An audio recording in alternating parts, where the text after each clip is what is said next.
Alrighty, welcome on in. Hi, Reed. Congrats on first. We got things to do. Today's the day. Can I make it through 66 days in one night? We'll see. Up and Adam troops, time to get ready for your prepare to be ready to give your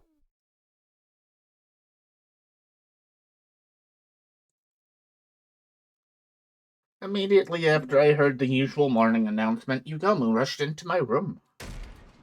Oh. Takumi, it's an emergency. Come with me. That is worrisome. I ran down the hall with Yugamu until we arrived at the parking lot. I rushed over to where everyone was standing, only to see... What? Everyone else was already there. We all stood stunned in front of the school. Oh. How did I not notice that the school bus was, toast? We all stood stunned in front of the school bus, which had somehow become rusted and corroded. Nico and I were the first to find it. We were patrolling the school early this morning when we saw it. Then we went to wake up Shizuhara, Kawana, and Omokage. We chose these three because they seemed to have plenty of knowledge of physics and chemistry. They got to work analyzing the corrosion. And we called you all here because we figured out the cause. What is it? I had a bad feeling about this. It felt awfully similar to something I'd seen before. I'll explain what we found out. The cause of the corrosion lies with something called particle bacteria. I knew it. The same thing that ruined the escape pods in the Hunt and Mystery timelines. It had showed up in this timeline too. But why? I caught Hiriko's eye and she nodded. We'd talk about this later, when we were alone.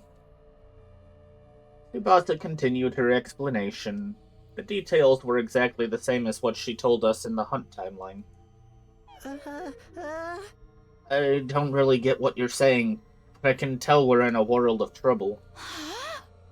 You've got that right.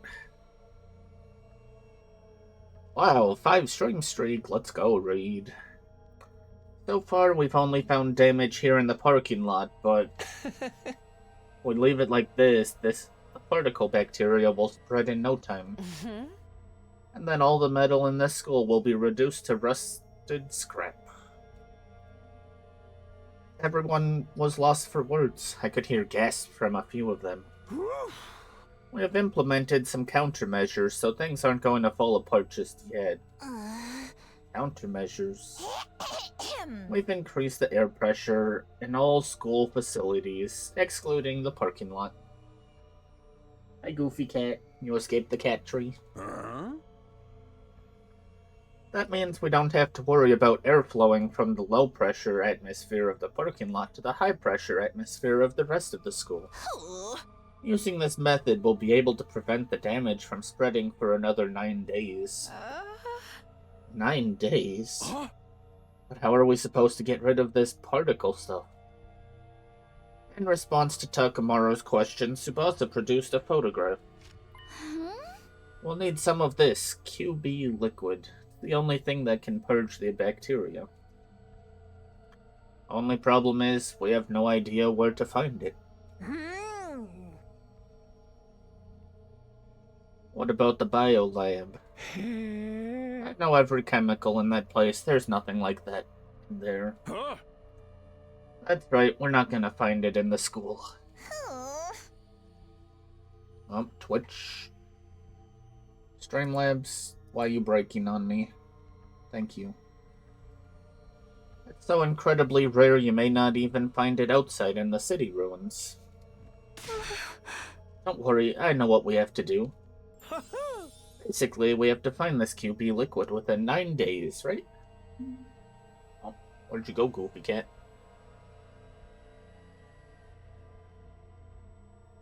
All gone.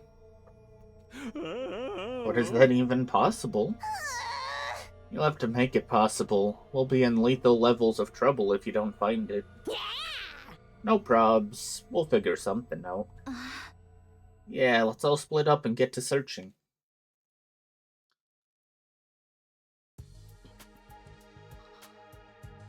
Did stream go down? Is that what happened here? Why is it saying I haven't run an ad yet?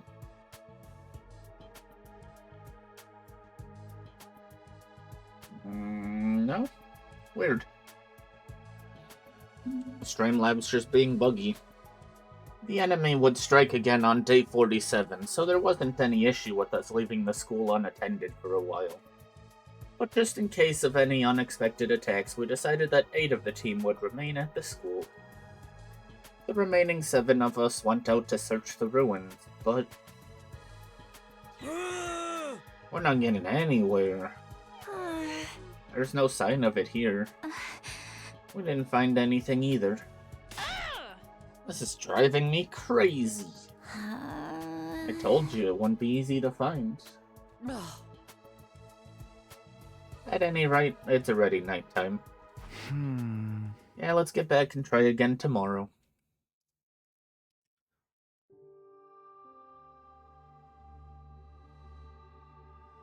Okay, Goofy Cat's up there.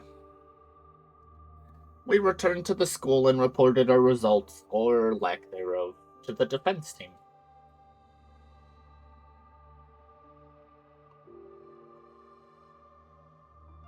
Our friends who had been guarding the school were disappointed for a moment, but they shrugged it off. That's fine, we still got 8 days left, right? You'll be sure to find it if you just keep looking patiently. Nobody seemed too discouraged by the situation. We had a late dinner and went our separate ways. Eventually everybody returned to their rooms. Everybody except for me and Hiroko, that is. Why is this happening? Why is the bacteria here in this timeline too? I told you, didn't I? The particle bacteria emerges depending on quantum luck. An entirely fickle phenomenon that plays by its own rules. There's no sense in trying to reason it out. Let's focus on what we're going to do from here on, namely finding the QB liquid. Do you have any ideas? Hiroko listlessly shook her head. Either way, we're in trouble. Our class weapons will be fine, but our electronics, traps, the escape pod, anything made of metal. All of it will end up falling apart, even the machine in the defense room that holds Shion's real body. Which means... Exactly. At this rate, we're all going to die.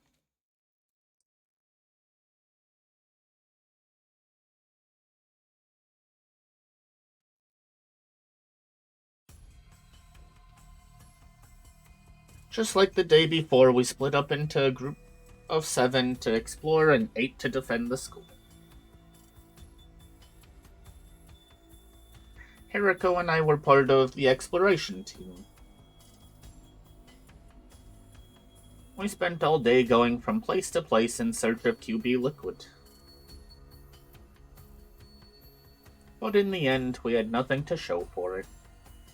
We gave up on the search for now and decided to pick it up again the next day. Oh, this is why they change where they stay.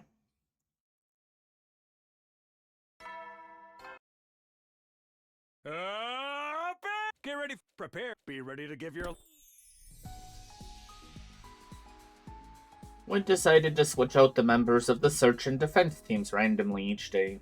Today I ended up in the defense team. After breakfast, I sent off the exploration team with a few words of encouragement.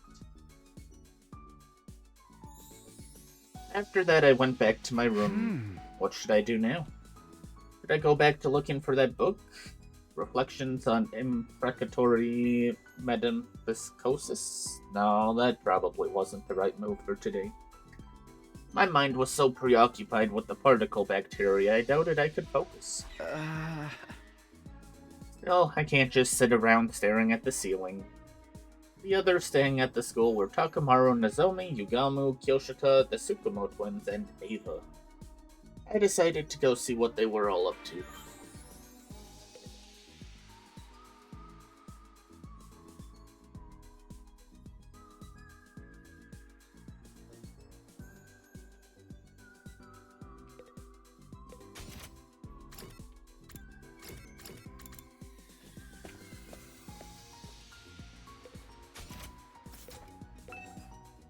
Darn. Can't go exploring. That means we're just sleeping all day.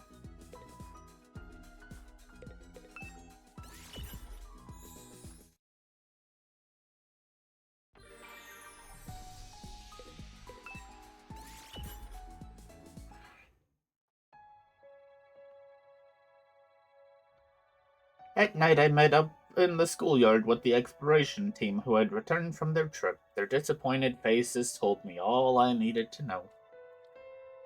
But I still had to ask just in case. Huh? How did it go? They weakly shook their heads. That's too bad. 6 days left. Slowly but surely, our time was running out.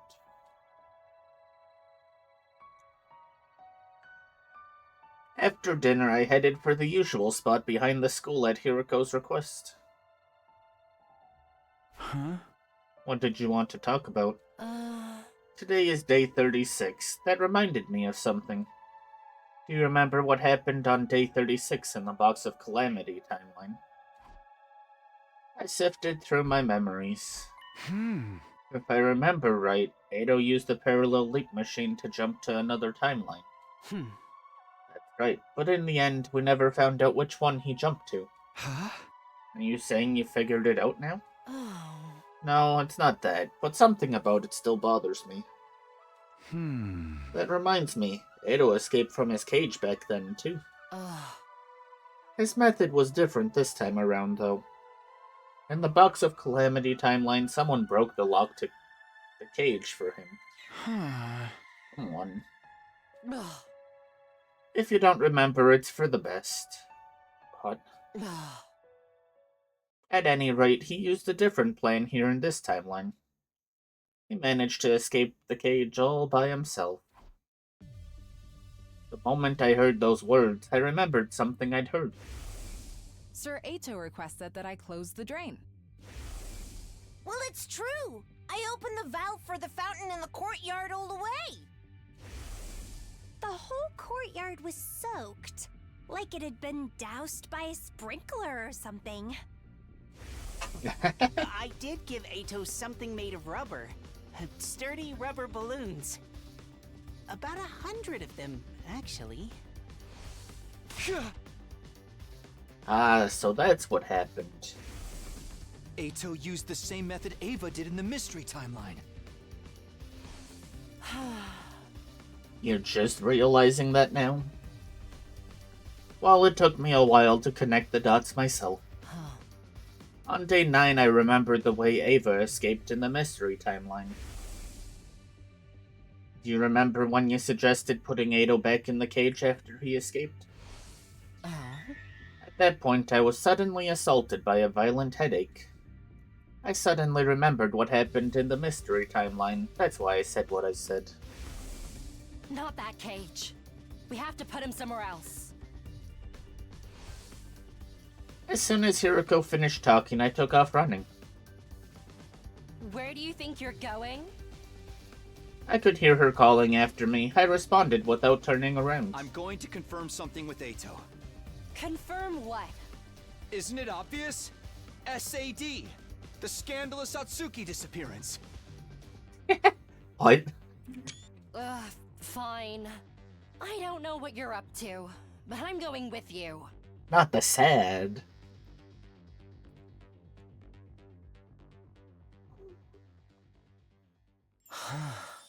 What are you two doing? It's almost time for bed. Couldn't you get any sleep? Did you come here so I could read Snow White to you? Unfortunately, I don't have any fairy tales. Shut up, I'm here to ask you something. Oh, really? You got out of that cage by yourself, didn't you? That K person you said unlocked it for you doesn't really exist. What are you babbling about, Takumi? The bottom part of that animal pen wasn't secured in place. It's just a heavy iron cage mounted on a base. Still, it weighs 1 ton. It's not something anyone could move with their bare hands. That's why you came up with the idea of using buoyancy. The courtyard can be sealed airtight. If the drain was sealed off and the fountain valve was wide open, the courtyard would be full of water in a matter of hours. And what would happen if there were 100 inflated 10-liter balloons in the cage when that happened? Archimedes' principle states that upward buoyant force is equal to the weight of displaced water.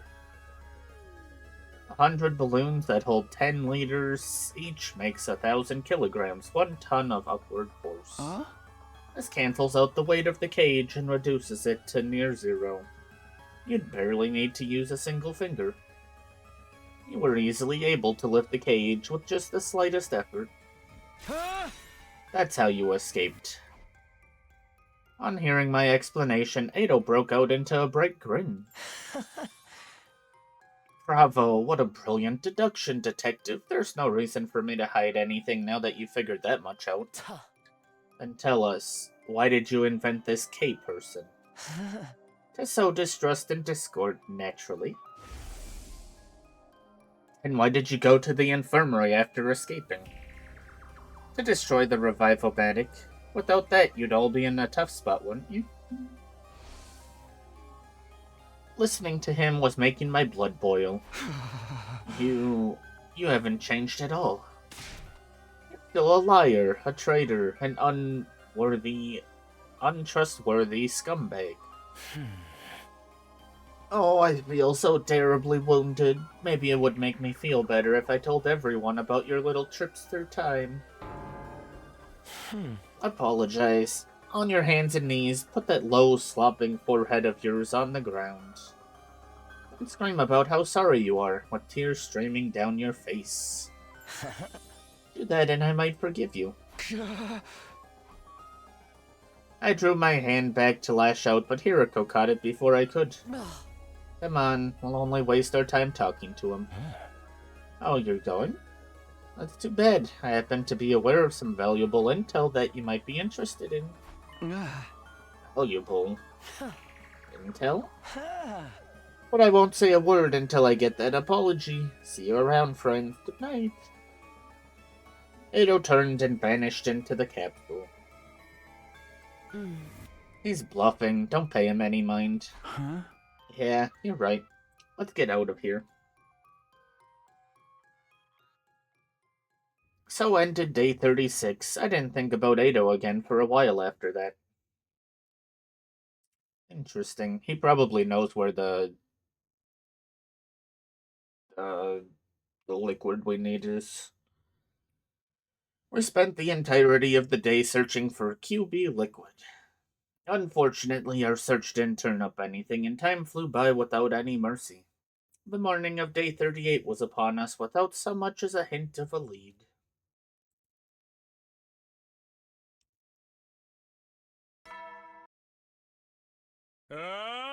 Get prepared. Be ready to give.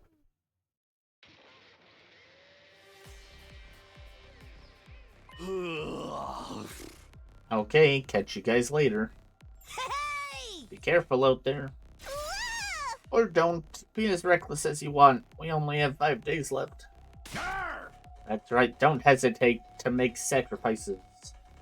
Do whatever it takes to find that QB liquid and bring it back to the school. Make sacrifices? If we die outside of the wall, we can't come back. He's telling us he doesn't care if it comes to that. That's so heartless. I won't let that comment slide. Siri can say whatever he wants. It doesn't mean we have to agree. Right. Your biggest priority is making it back in one piece. That's an order. Understood? I am so grateful for your words of encouragement. Yes, we should go now. After seeing off the exploration team, the rest of us went our own ways. Oh. I always end up coming back to my room. Is that just in my nature? Well, whatever. 7 people were on guard duty, not counting myself. Kurihara, Gaku, Shoma, Moko, Dorome, Tsubasa, and Hiroko. I decided to go see what they were up to. We in fact did not decide to go see what they were up to.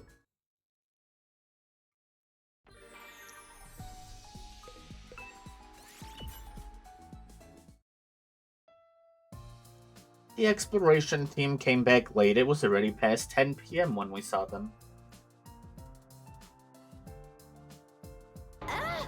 What were you guys doing? I was worried. Yeah, sorry about that. Well, did you find anything? All 7 members of the exploration team grinned upon hearing her question. Don't tell me. You found the QB liquid? No, we weren't quite that successful.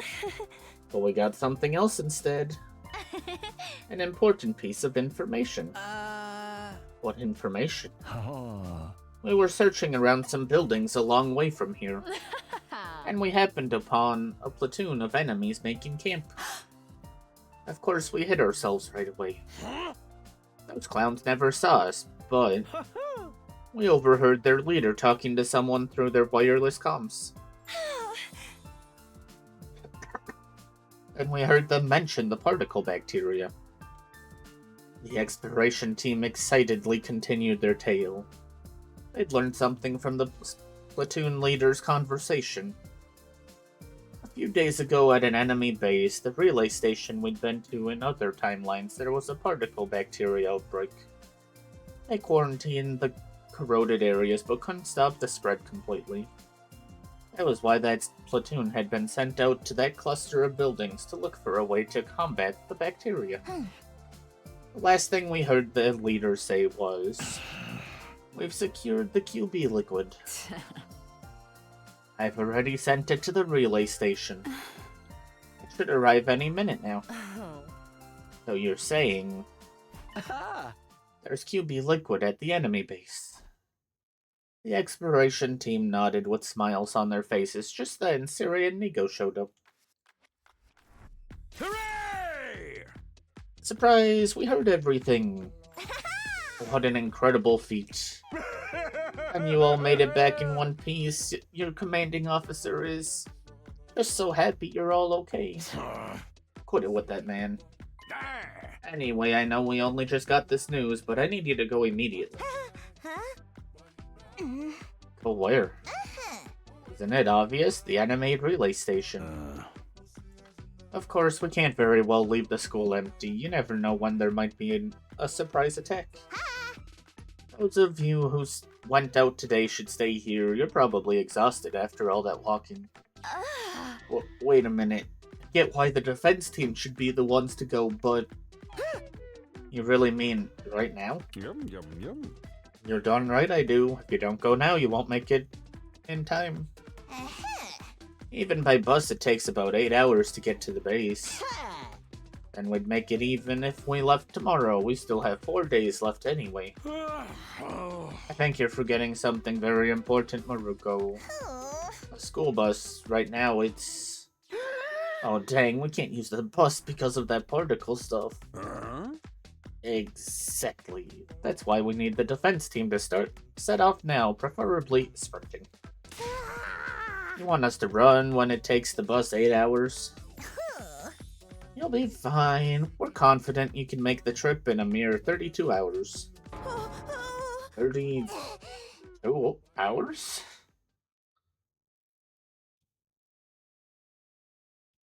A little crazy, but okay.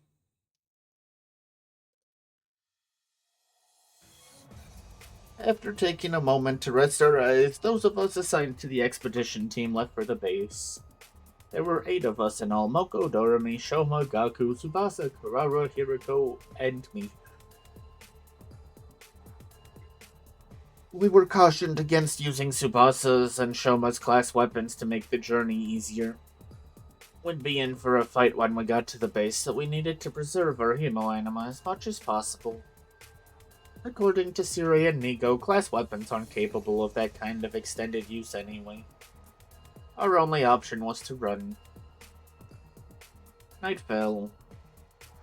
Dawn broke.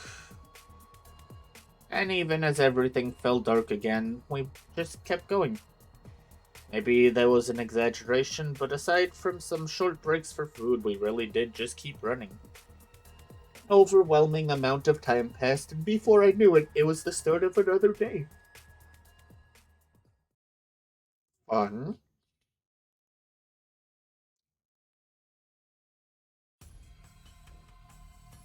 Suddenly, I realized the sky was light again. I must have fallen asleep while I was running. Everybody else seemed just as dazed, constantly moving their legs even as they grew limp and weak. Right as I opened my eyes, Hiroko, who was leading the charge, called out, "We're here." We stopped and made our way to the top of a nearby hill to survey the situation. What we saw there was...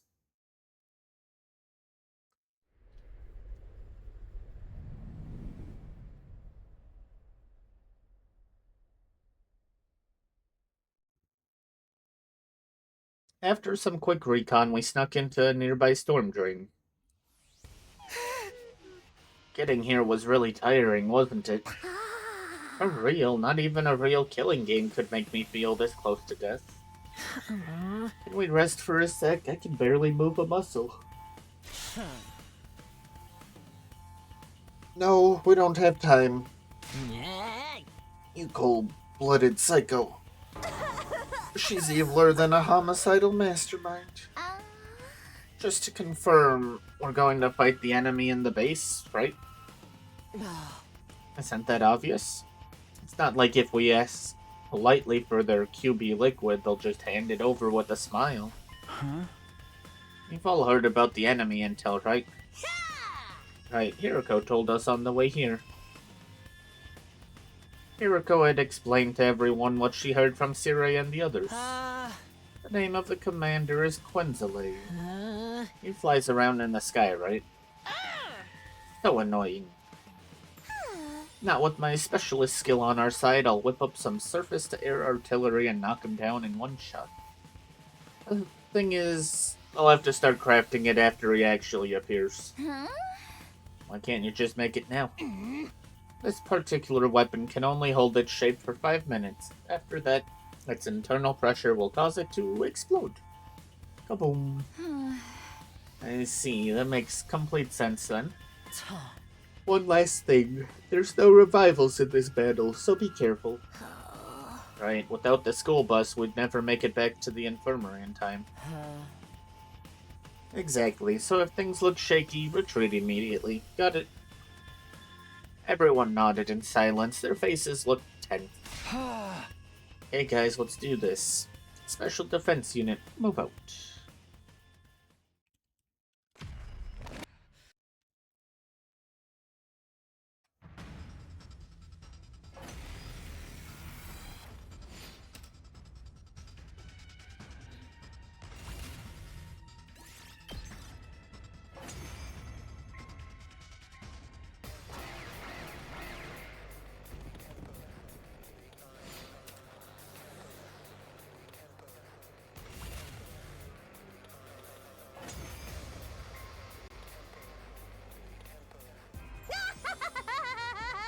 That battle was on easy mode.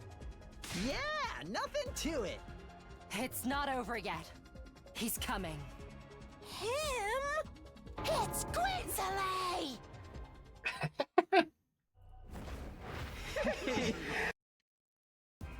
He's here, just like a moth fluttering around a bonfire in summer.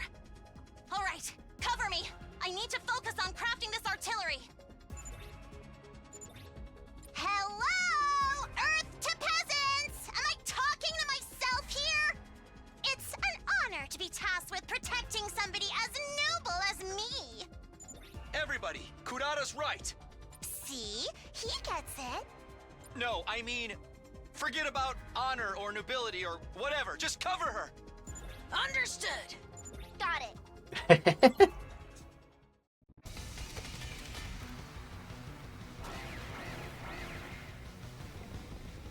Poor Carrara.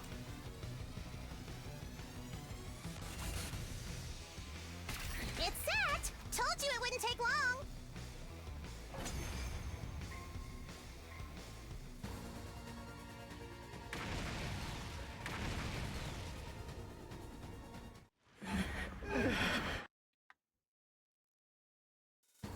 Ah, he freaking survived! Naughty Kurara! You broke your promise! I never said this would kill him! I just said it would knock him down! Less bickering, more fighting. Okay, here goes. Charmy. Wretches.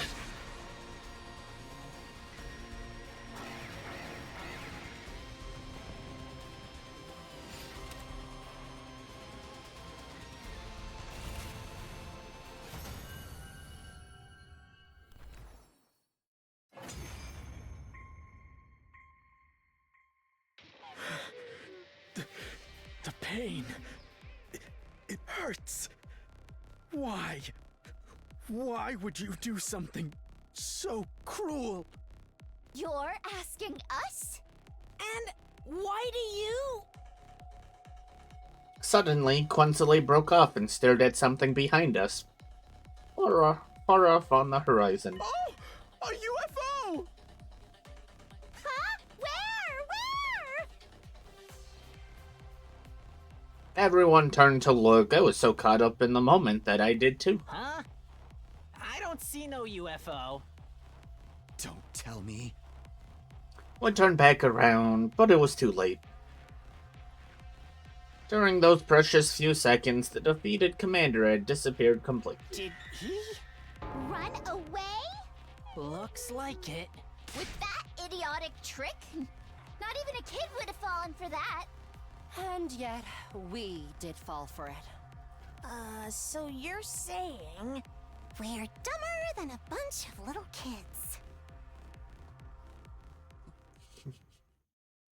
Can't believe that works every time too, pretty much. I found it! It's here! Shoma's voice echoed throughout the base. We all followed the sound. Shoma, did you really find it? Ha! Yes, in a storage room in the back. Ha! Let's see it. At Gaku's urging, Shoma pulled it out from behind his back. No doubt about it, that's QB liquid. Yahoo, we did it! We can use this to get rid of the particle bacteria, right? Yep, completely and thoroughly. Good work, Shoma. Great work. I didn't know you had it in you, Shoma.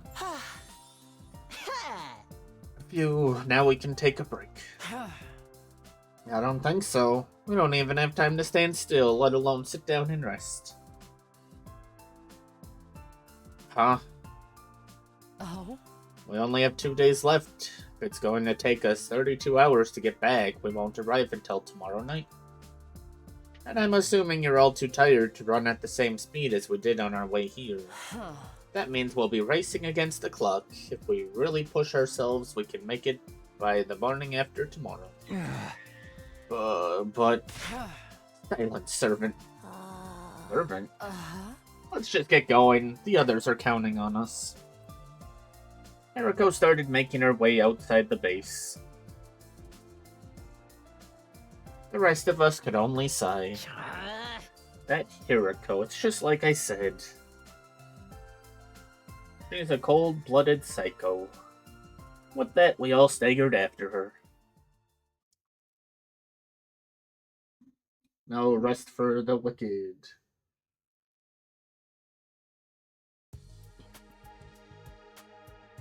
All we could do was drag our exhausted bodies back to the academy one step at a time. My consciousness was so hazy that I felt like I was running inside a nightmare. My legs were out of strength. I imagined they were just two withered ancient tree trunks attached to my body. Morning finally came. Sunset? And even as night came again, we never stopped. What we were doing by that point could hardly be called running. Even walking would have been too generous a description. My body felt like it wasn't mine anymore. It was like I was having an out-of-body experience. Suddenly, I heard a voice. The date is about to change. I had no idea who said it. For all I knew, I might have said it myself without realizing. Feeling blurry and hazy, we crossed over into a new day.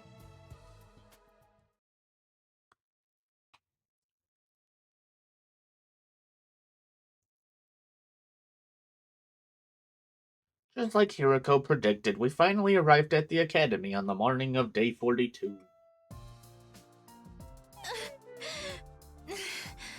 You guys, I hardly know what to say in a situation like this. Welcome back just isn't enough.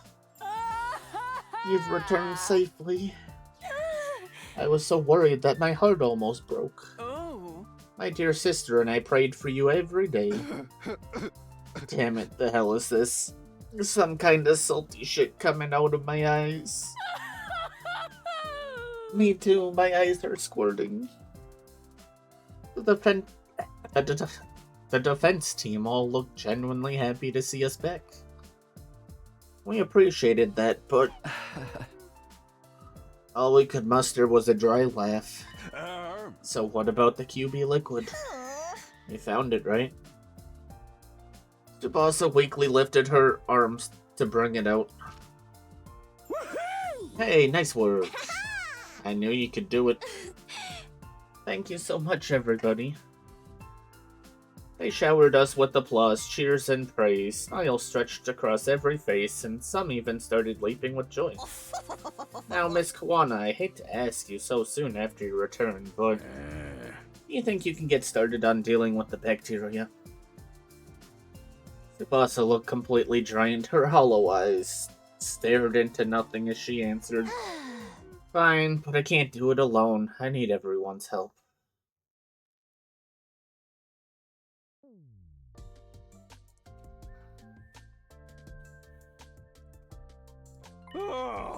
Phew, looks like we made it in time. Good thing the school has replication machines. Thanks to that, we managed to synthesize a large quantity of undiluted QB liquid. We divided the QB liquid among ourselves and sprayed it all over every last inch of the school. Of course, we gave the school bus in the parking lot a thorough going over as well. That should clear out the particle bacteria. There's no chance of it spreading now. But what about the bus? It's still a corroded mess. I guess I'll just have to figure something out. You gonna repair it?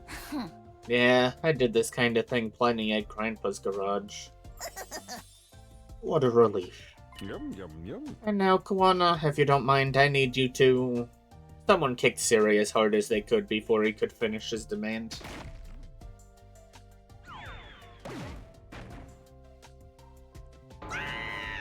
Honorable Siri, sir. Nigo ran over to comfort his fallen superior. Who would do such a thing? I looked around to find the culprit, only to see that everyone else was looking at me. Apparently, I was the one who kicked him. It had all happened unconsciously. Sorry, Siri. I'm so tired I'm losing my sense of reason. Siri does not appear to be listening, I fear. Yeah, he's out like a light. Is everything okay? I mean with you, Takumi.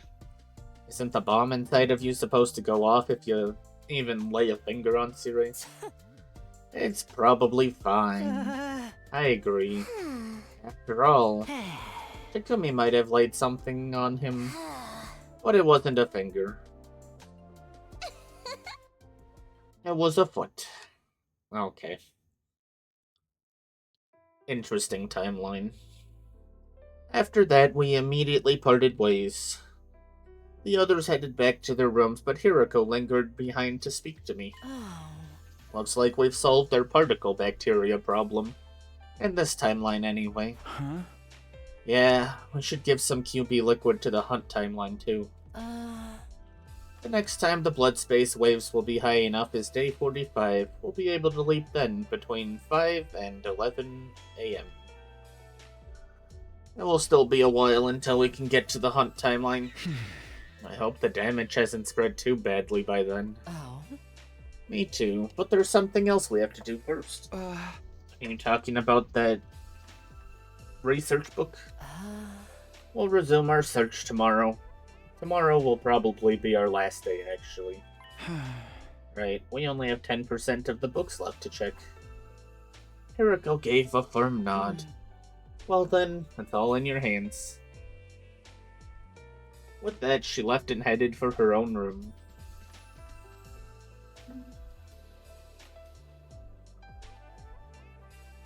I staggered and wobbled back to my room. When I lay my worn-out husk of a body down, I was greeted by an intense drowsiness. I have no idea what happened after that. A second later, I was completely unconscious.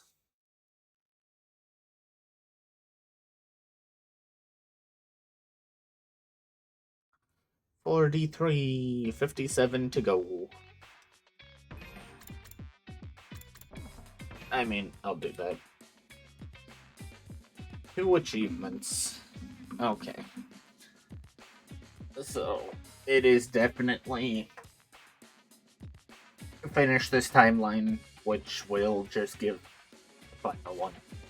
We're almost there.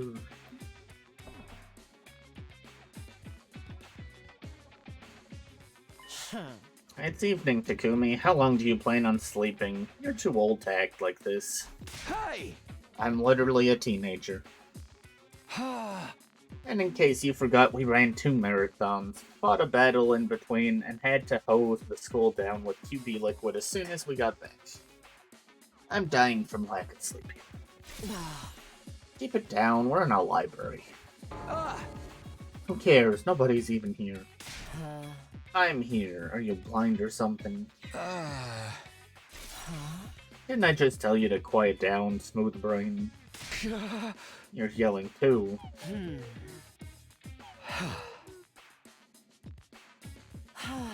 I'm glad to see you're doing okay. Same to you. After a short rest, Hiroko spoke solemnly. Alright, let's get started. For real this time.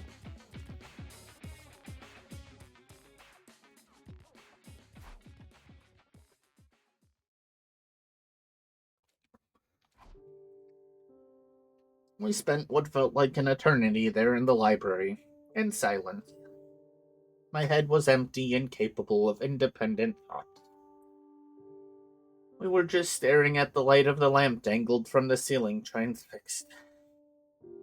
I had no idea how much time had passed, but then I heard the announcement.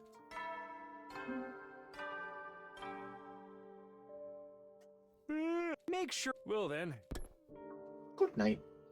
Silence washed over the cold, vast space once more. Neither of us said a word. We continued to stand there, stunned. After some time, Hiroko finally spoke. Let's head back. I tried to answer, but my mouth was too dry to move. Oh. There's no sense in lingering. The book wasn't in here after all. It might be out there somewhere beyond the wall of fire, but I have no idea how we'd find it. There's no libraries or bookstores out there. It would be like trying to find a needle in a haystack. Does that mean we're gonna have to give up on the book and find another way out of the loop? With that, Hiroko slipped out of the room. I felt something dark in the pit of my chest. I couldn't even mutter a sigh. That's not good. Granted, I don't think we're getting out of the loop at all in this game. I don't think we're getting a happy ending. Up and get ready. Prepare. Be ready to give your. I wasn't over what happened yesterday. The black lump was still stuck in my chest. But we still had more than 50 days until day 100. We'd be sure to find a way to break out of the loop by then. I firmly reminded myself of this fact and decided to walk around the school like normal.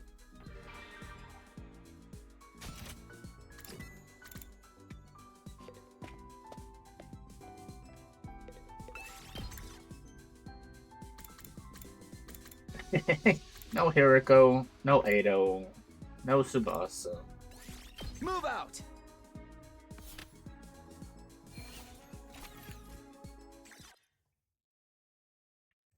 The sun set and the scenery turned dark and dusky. A familiar phenomenon was happening in my chest, or a similar. I couldn't stop thinking about the loop. Was there really a way out of it? As I was mulling it over, I realized I wasn't alone. Huh? Ava, did you need something? There is something I wish to report to you. Mr. Semino, you said you were looking for a book called Reflections on Imprecatory Metaphysicosis, correct? Huh? Yeah, I did. What about it? I think I may have figured it out. Where that book is, I mean. What? I was just talking to Mr. Genzaki, and somehow we ended up on the subject of Mr. Atsuki. Yes, Ado has been locked up in that room ever since day 9. Pardon my asking this, but is he doing alright? How is his emotional well-being? I give him meals regularly. He always seems the same as ever. He's actually pretty fond of that place. He told me it's quiet and relaxing. He even said it's perfect for reading. Reading? Yes, I bring him books with his meals. He asked me for something to read, so I just grabbed a few from the library. I might ask, was there a book titled Reflections on Imprecatory Metempsychosis in your selection? Yes, there was. I remember it because of that weird, complicated title. Why do you want to know? Ava, thank you. I gave her my short and sweet thanks before sprinting outside.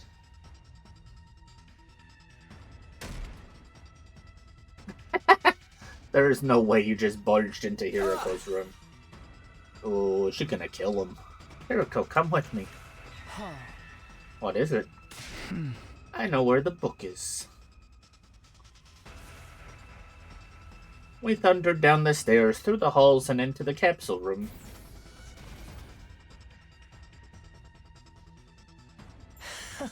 Let me guess, you finally figured it out? Where did you put that book? I've got it right here. Ito pulled the book out of his jacket. I ripped it out of his clutches. I looked over the title. There it was, the title I'd wanted to see for so long. Unfortunately. What the? All of the pages are ripped out. What happened to them? Do you know anything about goats? I've been told more than once that I look like one. Don't tell me. That's right, I hate them. You gave me so little food. I was so hungry I just couldn't help myself. Hiriko and I searched the room from top to bottom. We even frisked Ado just in case he was hiding anything on him. But there wasn't so much as a single page, not a single paragraph of the book remaining. Did you read it? You did, didn't you? Why did you think I asked if you had finally figured it out? There was information relevant to our situation in there. You knew we'd show up for it eventually. Isn't that right? That's not all. I gave you a hint on day 36 as well. I happen to be aware of some valuable intel that you might be interested in. So there was information on the time loop in that book. Ado, tell us everything. What exactly was written in it? Have your hippocampi rotted away? I said I wouldn't tell you anything until you apologized to me. Not just Takumi. I'm including you too now, Hiriko. That's called joint liability. Why don't you two get on your knees, put your foreheads to the ground, and lick the floor while you grovel? We're so sorry, Ado. You don't deserve this. Then maybe, just maybe. Hey! There's no way we're doing any of that. Well then, I guess we're done here. You're gonna have to repeat those same pointless 100 days forever and ever. 100 years, 1,000 years, it doesn't matter. It'll just keep going for all of eternity. Well, maybe that's not so bad in its own way. The same as being immortal in a sense. On second thought, I'm actually a little jealous of you. So envious that I might have to slip it off for a while. I'm gonna go ahead and call it a night. Sleep tight, you two.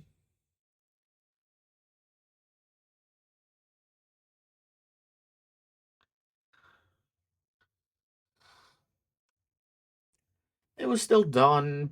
It was still before dawn. Hiroko and I had come to the lab for the first time in a long while. Oh. Okay, I'm all done configuring the machine. Everything ready? Now we just have to wait for 5 a.m. Oh. The QB liquid? I got it right here. I asked Tsubasa to give me a little extra. By the way, what do we do about Ado? Are we gonna force him to tell us what he knows somehow? That would be a waste of time. Torture doesn't work on his type. What do we do? Hiroko rapped her knuckles against her brow as she answered. Let's think on it. We still have time. And right now, we need to focus on the leap at hand. Our goal isn't anything too complicated this time. We just have to get the QB liquid to Tsubasa in the hunt timeline. But it's possible somebody might slip and crack his head somewhere along the line, isn't it? The next time the blood space waves will surge is day 50. There's a battle on day 47, so we can't afford to linger under any circumstances. Don't worry, I won't screw up like that again. Oh. Then go ahead and work your magic. 5 a.m. on the dot. Clad in our leap suits, we slammed the red button and jumped onto the platform. Alright, let's go.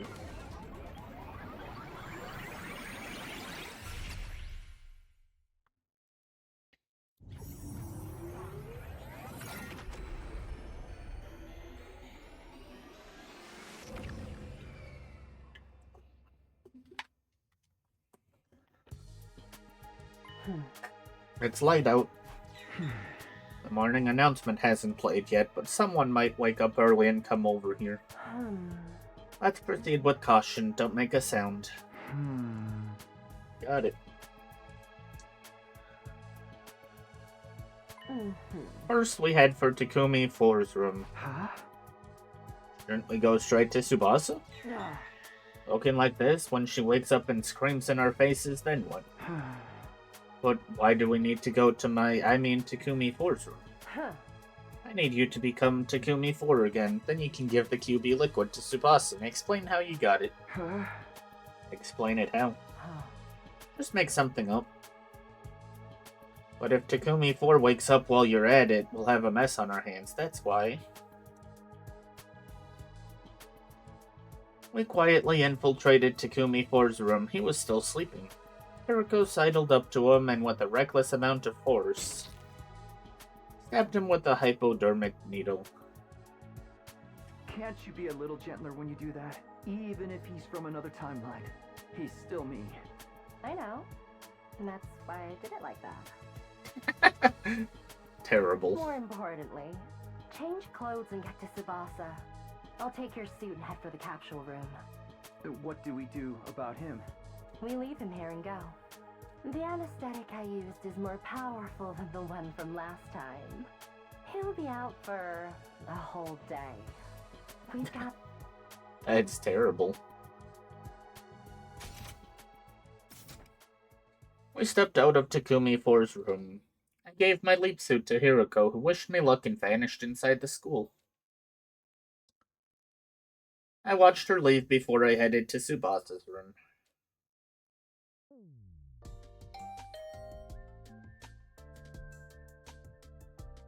I rang the doorbell and Tsubasa opened the door, sleepily rubbing her eyelids. What is it? It's so early. Sorry, but I have something to give you. I pulled the QB liquid out of my pocket and handed it to Tsubasa. No way, this is QB liquid. But how? Where did you get this? Well, I snuck out to do some extra exploring last night and found it then. Where? Oh, jeez. Where was it again? It was so dark I couldn't really see. Well, whatever. What matters is we can use this to get rid of the particle bacteria. Thank you, Takumi. You're seriously the best. What a relief. Now all of you can leave this place on day 100 too. What do you mean all of you? Aren't you going to get in the pod with us? Oh, no, that's not what I meant. I was going to blow the lid off the whole operation if I kept talking. There was only one way out. Well, good luck with everything. I turned and tried to leave Tsubasa behind, but... Wait, aren't you going to help? I have an errand to deal with. You can ask the others, though, right? Wow, heartless much. I'm kind of offended. Maybe I'll just disable the shower and toilet in your room. Tsubasa started marching over to my room. I panicked and tried to stop her. Wait. We had until 11 a.m. to leap back to our timeline. It was only 6:30 a.m. now, so I still had time. Fine, you win. I'll help you. Great, then let's get right to it.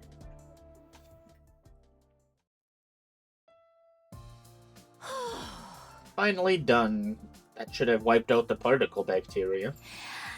Thanks, Takumi. You really saved us. I scratched the tip of my nose. Hangar was the only place affected by the bacteria, right? Yeah, for now. But just to be sure, I'll spray it all around the school later. I can use the replicator in the biolab to increase our stock of QB liquid. How about the escape pod repairs? I'll just have to give it a shot. It looks like it's going to be a serious task, though. When I was spraying the liquid just now, I got inside the pod from a gap in the corroded external wall. From there, I saw that the control system is a mess. I'll need to replace everything, including the circuit board. I don't really know anything about that stuff, but it sounds like a lot of work. But there was one good thing. If we replace the control system circuit board, we'll be able to manually deploy the pod from the war room. From the war room? Manually? Yeah. So we could escape the school without waiting for day 100? Exactly, but it's going to take at least 50 days to fully repair it, even if I work at top speed. So I'd be done by day 95 at the earliest. That barely changes anything. Can't the others help you out with some of it? There's plenty they could do, but I can't really ask them for help right now. We're smack dab in the middle of the invader hunt after all. Huh? I can hardly ask the members we're up against, you know? Hold on, I thought the invader hunt was over. What are you saying? Got back on track a while back. Ever since the real sponsor showed up on day 33. That Ado? When did Ado jump?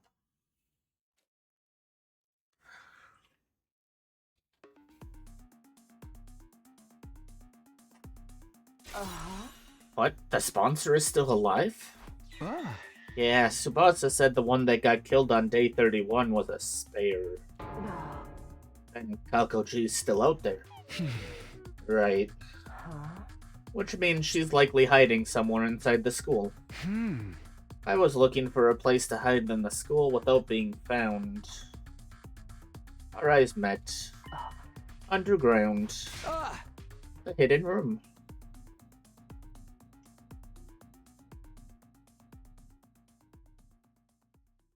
We descended the stairs to the basement just as we'd suspected someone was there. But it wasn't who we were expecting. Ado. What are you doing here? Ado stared at Hiroko in her leap suit and nodded as if something had just clicked for him. I see. You must be Hiroko. I recognize the voice. Identifying people by their voice rather than their appearance is something of a forte of mine. The leap suits had voice changers, but Hiriko's was turned off at that point. Because everyone looks like hideous monsters to you. Oh, you know about that? I can't say I'm surprised. Those suits tell me you have experience jumping to other timelines. And Hiriko, you don't belong in this timeline, do you? The Hiriko from this timeline is already dead. You're here from some other timeline. That's where you learned about my secret. The same probably goes for you, Takumi. Hiriko being alive and well doesn't seem to bother you at all. Which means the two of you jumped from the same timeline, didn't you? So what if we did? I was just thinking out loud. After all, you're the same as us. You don't belong in this timeline either. Edo in this timeline had his cryptoglobin absorbed by Takumi on day 2. How despicably cruel. Even if this isn't my timeline, that's hard to forgive. You must be from the Box of Calamity timeline. You jumped from it on day 36, didn't you? Oh. Box of Calamity? Is that what you're calling it? You're probably right. I imagine that is the timeline I came from. I escaped the school, wandered the streets, and by chance stumbled on some kind of laboratory. I decided to tinker with the machinery there, and before I knew it, I was here. There's no way that happened just by chance. Oh, but it did. It's not so surprising, considering my specialist skill. Special fortune-telling. Edo nodded slowly. Fine, we'll say it was a coincidence. Let me ask you something. Are you the sponsor of the Invader Hunt? No matter the timeline, you're still just as dense. The Invader Hunt started on day 26. How could I sponsor the game when I only arrived here on day 36? Then the real sponsor must be... Kakoji. Oh, do you two know who it is? Not answering. Well, so be it. I'm not interested in the sponsor anyway. And what are you doing here? Why are you here? I wanted to read. Read? Why would you do that? You don't know why someone would read? You're terminally stupid, I fear. I read to satisfy my intellectual hunger. There's so much I want to know. About humanity, about space, about the laws of physics that govern it all, and of course about the mystery behind my own existence. You two are completely unrelated to my timeline, so allow me to confess in full. Deep down, I wanted to see people the way you see them, purely as a matter of intellectual curiosity. So I started reading all kinds of books to find a way to make it happen. Unfortunately, it seems there really is some kind of glitch in my brain. So long as I have that, I won't be able to perceive people the way you do. Bad, isn't it? Shall we cry about it together? All I want is to be friends. Do you know anything about how to get this glitch out of my brain? If you do, I think I could be your comrade again, in the truest sense of the word. I suppose there was no point in asking. You don't believe me, do you? I'll just have to disappear, I suppose. Disappear? Don't tell me. Exactly. See you around. The very next second, Tato pulled something out of his pocket. He threw it straight at us. Instantly, the object exploded. I didn't have time to close my eyes or plug my ears. A stun grenade? I murmured my brief realization before losing consciousness. That's not good.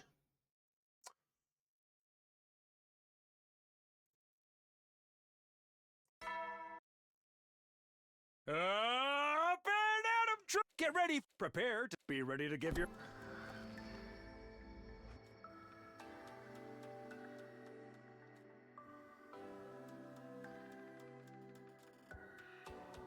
We're gonna miss the battle. You certainly sleep hard. Maybe it's an after effect of leap damage. This is my room, right? Are we back in steady fundamental? Of course. And who do you think you have to thank for that? Oh, did it not hit her somehow? Don't tell me. Again. I seriously considered just abandoning you this time. But I knew I'd miss having an errand boy. So I That's carried terrible. you back. Was it a stun grenade that went off? Were you alright? I was wearing my leap suit, so I took almost no damage. Oh, that makes more sense. I sat up and got out of bed. What happened after that? Oh. After the light subsided, 803 was gone. 3? Tuh. It was the 80 from the Box of Calamity timeline. The version of us in that timeline are Hiroko 3 and Takumi 3, right? I figured the same could apply to him. I see, so 803 got away. I tried to chase him, but you were already incontinent and laid out. Don't you mean inanimate? We were also running out of time to make the leap, so I had to give up on 803. Hiroko sighed deeply. We have to do something. Kako G is in that timeline too. That's true, but let's set it aside for a moment. There's someone I want to introduce you to first. Huh? Ooh.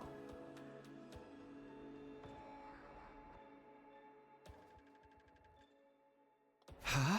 This is the infirmary, that chair. Huh.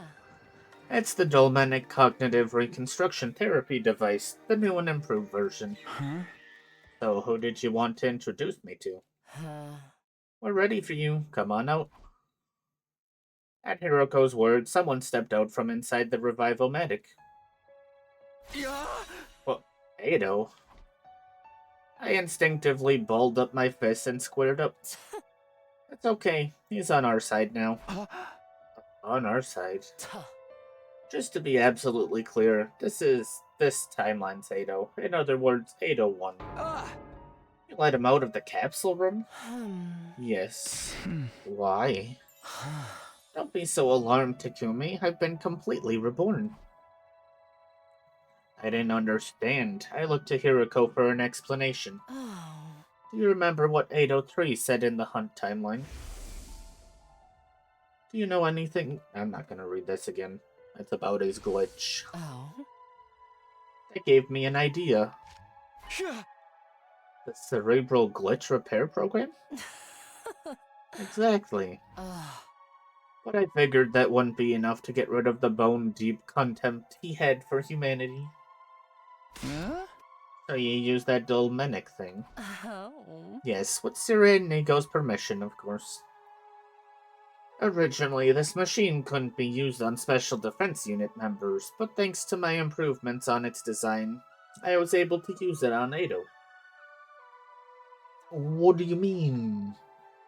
This thing got used on everyone. And thanks to Hiroko, I'm as you've seen me now. Well, I suppose I don't look any different, but my mind feels like it's been thoroughly cleansed. And what do we look like to you? How can I explain it? To start with, Hiroko looks like an intellectual, refined woman of great beauty. On the other hand, Takumi, you look like a half-rotted cherry tomato that's been left in the back of the refrigerator too long. He's still glitched. That was a joke. In truth, you're a beautiful young man with a dignified face full of courage and passion. Oh, maybe I've said too much. At any rate, appearance is something that can only be described subjectively. What I see and what you see are not necessarily the same. But at the very least, I no longer have the physiological aversion to your appearance that I used to. To put it simply, in my eyes, you all look truly beautiful. There's your explanation. You really don't feel hatred for us or the rest of humanity now? That's right. So we can trust you now? I swear you can, on my life. Then tell us about the book. What did you read in it? Everything.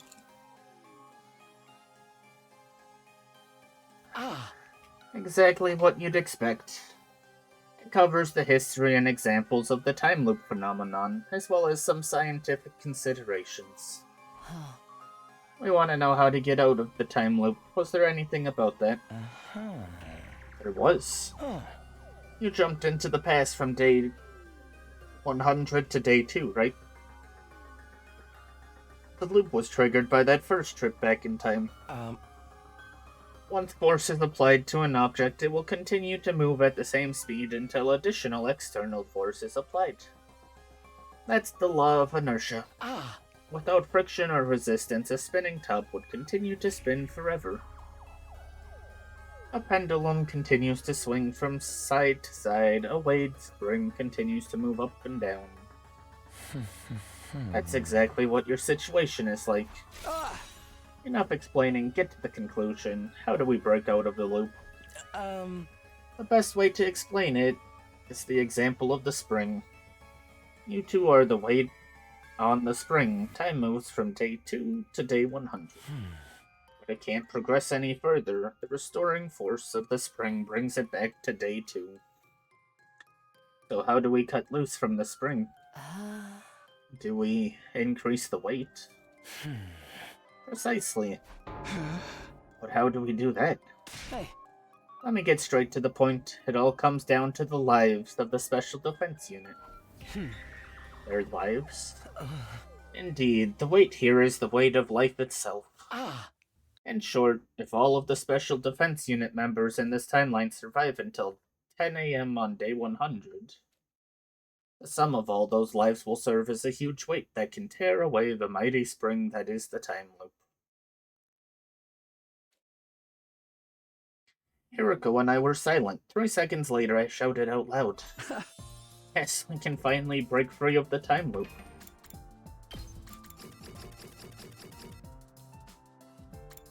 "100. Everyone's alive."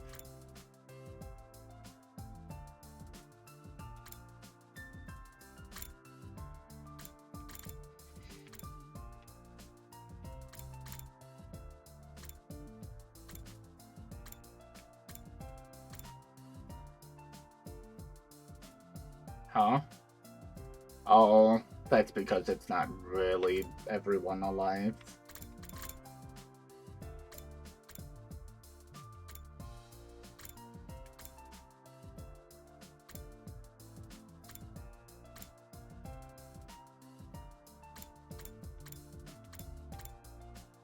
There is a number of them that everyone's alive, though.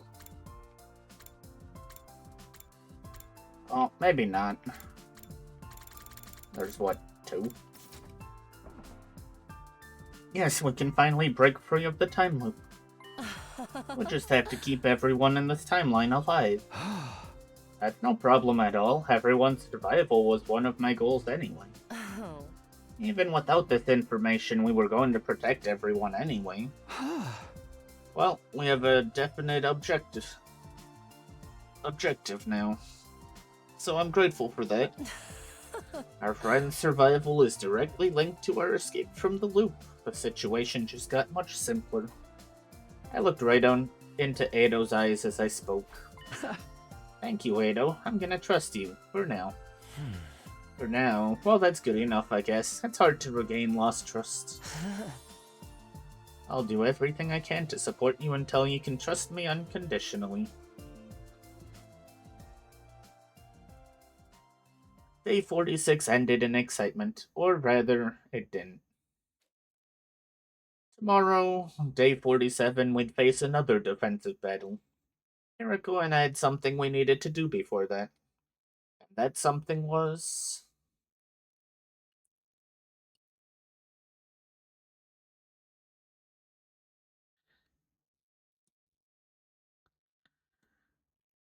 Everyone gathered in the war room before the morning announcement played.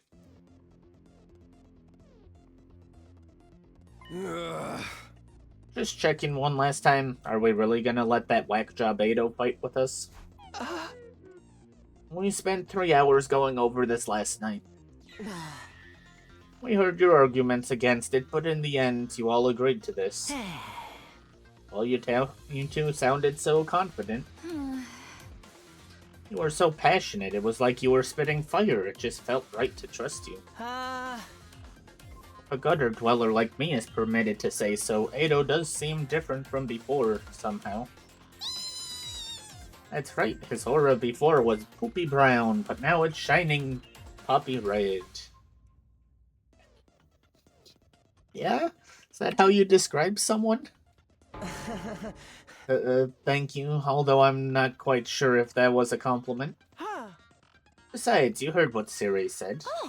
Right, if Ado does anything even a little threatening, he'll detonate the bomb inside of him. Oh, did I say that? You did, sir. Oh, sure, I'll take your word for it. I was so sleepy then, I don't really remember. For the love of murder, are you feeling okay? Like I said last night, I'll follow our captain's lead. I agree. As do I. I personally am quite opposed. Introducing a new character now will just take attention away from me. I want everyone's praise and adoration. I want everyone to fawn over me. Yeah, Ava? I'll toss you a frisbee later. Then I'm on board.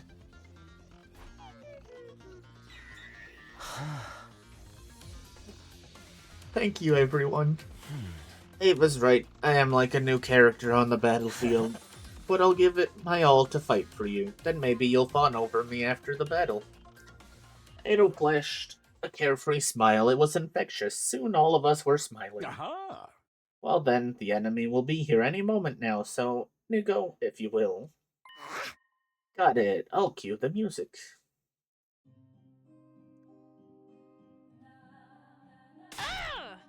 What's with this freaky old Enka song? The folk song, right? I kind of like it. We went over the reason for the song choice already, so no need to talk about that again. Oh. 2 commanders will attack this time, Turum Tommy and Nugank. The former manipulates sound waves. She'll try to pull us into a hallucination by playing frequencies inaudible to human ears. To prevent that, we have to play a particular piece of music that includes waveforms in anti-phase to hers. That's the folk song you're hearing now. By playing this song in advance, the enemy sound waves will be cancelled out, which means no hallucinations. Isn't that right, Siri? Perfect recaps, Shizuhara. Couldn't have said it better myself. As we discussed our strategy... Intruder alert! Intruder alert! On off defense... What the hell? Ain't they kinda early? Thought you said the enemy would attack after the morning announcement. That is weird. We're well past wake-up time now. Did it have something to do with how we redirected the entire announcement system to play the song? In that case, we might be in trouble. Trouble? How? If the morning announcement didn't play, there might be something wrong with the intruder alert, too. Huh? Oh, you guys are dummies. I know it. What do we do? The enemy's already breached the wall. We need to do something quick. Takumi. Got it. I nodded firmly. Everybody, let's do this. Special Defense Unit, move out.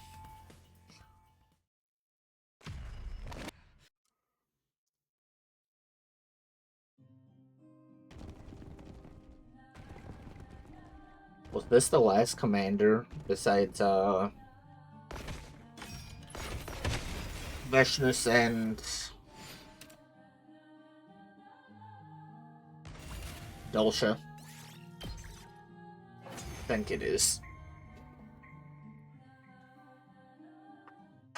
Nice! Now you won't have to worry about those auditory attacks.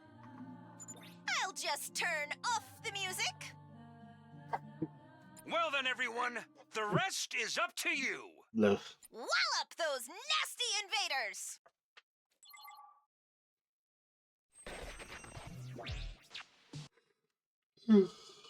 Hey, Turum Tummy. Let the show begin!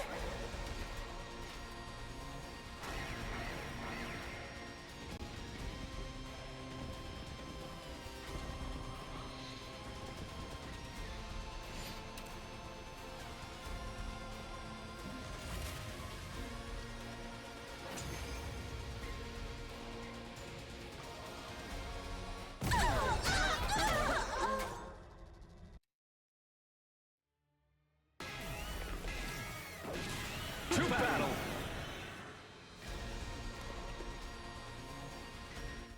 Ah! Just when I thought we'd finally put that first one in her place!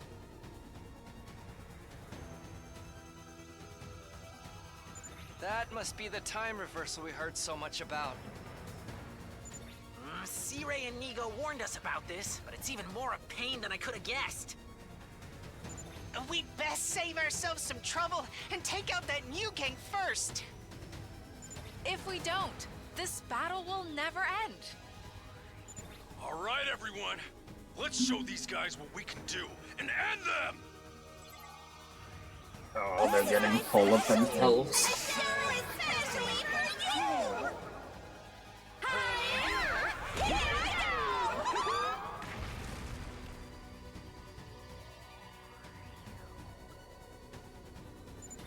Everyone, this is horrible. The school is... It's okay, keep it together. C-Ray told us about this trick too. Right. It's just an illusion. Once we beat Turn Tammy, it should go back to normal. Isn't it against the rules for them to tag team us like this? Shoma was right. We need to deal with New Gang first. Okay, here goes.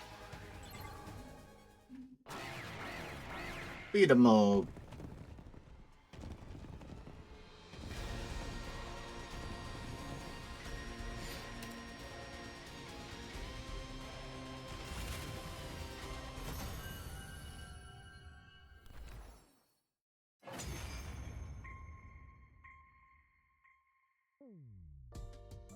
The battle was over. With Turum Tummy defeated, we could see the school as it really was again. But our relief was short-lived. Huh? Where's Turum Tammy? New Gang's gone too! They just ran off together. They were holding each other for support. Why didn't you say anything? Well...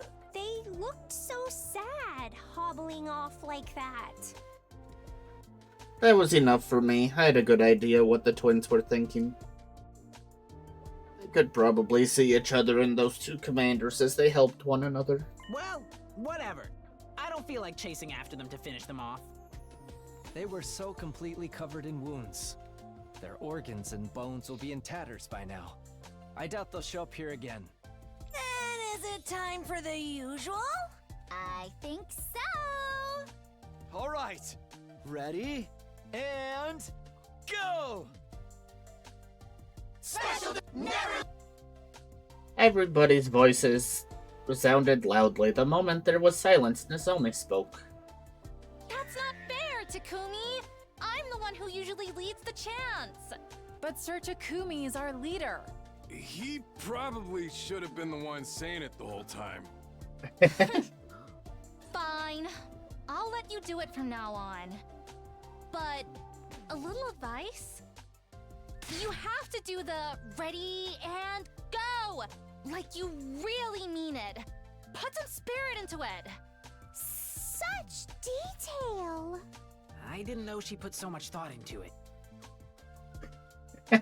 Everyone giggled as they looked at Nozomi. She blinked innocently a few times. By the way, when does the fawning I was hoping for start? Mr. Outsuki, did you really contribute to the battle that much? Come on, I definitely did. Didn't you see? Well, you'll just have to wait. Our next defensive battle is in 10 days. So I suggest you start training for that. Now that's unfair. We watched Ado slump his shoulders in disappointment, and everyone burst into laughter. Ado was truly one of us now. There was no way he'd betray us again. The bashful but bright smile on Ado's face was more than genuine enough to convince me of that.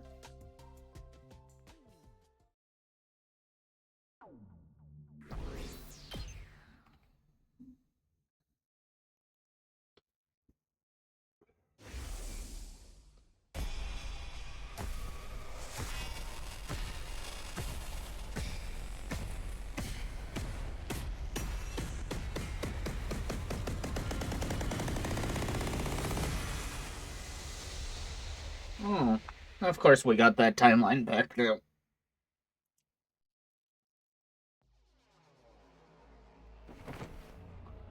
I bolted upright and looked around me. This is my room. My body was freezing, a cold sweat soaked every inch of me. Was that a dream?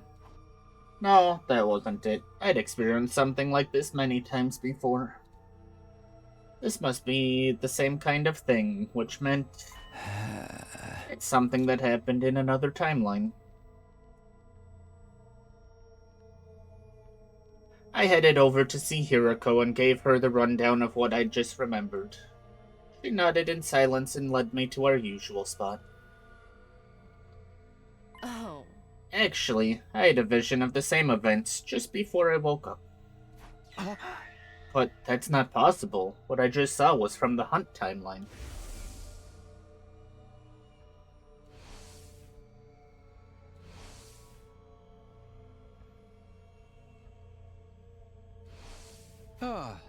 We lost you on day 30 of that timeline. So there's no way you'd know what happened after that. Say what you will, but I saw what I saw. I do get the feeling it wasn't something I saw firsthand, though.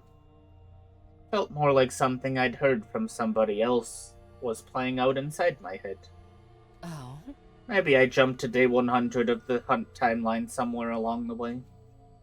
Then someone told me what happened in that timeline, and after that my consciousness jumped back to day 2 and I lost the memory. You just regained it now? That's one possible explanation anyway.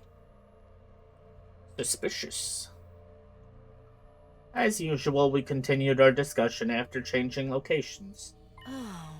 What's more important are the specifics of what we just saw. Yeah. First of all, Kakoji is going to self-destruct soon. But her death won't stop the invader hunt, because 803 will take her place as the game's sponsor. We'll just have more casualties, and finally on day 93. The survivors will launch a last-ditch attack against Beshness, and all of them will die.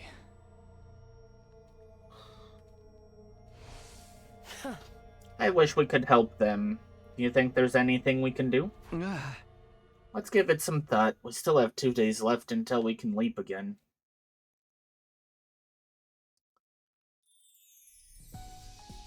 I parted ways with Hiroko, headed for the cafeteria and gobbled down some toast before going back to my room.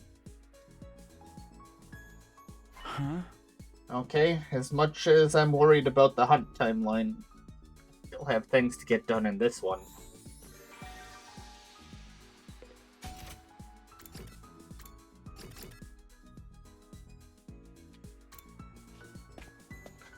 Does Ado get his room back?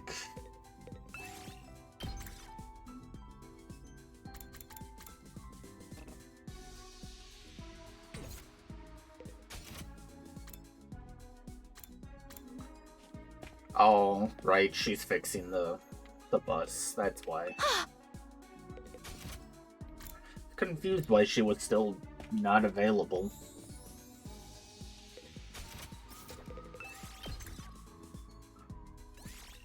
Move out! 500 BP, yay. At night, we got a report just after dinner Tsubasa had finished repairing the school bus. The moment we heard the news, we made our way to the parking lot. There we saw...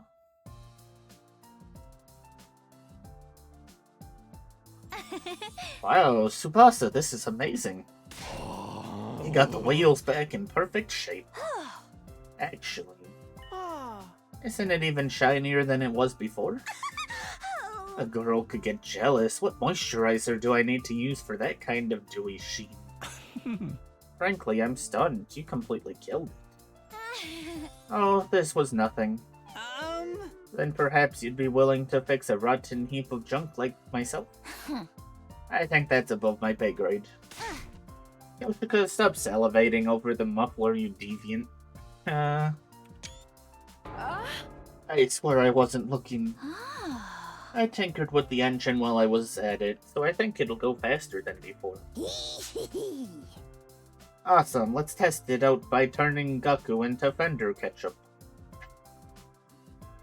Poor Gaku.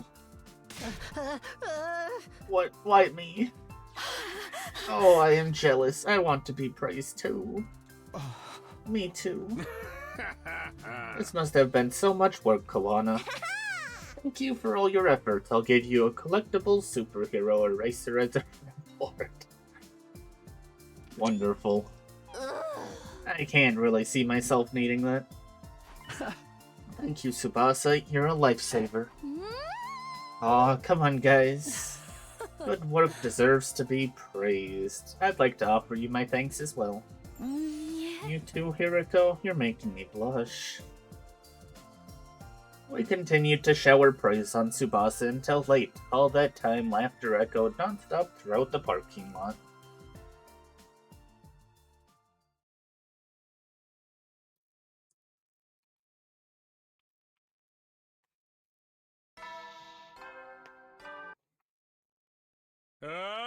Get ready for you. Prepared. Be ready to give your...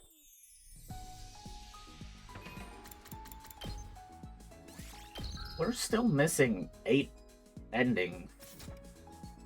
You gonna start giving me endings soon?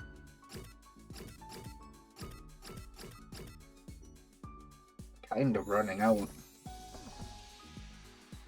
I finished breakfast and returned to my room.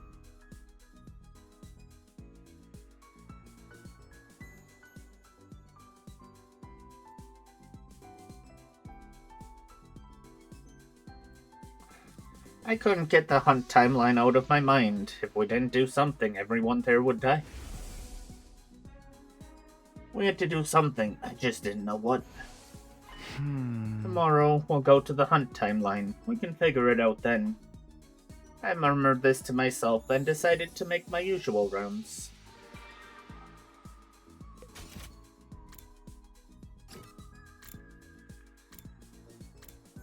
Wow, I think Tsubasa's available for exploring.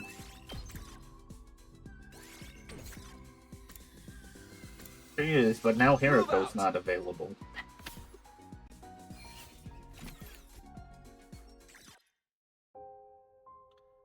Huh? What do you mean we can't jump to the hunt timeline? Oh? You didn't see me around the school during the day, did you? That's because I was in the lab doing maintenance on the PLM.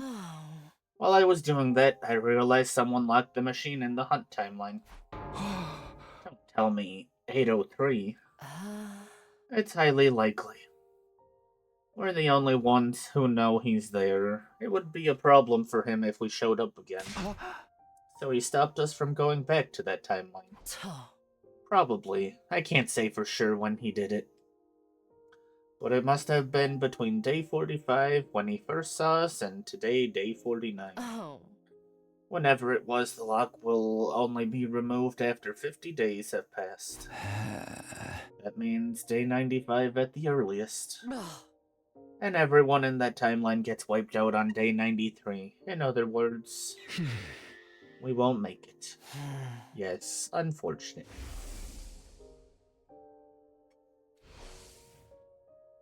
We sat there stunned for a while. They might not have been from our timeline, but all of our friends were going to die.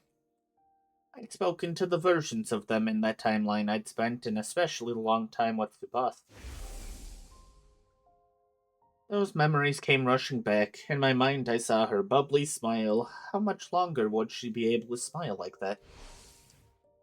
I clenched my fist tightly, infuriated at my inability to help her.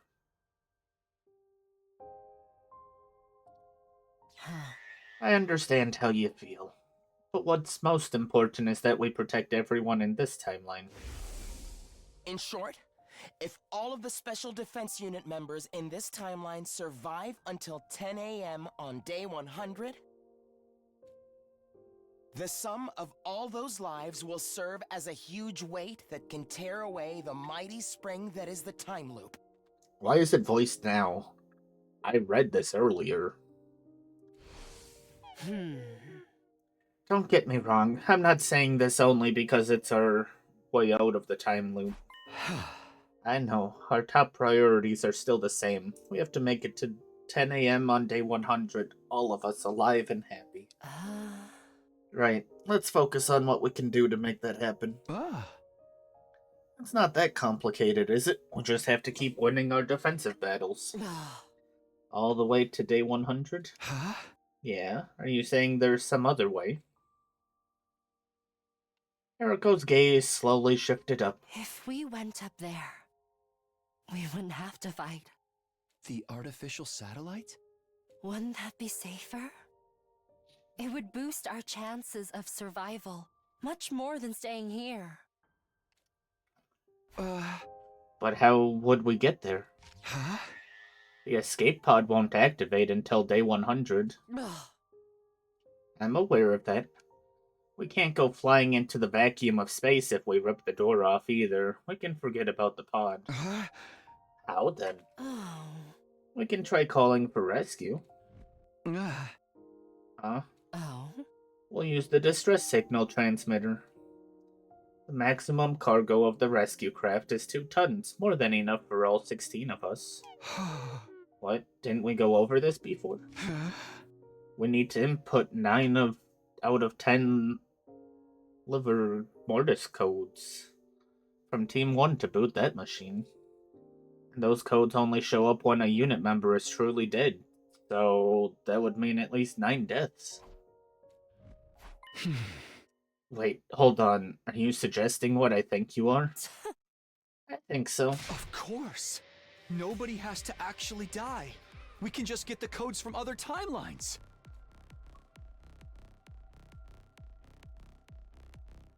That's a good idea, but it's not the most pleasant means of getting things done.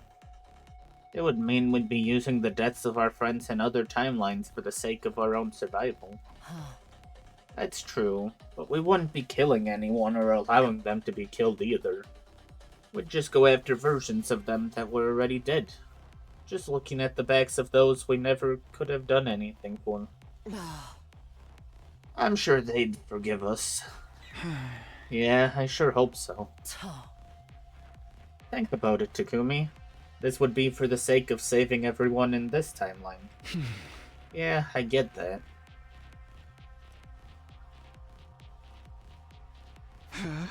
Alright, whose liver motors codes do we need? I already saw 5 of them in the mystery timeline. Let's review them first. Tsubasa, her liver mortis code was 2, right? I sifted through my memories of the mystery timeline and gave her a firm nod. The other 4 were in Kakoji's scrapbook. Ada was 8, Gaku 0, Kako's 9, and Shoma was 3.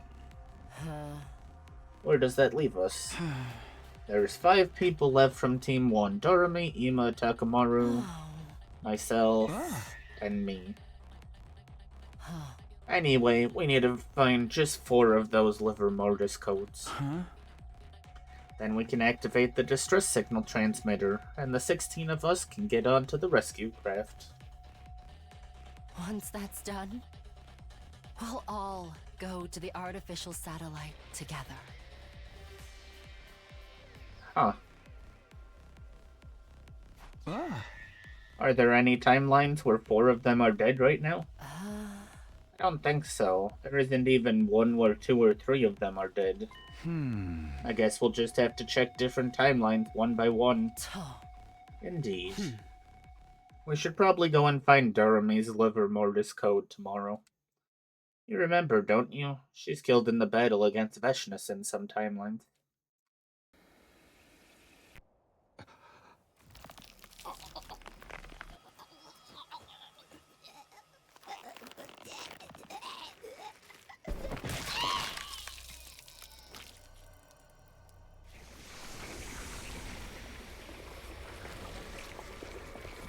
That face.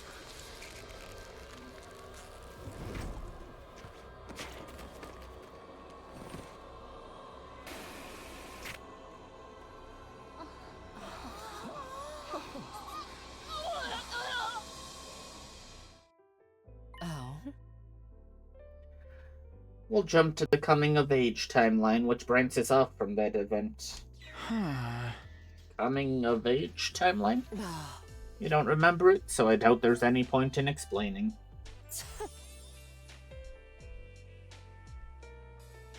The timeline that plays out like some kind of teen drama, like, wow, the teenage dream, you know what I mean?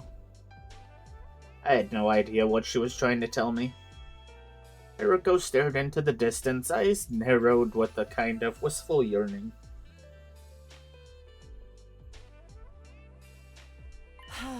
We should head back soon. You know when we can leave tomorrow, right? Yeah, I just checked the device. Our window's between 7:30 and 11:10 p.m. I'll head to the lab in the morning. I still have some maintenance to finish. You'll come to the lab alone by 7 o'clock, or else. She left before I could respond, as usual. Left on my own, I casually glanced up at the sky and saw the satellite. We might be able to get there before long. All we needed was 4 more liver mortis codes. As I thought about that, I found it hard to calm the thumping in my chest. I stretched my hand toward the satellite and clasped my fingers into my palm, as if I could somehow catch it in my grasp.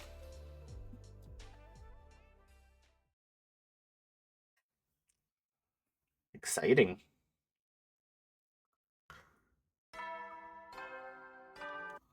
Ding dong, ping bong. Up and at 'em, troops! Time! Get ready. You're stepped in honor. I'll give them to you in person. So come find me in the cafeteria. Oh, the presents time. Aha! Okay, does everyone have one now? Everyone except Miss Shizuhara. Oh, that's fine. She went out to explore early this morning. I gave her hers before she left. Just a lame medal. I think I might be allergic to this cheap metal plating. When was recycling day again? You can't throw them out. Yeah, in case you didn't notice, you've just been bestowed medals of great honor. Honor my ass. Hey everyone, why don't we have a party tonight?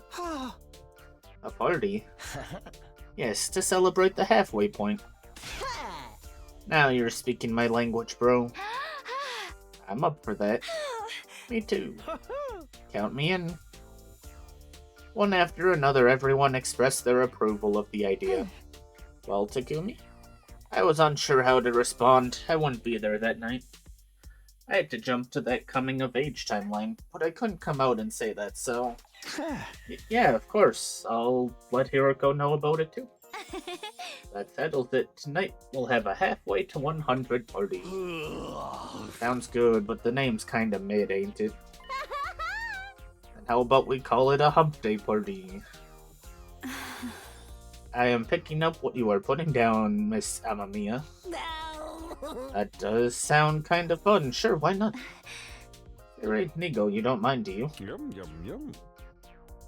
Well, the next offensive battle is on day 57, so... Okay, I'll grant you special permission. But no grinding and no throwing it back. Darn. Yeah, Kyoshika, maybe don't bring your sword to this one. I would never break or grind with the holy Jumonji sword. Terrible.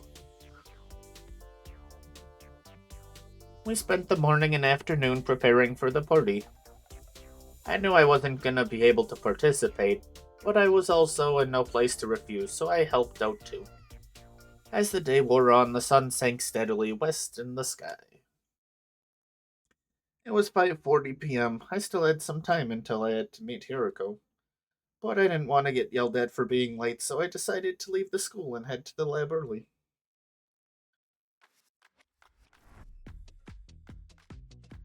I stepped into the entrance hall. Siri and Nigo were there, almost as if they'd been waiting for me. Another late night with Shizuhara, huh, Samino? You know the rules about relationships between students. No heavy petting. Huh? That's not what's going on. We'll be back before the day is over, so there shouldn't be a problem. What about the hump day party? You're not going to attend? No, sorry. Do me a favor and come up with an excuse for me. You're a real loose cannon, pal, although I admit you're the one keeping our operation running smoothly. We've yet to experience a single fatality, and you even managed to get Mr. Otsuki to cooperate with us. So for now, we'll let your egregious behavior slide. Normally I'd have to execute you for this kind of stuff, you know. I'm so sorry, and so grateful for your generosity and understanding. You didn't mean that at all. Still, I never would have guessed the cerebral glitch repair program could be used like that. You managed to fix Otsuki's defect and successfully used the Dolmenic therapy on him too. Sounds like Shizuhara's handiwork more than yours, but it was still a brilliant idea. You're the one who created the program, sir. I think you're the true brains here. Oh, is that right? I mean, of course, only a 300 IQ genius like me could make such a thing. Nigo, the thumb drive you gave Hiroko must have had a copy of the program on it, right? I never made any copies. Me neither. Actually, I don't recall giving Miss Hiroko any thumb drive in the first place. Yeah, there was only ever one of those. What does that mean? On the night of day 16, Hiroko and I leapt to the killer zombie timeline. We had two goals back then. Preventing the death of Hiroko 2, and purging the Gi data from Takumi 2's brain. We succeeded in saving Hiroko 2, but failed to capture Takumi 2. I got cornered by him, fell out of the bathroom window, and got knocked unconscious. The next thing I knew, it was day 17. When I woke up back in my room in this timeline, Hiroko told me... Treating Takumi too. That's been taken care of too.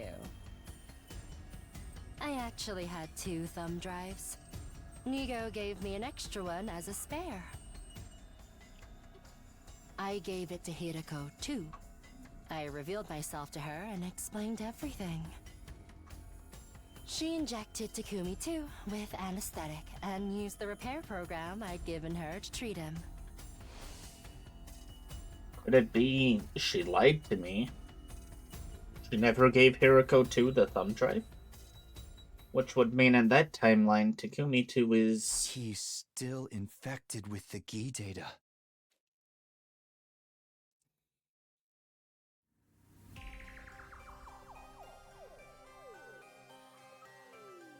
Oh. I see, so Siri and Nigo exposed my secret.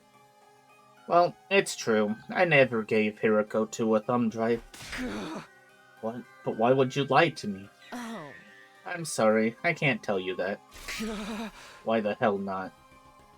Do you have any idea what you've done? If we'd fixed Takumi 2, then...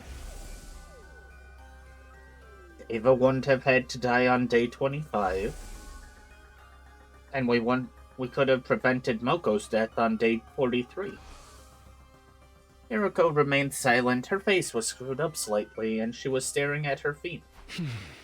Fine, if you can't tell me why, that's all there is to it. We only have 5 minutes until we can leap anyway. But if you really can't tell me, you have to let me choose the next timeline we leap to instead. Where are you planning to go? Hey! Isn't it obvious? The serial killer timeline. I'm going to erase the Gi data from Takumi 2's brain. If we don't do something, everyone except you will end up being killed. There's no other place for that timeline to go. There's more branches that end up with Takumi 2 murdering everyone. So you want to create a new branching path? Yes, we're going to create a timeline where nobody else has to get killed. A future where everyone who's left can live out a happy life. What if I refuse to go with you? I need that thumb drive of yours to fix Takumi 2, but there's only one, so... Are you going to take it from me by force? Takumi, you promised me last night. You said we'd go to the coming of age timeline and find Darumi's liver mortis coat. Remember what you said our top priority was? Making it today to 10 a.m. on day 100 in this timeline together and happy.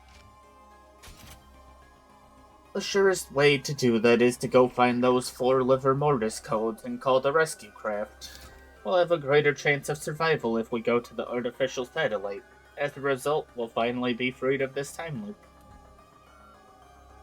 Hiroko's words helped me regain my composure a little. What she was saying made complete sense. The versions of our friends in this timeline are our top priority. And even if I did manage to fix the serial killer timeline's Takumi, it wouldn't erase the branch of that timeline where he never got cured. A timeline where Takumi 2 killed everyone would still exist somewhere in blood space. Knowing that, was there any point in fixing him? One rail would still covered in flames no matter what I did. But then, I thought about what Hiroko had told me before. Of course, one of them is still destined to burn in hellfire. There's no changing that. But it's better than if we'd never added that second line at all. At least this gives the passengers a 1 in 2 chance at happiness. I sincerely apologize for lying. I was obviously in the wrong. In spite of everything I just said, I'll let you make the final decision. You lead, I'll follow. I'll keep my mouth shut and cooperate with whatever you want to do. I thought about it. Should we go to the coming-of-age timeline to find Darumi's liver mortis code, or should we go to the serial killer timeline to fix Takumi 2? After a lot of agonizing, I came to a conclusion. Whoa, we get our first choice in like 40 days?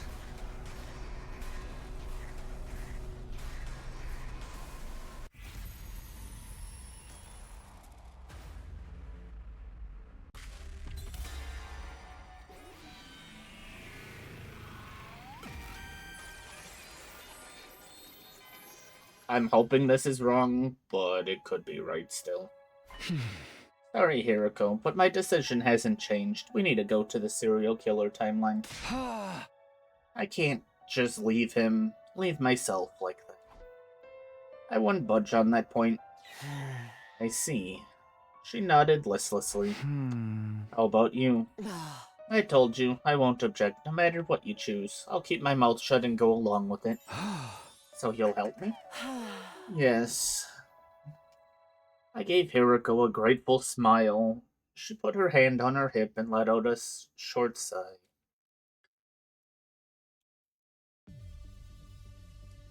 "7:40 p.m. It's been 10 minutes since the leap window opened. In order to regain the time we'd lost, I had to configure the machine quickly. Hiroko and I put on our leap suits. Alright, let's go.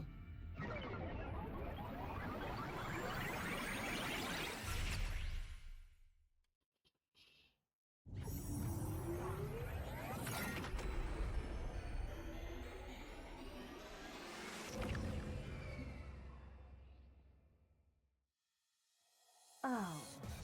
Alright, we've made it back to the school. Hiriko spoke in a clear, calm voice. Are you sure you're okay with this? I'm the type to adapt quickly. I don't waste time worrying, unlike somebody I know. Now then, we're here to fix Takumi too, but where is he?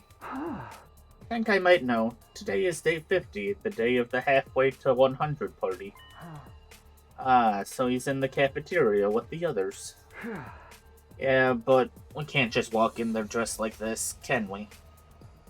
So I have another idea.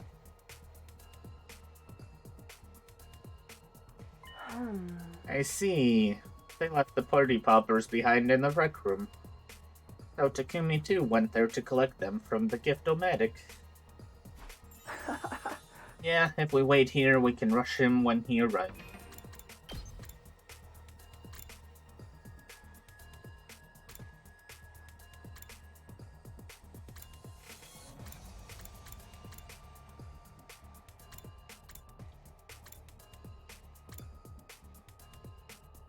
I don't think we're changing anything. He's going to come up those stairs up to the 3rd floor. After a short wait, there he was, just as I predicted. A version of me from this timeline, Takumi too.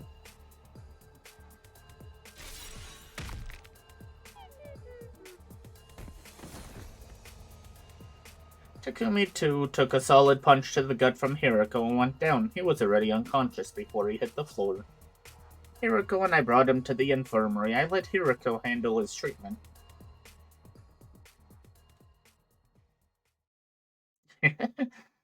They couldn't make a new picture there.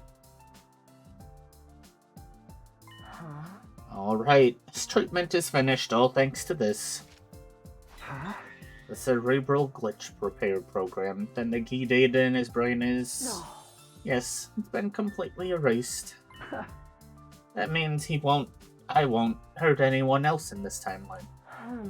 Indeed, he'll be back to the harmless, dim-witted Takumi Samino we all know and love. Her insults didn't sting in the least. If anything, they were music to my ears.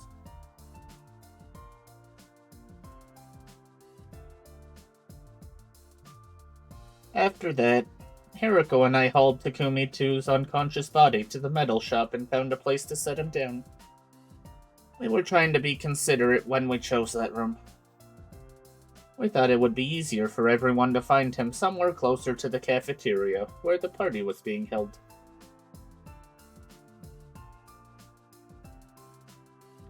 That was the end of our Takumi 2 problem. Hiriko and I quickly returned to the lab.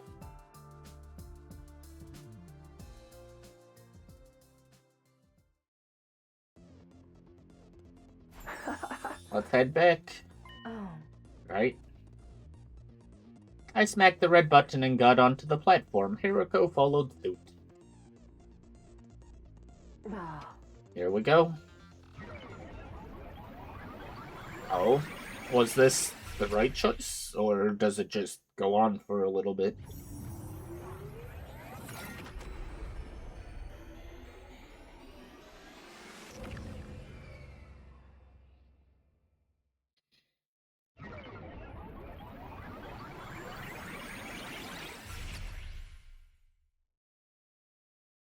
We were back in our original timeline. Immediately, I was overcome with intense palpitations. The world was spinning around me. I could hardly breathe. At first, I blamed the leap suit. I peeled it off, putting my hand on my chest and breathing deeply. There was no sign of the pain getting better. My heart raced, my head spun, and my lungs ached. What's wrong, Takumi? Just as Hiriko rushed to my side, I lost all my strength and fell to the ground. Suddenly, she was holding me in her arms. You're okay, Takumi. Stay with me. I wanted to scream to her that I wasn't okay at all, but I couldn't make a sound. I couldn't breathe normally. All my air was gone, as if someone had sucked it out with a straw. Don't tell me. Still supporting me with one arm, Hiriko reached for the leap suit on the ground. It was the one I'd been wearing. She examined it closely. Before long, her eyes widened and she gasped. A hole. There's a hole in it. But why? How? Nothing happened when we jumped into that timeline. Looking closely, it's starting to fray in a few spots. Did one of these spots get torn open? It doesn't matter what caused it. Takumi, this has to be... Leap damage. I squeezed the words out from my throat. Everything around me was getting hazy. The very next moment, my consciousness fell apart into 1,000 pieces, vanishing without a trace, like a dust in the wind. Wow, we found another ending. Oh, maybe not. I woke suddenly, my eyelids slowly opened, and I saw... Hideko?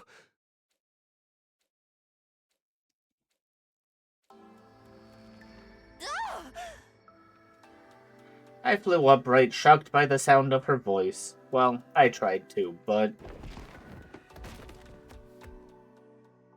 I couldn't get my muscles to cooperate, and unceremoniously rolled out of bed instead. Are you alright? With Hiroko's help, I managed to get to my feet. My legs trembled like a newborn fawn's. I have 4 questions. What? 4? So suddenly? Just answer me. What day is it today? She continued after a deep sigh. You're not going to like this. It's day 71. Day 71? Yes. You've been out cold for 20 days. Wow, okay. Next question. Why did you just scream like that? Isn't it obvious? You suddenly woke up after 20 days. I was starting to think you might never open your eyes again. Sorry for making you worry. I wasn't worried. Besides, you should see how worried everyone else is. That's right, I need to tell them that you're awake. Hiroko was about to run for the door, but I was quick to stop her. Wait. Huh? I'm not done. I still have 2 questions left. What are they? What about our battles? The enemy must have attacked while I was out. They attacked alright on day 57 and day 63. But as you can see, the school is still standing. We fought without you and won. Thanks. That's some good work. That hardly sounded sincere. Don't tell me you feel like you missed out, or do you not like that the team proved it could win without you? Hey, come on. Never mind that. What's your last question? Oh, well, this is a vague one, but did anything change while I was asleep? Change? No, nothing's changed. Did you find anything out, though? Any new information?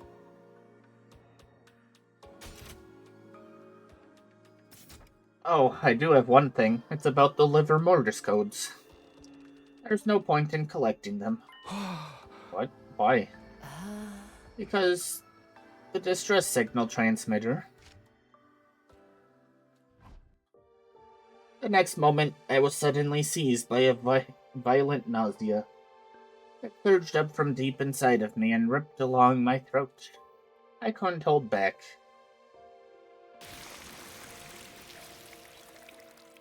I spewed liquid all over the place. It was sticky, shiny, fresh blood, the color of ripe cherries. Takumi, you... I'm fine, don't worry. Don't lie to me, you're clearly not okay at all. You haven't recovered from your leap damage, you need to rest more. I've rested plenty, I was asleep for 20 days. But Takumi...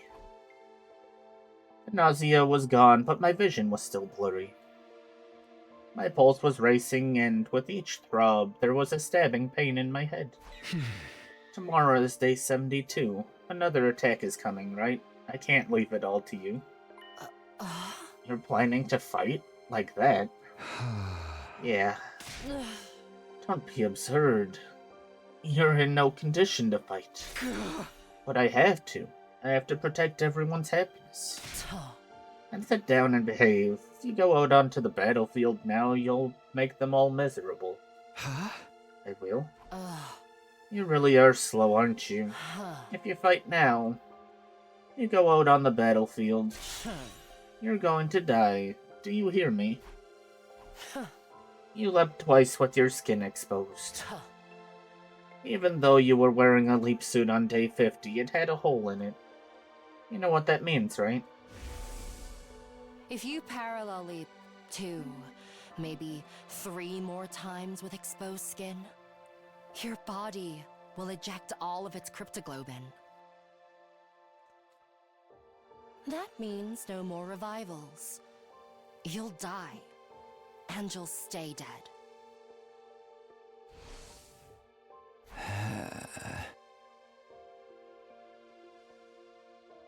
You said once or twice more. Then I have one more time left at most. Takumi.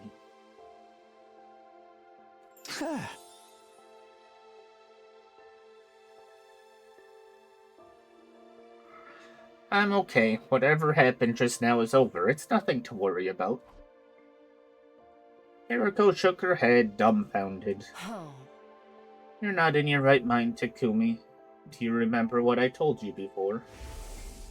Serious leap damage can affect the brain, and rob you of your memories and your ability to reason. Are you saying I'm not being rational? That's exactly what I'm saying. If you go into battle like this, you'll only slow us down. You'd know that if you were thinking straight. You're also forgetting that your fate isn't yours alone. In short, if all of the Special Defense Unit members in this timeline survive until 10 a.m. on day 100, the sum of all those lives will serve as a huge weight that can tear away the mighty spring that is the time loop.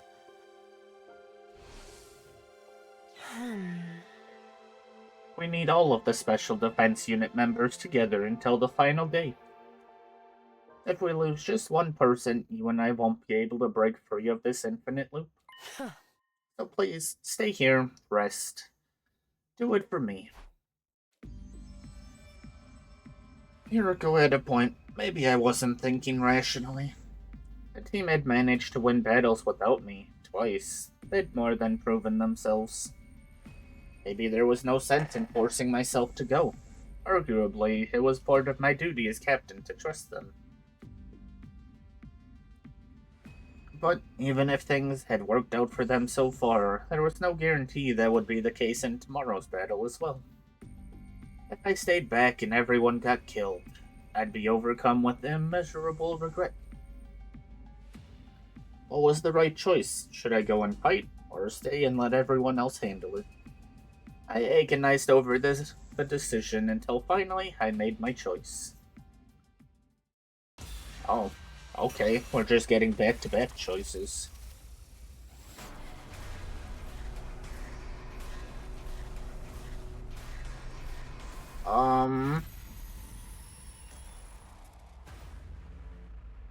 I guess we continue the streak of I'm trying to just get bad endings, but apparently isn't.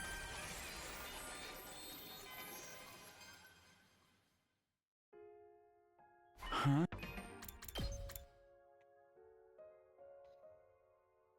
Yeah, I don't think this is a bad ending either.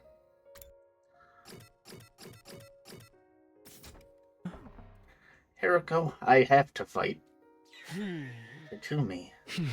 I'm telling you, I'm fine now. I won't hold you guys back in the fight. Hey! But I can't just sit here and watch. I can't just sit around while everyone puts their lives on the line in battle. Please, hear me out. I really genuinely want to fight for all of us. Hiriko shut her eyes. After a heavy sigh, she spoke. Fine, if you insist, but if it gets too much for you, let me know immediately. A servant can't die before his master. That's an order. You hear me?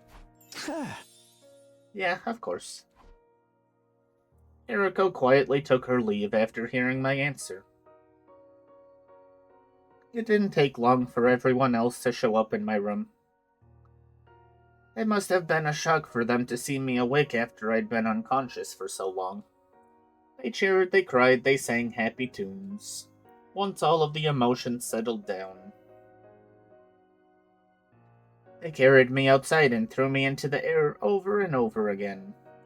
As I flew through the air, I felt certain I'd made the right choice. I would fight to protect them. That was the right thing to do. Couldn't possibly be a mistake. At the same time, I was more sure than ever that I needed to stay alive until 10 a.m. on day 100. For all of us, for Hiriko, I have to keep everyone alive to the very end. I made a solemn vow in my heart as I flew in the air, coming just that small distance closer to the satellite.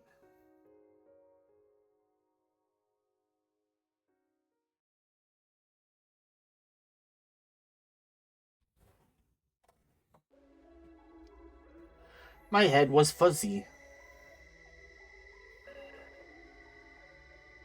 Everyone was already gathered inside the war room.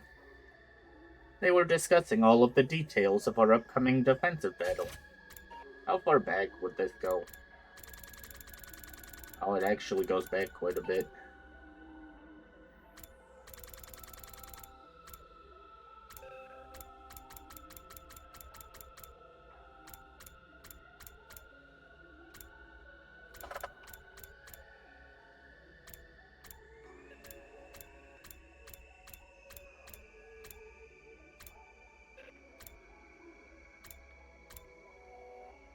Yeah, she never said what happened to it. I'm guessing it's broken? But I could barely hear anything. It was like my head was submerged underwater. Takumi, are you okay? You seem a little out of it. Hey, are you listening? Oh, yeah, I'm fine. He can't help it. He's still in recovery. He was asleep for 20 days with an unknown infection after all. Apparently, that was the cover story Hiriko came up with.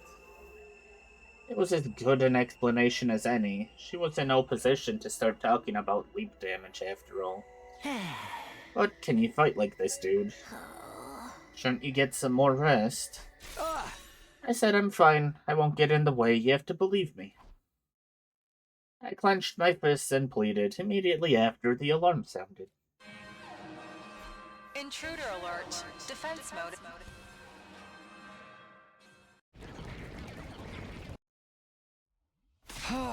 Okay, guys, let's do this. Special Defense Unit, move out.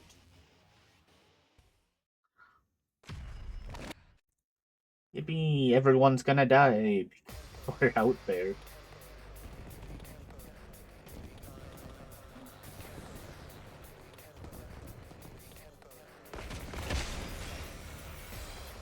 Not like this! The voices. Help me!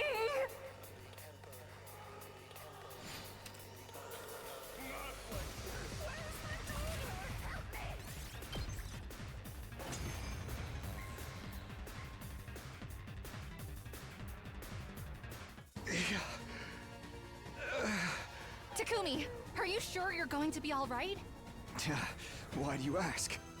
You look like you're struggling with every step. Struggling? No way. We're only fighting minions anyway. This is nothing. Are you certain of that, Sir Takumi? You're absolutely pouring sweat. It doesn't look like it's nothing. Drop it! I told you not to worry about me. Forget that and focus on the next wave. Here we go! Oh, he's not the brightest bulb. No! I don't want to fight! Why did those minions get so close to the last section? A little ominous. Are you freaking kidding me? That's all there is? There's no commander this time, so yes, that's it. Ugh, what a letdown. Like appetizers with no entree. It was so easy that it makes me feel unsettled. Maybe it was a harbinger of a future disaster? You mean a death flag? We still won. Isn't that what matters? Yeah, I guess so. Well then, Takumi, go ahead and lead our chant. Takumi? Takumi, you don't look so good. Hey, Takumi, what's the matter? Snap out of it. Takumi! Takumi! Takumi! Anyone else want to say Takumi?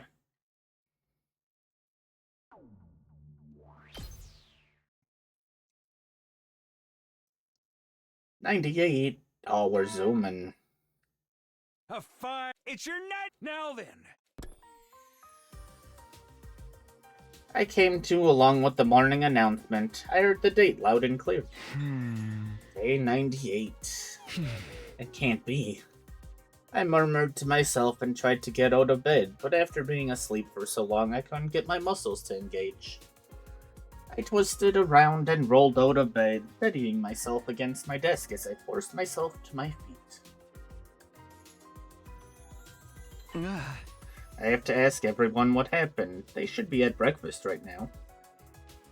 I stumbled out of my room, leaning against the walls as I made my way to the cafeteria.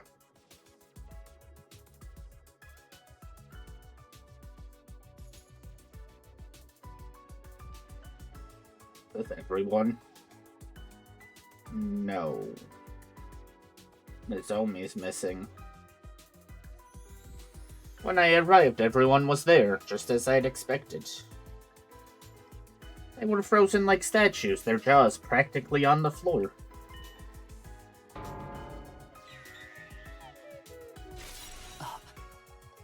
Who? Me? Wait, there was someone missing. It was Nozomi. I couldn't see her anywhere, but before I could ask, Gaku started talking. Hey, are you guys messing with me? Why is Takumi here? What do you mean, why? He must have come too. Yeah, Takumi's awake. Oh, you're back. Yay, wahoo! Thunderous cheers echoed around me. Everyone gathered round. They hugged me and ruffled my hair, and they clamored with delight. Eventually, once their excitement had subsided a little, I fixed my hair and cleared my throat. And I asked what happened over the last 25 days while I was asleep. Where to start? We took turns looking after you. What about the defensive battles? We had one on day 87 and one on day 93. An elderly warrior named Dulcia came both times, but we vanquished him. Oh, speaking of battles, Veshness is coming tomorrow, but you don't need to fight. What? Of course I do. Just how clueless are you? You're in no shape to fight.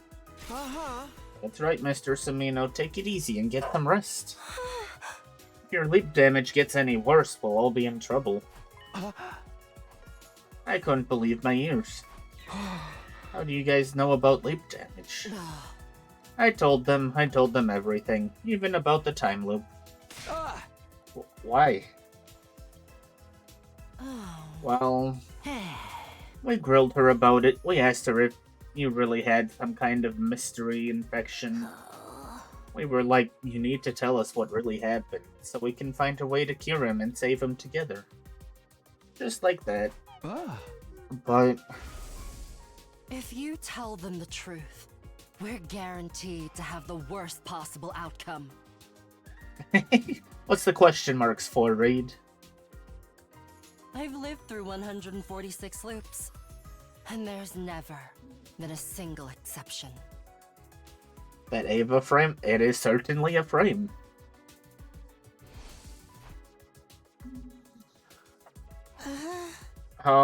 pardon a crab smear like me for opening his fetid face hole, but shouldn't we be happy? Takumi's finally better. That's right, I'm so happy I could do a backflip. And I finished making the baby jar, too. Now we just need Nozomi to wake up. I couldn't keep up with all this. Everything they said led to new questions. What's a baby jar, and what happened to Nozomi? Yeah, how about that?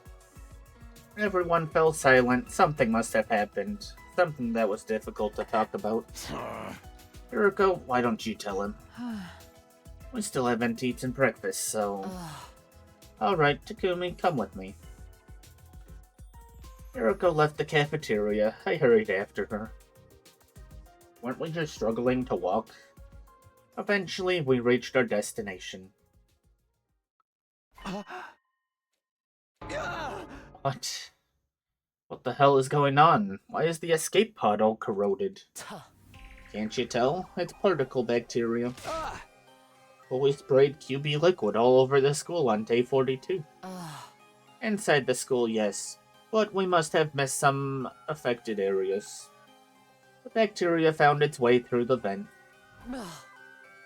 We only found out 10 or so days ago. There wasn't any point in spraying it down with our remaining QB liquid. Even if we'd done that, there's no way we could have the pod repaired by day 100.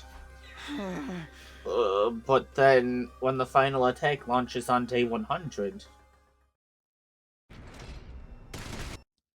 They really like showing this now. Don't worry, the attack's not going to launch. Why? We're going to stop it. How? We're going to take the baby out of the machine in the defense room. Can't do that, you'll kill him.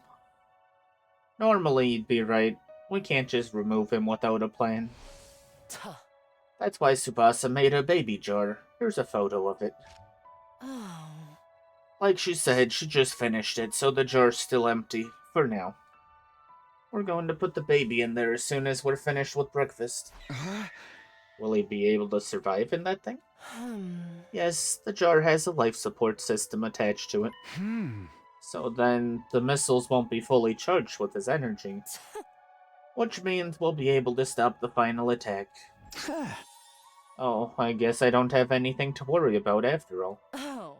Nobody told you to worry in the first place. I can't say we're totally in the clear, though.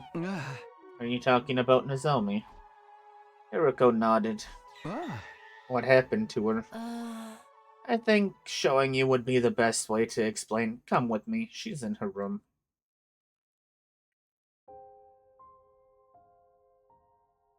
Rejection symptoms, Nozomi? classic. Why is she glimmering? Oh, nope, that's different. It was day 85. I brought everyone to the lab to tell them about parallel leaping. On the way back, a tiny meteorite came flying down from the sky.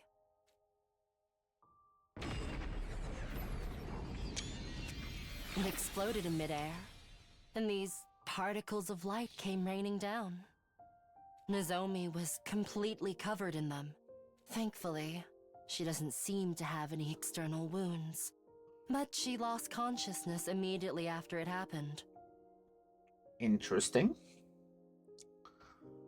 That brings us to what you see here. Is her life in any danger? No. She's just sleeping. Her breathing and pulse are normal. So, don't worry about that. I stared hard at Nozomi. She was comatose, and yet, for some reason, it didn't make me feel anxious.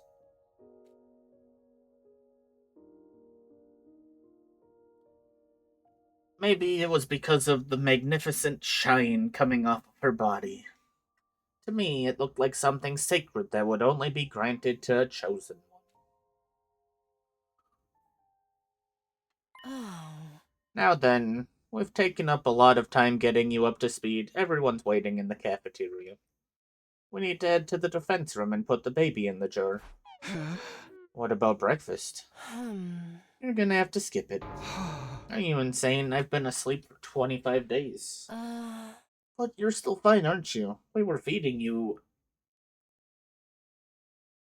intravenously. Now that she mentioned it, I realized I didn't really feel hungry. Come on, let's go.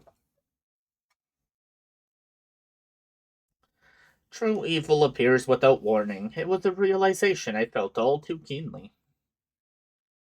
Back in the cafeteria, Hiriko and I were greeted by a scene that was difficult to process. How? Oh.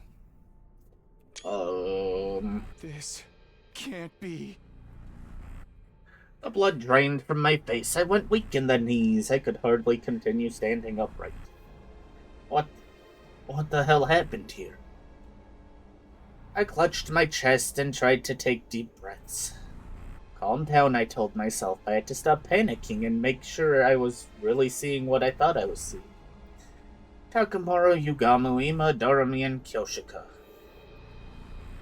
All 5 of them were laying limply in a sea of blood. There wasn't even a hint of movement. It was clear they were already gone. But it wasn't just them. The other 8 were laid out on the floor around them. There was no sign of blood on them. Were they okay? Snap out of it, Takumi. We need to get them to the infirmary. Right. Got it. No sooner than I took a step forward. It's you! The key infected Kako. It's Kako-G. What a terrible nickname! Could you please not call me that? Anyway, you know me? You must have been to that timeline then. Have you been following me? Not that it matters now. Kako-G continued speaking as she swung around her survival knife. What a shame. I was about to kill the rest of them too. You just had to show up and ruin it. You must be the one who ran away from the mystery timeline. Mystery timeline? I'm not familiar with that name, but you're probably right. I'm curious. Okay, so we got Dorami, Takamura, Ima, Yoshika, Yugamu.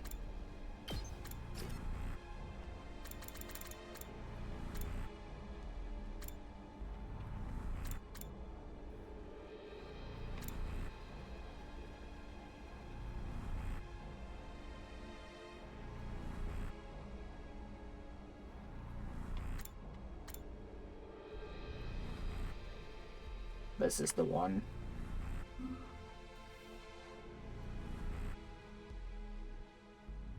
Yeah, okay. This is, in fact, the one that goes to Mystery Route. Except I didn't run away. I just got bored and went somewhere else. By the way, I made sure to slaughter every last one of them in that timeline. Why would you do that? Did I never tell you? Deep inside me, there's an unstoppable urge to kill other animals. It's part of my reproductive instincts. I was born that way. For me, killing feels like what your species does in bed. But if you ask me, the things you do there are far more grotesque and repulsive.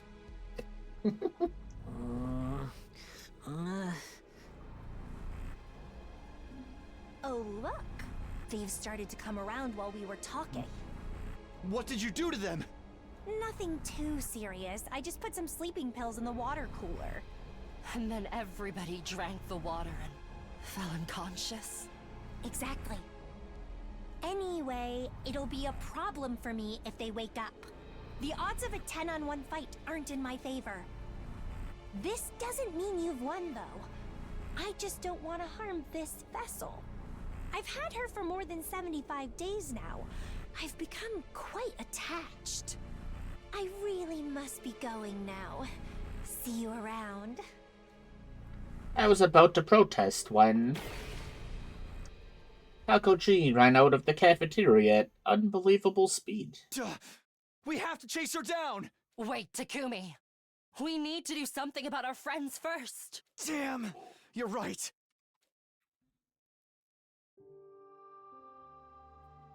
Hiroko and I examined the bodies of the first 5. They bled out, having lost all of their cryptoglobin. We couldn't revive them, the strength left our bodies, and we collapsed to the ground. It wasn't long after that the rest of the unit came to. They were all horrified to see the carnage before them. Kako was particularly distraught. She'd clung to Ima's corpse and held it tight. She wailed like an animal, shaking her head and heaving heavy sobs. Even now, the shock still colored their faces. Hoping to calm everyone down a little, Hiroko and I brought them to the gym. I see. Sleeping pills in the water cooler. We drank it and it knocked us out. My head is still fuzzy. My vision is all blurry too. I can barely stand up. But who would do this? Let me make one thing clear. The culprit is not one of us. It's some kind of creature that came from another timeline. Creature? Yes, a Gi. Hiroko was probably trying to spare everyone by leaving out that it was possessing a version of Kako. If Kako were to find out, she'd probably be beside herself with grief and guilt. Hey! Hiroko and I will go after it. You guys wait here. No, I'm going too. Kako, I understand how you feel. No. I'm going to kill that thing. After screaming at the top of her lungs, Kako lurched forward. The effects of the medicine haven't worn off yet. You can't run like this. How can you say that? You were the one in a coma for days. Yeah, but I feel fine now. No. Enough of this, Takumi. We need to go. Everybody, take care of Kako. Got it. Why? I want to go too. I want to go. Let me go. Kako was having a complete meltdown, tears streaming down her face. Everyone frantically tried to hold her back. Thanks, guys. That was all I could say before Hiroko and I ran out of the gym. We were unsure if Kakoji was still on the premises, but we still searched around the school just to be sure. When we reached the war room... Sirei and Nico too. Hiroko rushed over to them. After a short inspection, she turned to me, her face ashen. They're completely destroyed. Totally beyond repair. It's possible she hasn't given up on trying to kill us all. So, maybe... We looked at each other as realization dawned. This is bad! Nozomi's in trouble! We bolted out of there, making our way to Nozomi's room on the rooftop.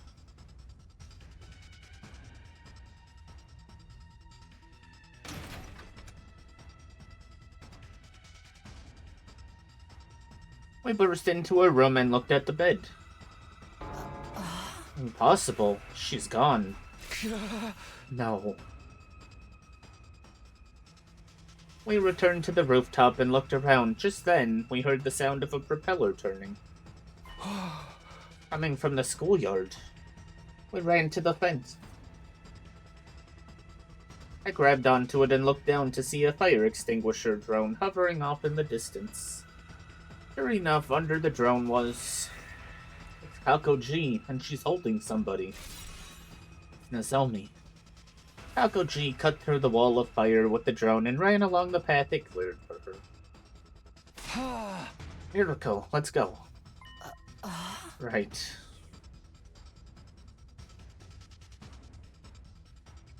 We rushed to the city ruins. There was no sign of Kakoji. Where did she go? Could she be going to the lab? Hey! When's the next leap window? Tonight, starting at 9:20 p.m. Then what would be the point of taking her there? Why would she even want to take Nozomi to another timeline? How should I know? I don't even know why she took Nozomi in the first place. Anyway, the lab's the only place that makes sense, so... I know, let's go. We ran for the lab. After 5 minutes of sprinting, Hirako suddenly stopped. Look, there. She was pointing down an alleyway. I could see something stirring there. It was Kako-ji, but she had already spotted us. She jumped high up in the air and vanished, with Nozomi in her arms all the while. Damn it. We were so close. We stared in the direction Kako-ji had fled. That's not where the lab is it? No, it's the complete opposite direction. So she's not trying to go there? I don't know. She might just be trying to misdirect us. Then I'll look in the direction she went and you can search. Have you forgotten how incredibly strong Kako-ji is? We can't risk facing her alone. It's too dangerous. She had a point. I didn't care what happened to me, but I couldn't let any danger come to Hirako. Then we'll have to look together. I agree. Let's search any place she might have wanted to go. But in the end...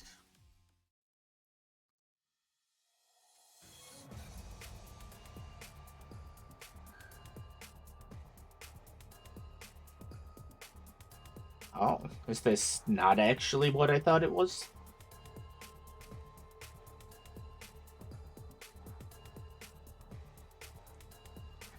We couldn't find any sign of Kako-ji anywhere. And as we were searching, the sky grew dimmer. Night fell. Clinging to our last hope, we ventured into the mountains to the northeast. We kept walking for some time until we approached the summit, where we finally spotted a wriggling shadow. Kako-ji, we'd found her, but she'd found us too. Wow, not bad. You figured out I was here. What can I say? Vermin has a very distinctive smell. Are you talking about me? I'd say your kind are the real vermin here. What do you mean by that? I wonder... Just tell us what you want. Why did you take Nozomi? When I was on the roof, I saw a light coming out from under her door. I went inside to investigate and saw her in bed. I knew it the moment I laid eyes on her. She's a variant. Why are you giving new words? There is so little left. A variant? When a certain species is exposed to a special kind of light called a treem ray, their body's composition morphs them into something called a variant. I'll spare you the details, as I doubt you could understand, but... variants are a rare delicacy for my kind. I must return to my native planet and offer up her body to them. That's why I'm looking for a craft to take me back. Specifically, our own craft, which is capable of warp travel.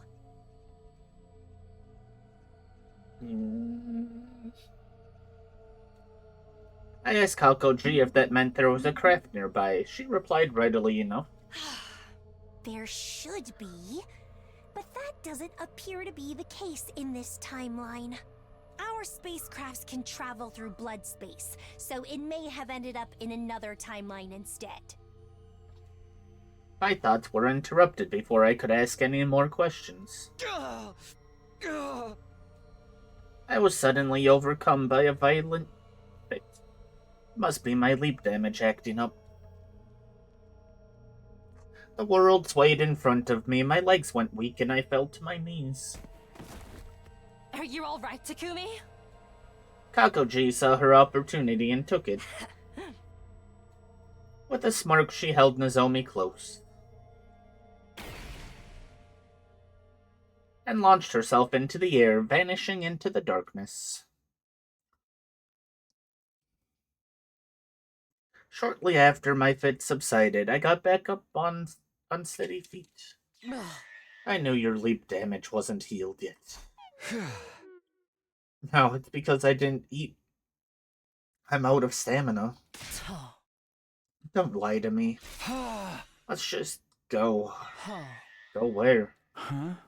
Who's the dimwit now? Kako G practically spelled it out for us. What did she say just now? Her spacecraft might have ended up in another timeline. He really is going to the lab this time. I nodded and took off running. Hiriko was right behind me. We hurtled down the mountains and raced between the buildings in the city.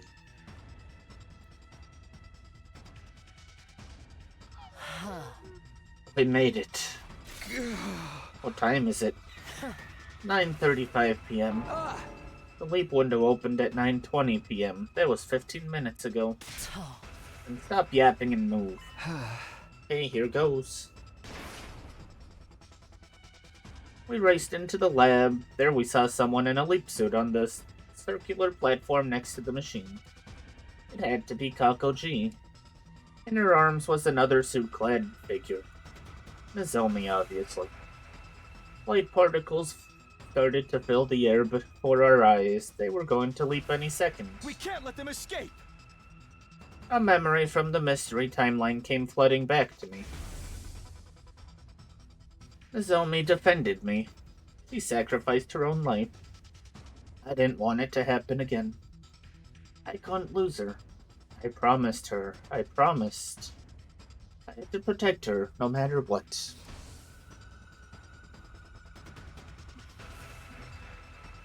I hunched over, about to leap toward Kakoji, but then Hiriko yelled at me. Takumi, no!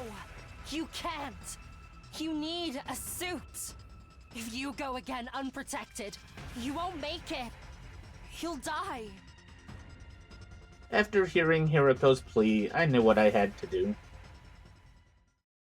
No, you give me a choice.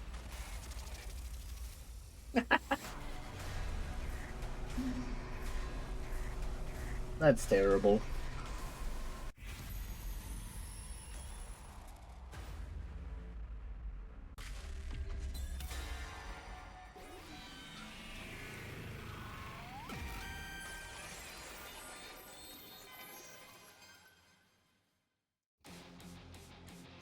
I didn't hesitate or delay for one single second. My body moved before my mind did.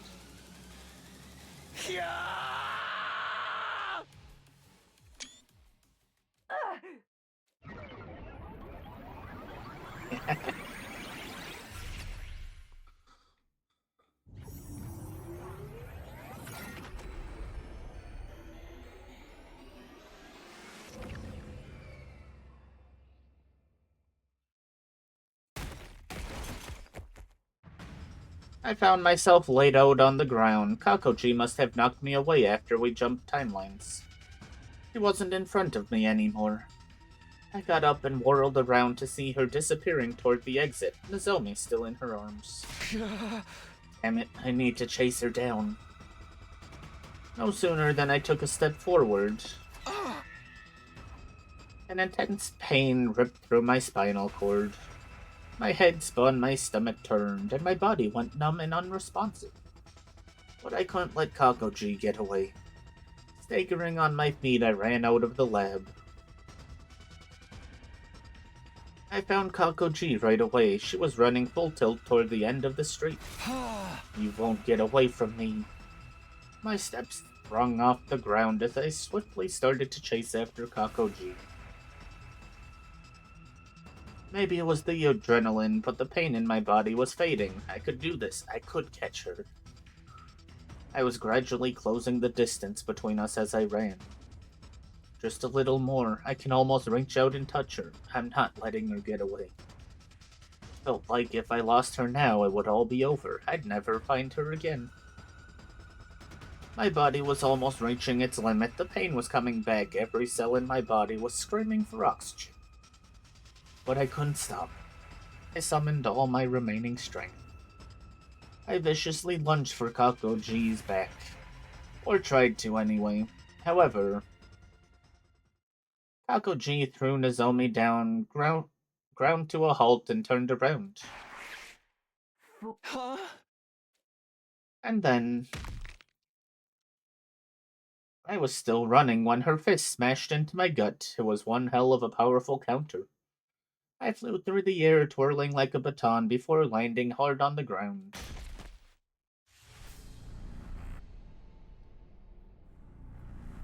Kakoji was quick to follow up. She kicked me over and over as she spoke. You are an imbecile! Do you really not understand why I ran?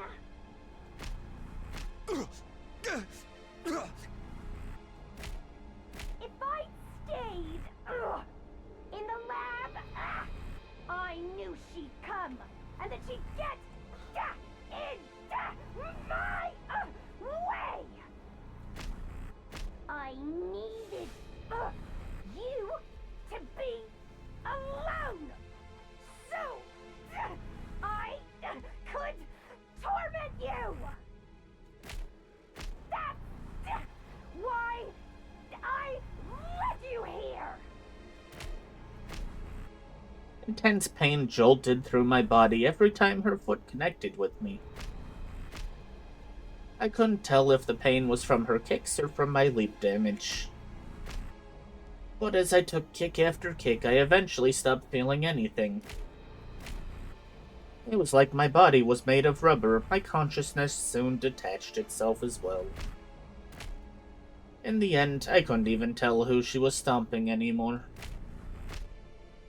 Time continued to pass.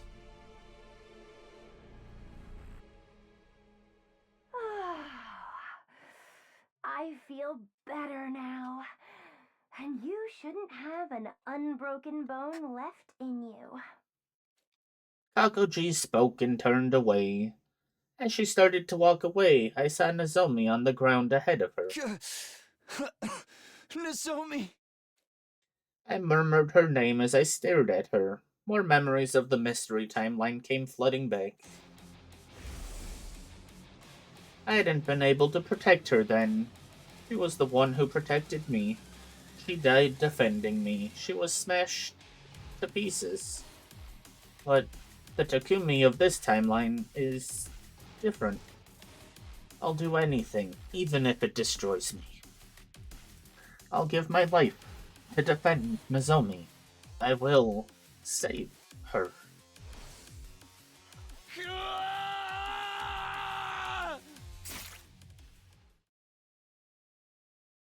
Oh. I don't think we saved her. Oh. But how?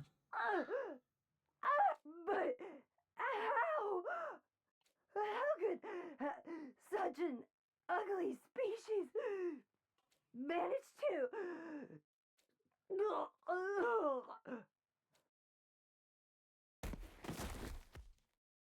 Kakoji fell to the ground. I quickly took off her helmet and put my hand on her neck. She still had a pulse. She was breathing normally. She was just unconscious. I ran over to Nozomi, just like I'd done with Kakoji. I removed her helmet to check her. She was fine, still asleep, but she would survive. It was just then that I heard footsteps. Running over to me was...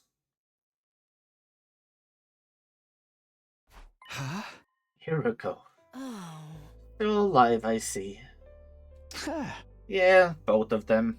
Oh. I meant you. You've leapt 3 times now without protection. You could have died instantly. Huh? Sorry. Hiroko sighed and pulled something out of her pocket. Ah. What is that? Oh. A beam gun that generates a special electromagnetic pulse. I borrowed it from Tsubasa. I never go anywhere without it. The electromagnetic pulse is harmless to the human body, but it can damage really small creatures if you crank the output high enough. What? Just watch. Hiroko made her way to Kakoji, laid out on the ground. She stopped beside her, put the muzzle to her temple, and pulled the trigger. Immediately after, I was confronted by a grotesque sight. A horrible, squirming creature began to wriggle out of Kakoji's mouth. I'd seen one before. I could never forget. It was a Gi Queen. To be more precise, it's a female spawner. In the zombie timeline, it was known as Alpha 1. Well, this one is originally from the Box of Calamity timeline, so technically it's not that Alpha 1. Thank goodness, so Kakoji's back to being regular Kako now, right? Yes, we should be calling her Kako 3 instead. She's a denizen of the Box of Calamity branch after all. But will her brain be okay? I just examined her, and her vital signs don't show any abnormalities. We don't have to worry about her dying. But she's losing a lot of blood from that wound on her back, so we should treat the wound quickly. My heart clenched. It wasn't Kakoji who was laid out on the ground, it was Kako. Even if my back had been up against the wall, I felt guilty for hurting her. Oh. By the way, what should we do about this thing? I followed Hiriko's gaze. She was using the heel of her shoe to pin down the Gi Queen wriggling on the ground. Isn't it obvious? So many of my friends had been killed by that monster, I didn't even have to think about what we needed to do. I lifted my foot, finally ready to exact my vengeance. I used all my might to crush the disgusting little creature.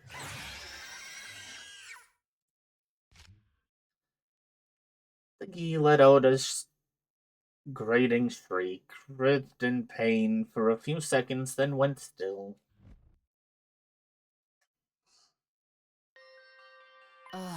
Now then, let's get out of here.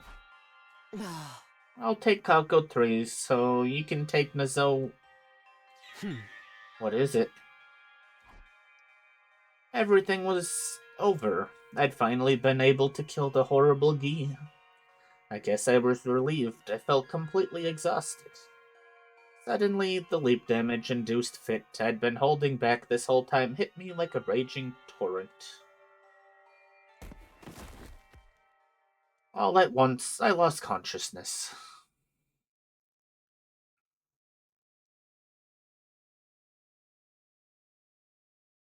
Oh, are we alive somehow? That is crazy. When I came to, I saw her sitting there, as always. If I got paid for every time I had to carry you, I could afford a beautiful mansion in an upscale neighborhood by now. Sorry for all the trouble. Don't worry about it. You can lick my boots clean again to apologize. I don't remember ever doing that. Really? Huh. I must have my timelines confused. I tried to smile, but I couldn't. Not even my cheek muscles would move. Intuitively, I knew I didn't have long. The damage had begun to consume my entire body, killing my cells. I told everyone you took care of the Gi. They were all very grateful. They cried and thanked you for avenging everyone it killed. A touch of warmth returned to my cold body. What about Nozomi? She's still sleeping. Awaiting a kiss from a prince, I suppose. She's safe, even if she's not awake. I felt myself grow warmer still. And Kako 3? What's wrong? I doubt you'll believe me, but someone showed up and stitched up the wound in Kako 3's back. Someone? Who? A woman in a white coat. White coat. That only makes me think of the regular citizens on this planet. What? When she was done treating Kako's injury, she carried her off and disappeared. She got on board some strange silver vehicle. I didn't understand. Was that because of the leap damage? Are my brain cells so broken that I'm starting to hear things? Anyway, she seemed like a good person, so I don't think we have to worry about Kako 3. A silver vehicle. I have no clue. Maybe in another part of this timeline. Wait, but... The alarm sounded immediately after I spoke. Intruder alert. Intruder alert. Unauthorized defense.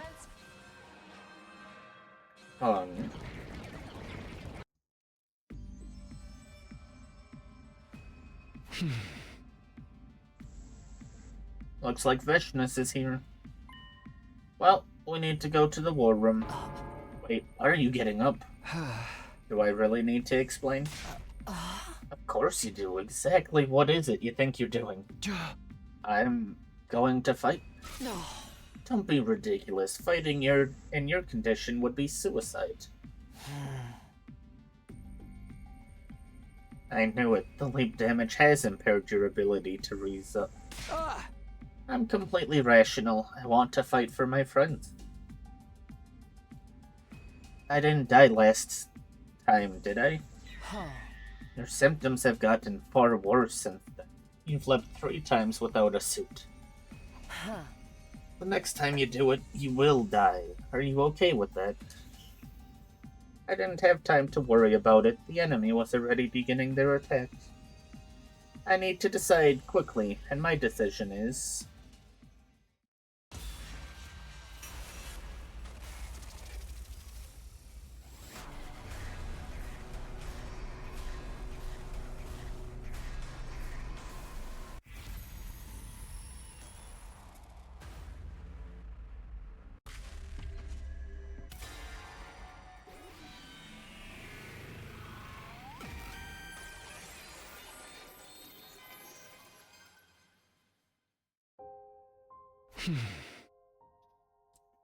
Hiroko, they already died.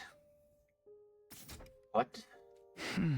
5 of our friends already died. So we can't break free of the cursed cycle this time. Yeah, so the outcome is the same either way. Whether I live or die, we're going to be right back where we started. So if nothing else, I want to choose a path that doesn't leave me with regrets. I want to fight for everyone in this timeline, and end this. Hearing my insistence, Hiroko replied, You really are stupid beyond any hope of redemption. She nodded quietly, her eyes welling up. You're so freaking late. What were you even...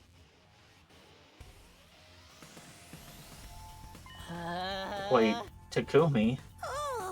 Are you okay? Yeah, I found a miracle medicine. As you can see, I'm back and better than ever. I lied without hesitation. There was no time to try to persuade everyone. Takumi, thank you. You avenged my dear brother, didn't you? I guess. Are you okay, Kako? Not at all, but I'm going to fight with everything I have. Your brother dearest. Right. I nodded firmly before turning to everyone else. Okay, then, here we go. Special Defense Unit. We move out for the final time. I think I have actively forced this timeline to connect with history. If this goes the way that I think it will.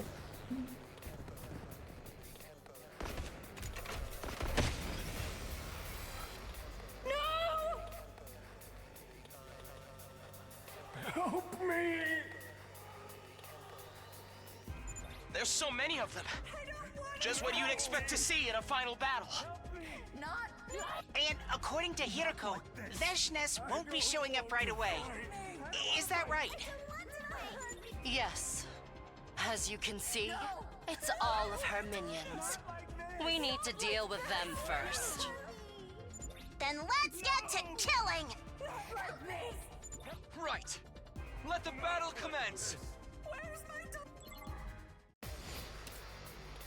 Where's my daughter? No! I don't want to die! No! Help me!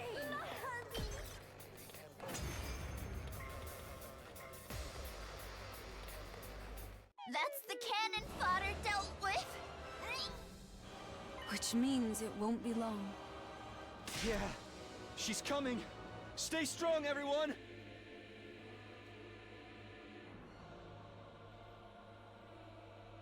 Just as we'd predicted, Veshness arrived, calmly approaching from the distance. I could hear everyone's breath hitch. Tension filled the air. Oh, hi, kitty kitty. At last, Veshness stood in place. She stared right at me as she spoke. You're still alive? I didn't see you last time. I thought you were done for. I still got life in me yet! Just try and take it from me!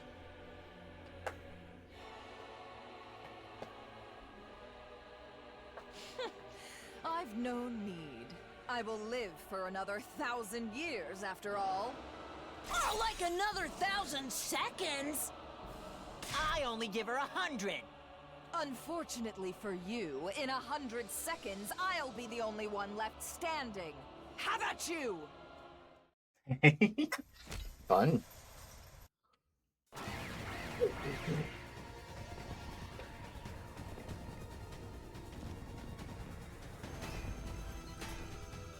Everyone, careful! She's going to use an undying flame attack soon! Got it! Understood!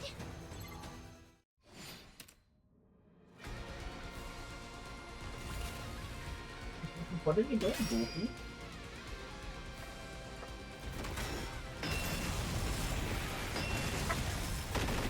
Oh, well.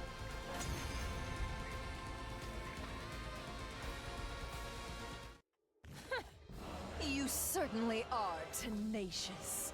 But your tenacity ends here. Prepare to taste my true power! Ugh, such corny villain dialogue. It makes me wonder why you didn't just show your true power in the first place. Isn't that obvious? I'd like to enjoy the sight of you hideous worms writhing in pain as long as I possibly can! Shut the hell up, you hag! You'll burn ants with a magnifying glass if you want to be a sadistic bitch! Ava, you... Takumi, are you okay? Yeah. Just so excited to fight after so long. Making it hard to breathe. Are you sure? I'm fine. Don't worry about me. Takumi... Veshness, your wish is my command. So take a good long look. You can see all of the agony you want when you're down there in hell. Burning up with all the other psychopaths. Hell? The only one going there today will be you! Is that a challenge? Bring it on! Okay, everybody. Here we go. Ava is certainly something in these past timelines. Everybody! This is our final battle! Give it everything you've got and take her down!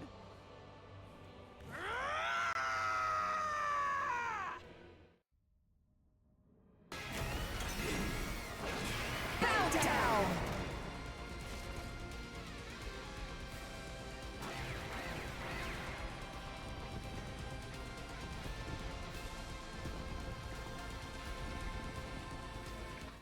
Hello, it's been a while. Shion! I couldn't stand to sit around and watch, so here I am. Tsure and Nigo are gone now anyway. But why? I wanted to offer some support. I thought my power might be useful. Thank you, Shion. But don't completely burn up your strength. You did that in another timeline, and... I understand. I'll figure something out. More importantly, what about the poison trap? It's complete. Kurara is in charge of setting it. Wait, what trap? There's no time to explain. Let's do this. When I attack, Veshness will be temporarily immobilized. Use that opportunity to set the trap. Okay. I'm still kind of confused, but we've got this. Yummy Sour Patch. Well, they win.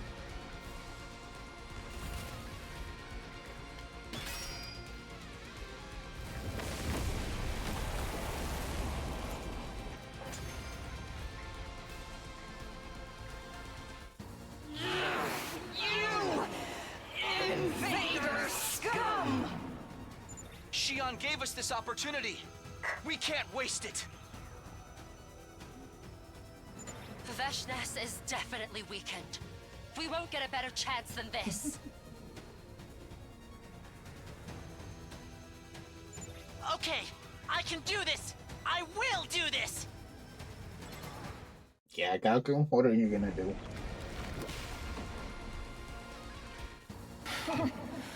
Your pathetic attacks are nothing. I will kill you and become God! I'm not going to let myself die here! Good luck.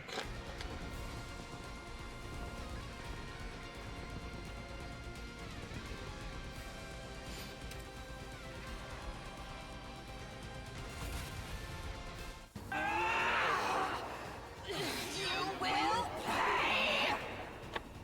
Will we though? Die! Die! Die! Die! Die! No! A species as ugly as yours? This can't be! I refuse! I refuse! Someone as great as I can never be defeated!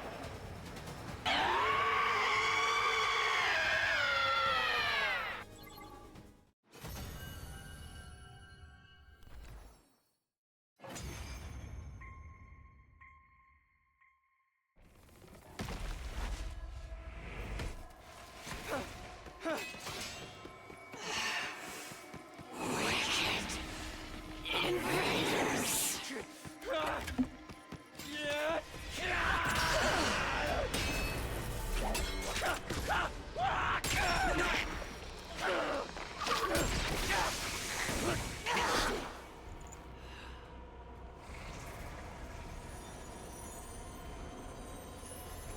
Now that you've won, there is only despair in this planet's future. Truly, the worst of all bad endings!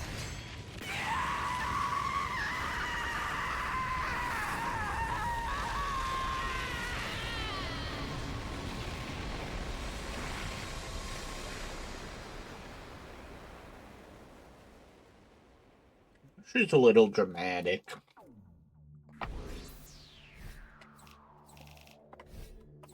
Not that we ever see what happens to the planet after.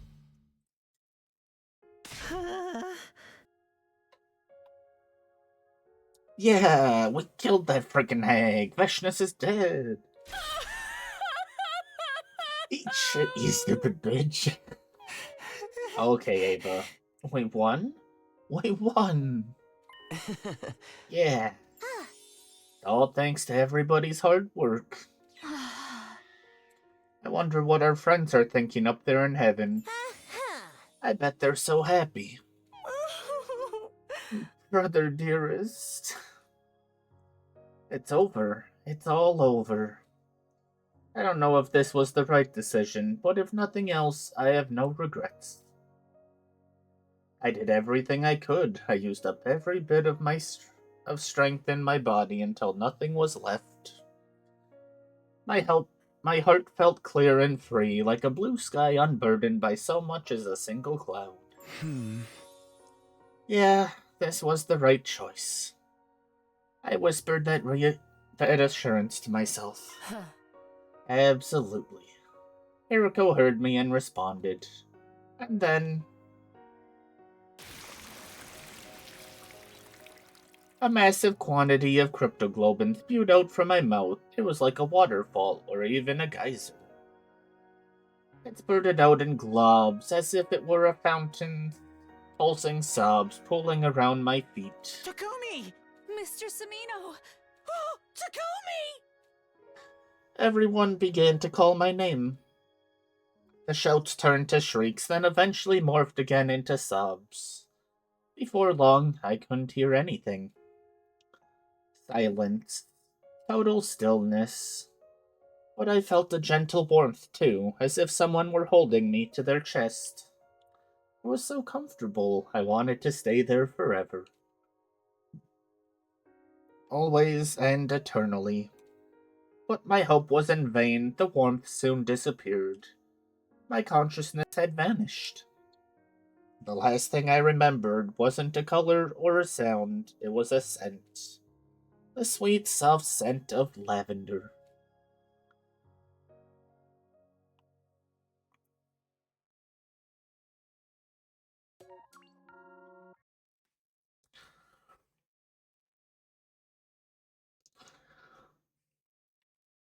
The scent of lavender. Wait, that said 58.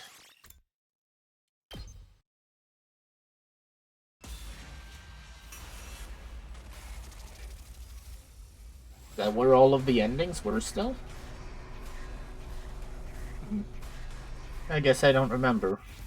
I thought they were earlier in the endings that I needed still.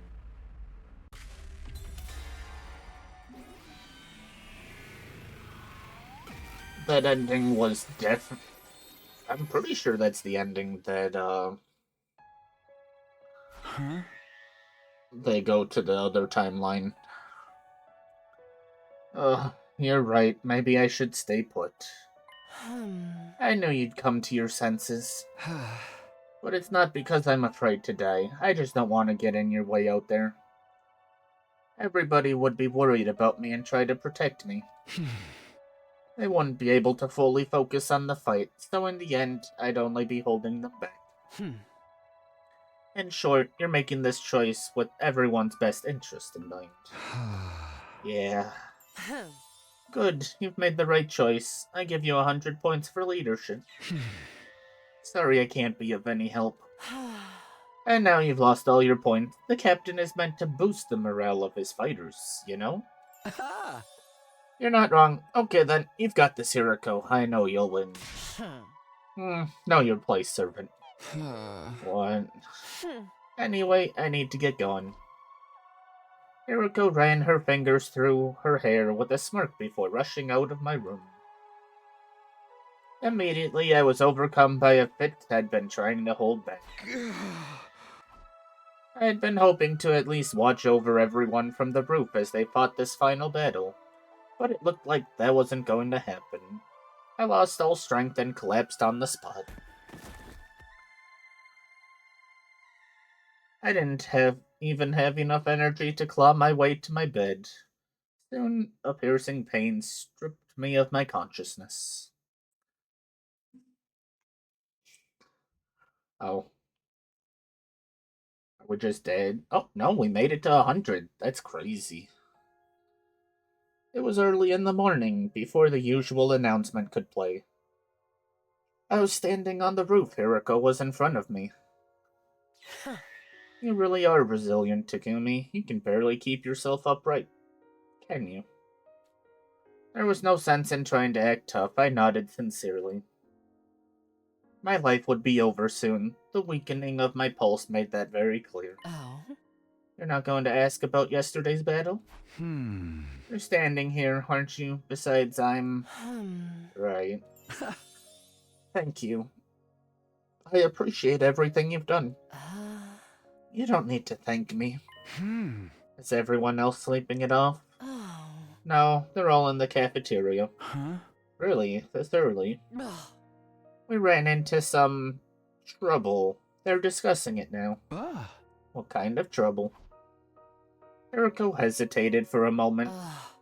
There's no point in keeping secrets, I suppose. The baby jar. Somehow, it suddenly disappeared. Huh? Oh. We noticed after the battle. I'm not sure exactly what's happening, but I think it's likely somebody stole it. Somebody? Who? Akoji? No, I doubt it. She didn't have it on her. Then who? Eriko seemed to have an inkling. I had a faint recollection of something in the corner of my mind, too. But I couldn't quite make it out. It was hard for me to tug on the threads of my memories. More than half of my brain cells were already dead, after all. Needless to say, the baby wasn't in the jar. We were gonna put him in after breakfast 2 days ago, but after what happened to the others, we didn't have the time or the capacity. Then the missiles and the final attack? Yes, they're already charged with energy. The escape pod was in ruins. There was no way we'd be able to fly it into space. Which meant at 10 a.m. we'd all... No way.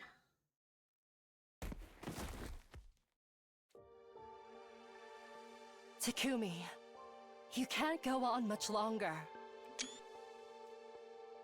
It's okay. You don't have to say anything. I don't want to cause you any more pain. I do have one bit of good news. Nozomi's awake. Really? Yes, and she's doing fine. So don't worry. For some reason, that strange light of hers vanished when she regained consciousness. That's good to hear.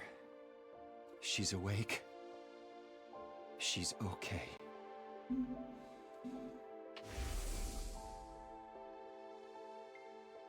I'd managed to save Nozomi in this timeline. And I avenged the mystery timeline's Nozomi too. But even though I saved her, she'd be gone soon. So would everyone else. Burned by the flames of the final attack, instantly wiped out. Just then, something sparked in my mind. A nearly vanished fragment of my memories suddenly turned vivid again. Summoning what little strength I had left, I asked Hiroko a question. Hey, Hiroko? When's the next time we can leap? Leap? Yeah. Why do you want to know? Just tell me. The window's already open. It'll last another 3 hours. I see. Pain ripped through my body. I somehow managed to string my words together as I wrote it out. Hiroko, listen closely. Jump to the mystery timeline. What? The attack won't launch there. We can save everybody. Oh. Was Mystery the one that had Shion's baby age? Whatever it is. Hiriko's face reddened slightly, but it soon faded, her brow furrowing as she bit her lip. I knew what the change in expression meant. We could save everyone if we jumped to the mystery timeline, but Hiroko and I... In short, if all of the Special Defense Unit members in this timeline survive until 10 a.m. Yeah, we've heard this a couple times. We'd have to do it all over again. Yeah, but that's not so bad. Doing it again, spending another 99 days together with you. Takumi.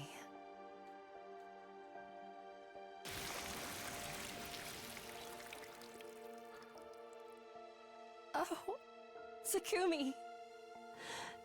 Takumi. He's dead.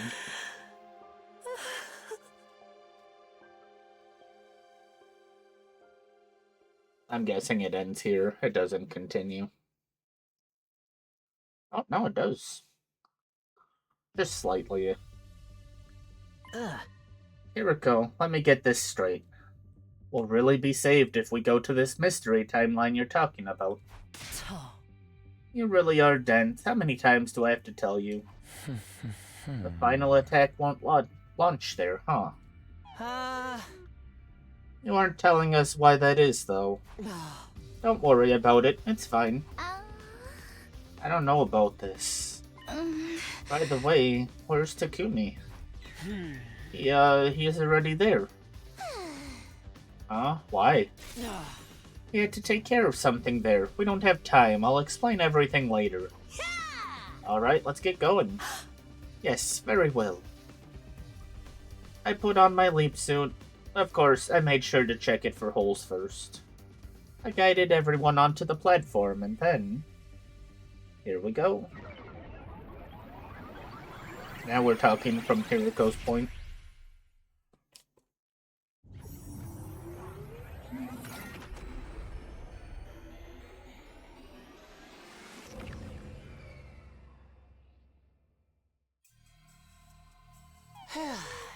Phew, here we are at Last Defense Academy.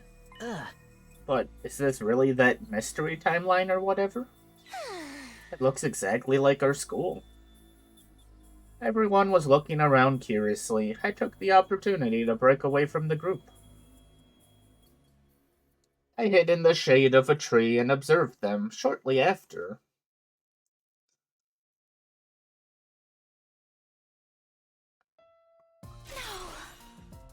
You're kidding. How?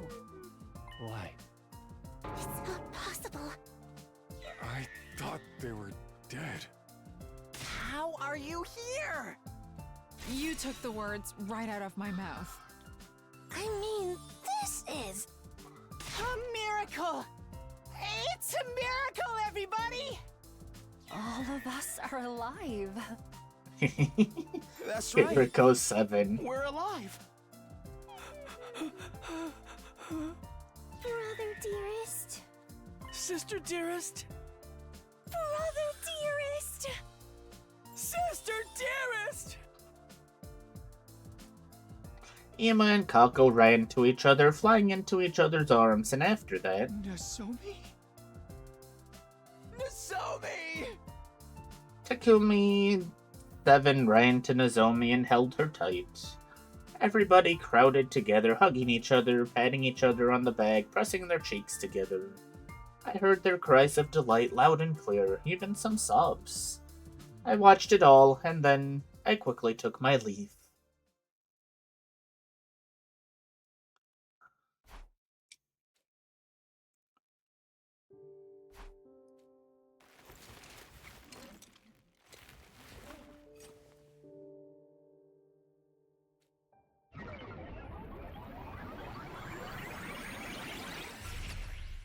Why is she going back, though?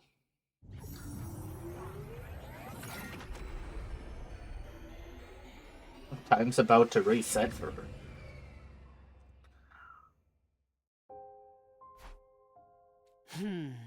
Takumi. I'm back. I picked up Takumi's body and quietly whispered to him. The next loop will be number 147. I don't know if it will be the last, but I'll never forget what happened here. I'll remember. Always and forever. One day, we'll get out of here. We'll leave this infinite loop together. I know we'll make it. If anyone can, it's us. You said so yourself. If you keep believing in something for long enough, you can make it happen. You can overcome any obstacle in your way. So, I'll continue to believe. One day, we'll wake up on day 101. One day, Who knows one day, but one day.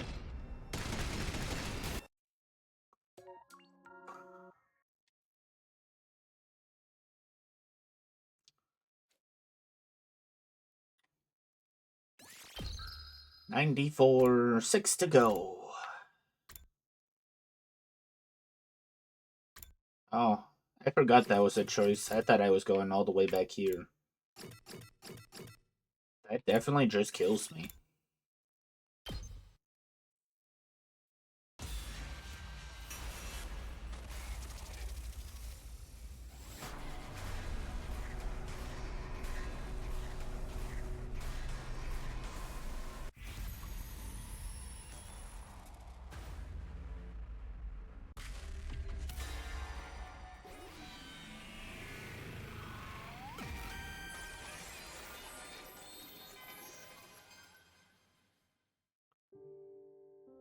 Suddenly, I froze up. I stopped in place. Was it because I didn't want to die? Because I valued my life too much? Nozomi had thrown aside her own precious life to save me. And yet, despite everything, I couldn't get my legs to move.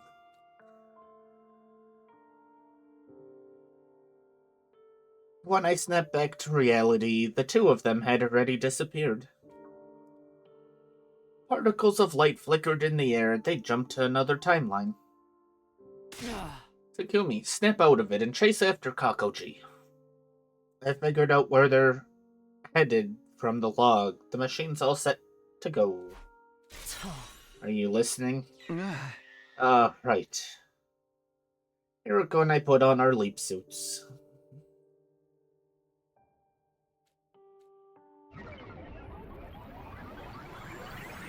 Exciting.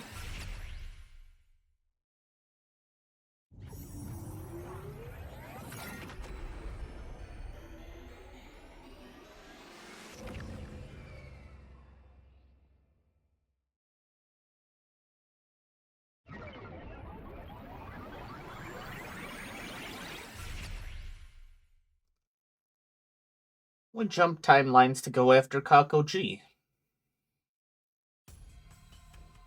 And we resumed our search for her. But she was nowhere to be found in the city ruins. We turned our attention to the mountains to the northeast. Kakoji had likely gone there in search of her spacecraft. Unfortunately, though,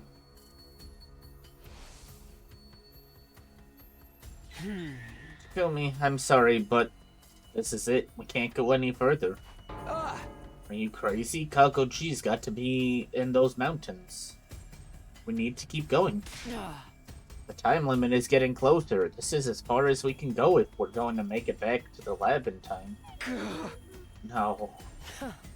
We're not giving up on Nozomi. We will find her eventually. I'm sure of it.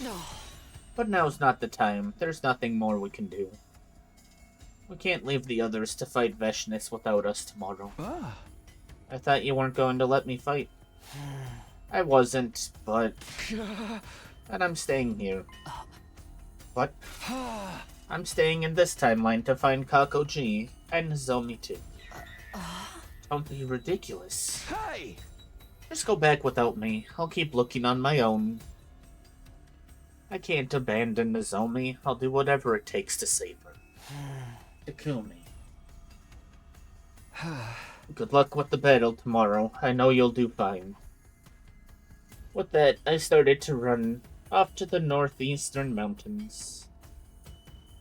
Wait, Takumi! Takumi! Takumi! I heard Hiroko yell my name over and over again, but I just kept running, never once glancing back.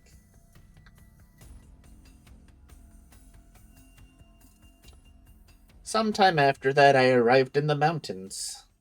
It was eerily still and silent all around me, without so much as the rustling of leaves to be heard.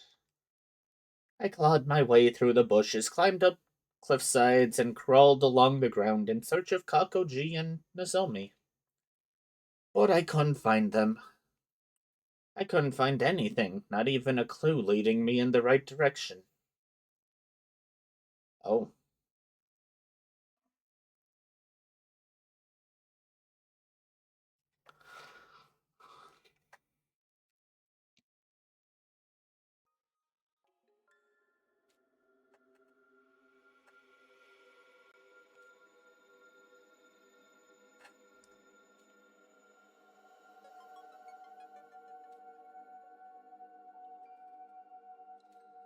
That's exciting.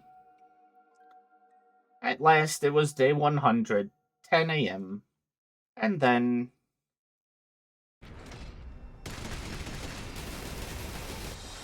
Look at all them missiles.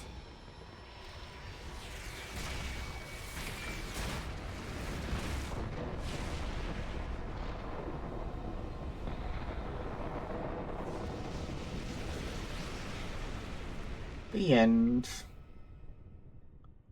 That ending's not as good. My consciousness was rendered to ash, vanishing without a trace. All that remained was regret, lingering like an eternal grudge.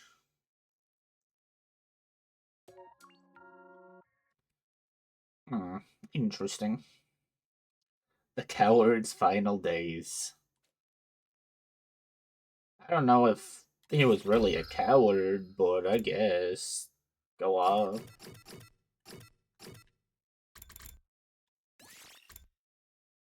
We need to say no. Not joining the battle to fight and then pass out for another 20-some days.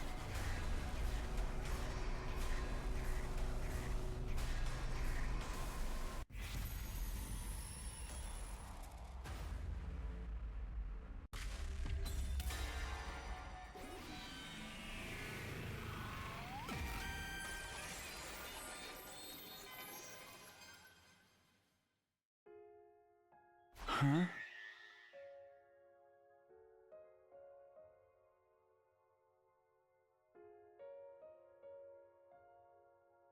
Fine, I won't go. You've made a wise decision. But it's not because I don't want to die. It's only because I don't want to get in your way. Plus, it's very likely that all the exertion of the battle would make this illness worse. And if I really do end up dying, we won't break free of the time loop. You're doing this for me too, aren't you? I nodded. Thank you. I'm glad you decided to be reasonable. Get some rest tomorrow. Please, I'm an expert in getting rest at this point. Eriko smiled at my little joke before she left. It didn't take long for everyone else to show up to my room. It must have been a shock for them to see me awake after I'd been unconscious for so long. They cheered, they cried, they danced happy dances. Once all of the emotions settled down, they carried me outside and tirelessly threw me into the air over and over again. Such a bunch of lovable idiots. Heat welled up in my chest. But it made me feel all the more frustrated. I wouldn't be able to fight for them tomorrow. I wouldn't be able to protect them. I'm supposed to be their captain, their leader. I couldn't help feeling overwhelmed with regret.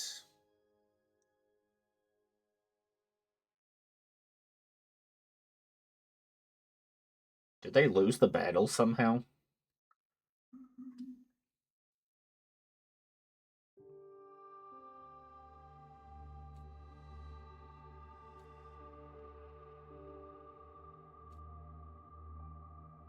Nope. Good morning.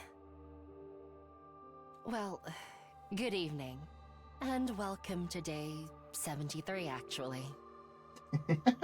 Fun. I had absolutely no memory of the previous day. I wasn't even sure how or when I fell asleep the day before that.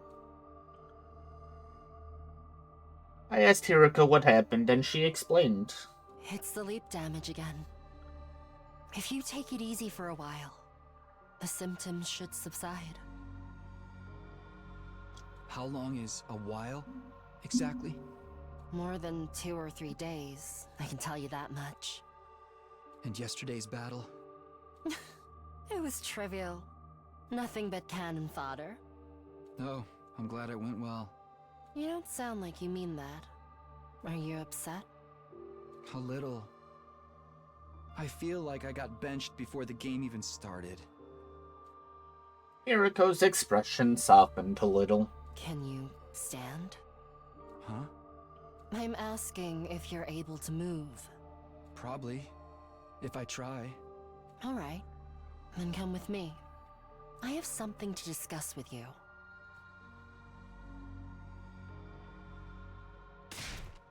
What? We went to the wrong timeline? Keep it down. What if everyone hears you? Wait a minute.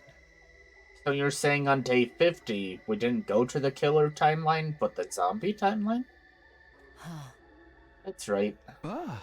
When did you realize? This afternoon, I went to inspect the PLM and noticed when I was checking the logs. That's why the zombie timeline Takumi was normal. He was cured on day 50, by us. So I didn't end up becoming a killer in the zombie branch. Yes. How could you mess that up? Excuse me, have you forgotten you're the one who set the machine that time? She's right. I was the one who decided we should go to the serial killer timeline, and I'd been responsible for setting up the machine. We were 10 minutes past the beginning of the leap window at the time. I'd configured the machine quickly to regain the time we lost. Clearly, I'd screwed up. It was a careless mistake that ended up putting us in the wrong timeline. You've got to be kidding me. If we call the serial killer Takumi 2, that means Takumi 2 still hasn't been cured. I'm afraid not. How are you so calm about this? I'm always calm. That's true, she is. We continued our discussion as we changed locations. Hiriko, when are the blood space waves going to surge next? Use the device and check for yourself. It's tonight. 12:05 a.m., just a little past midnight. Technically, that's tomorrow, day 74. Hey! I'm not arguing the details with you.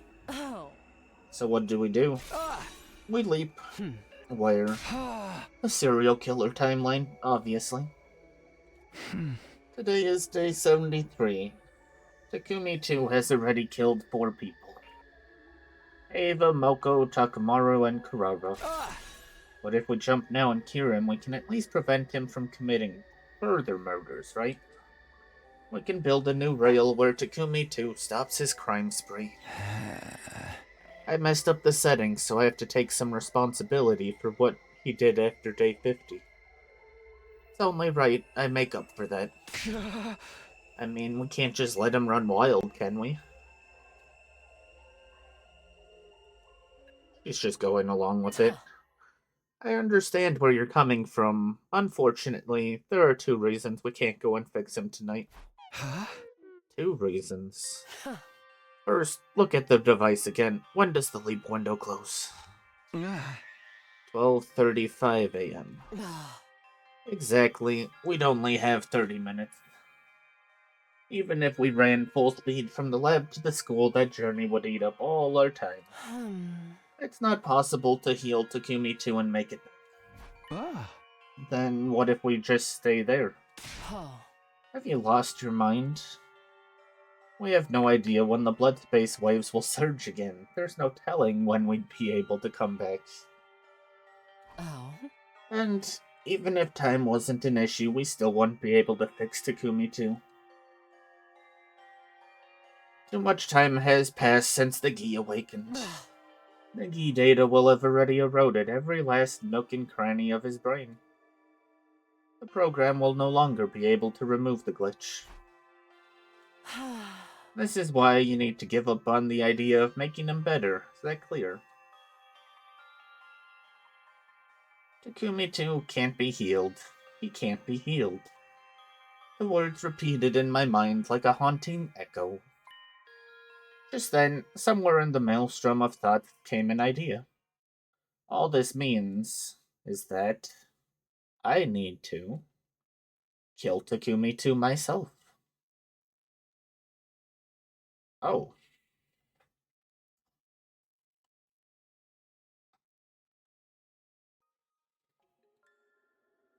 12:05 a.m. I found myself in the lab, alone. I wasn't sure how I got there. That reminds me of something Hiroko said. Serious sleep damage can affect the brain and rob you of your memories and your ability to reason. Memory issues aside, my reasoning still seemed intact to me. I was being completely rational. If I let Takumi 2 continue to run loose, more of my friends would end up dead. If we can't cure him, I need to get rid of him. That was the rational conclusion I'd come to after calm and careful consideration. Yeah, for sure. That's right. That's why I came here. To kill myself. Hi, Goofy Cat.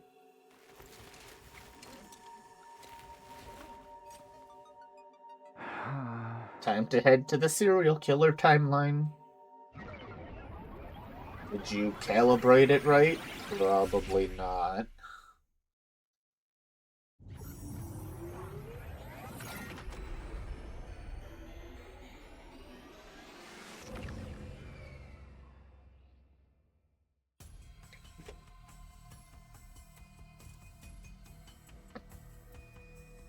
"1:30 a.m. By the time I made it to the school, the leap window had long since closed. It looked like I'd be staying here for a while. But that didn't concern me in that moment. I was too focused on fulfilling my goal. I was still wearing my leap suit. The idea of killing myself while being recognizable made me uncomfortable. I wanted to consider Takumi 2's feelings too. He'd be able to rest easier thinking he was killed by a mysterious stranger rather than knowing he'd been killed by himself. Just then, I realized I was holding something tightly in my hands. It was a power saw. I had no recollection of where it came from. Maybe I picked it up on the way there. Anyway, I'd better go look for Takumi 2.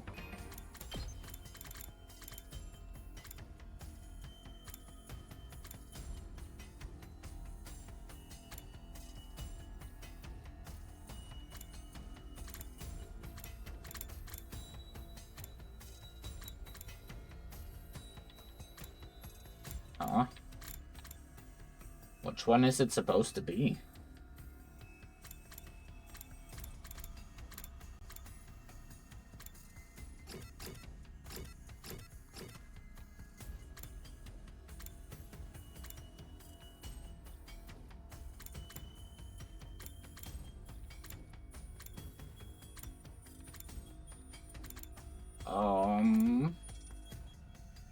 Oh, it's this one here. No, that's mystery.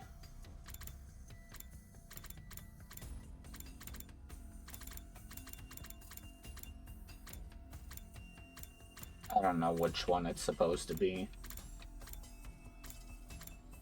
I want to say it's Slasher, but I don't know. Anyway, I'd better go look for Takumi 2.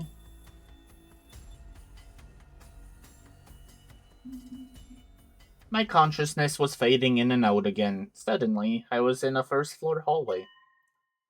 I didn't have to look far. Takumi 2 was right there in front of me. So was Nozomi 2. Eek. Nozomi, run this way. The moment they spotted me, their faces contorted in terror, and they began to run. I couldn't let them get away. I hefted my power saw and gave chase. Oh.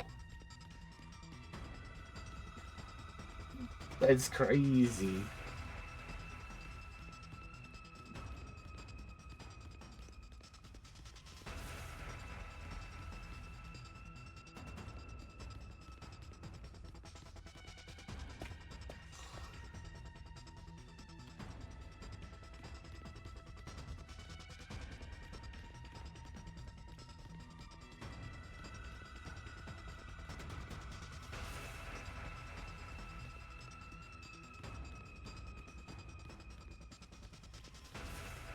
Oh, we die on this night, don't we? Not Takumi too, but the one wielding the chainsaw. Or handsaw.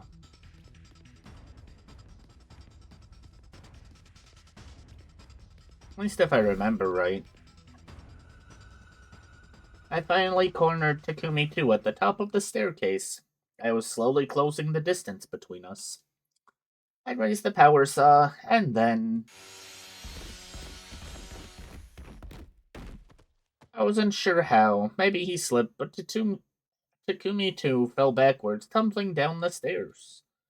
I quickly followed him down. And there he was, splayed out on the ground. His face was twisted in agony. He seemed barely conscious. He must have hit his head.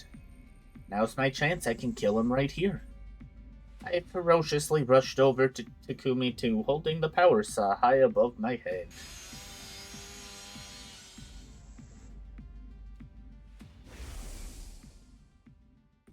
I just can't do it. Kill myself? How? How could I? How could I possibly do that to myself? I lost my strength, lowering the power saw. It slipped out of my hands and clattered to the floor. Suddenly, Takumi 2's eyes flew open. There was a sinister light in them. As soon as I saw it, I knew what it meant. It was the Gi. The Gi was awake. It really was inside Takumi 2's brain. In fact, Takumi 2 was no longer with us. It made more sense to call him Takumi G, while the Gi had control of his body. The next moment, Takumi G swiftly scooped up the power saw from the floor.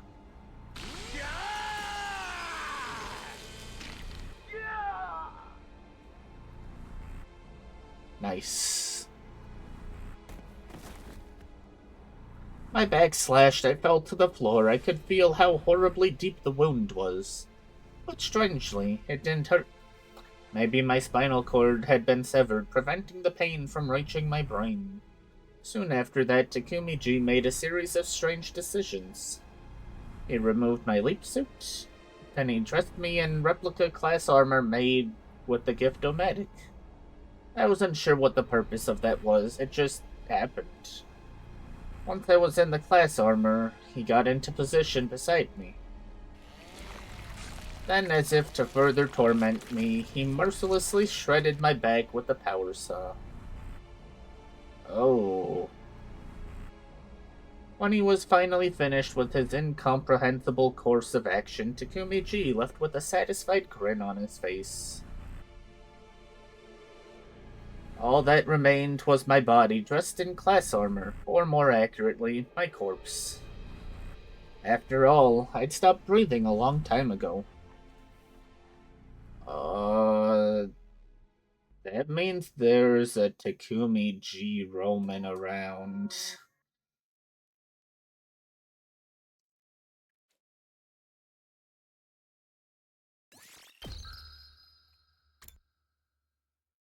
Huh. Will we touch on that subject? Probably not.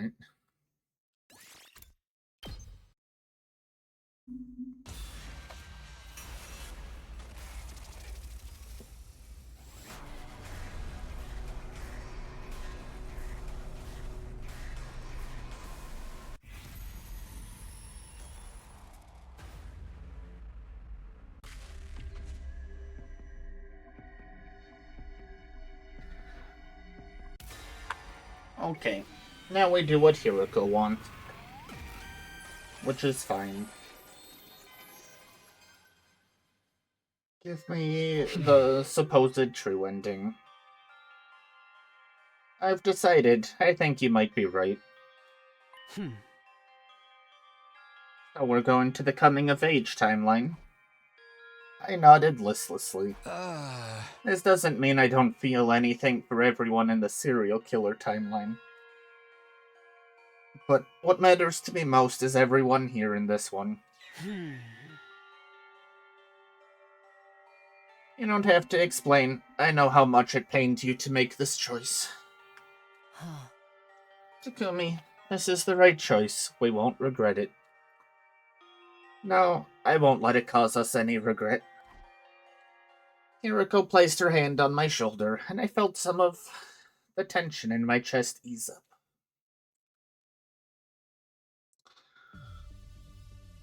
7:40 p.m. It's been 10 minutes since the leap window opened. In order to regain the time we lost, we steadily put on our leap suits and configured the machine. And then... No. Here we go.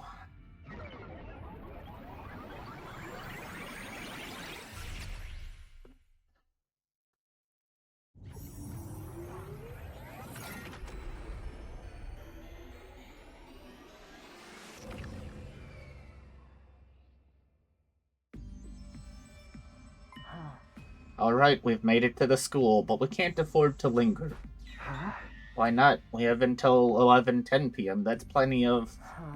Have you forgotten what we came here to do? Look at the code on Dorami's back, right? Yes, on her dead body. And where do you think that body is? I don't remember anything about this timeline. You should still know, Dorami was killed in the battle against Veshness on day 9. That day is the start of this timeline, and the Box of Calamity timeline. Oh yeah, I'm pretty sure all of us buried her. Now that you remember, you know what we have to do. Oh, we're digging up corpses. We're going to dig up her grave. Do we have any other option? That's why I said we couldn't linger. But... I understand your reservation. I don't want to do this either. But our hands are tied. We have to do this if we want to go to the artificial satellite. Okay. I grabbed a nearby shovel, shut my eyes tightly, and drove it into the ground. Hiriko and I started to dig in silence. With each shovel full of dirt, there was a searing ache in my chest. Eventually, we saw Dorami's body in the dirt. She was drained of her cryptoglobin, leaving behind nothing but a blackened mummy. It was tragic to look at. My heart felt like it was about to burst. I averted my eyes. We have to do this. She fought valiantly to protect all of us in this timeline. Her body is the embodiment of all of the nobility and sacredness of that act. I bit my lip and gave a small nod, looking back down at Dorami. I'm sorry, Darumi. I'm going to have to move you a little. We're doing this so you can live on elsewhere. So please, forgive us. Hiriko apologized as she lifted up the body and turned it around. On the back was a single number. Does that say 5? Seems so. We carefully restored Dorami's grave. Thank you, Darumi. Please, rest in peace. We pressed our palms together as we said goodbye to her, then quietly took our leave.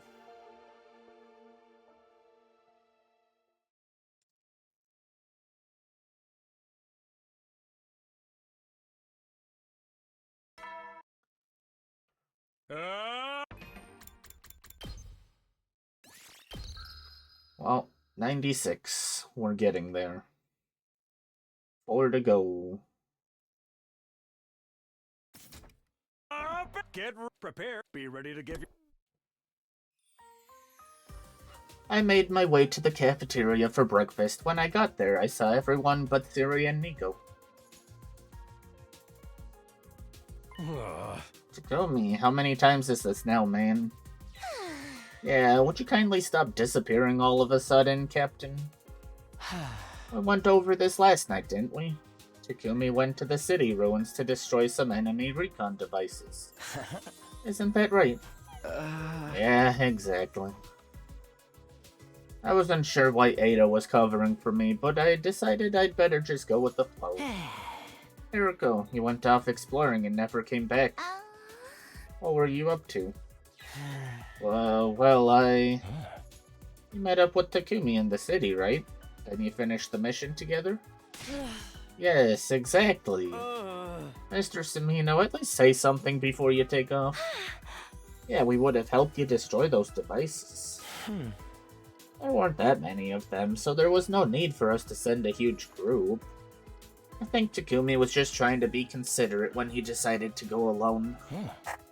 He didn't want to ruin our plans for the Hump Day party. That's why he did it.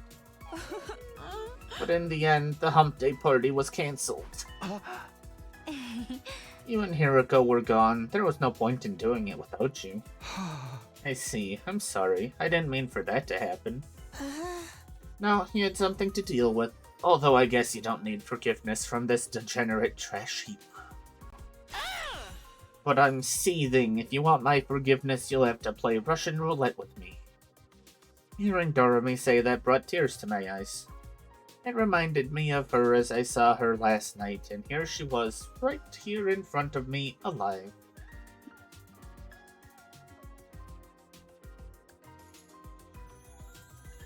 I couldn't stop the emotions from surging inside of me as I thought about it.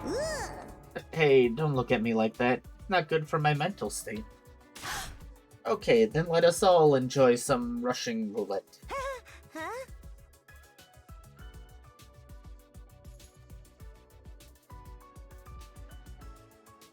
Ava, do you know what Russian roulette is? Yes, of course. Yeah? Miss Kawana can just soup up the wheel so it goes full tilt. Messieurs, place your bet. Oh, for the love of murder. I don't think that was Russian roulette. Thanks to Eido's cover story, Hiroko and I weren't questioned any further. Everyone ate breakfast and left the cafeteria. The only ones left behind were Hiroko, Eido, and myself. Sorry about that, Eido. Thanks for the help. Yes, thanks to you, we somehow managed to explain our way out of things. But why that story? Takumi, you vanished right before the Hump Day party, right? Thought if I didn't say anything, everyone would get upset and go looking for you. Then your clandestine activities would be interrupted. So I said what I said to appease everybody. Did you know what we were doing last night? Nothing specific. I had a vague notion you might be leaping to another timeline, though. I told Eido about the parallel leaping, by the way. Oh. Right, I know all about your little secret. I know better than anyone that your objective is to keep everyone alive. So that's why you covered for us. I told you before, right? I'll do everything it takes to regain your trust.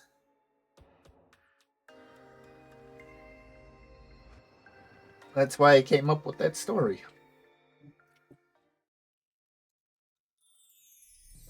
Wonderful. I left Hiroko and Eido and returned to my room. Then I started my usual rounds. Oh, is this timeline gonna be a day at a time and take 8 years? Why are there so many of you here? Move out!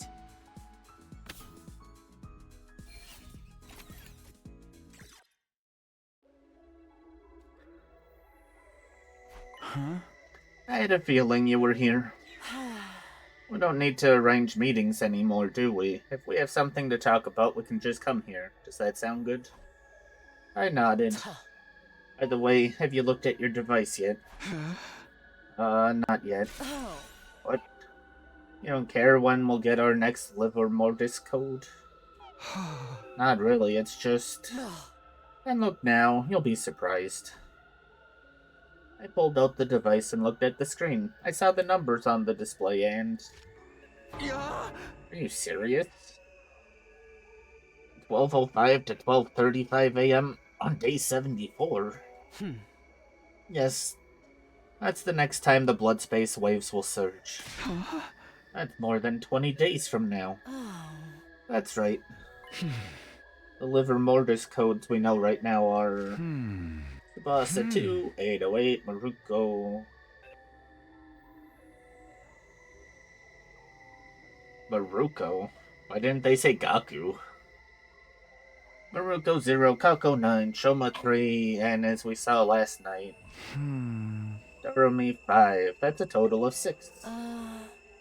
But we need 9 codes in all. So we need to wait until day 74 until we can go find the other 3.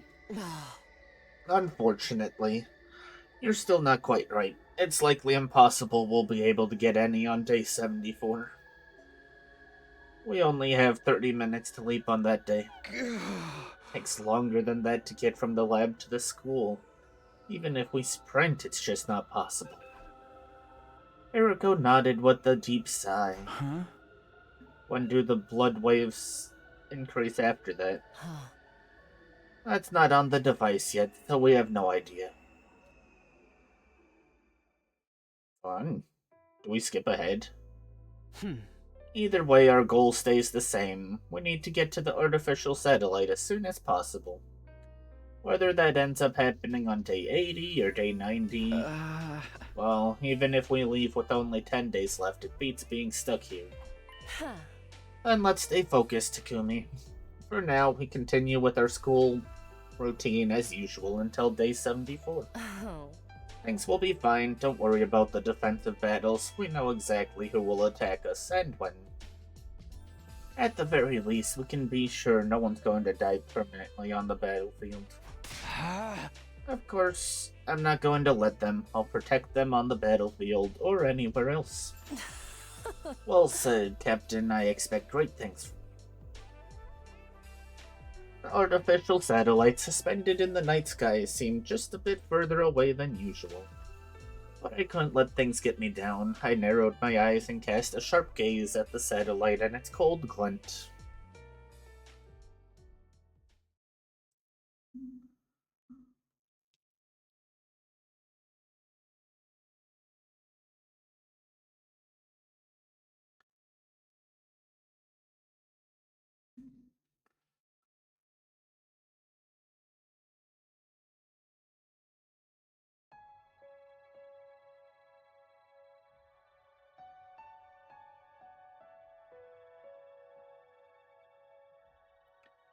For 4 days, I lived out my life at the school like I always did, as per Hiriko's advice. I laughed and trained with everyone, and sometimes got into arguments too. But we didn't experience any serious issues, and time ticked away in relative peace.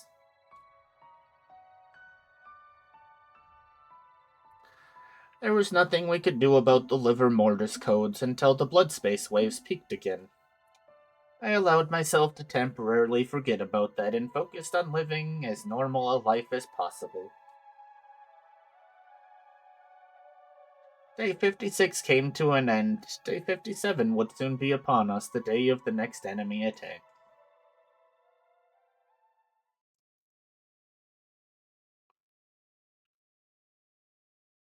Fun.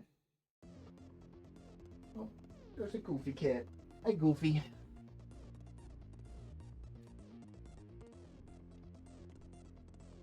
Huh? What are you murmuring about? Hi, Waffle. Is everyone set? You've all drilled the details of your next foe into your heads, right? The commander's name is Zendaya, right? Excuse me, are you stupid or something? It's Zanzibar. You're both wrong, it's Zenta. And she has the ability to make copies of people. You're a good wall there, kitty. Yeah, you're a good wall. Malko had no idea what that ability did to her the first time I went through all of this. I found myself almost slipping up and telling her, but stopped myself just in time. Don't even think about going back there. You're thinking about it. You're thinking about it. No kitties back there. Yeah, you chewing on cords. Sounds like a real pain in the ass. It's fine. We have nothing to worry about. This time, Zenta will show up with her factory settings, for lack of better words. The hell does that mean? Yuriko must have been trying to explain that Zenta would show up as herself, rather than a copy of one of us. At any rate, I doubt she'll be more of a problem than any other commander. So long as we're careful not to get copied, we should be able to win with ease. Or so Siri and Nigo told me yesterday. Yes, exactly. So true, she got it word for word. When's the enemy gonna be here again? Right after our wake-up call. Although, we've disabled the announcement for today. Why is that? Well, you're all up already. So there's really no sense in playing the announcement. Nigo had barely finished speaking when it started. Intruder alert. Defense.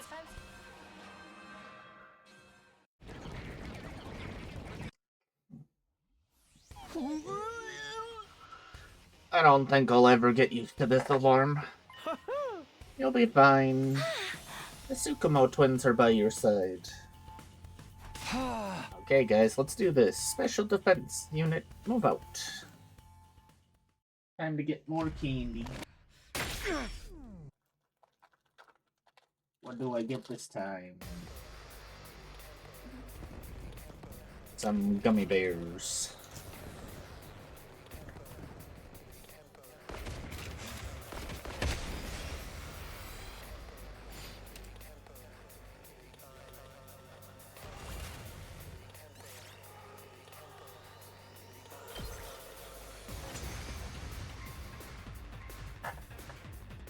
That's one problem dealt with.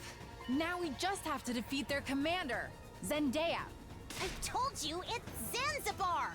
It's Zenta! Never mind her name. We must simply kill her. Here we go! Oh, they're always clowns. Here I come!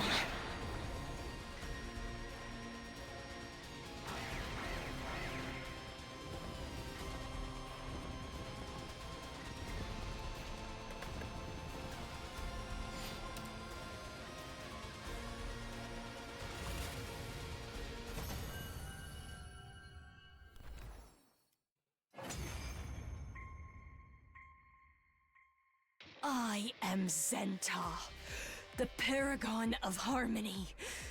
Even if my flesh is destroyed here, my soul shall live on eternally, and it will destroy you all. Yeah. With those final words, something strange happened to Zenta's body. Oh, explodes. Yep. It splintered all over and burst into tiny pieces, disappearing in a plume of smoke. What was that? Did she self-destruct? I think she did! I don't know why that's a laughing matter. That bitch couldn't fight for shit. Yeah, she wasn't worth getting sick over. Well, that's a good thing, isn't it? Exactly! We managed to defeat her! Everyone nodded in sync, though they all seemed dumbfounded by the abrupt end to the battle. By the way, how did you like my moves, everyone? I saw signs of effort, but it was nothing to write home about. Ava, why are you so hard on me? Because you irritate me. Right to the bone with that one. That's funny. Be savage to him. Anyway, since we've won our fight, why don't we do our thing? Oh, wonderful. Oh, you're not usually so eager, Shoma.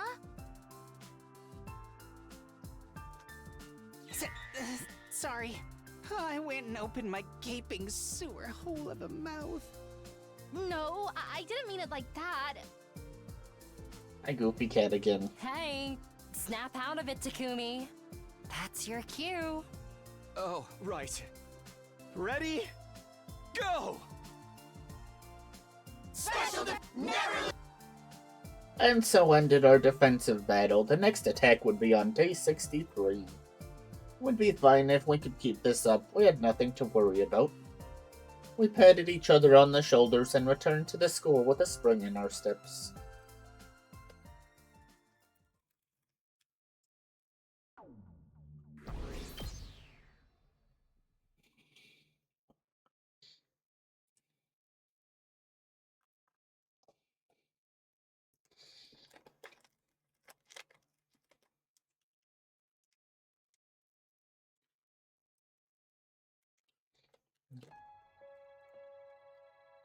Another 4 days passed quietly, like the calm after a storm. Nothing exciting happened. If I had to mention something, I guess it would be that the spice blend in Karara's curry was extra hot. It upset Shoma's stomach, leading to a somewhat explosive situation. We had to do some thorough cleaning afterwards. Other than that, nothing of serious significance happened, and the days went by almost too peacefully.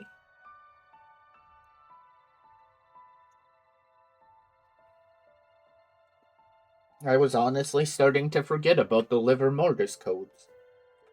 If things kept going like this, there may be no real reason to go looking for them after all. I got the feeling we might be able to manage the last 38 days without doing anything too special. As long as we kept holding strong against the enemy attacks anyway. We were due for another battle soon. Tomorrow on the morning of day 63. Okay, things will turn out fine for us again. I reassured myself, crawling into bed, and fell asleep. Fun. Not death flags or anything.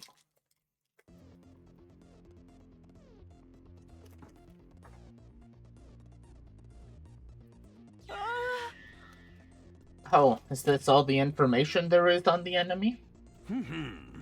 Yes, it doesn't seem like there will be any commander this time. So we're just gonna fight a bunch of weaklings? That's right. Man, that's hardly even a real battle. Nevertheless, it won't be without its challenges. Challenges? The cannon fodder they sent this time, they talk. They'll scream for help or call for their mothers as they attack. That does sound, challenging. What's the big deal? Isn't it more fun to kill them when they're crying for their mommies? Yes, that is the greatest pleasure of all. Oh, for the love of murder, there's something seriously wrong with you two. You're one to talk. Shouldn't we just avoid listening to them? How do we do that? Oh. We could yell over them. If we're all screaming, we'll drown them out. But what should we yell? If we just make noises, we might still hear what they're saying. Why don't we yell the multiplication tables? Multiplication tables? Pretty basic math. We are at a school after all. That's a great idea. Let's give it a shot. Yes, truly an ingenious scheme. I think I can tell where this is going. And then it happened. Intruder alert. Intruder alert. Unauthorized personnel detected on school grounds. Defense mode initiated.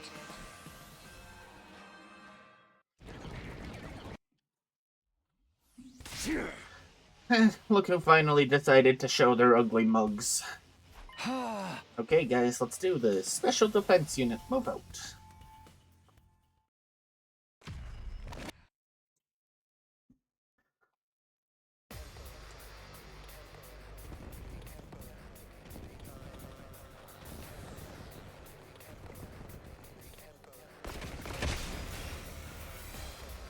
No! Help me! It's true. I can hear them. I can hear them talking. Okay, I need the bathroom so you guys can listen to them screaming for help, which we have not touched on this timeline, and it's worrisome. But for now, feel free to get up, stretch, grab a drink, and we'll be back shortly. I just want to fight. I don't want to fight. I don't want to fight! Where's my daughter? Help me. Not like this! I don't want to fight! Where's my daughter? I don't want to fight. Help me! I don't want to hurt me! Not like this. I don't want to fight. I don't want to fight! No. No. Not like this. Not like this! I don't want to fight! Where's my daughter? Help me! Help me. I don't want to fight! I don't want to fight! Where's my daughter? I don't want to fight. Help me! I don't want to fight.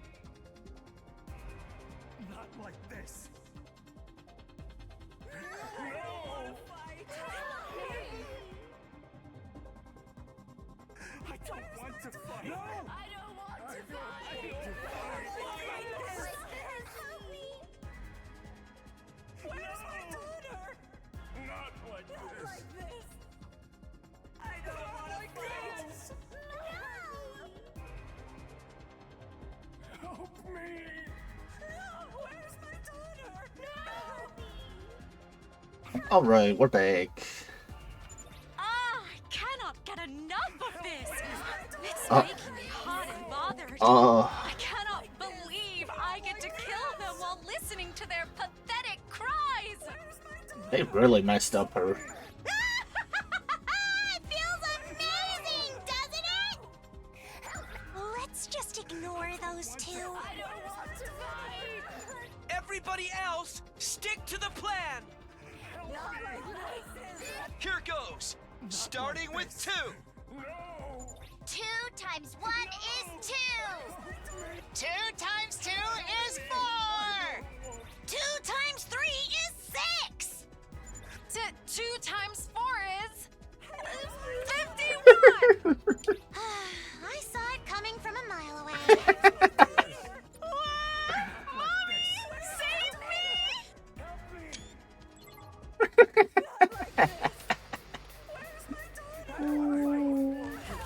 That is funny.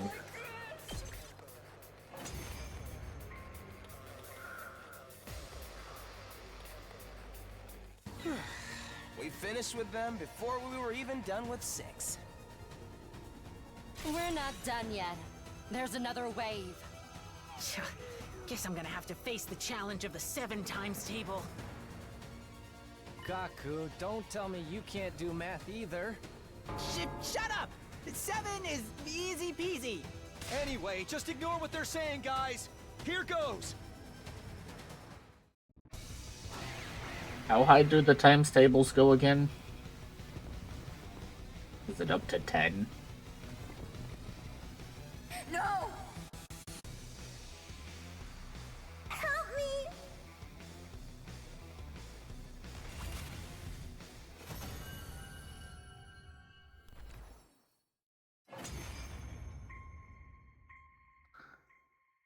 Yeah!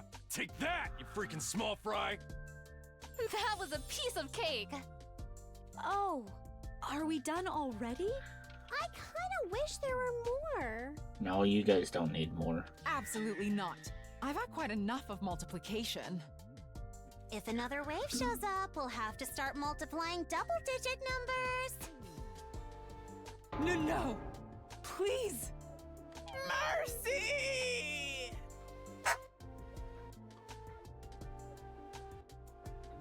Everyone burst into laughter. Anyway, seeing as we won... Right. It's time. Take it away, Captain. Got it. Ready? Go! Special Defense Unit, never 37 days left. I felt sure that things were really going to work out. We just had to keep going. But unbeknownst to me, somewhere in the shadows, things were starting to come apart. Little by little, it would start to gnaw at us.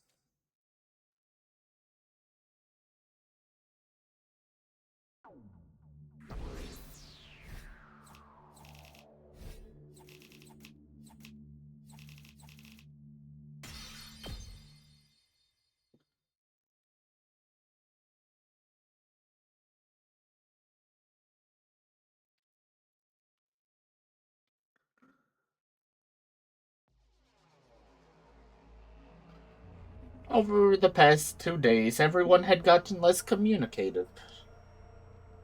Whenever someone did speak up, it was to make fun of someone or to make a cutting remark. Wasn't anything like our usual joking. There was no affection to it. It seemed like everyone just wanted to take out their frustrations on the people around them. I didn't know why it was happening. We had been living together in the same place for over 65 days. It seemed natural enough that all the stress that had been building up might come out as resentment. The matter of the liver mortis codes was still on hold. Hiroko and I hadn't decided which timeline we'd jump to on day 74. We'd only have 20 minutes anyway. We couldn't get to the school from the lab and back again in such a short time. Still, it felt like a waste to let one of our rare opportunities to leap slip by. That's why Hiroko and I were at a loss about what to do on that day. Today was day 66. We were about to pass the 2/3 mark. 1/3 of our time here left. I hoped we wouldn't run into any serious issues.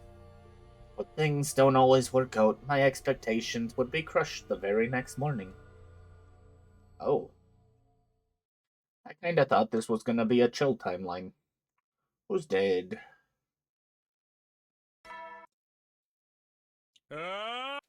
Prepare. Be ready to give your... I went to the cafeteria to get breakfast. As soon as I walked in, I heard screaming. Ado, I heard you were making something real loud with Tsubasa in the garage last night. Loud? Don't play dumb with me. Shoma saw you. It's true. It was at 1 o'clock in the morning. I was wandering the school because I couldn't sleep when I saw both of them making something. Something that looked like a gun. A gun? Well, I guess there's no point in hiding it. This is what I made. A beam gun that generates a special electromagnetic pulse. It's just a toy, though. It's harmless to the human body. Ado put the barrel to his temple and pulled the trigger. See? That was an interesting way to describe it. Harmless to the human body. Then what does it harm? It doesn't harm anything. It's really just a toy. Ada was teaching me about how the different parts come together. Oh. Right, Tsubasa was the one who actually assembled it. I did a lot of reading while I was confined. That's where I learned how to make it. I just shared what I learned. Why would you waste her time on a silly little toy?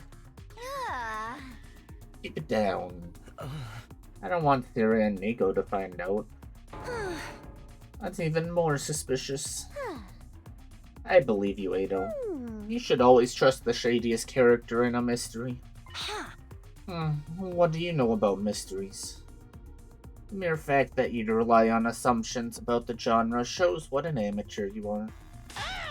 Shut up, you nasty brat. I've played dozens of mystery adventure games. I've played them all to death. I'm gonna have to stop you right there, Miss Amamiya. Nobody talks to my dear sister like that. Please, everyone, calm down. Ava, I'd appreciate if you kept your thoughts to yourself. You're a prisoner, in case you forgot. That's not fair. Ava is our friend. Wow, aren't we blessed? Goody Two-Shoes has weighed in with another heroic opinion. Aren't you embarrassed? Your mask is the most embarrassing thing in the room. And it smells like poop. I was so sweet to you, traitor. Sheesh, man, this is the problem with girls. Egad, unabashed sexism. Your old-timey gimmick is so lame. Who asked you to pipe up? You wanna go? Come and get it, loser. Aku's gonna die. Shut up, all of you. Knock it off. Hiriko shouted at the top of her lungs. The room immediately fell silent. I'll hold on to that beam gun of yours. Hiriko held out her hand and Ado gave her the gun. I'll be the one who decides if this is really just a toy. Everyone, be quiet and behave until then. You guys aren't yourselves right now. Something is very wrong. Go back to your rooms and cool off. Understood? For the rest of the day, everyone did as they were told, shutting themselves in their rooms and never coming out. The sun set as we stayed inside. And when it was dark out,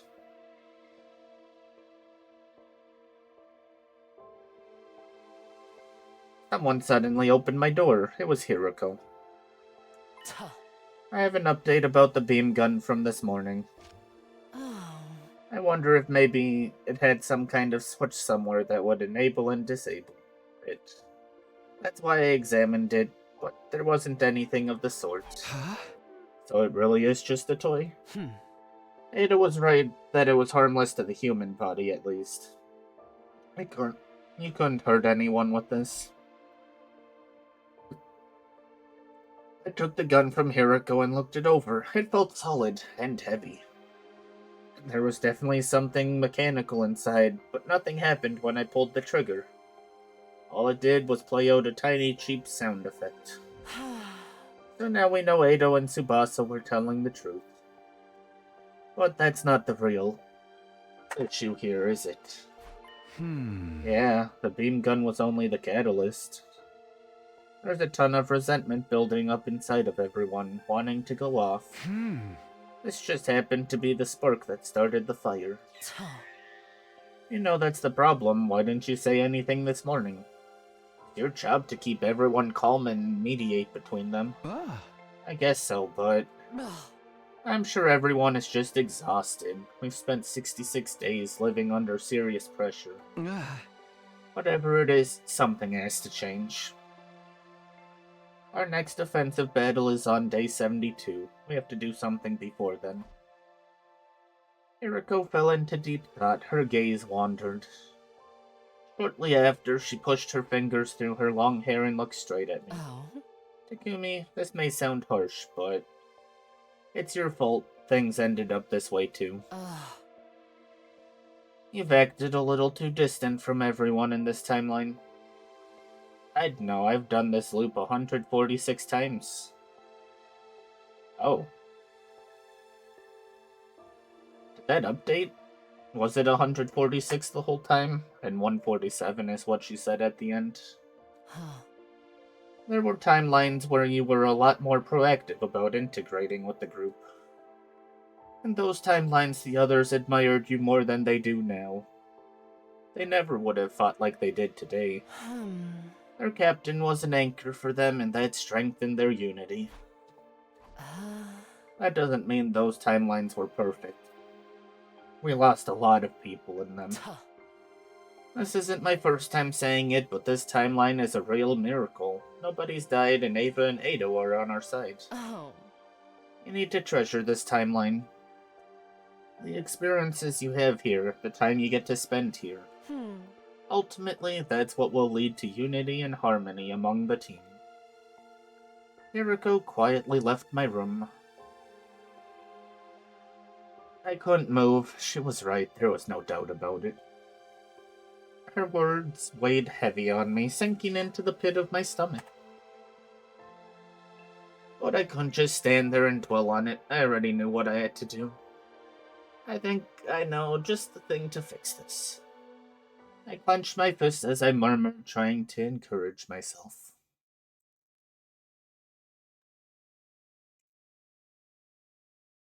Midnight.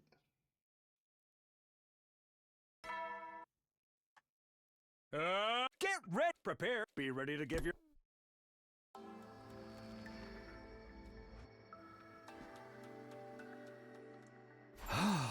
Edo and Tsubasa were telling the truth. The beam gun is just a toy. I had everyone pass the gun around. They each had a turn to inspect it, nodding when they were done. But Edo, what did you even want this for? There was a picture of this beam gun in one of the books I read while I was locked up. I found the shape and design appealing, that's all. Anyway, now that we know, I'm going to give this back to Tsubasa. Me? Huh?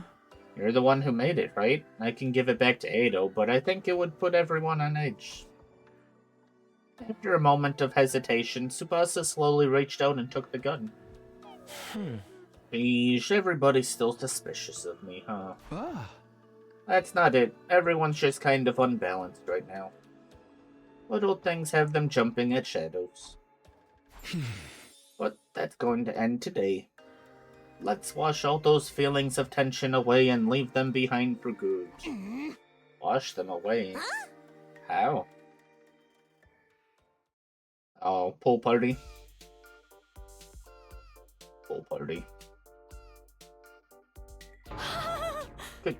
Goodness, is this one of those night pools I've heard so much about? Young women and men go wild together in the pool at night, colorful lights everywhere. We're having an evening of debauchery and hedonism, aren't we? It's not nighttime, and it's not any of that other stuff either, but sure. Are you serious? This is like so crazy. Takumi, did you do all this? Well, I had a little help. From me. It's our fault the hump day party got cancelled, right? So in a way, this is an apology for that. And don't worry about swimsuits, we made sure to get them for all of you. Hold on a minute. Are we going to swim here?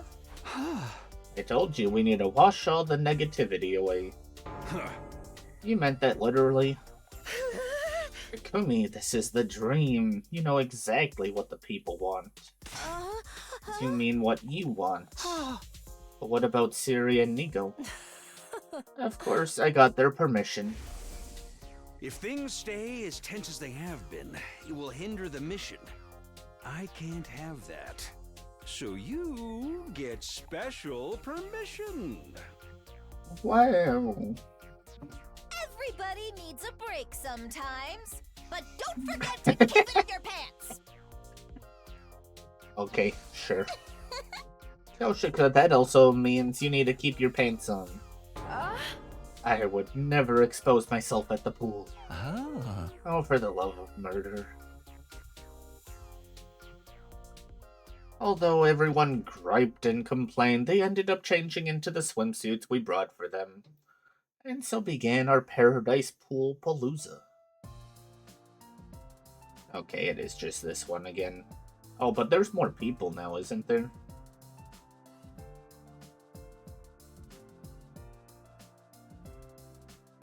I had a feeling all the complaining was just to cover up how embarrassed everyone felt.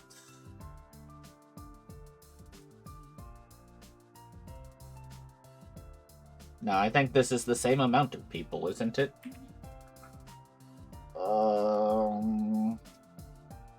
One. I don't think that ending was that far. Or, not ending, but... picture.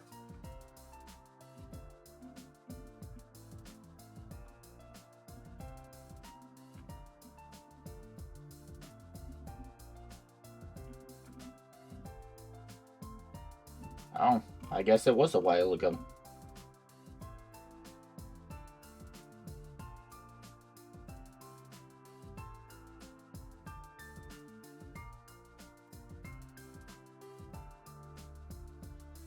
No, it is everyone here. No, no picture.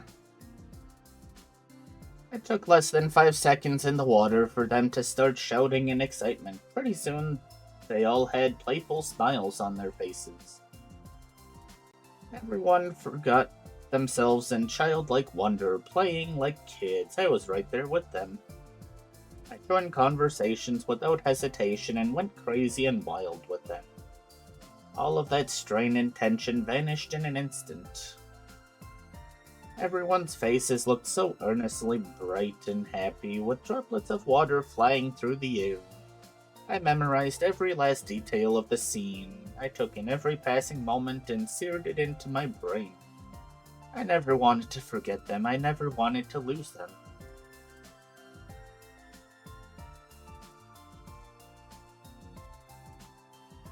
I could hear splashes of water all around me. And then everyone's joyous laughter echoed in the pool, drowning out the sound of water.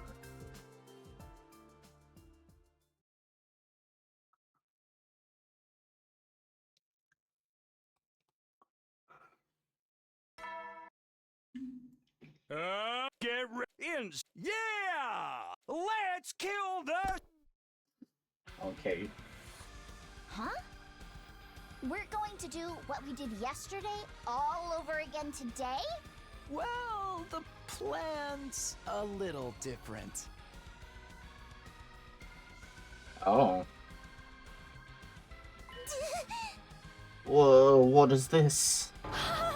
Could it be a festival? I've heard of these. Young men and women go crazy chanting as they dance wild and free around a watchtower. A gathering of wild, abandoned, artistic expression to release pent-up desires, isn't it?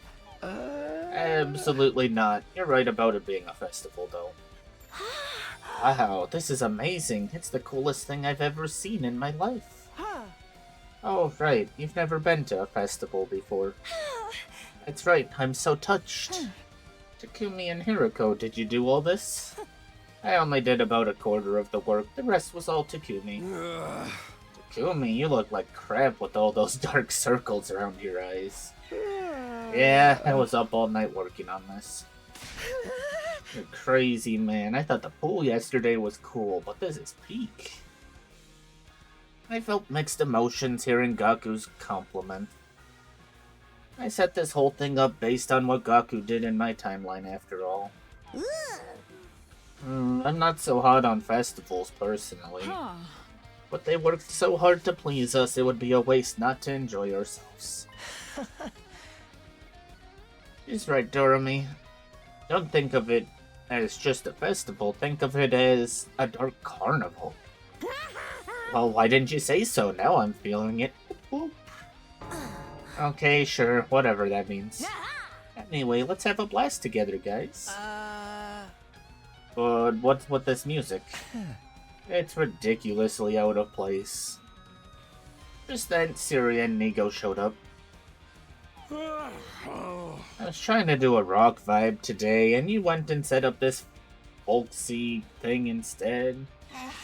Couldn't you have made it more like a modern music festival?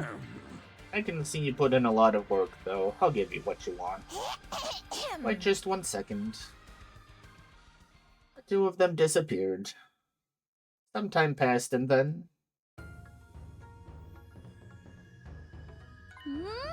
Yeah, this is more like it. This is the kind of song you need for a festival. And let's get this party started. Everybody cut loose and have fun.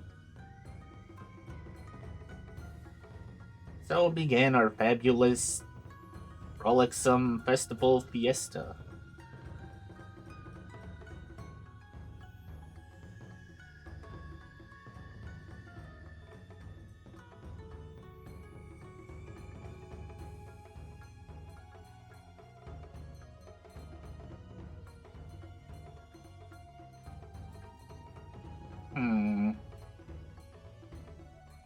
Okay. So yeah, they just reuse stuff. We're missing Ava in here, and Moko. The festival was alive with activity. The air was filled with the sounds of happy chatter all around me. Everywhere I looked, I saw radiant smiles. There wasn't the slightest hint of gloom on those happy faces. Hiriko's gone too. Okay. Halfway through the festivities, Karara started cooking. She made the Osazuki family special curry recipe handed down through the generations. It was so popular we had to line up for it, and before long we'd eaten every last drop. After we were done eating, it was Gaku's turn to entertain us. Gaku climbed to the top of the tower, got on the DJ equipment, and showed us his skills on the turntable.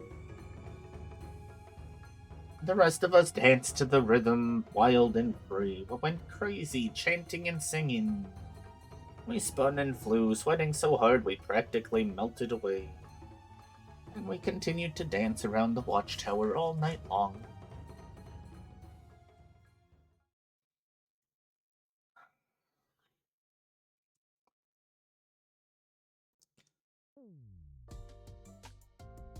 When I woke up, the sky was already dusky. I must have reached my limit after staying up all night and partying for 2 days straight. I left my room and got ready for the day. By the time I was done, it was completely dark, almost time for dinner. I hurried to the cafeteria and announced my plan for the evening to everyone. What? You have to be kidding. We're all going to the rooftop for fireworks. Yep, sparklers, Roman candles, aerial fireworks. I've got them all in my room. But Takumi, don't people usually space out these kinds of events? Yeah, you gotta be out of your mind to go 3 days in a row. Don't listen to him, bro. I'm all for it. Honestly, the pool and the festival weren't quite enough for me anyway. How does a broke bum like you have such a taste for parties? Did you say something? Well, if it's what our captain wants. I suppose we have no real reason to refuse. We're seriously doing this? God damn. If you're gonna twist my arm, I guess. Despite their complaining, the smiles on their faces betrayed their true feelings. Then it's on. I don't remember this party.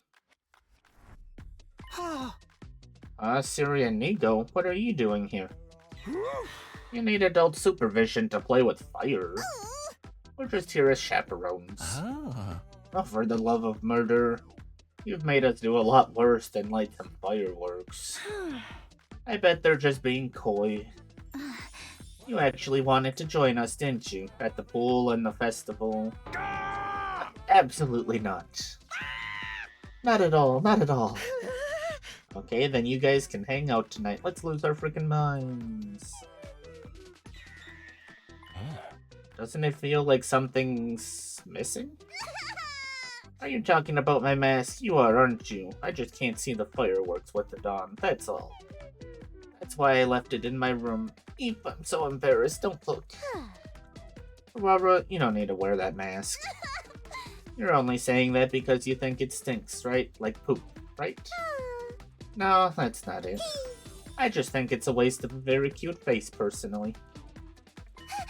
Huh? Aurora froze at a loss for words. Her face was as red as a ripe tomato. I think there's been a misunderstanding. I wasn't talking about Karara's mask. Come to mention it, we are missing some people. 4 of them. Hiriko, Moko, Ima, and Ava. Where the hell are they? Everyone looked around. Just then, the missing 4 showed up. Oh. Sorry, we're late. No! It took some time to explain what we're doing. Explain? We have surprise guests for everyone tonight. He's all ready for us now, introducing our special guest for the evening. That is true. Why was he not invited? Shion. Shion. Yo, Shion. Everyone called out his name in surprise. What's going on? Why does everyone know his name? We've met him plenty of times before. Yeah, well, you were busy trying to knock up Hiriko. In other words, while we were jumping to other timelines. Hey, that's not what we were doing.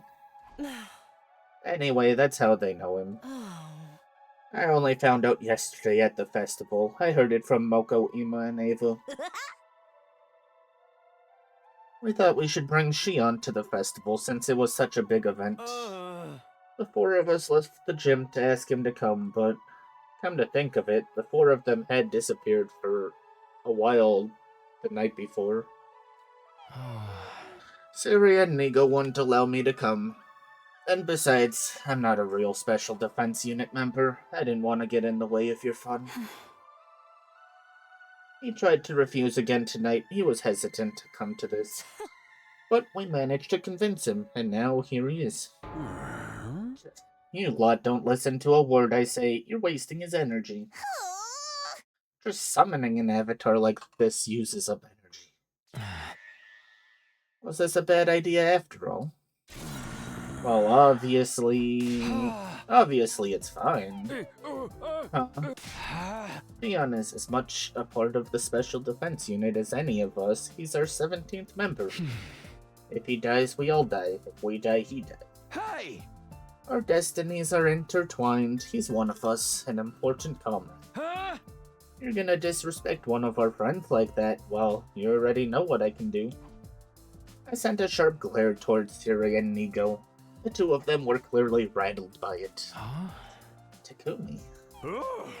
Fine, if you're gonna go that far, you can have it your way, but just for tonight. Be grateful for the Honorable Siri's magnanimous treatment. Thank you both, and you too, Takumi, sincerely. I nodded with a grin. Soon everyone else was smiling with me. Alright, time to get this show on the road. The fireworks are in your room, right, Takumi? Let's go get them.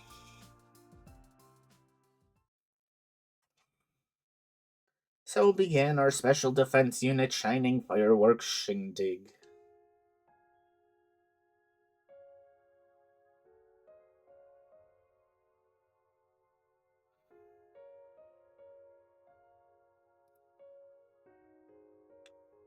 Wowee, are we actually gonna show everyone for once? That's crazy.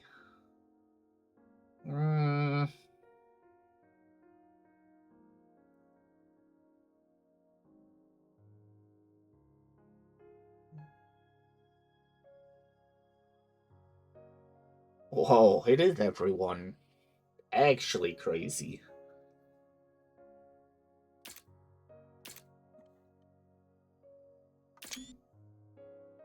Wow, did I get a good picture? Also crazy.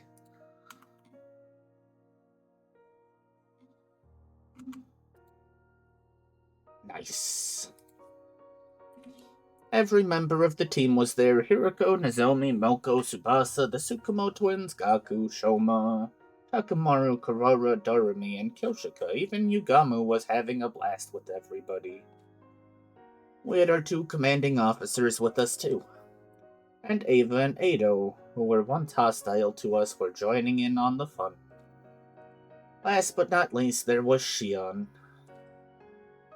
19, including me, all of us alive and well. We'd gone through so much hardship in the last 70 days, fighting to survive. This was a true miracle. I took it all in, reveling in the joy in my heart. A long time ago, someone once said that life and fireworks aren't all that different. For a brief moment, they shine brightly, then they disappear into the dark. People struggle and strive to create a spark, all for that fleeting moment. That's what makes life so beautiful. Every word of what was said rang true to me. I would want to live forever. Being trapped in an infinite loop was a curse. I was going to break free. I was going to end this. I'd venture into the future that started from day 101 with all my friends. I'd get older with the passage of time and eventually die. One day my firework would sizzle out. This was gonna be the last time I lived through this war. I'd never experience these 100 days again. The thought made my heart swell. The instantaneous flash, the spark vanishing into the darkness. The flicker of the decaying embers were all breathtakingly beautiful.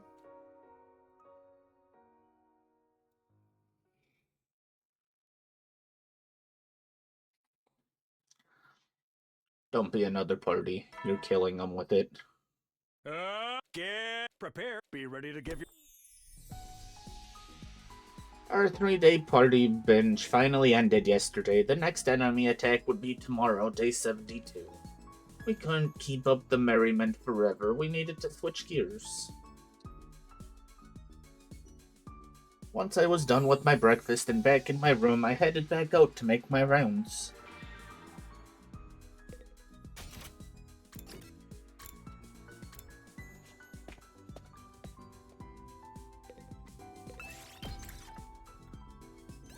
Move out!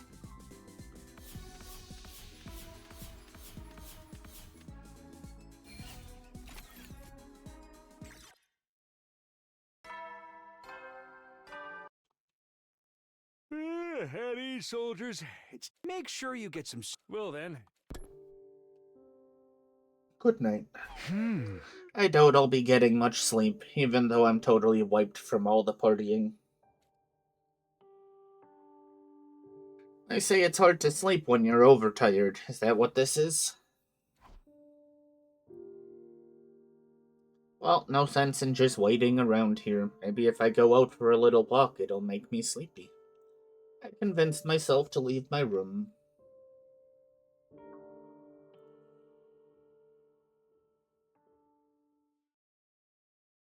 It was just then that I heard someone sniffling. I could see someone on the other side of the fence. It was Hiroko. Huh? Again? Something like this happened before, the night of day 9. At any rate, I couldn't very well leave her like that. I went closer, hopped the fence, and sat down beside her. I knew it. Behind the lenses of her glasses, Hiroko's eyes were wet, with countless trails of tears running down her cheeks. She was holding something tightly in her left hand. It was the calico cat figure I'd given her on day 10. She hurriedly put it back in her pocket when she noticed me and removed her glasses to wipe her tears.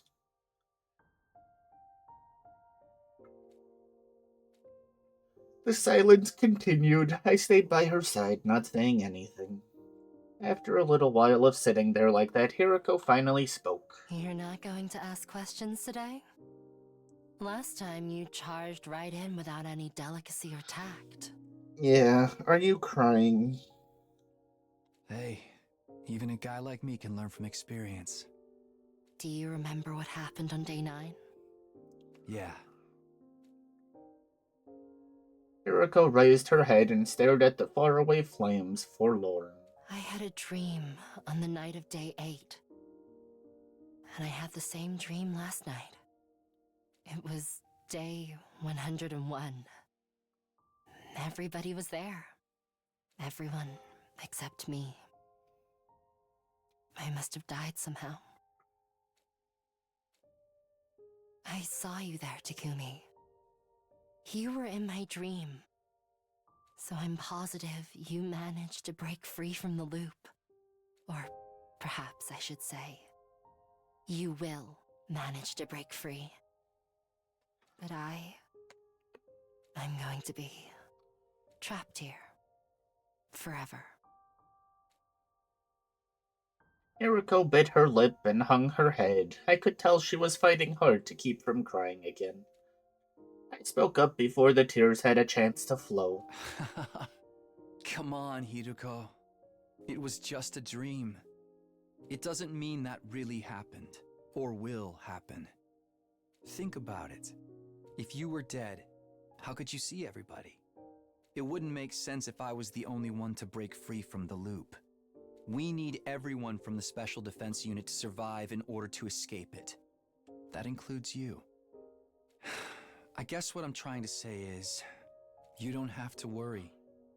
It was just a bad dream. It's going to be okay. You're not going to die, no matter what happens. Because I'm going to protect you. That's a promise, okay? Remember what I said before? I promised we'd both get out of this. That I'd build us a future where everyone can be happy. Takumi. A refreshing evening breeze blew. Every time Hiriko's hair moved in the wind, I caught a familiar scent. The smell of lavender. Enveloped in that sweet fragrance, I sat there and waited for her to respond. Eventually, the trails of tears had all but dried from her cheeks. Looking much more like her usual self, she gave a little smile and spoke. You're right.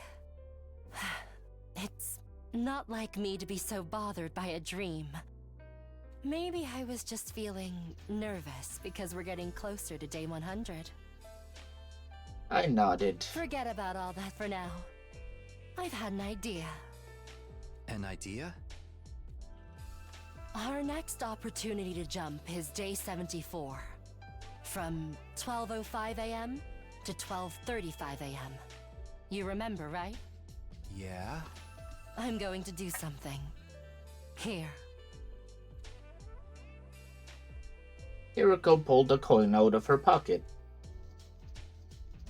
I'm going to toss this coin. And you're going to call heads or tails. Heads is the sun. Tails is the crescent moon. What happens if I get it right? How about we go explore the ruins together the day after tomorrow, on day 73? Why then? We have a battle tomorrow. They'll come in the morning, but we'll be too tired afterwards. And if I get it wrong? Then we won't go. We'll just sit around and do nothing that day. I was confused. Why are we going out exploring if I get it right? Are you trying to indirectly ask me out? Don't be so stupid. That's not it at all. Well, I don't really get it, but this coin flip is related to leaping in timelines somehow, right? Yes, I'll explain everything later. Why later? Tell me now. No more questions. Just call it. Oh, fun. Hiriko flipped the coin. It tumbled through the air, landing on the back of her left hand. She quickly covered it with her other hand, hiding it from my sight. What's your guess? Heads or tails? It was such a pointless question that it felt silly to think about it too seriously. Even if I was wrong, all it meant was that I wouldn't spend the day outside with Hiriko. There was no real risk involved. But I felt a strange stirring in my chest. Was there a fateful choice hiding behind this light-hearted pretense? Was something unforeseen creeping closer? I couldn't help but worry. Instantly, I was conflicted. Logically, there was no real right answer, and yet I couldn't just choose blindly. 2 more timelines would be created based on what I decided here. Hello? Takumi, what's your answer? At Hiriko's urging, I steeled my resolve and gave her my answer. Crazy. An actual choice, right or left. Or tails or heads.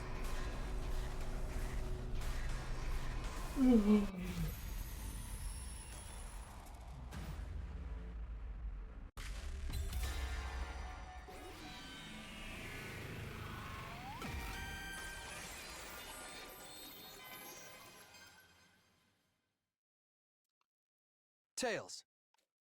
I gave my decision with confidence, and Hiriko moved her hand to reveal what was underneath.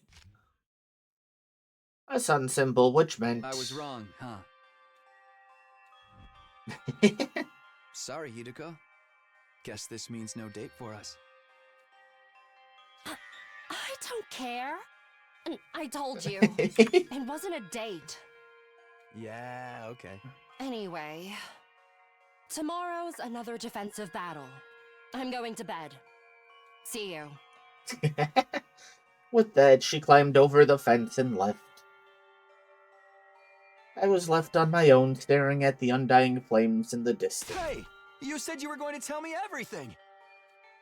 I spent the night without ever finding out what the coin toss had to do with our next sleep, or about Hiriko's real intentions behind our potential non-date.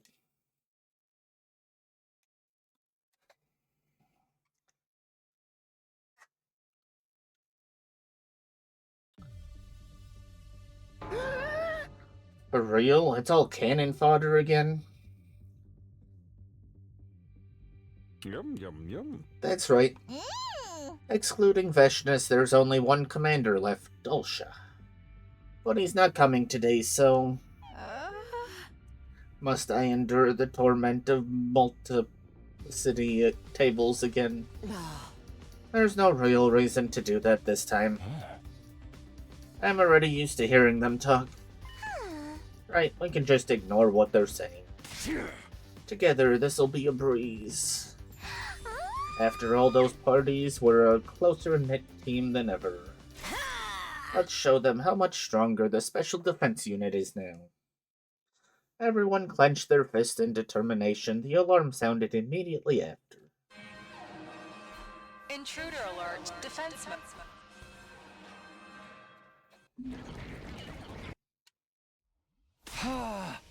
Okay, guys, let's do this. Special Defense Unit, move out.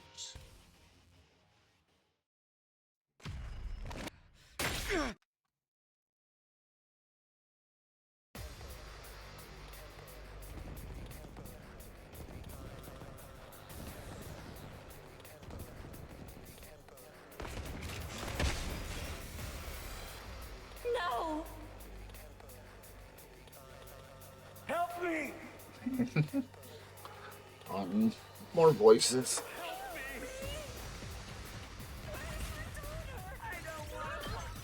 I will skip the battle again.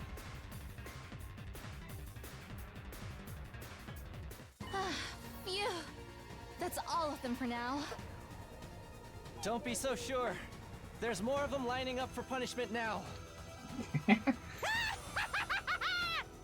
right up, little monsters!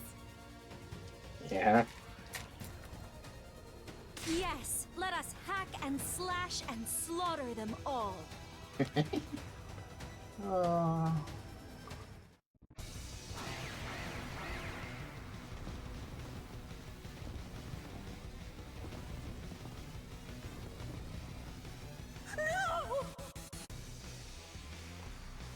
Help me!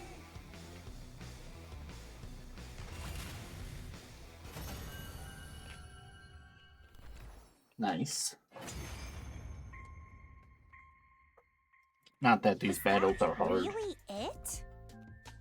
Ugh, what a letdown. That was freakishly easy.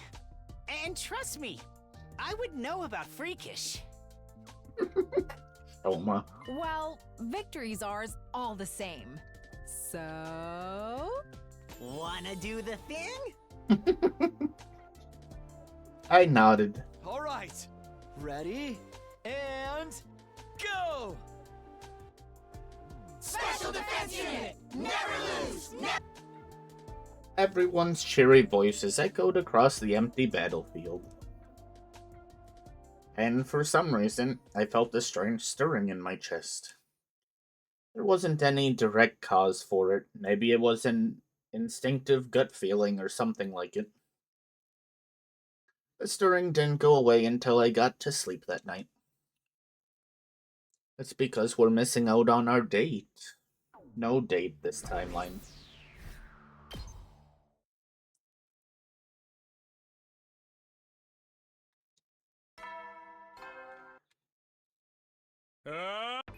Right, I wanted to check here. They both? Oh. Oh. They both do not make it to the end. This one's gotta die sometime soon.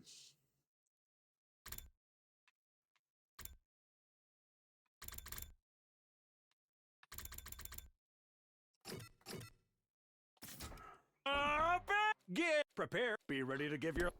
Sometime within the next 20 days. It had been almost 3 hours since I finished breakfast. Hiroko and I were standing behind the school building in a daze. Hey Hiroko, what exactly are we doing right now? I told you when we did the coin toss 2 days ago, if you lose, we'd just stand around and do nothing. And that's what we're doing, isn't it? Nothing at all. I don't get it. Huh? Thing is, we're here. How about that explanation you promised me? You want to know? Yeah, of course. Get on all fours, spin 3 times, and bark. Whoa, why would anyone do that?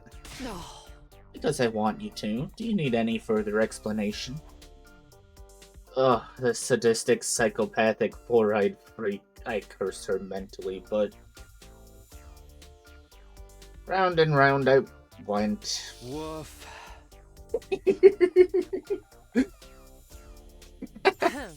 Very well, I'll explain. With a smug grin on her face, Hiroko began to walk eastward. I followed close behind.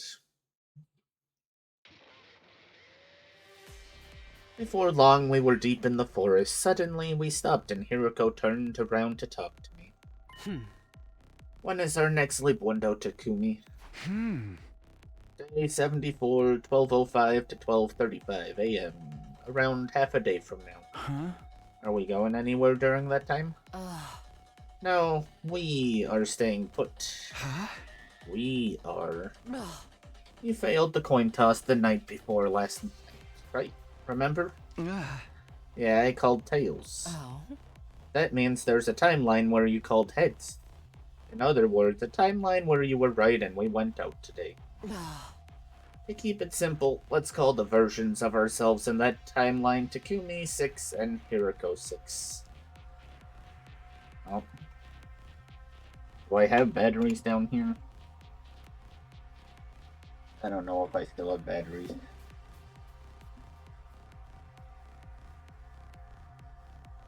I do. Let's go. I don't have to go upstairs.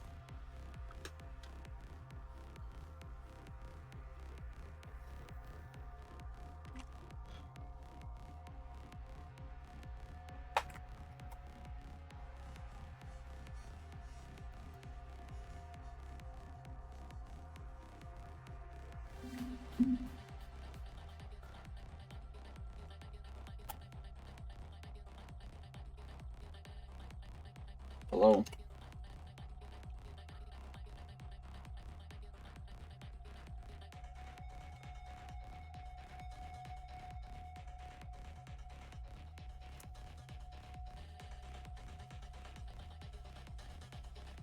There we go. Tonight, Takumi 6 and Hiroko 6 will come to this timeline. Wait, what? We're going to visit ourselves from some kind of right guess timeline? That's why I said what I said. Your answer was right, we'd jump timelines. If you were wrong, we'd wait.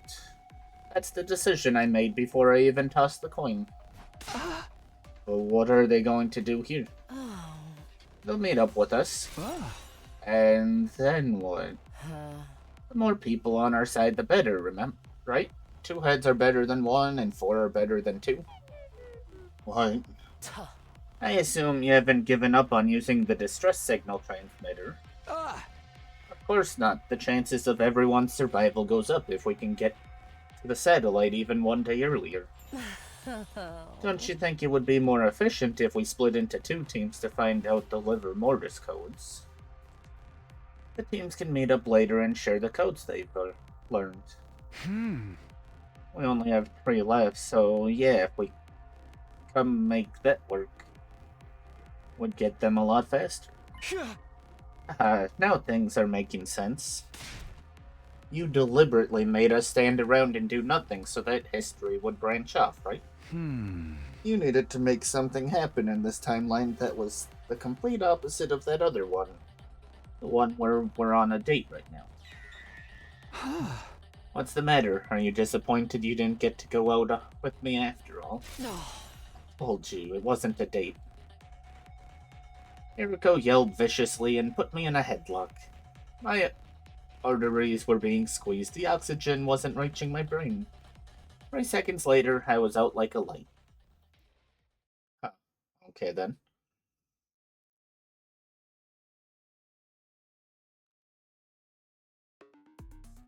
12:04 a.m. Hiriko and I stood in the center of the lab waiting for Takumi 6 and Hiriko 6 to appear.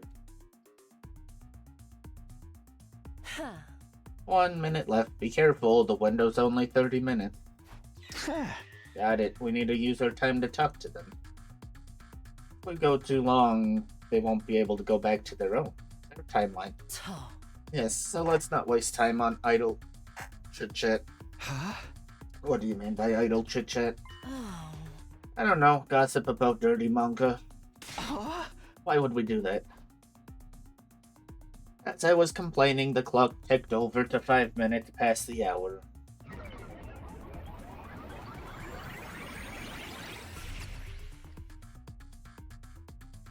And just like that, 2 people wearing leap suits appeared on the circular platform in front of us. Huh? Oh, you must be me and Hiriko from the Right Guess timeline. Yeah, I guess so. You're right on time. Hold on, we're gonna take these off.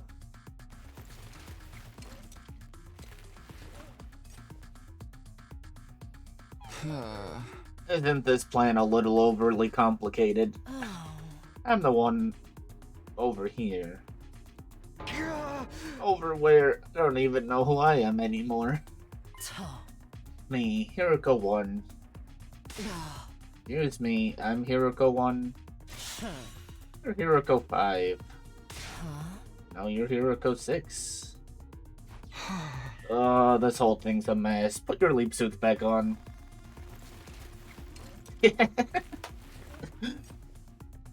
Oh, is this better? Yeah, I've seen your faces now. Let's just move on. We don't have time for this. Let's get down to business. We still need 3 liver mortis codes, right? Yes, the ones we haven't found yet are Takamaru, Ima's, Takumi's, and mine. We need to find 3 out of 4 of them. And the next time we can jump is in 5 days, from 1:30 to 4:30 p.m. on day 79. So at that time we need to split into 2 groups and check a total of 3 liver mortis codes between us. Question is, which timeline does each team jump to? We started to investigate and narrowed it down to the 2 most efficient timelines.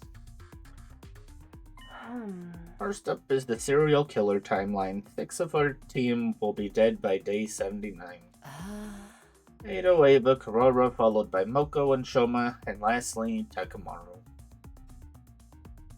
I couldn't bring myself to say anything. There was a suffocating pain in my chest. Takumi 6 was probably feeling the same way. He was staring down at his feet somberly. After all, the person who killed those 6 people was...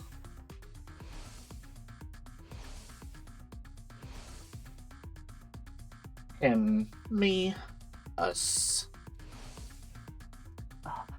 Don't tell me you're still stuck on that. Excluding Edo, it wasn't really you who killed them. It was an inevitability caused by the Gi's possession. Haven't we been over this? We really need you to move on. I know. I know that, but... at any rate, Takamaru is one of the casualties in the serial killer timeline. We jump there, we'll be able to get his liver mortis code. I didn't really want to do it, but I had no choice. Takumi 6 and I nodded silently.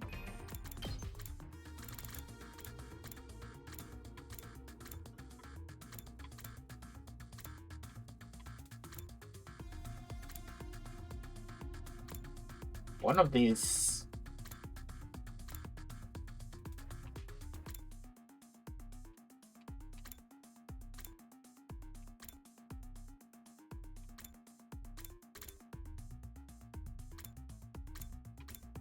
Could we not go to the one where Takumi's dead?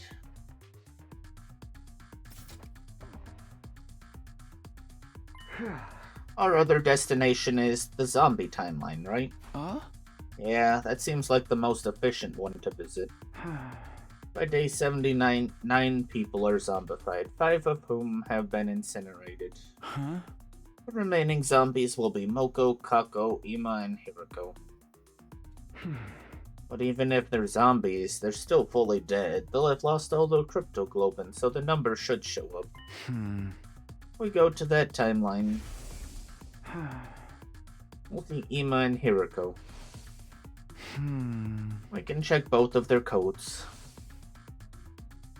With Takumi 6 and my assertion, it was now the Hiroko's turn to appear displeased. You don't seem too happy about this plan. No. Of course not. What kind of person would be excited to go see their own zombified pet? But we don't have any other choice. This is the only timeline where we can get both codes. The Hirokos looked at each other and each let out a sigh, hanging their heads. We continued ironing out the details of our plan. Hiroko and I, from the wrong guess timeline, would go to the serial killer timeline. Hiroko 6 and Takumi 6 from right guess would go to the zombie branch. We knew who was going to do what. Allow me to repeat, we leave on day 79. We'll have 3 hours, not a lot of time to waste considering the trip to and from the school. We'll report the liver mortis codes to each other the next time the blood space waves surge. And after that, we'll all go back to our home timelines? Yes, I think that would be best. We'll jump to your timeline when it's time to meet. Got it? We'll be waiting for you. In exchange, you'd better not show up empty-handed. I'd ask the same of you. You'll pay if you screw this up. Excuse me, how dare you speak to me like that? Okay, girls, let's remain calm. It was past midnight by the time we were done. Our time was almost up. The right guess timeline duo configured the machine, hit the red button, and jumped onto the platform. Well then, we're counting on you. And we're counting on you. Don't let us down.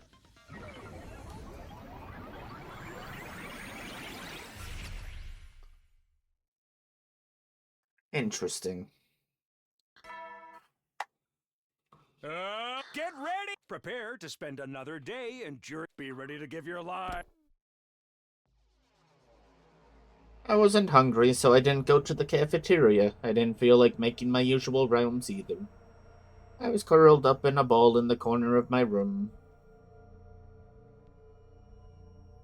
5 days from now, Hiroko and I would have to go to the serial killer timeline. The thought depressed me. I played it cool the night before, but gloomy thoughts were swirling around inside me. Nobody wants to meet themselves as a serial killer.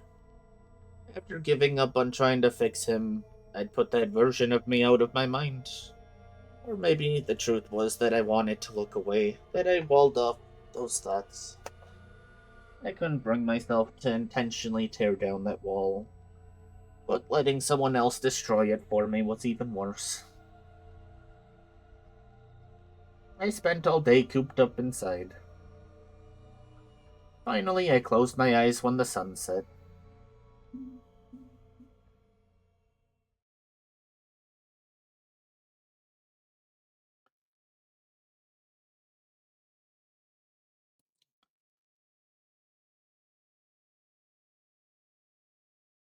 Oh, we just skipped over the battle, huh?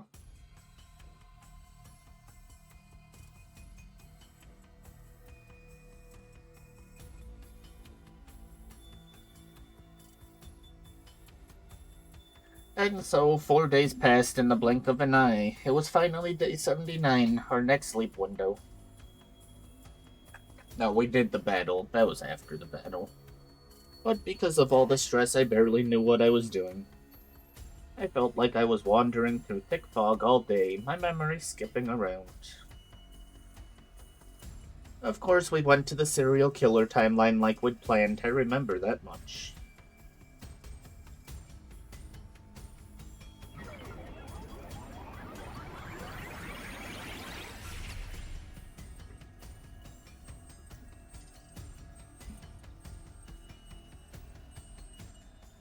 Once we jumped, we went to the school, still in our suits. Our objective was to find out Takamaro's livor mortis code. His body would be stored in the morgue on the second floor. We took the stairs to the second floor. Hiriko went into the morgue first. I couldn't bring myself to go in after her. After all. Hey, look. That's the killer. We must seize them at once. I ran for my life. I ran and ran and ran. I ran circles around the entire school. I finally succeeded at shaking the others off by ducking into the bathroom on the first floor. Phew, that was close. I took off my leap suit so I could pretend to be the Takumi from this timeline, Takumi 2. This should do it. I stepped out into the hallway. Oh, this is gonna be the test. Somewhere near the stairs, I ran into the four who'd been chasing me earlier, as well as Doremi and the twins. Hey Takumi, why are you walking around like nothing's wrong? Didn't you hear? We saw the killer. You shouldn't be walking around alone. Oh, right, don't worry, I'm fine. I gave them all a thumbs up and hurried up the stairs, rushing into the morgue.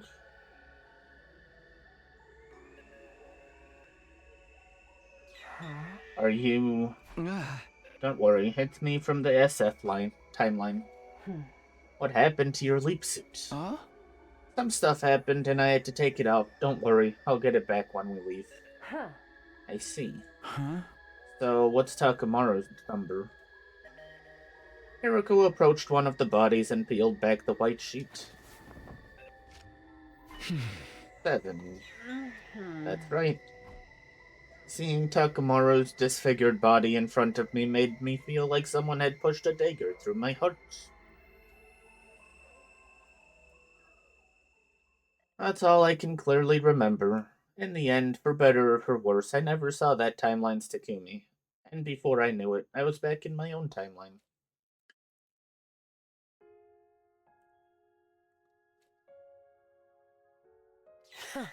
You've been out of it all day. Are you alright? Yeah, we're back in our timeline again, so I'm fine. I hope so. Anyway, we've met our quota. Long as the right guest timeline team can get the codes from Ima's body and yours. We'll have a full set. That'll be all the livor mortis codes we need. When's the next leap window? 11 p.m. exactly, day 84. But it's only 15 minutes long. Well, all we need to do is tell each other the livor mortis codes. That should be plenty of time. Still, we should be careful. We'll be jumping to their timeline. If we miss the cutoff, we'll be stuck there. I know that. Do you think they'll pull it off? Hiriko nodded deeply at my words. I don't just think so. I'm sure of it. They are us, after all. That doesn't mean much.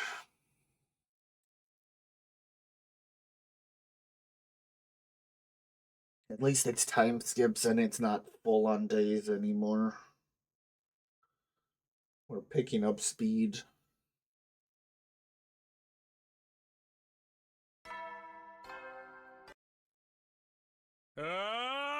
Get prepared to spend. Be ready to give your. Tired. I couldn't sit still all day. It was day 84.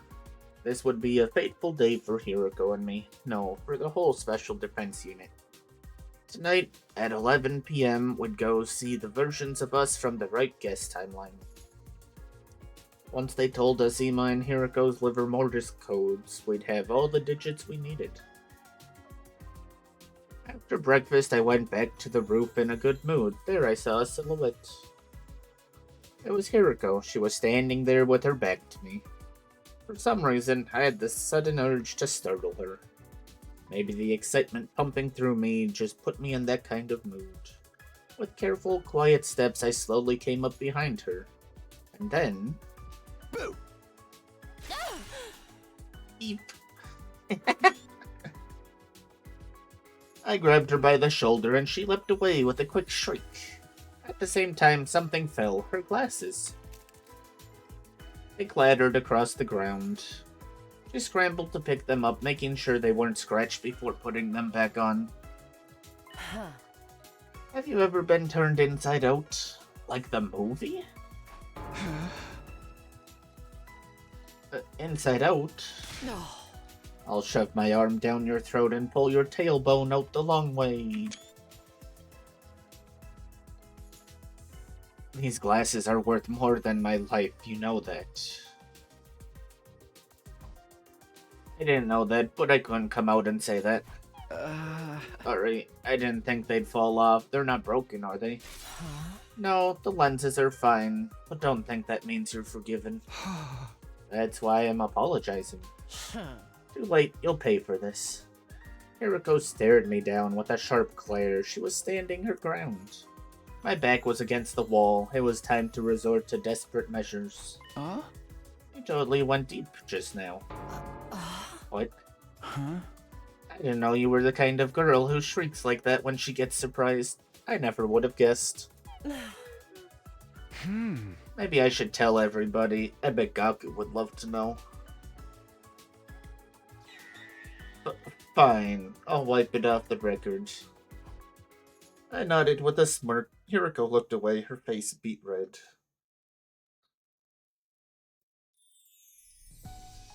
After that, I couldn't help but skip back to my room. Wouldn't be able to jump at 11 p.m., still plenty of time. I can't just sit around, so I'll go see what everyone's up to.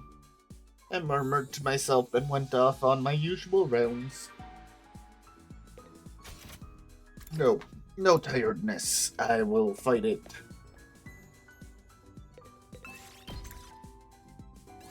Move out! I'm finishing this tonight. I don't care if it's gonna be 6 a.m. when I finish. I was all finished preparing. I had my leap suit on. But there was one thing missing. Where was Hiriko? It was already past 11 p.m. In our earlier meeting, we'd agreed to meet here at 10:30 p.m. Yet there was no sign of her at all. What is she even doing? We only have 15 minutes. My unease grew stronger, and unpleasant sweat broke out all over my body. Just then, Hiriko burst into the lab. Kumi, this is all your fault. What? You broke the internal clock in my glasses, that's why I'm late. You mean this morning? Obviously, the impact must have done it. Oh, I'm sorry, but we really need to get going. With an irritated grunt, Hiriko raced over to the locker. She flung the door open and quickly changed into her leap suit.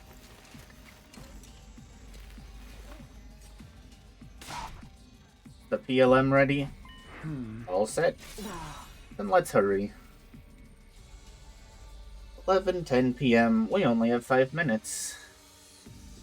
Hiriko hurried onto the platform. I slammed the red button and jumped on after her, and then... Here we go.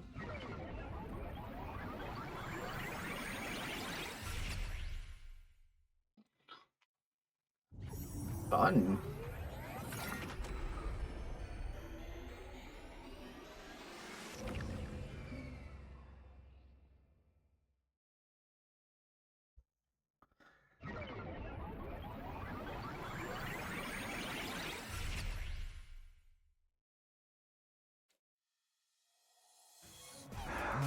Sorry we're late.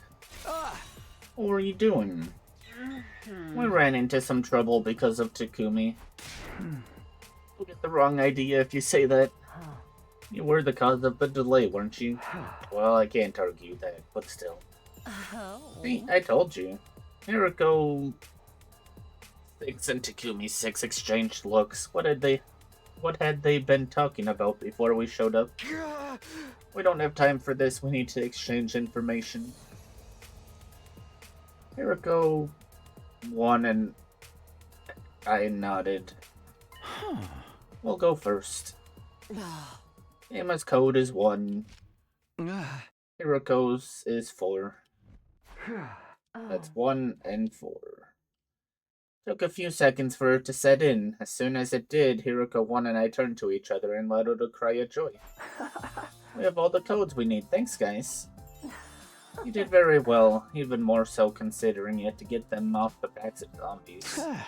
We pulled it off thanks to some goggles Tsubasa made for us.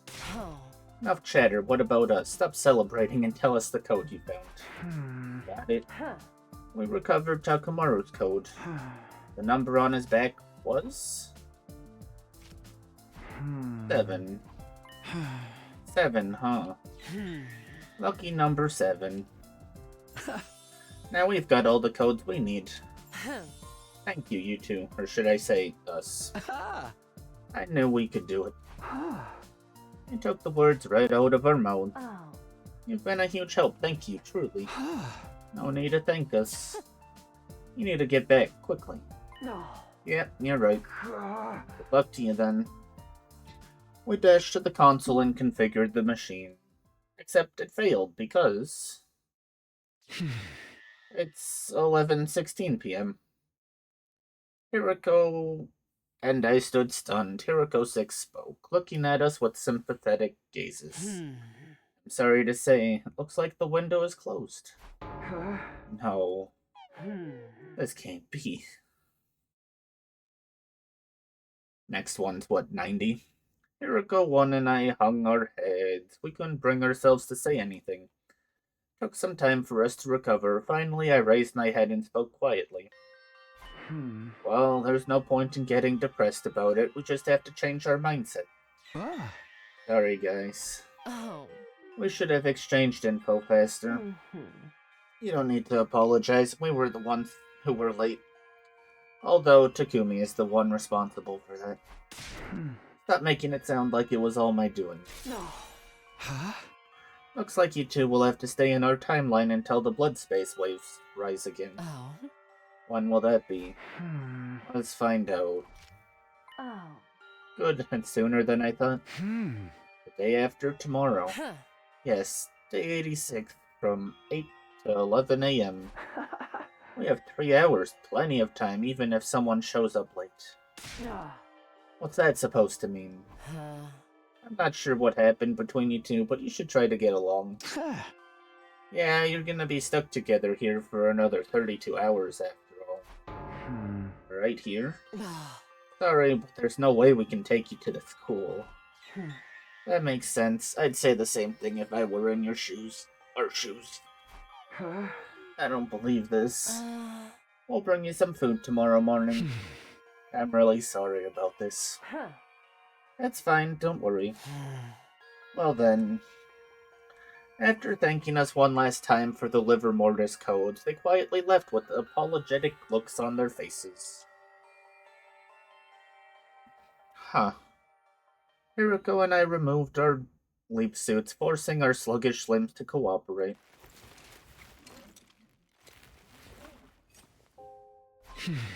We really blew it. Now we have to stay here until the morning after tomorrow. And whose fault is that?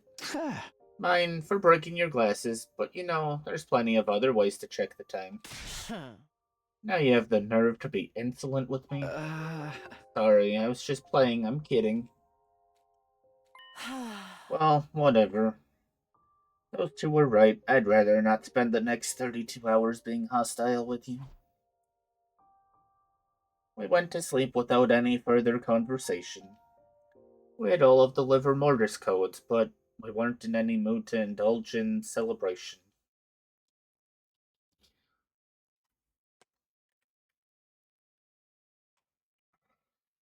'85.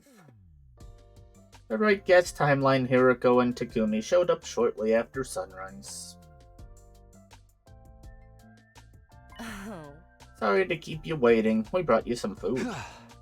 We put it in the cabinet over there. Thanks, we appreciate it. Sorry to make you go out of your way. By the way, we have something we would like to discuss with you. What's that?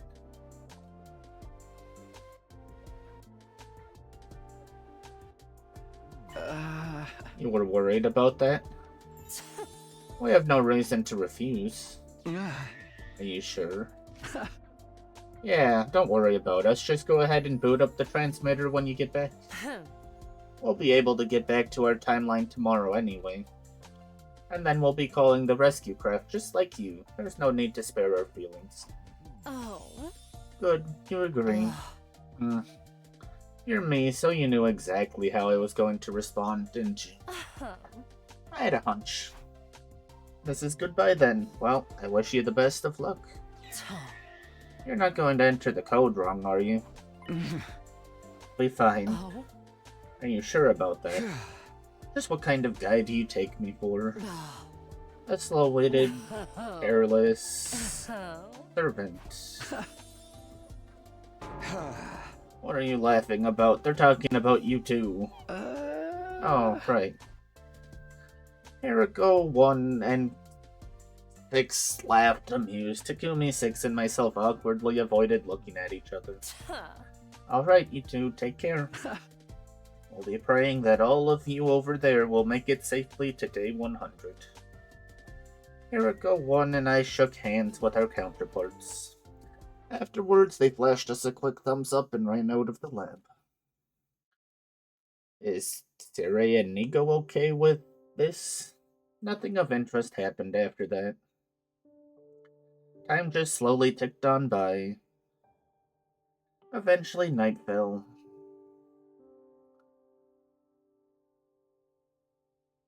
A cold silence washed over the lab. It felt eerie. There was no reason for it, but I felt weird. It was the same kind of stirring in my chest I felt after our last defensive battle. What? What do you mean, what? You keep looking at me. You're looking at me too. What time is it? I pulled out my device and checked the time. 11:40 p.m. Just over 8 hours to go, then we can go back to our own timeline. Yeah. We'd only been stuck here for 1 full day so far. And yet still, for some reason, I was starting to miss everyone from our timeline really badly.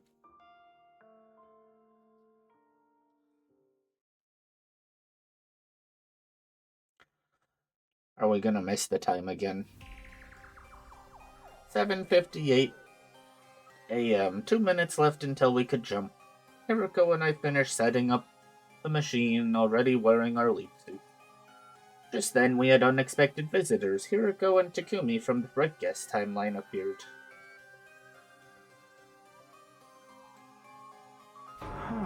What are you guys doing here? What about the rescue craft? Didn't you call it yet? It's complicated. We decided not to use the distress signal transmitter. Why not? I can't really explain. I just had this weird feeling. It was like something horrible was going to happen, so I stopped entering the code. A weird feeling? A weird feeling? I don't understand. Neither do I. Anyway, Takumi, Hiriko, listen closely. You shouldn't use the transmitter when you get back. Consider that my advice, or maybe a warning. 8 a.m. came as we were talking. I'm not sure I follow, but I'll keep your warning in mind. At any rate, we need to get going. Yeah, we'll be wishing you good luck out there. You guys be careful too.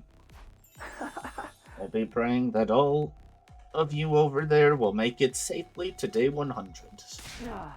Yeah, for sure. Wait, we had this exact conversation yesterday. Hiriko and I made our way to the platform. I hit the button and followed right after. Be seeing you.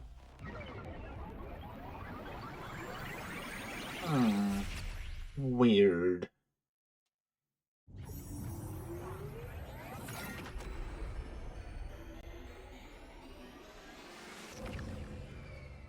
Does that mean that right just ends right there?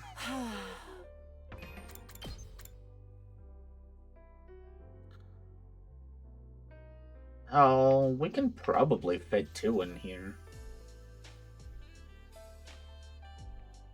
Yeah, you can probably fit another up there. Which means, yeah, ours probably goes all the way there, and then it gets a choice on that one. Phew, we finally made it back. I really miss this place. Oh. What are we gonna tell everyone when we get back? I don't know, but we'll think of something. I see. Well, let's get going. I want to see the others. I ran off to the school. Hiriko was close behind me, but...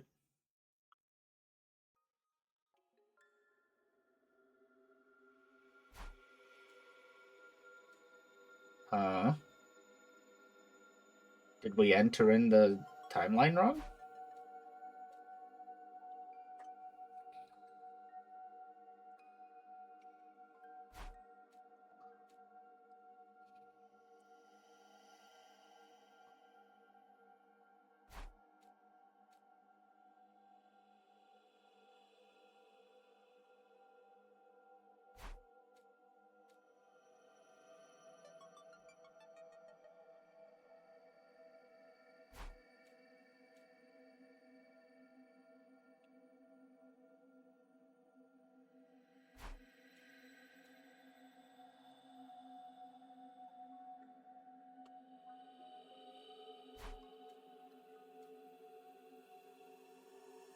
Weird.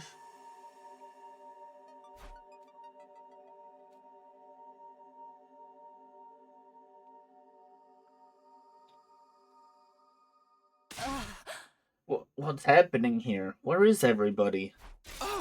We've only looked on the first 2 floors. I'm sure they're on the 3rd or the roof. I ran out into the courtyard and headed for the stairs. I rushed up 2 steps at a time up to the 3rd floor. The first place I stopped was the leisure lounge. And what I saw there was... Oh. Oh. No! Oh.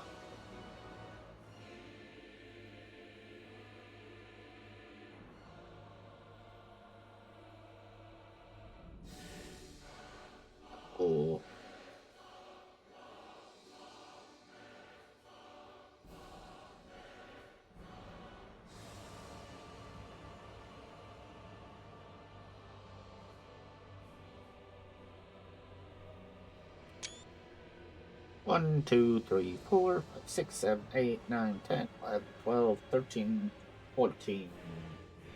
That is everyone dead.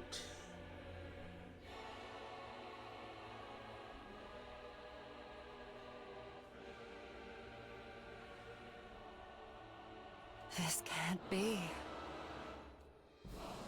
The blood drained from my face. I went weak in the knees. I could hardly continue standing upright. What the hell happened here? I tried to scream, but I couldn't make a sound. The only thing that I could force out of my dry throat was a raspy gasp. I can't give up yet. If I bring them to the infirmary, I might be able to revive them. I'm desperately trying to convince myself. I took a single step, drawing closer to the bodies. The very next second...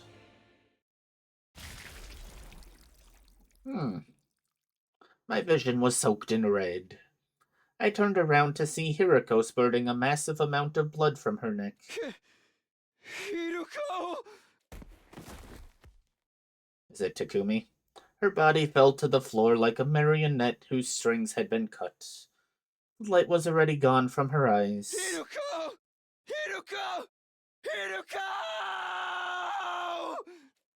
I screamed and ran over to her, but the moment I knelt down...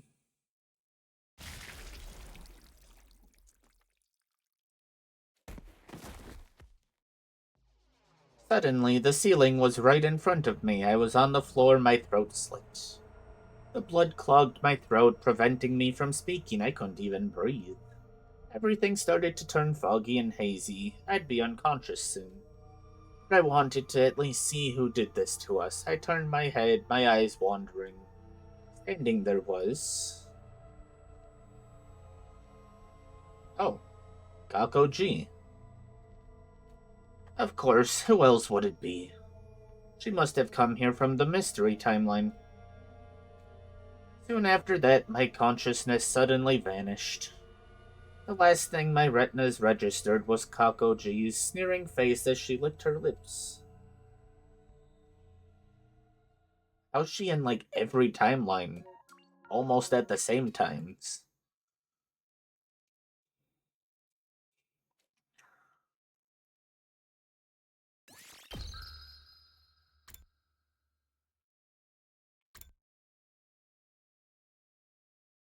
Oh, I guess this one all... She jumps that much? Jeez. Okay.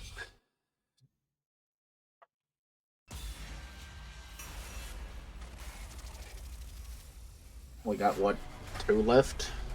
3?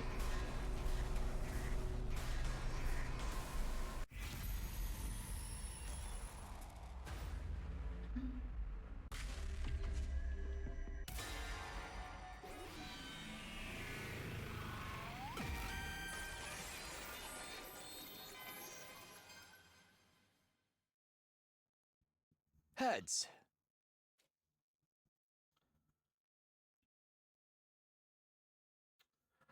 I gave my decision with confidence, and Hiriko moved her hand to reveal what was underneath.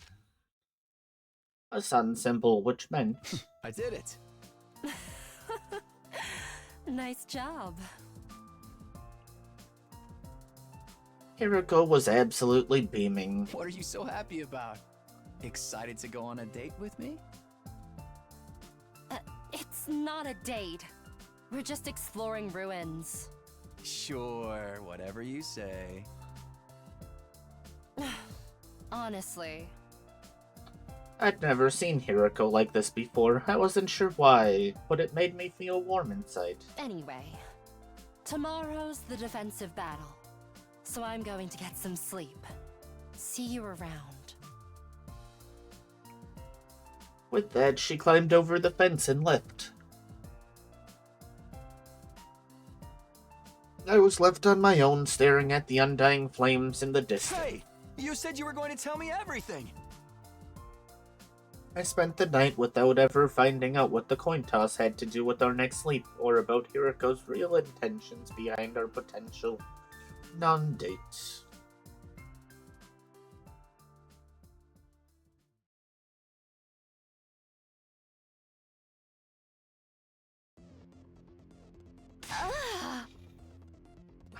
It's all cannon fodder again. Did you want me to write and ask them to send a commander? That's not what I meant. Excluding Veshness, there's only one left, Dulcia.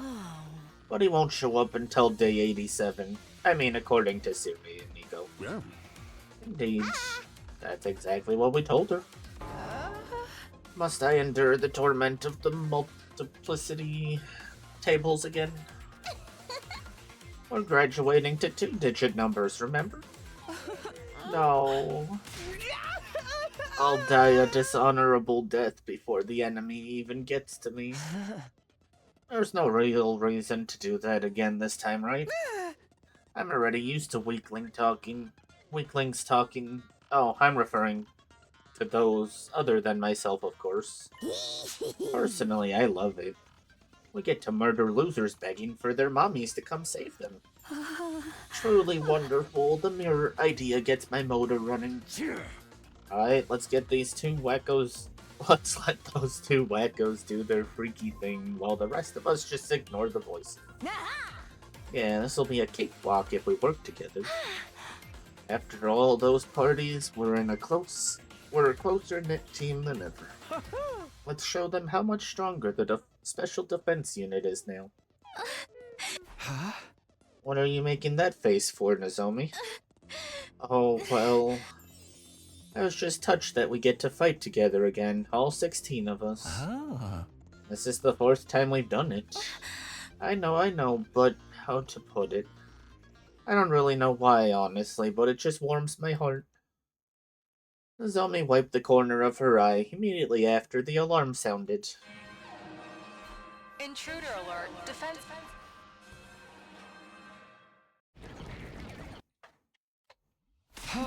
Okay, guys, let's do this. Special Defense Unit, move out. On.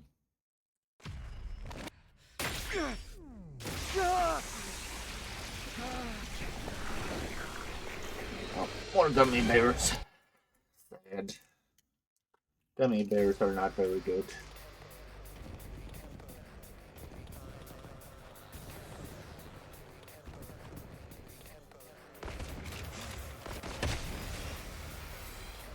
Not like this. No! If I can even open this. There it goes. Skip the battle, of course.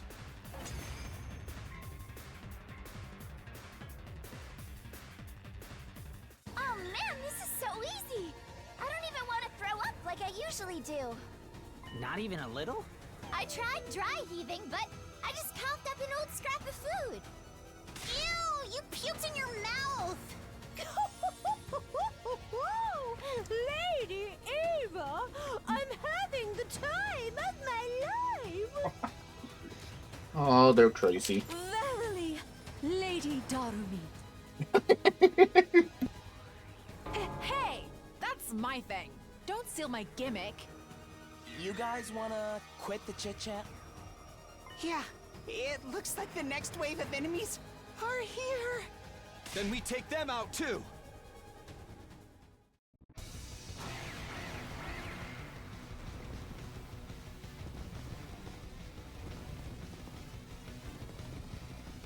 Not like this!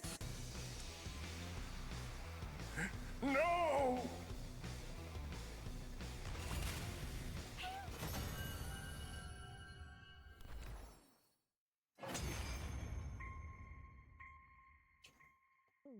Wait, is that really it? What a letdown! That was almost too easy.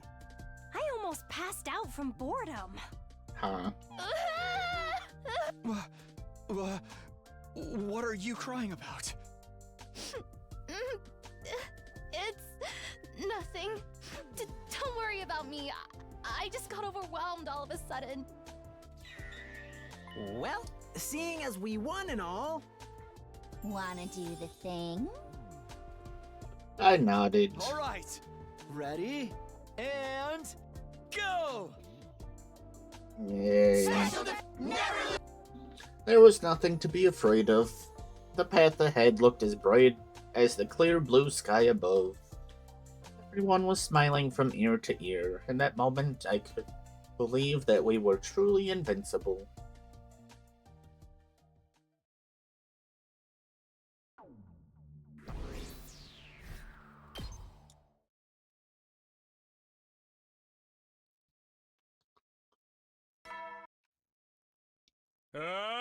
Get prepared. Be ready to give your... I finished breakfast and headed for the entrance hall to make good on my plans with Hiroko. Oh, how unusual. You're 10 minutes early. Huh? How early did you get here? Really looking forward to our date, huh? How many times do I have to tell you it's not a date? Say that again and I'll rip your hand off and gag you with it. Yeah, okay. So, where are we going to explore today? How about the mansion on the western outskirts? Mansion? You know, a big house, a manor, pronounced just like the things you were apparently raised without. Manners, manner, you understand? I understand, it's just not funny. Zip it, don't talk back, servant. I'm going. Hiroko went on ahead without me. He's in a weird mood. Well, whatever. I murmured to myself and chased after her.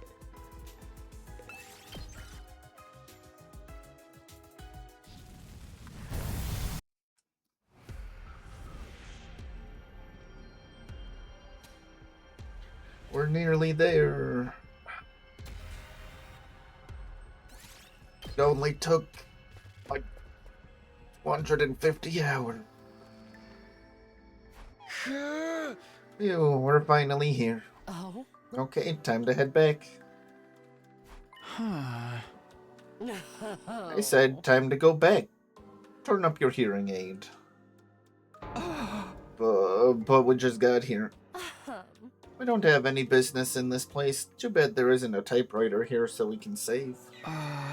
What? The whole point of this was just to go exploring. It didn't matter where we went or what we did. So it really was. I was about to tell her it was exactly like a date, but I stopped myself just in time. Well, let's get going. Or if you're in the mood to hunt some zombies, I guess you can stay. We turned around and headed straight back to the school. We took our time returning to the school. As a result, it was already night when we made it back. 10 o'clock already. We can't afford to dawdle. We need to eat dinner and shower before we get out of here. Wait, hold on. We're going somewhere else? No. Did you forget already? When is our next sleep window, Takumi? From 12:05 to 12:35 a.m. on day 74. Oh, so we're going to the lab. Right, only 4 hours left. No more pointless questions, if you don't mind. But we only have 30 minutes. What can we possibly do in such a short time? Oh? No matter which timeline we jump to, we still only get 30 minutes. You called the coin toss the night before last night, remember? Yeah, I called heads, and I was right. So we went out exploring today. But that means there's a timeline where you called tails. In other words, there's a timeline where you were wrong and we didn't go anywhere. That's where we're going tonight, to that timeline. But what for? The more people on our side, the better, right? 2 heads are better than 1, and 4 are better than 2. Don't tell me. Oh, you'd better believe it. We're gonna go see ourselves in the wrong guess timeline. Hiroko nodded and continued. Let's call the versions of ourselves in that timeline Takumi 5 and Hiroko 5. They should be waiting for us to arrive right now. Your answer was right. We'd jump timelines. If you were wrong, we'd wait. That's the decision I made before I even tossed the coin. But what do we do when we meet them? I assume you haven't given up on using the distress signal transmitter. Of course not. The chances of everyone's survival goes up if we can get to the satellite even 1 day earlier. Don't you think it would be more efficient if we split into 2 teams to find out the Liver Mortis codes? The teams can meet up later and share the codes they've learned. We only have 3 left, so yeah, if we can make that work, we'll get them a lot faster. I see. It all makes sense now. In essence, you did this deliberately, so that history would branch off, right? I needed to make something happen in this timeline that was completely opposite to what happened in that one. So that's why we went on a date today. Takumi, your left hand, please. Why? So I can rip it off and shove it down your throat. Hiroko screamed at me, her cheeks flushed scarlet red. It was loud enough that I was worried it would bring the satellite crashing down. Fun.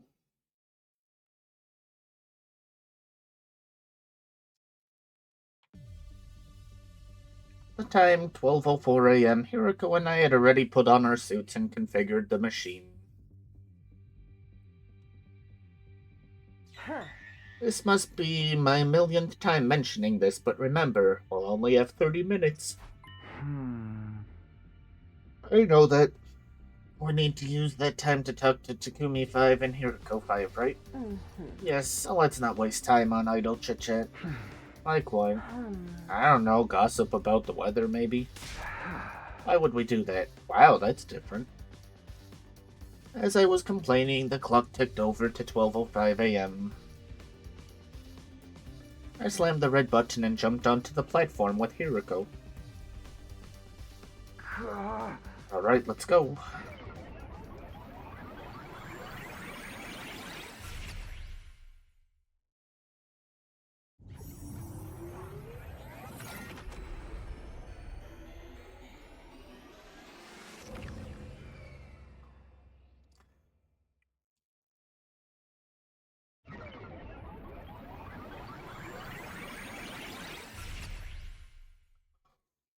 We jumped to the wrong guest timeline, and immediately standing there was... Oh, you must be me and Hiroko from the right guest timeline. Yeah. You're right on time. Hold on, we're gonna take these off.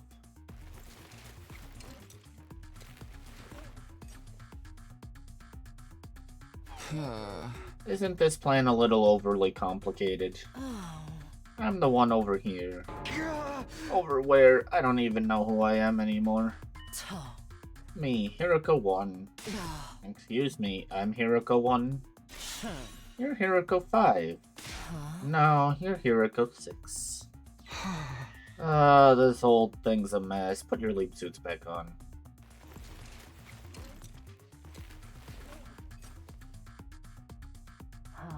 Is this better? Yeah, I've seen your faces now. Let's just move on. We don't have time for this. Let's get down to business.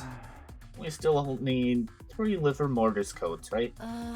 Yes, the ones we haven't found yet are Takamaru's, Ima's, Takumi's, and mine. We need to find 3 out of 4 of them. And the next time we can jump is... in 5 days, from 1:30 to 4:30 p.m. on day 79. So at that time, we need to split into 2 groups and check a total of 3 liver mortis codes between us. The question is, which timeline does each team jump to? We started to investigate and narrowed it down to the 2 most efficient timelines. First up is the serial killer timeline. 6 of our team will be dead by day 79. Edo, Eva, Karara, followed by Moko and Shoma, and lastly, Takamaru.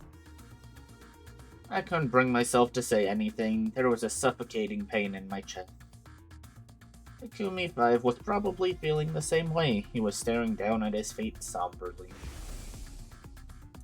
After all, the person who killed those 6 people was...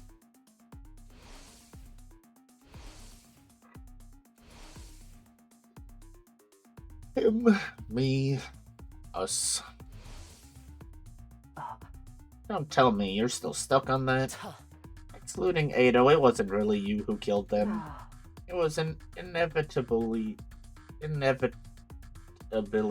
caused by the Gi's possession. Haven't we been over this? We really need you to move on. I know. I know that, but... at any rate, Takamaru is one of the casualties in the serial killer timeline. If we jump there, we'll be able to get his liver mortis code. I didn't really want to do it, but I had no choice. Takumi 5 and I nodded silently. Our other destination is the zombie timeline, right? Yeah, that seems like the most efficient one to visit. By day 79, 9 people are zombified, 5 of whom have been incinerated. The remaining zombies will be Moko, Kako, Ima, and Hiroko. But even if they're zombies, they're still fully dead. They'll have lost all their cryptoglobin, so the numbers should show up. If we go to that timeline, we'll see Ima and Hiroko. We can check both of their codes. With Takumi 5 and my assertion, it was now the Hiroko's turn to appear displeased. You don't seem to be too happy about this plan. No. Of course not. What kind of person would be excited to go see their own zombified pet? But we don't have any other choice. This is the only timeline where we can get both codes. The Hirokos looked at each other and each let out a sigh, hanging their heads. We continued ironing out the details of our plan. Takumi 5 and Hiroko 5 from the wrong guest timeline would go to the serial killer timeline.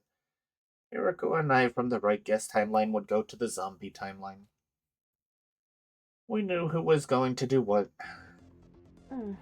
Allow me to repeat, we leave on day 79. We'll have 3 hours, not a ton of time to waste considering the trip to and from the school. We'll report the liver motors codes to each other the next time the split space waves surge. And after that, we'll all go back to our home timelines. Yes, I think that would be best. We'll jump to your timeline when it's time to meet. Got it. We'll be waiting for you. In exchange, you'd better not show up empty-handed. I could ask the same of you. You'll pay if you screw this up. Excuse me? How dare you speak to me like that? Okay, girls, let's remain calm. It was past midnight by the time we were done. Our time was almost up. Eriko and I hurriedly set the machine, hit the red button, and jumped onto the platform. Well then, we're counting on you. And we're counting on you. Don't let us down.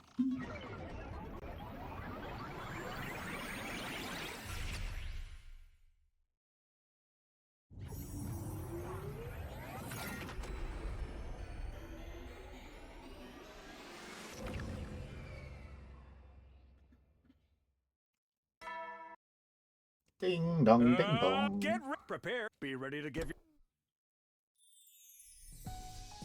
I devoured an egg breakfast in the cafeteria and returned to my room holding back yawns. Me too, buddy. Last night after Hiroko and I got back to our home timeline, not holding them back very well, I crawled into bed and immediately dozed off. We were going to talk about our jump on day 79 this evening, but since it was past 2 in the morning by the time we were back, I was still sleep deprived. My head felt kinda fuzzy. I tried to shake off the fog in my brain. Okay, time to get going. Mumbling to myself, I started on my usual rounds.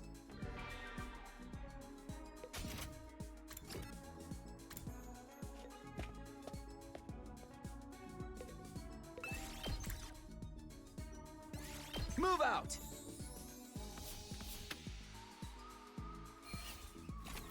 It's weird having everyone. Wow, our day 79 leap is really going to be something. We're going to have to look at the numbers on the backs of the Ema zombie and your zombie. I know you know already, but the zombies are berserkers, devoid of all reason. They're unusually strong on top of that. How are we going to get these codes? Why are you asking this now? You're the one who okayed us going to the zombie timeline. I guess so, but I assumed you had some kind of plan up your sleeve. Oh no, I've got no plan at all. Could you at least try to sound ashamed? Well, that settles it. I don't think we can come up with a plan alone. We're gonna have to ask someone for help. Somebody? Who? There's only one person we can count on at a time like this. You mean...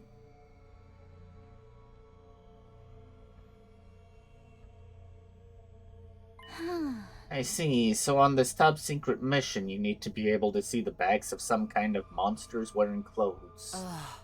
Yes, they're incredibly vicious, so it's hard to get near them.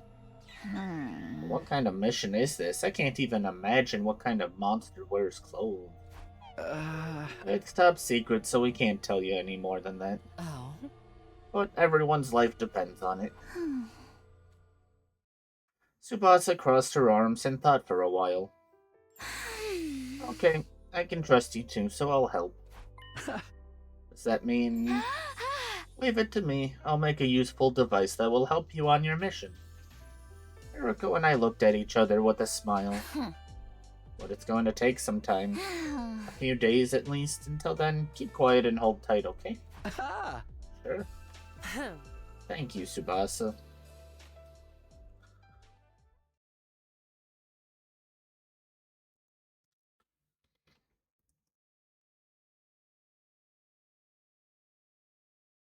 Oh, I love time skips. Yippee! Oh. That works. What is it? Nighttime that we... Get ready. By the prepare to spend another day in June. Be ready to give your... I don't know what's special about 78. Tsubasa told us to keep quiet and hold tight, and that's exactly what we did for 3 days. But today was day 78. Our next opportunity to leap would be tomorrow. Would the useful device Tsubasa was working on be ready by then? Feeling impatient, I agonized in my room. Maybe I should go ask her. I considered it, but it didn't seem like that would help move things along any. I just had to be patient and wait for Tsubasa to finish. Sitting around like this felt like a waste of time, though. Moving around seemed like a good idea, if only to distract me from my anxiety. I decided to head off on my usual round.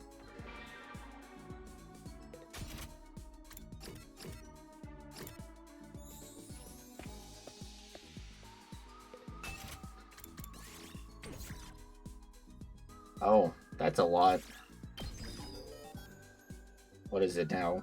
880. And it's still not gonna be maxed. Crazy.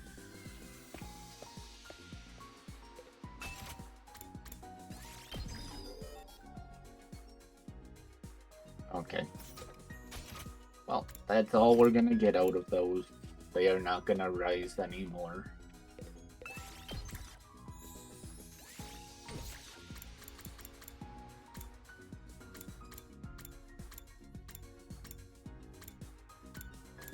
I expect to be paid.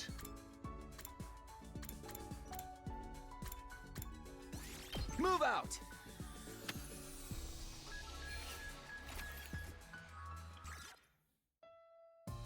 Takumi, it's ready! It was shortly after dinner when Tsubasa came thundering over to my room with a big grin on her face. Really? Why would I lie? Then we have to tell Hiroko.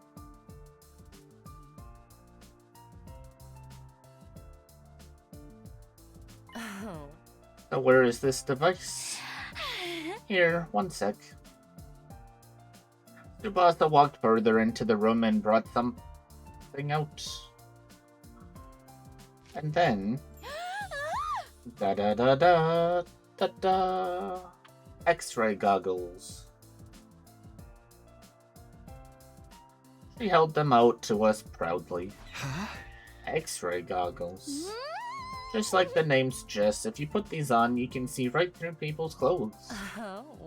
So we can see the monsters' backs.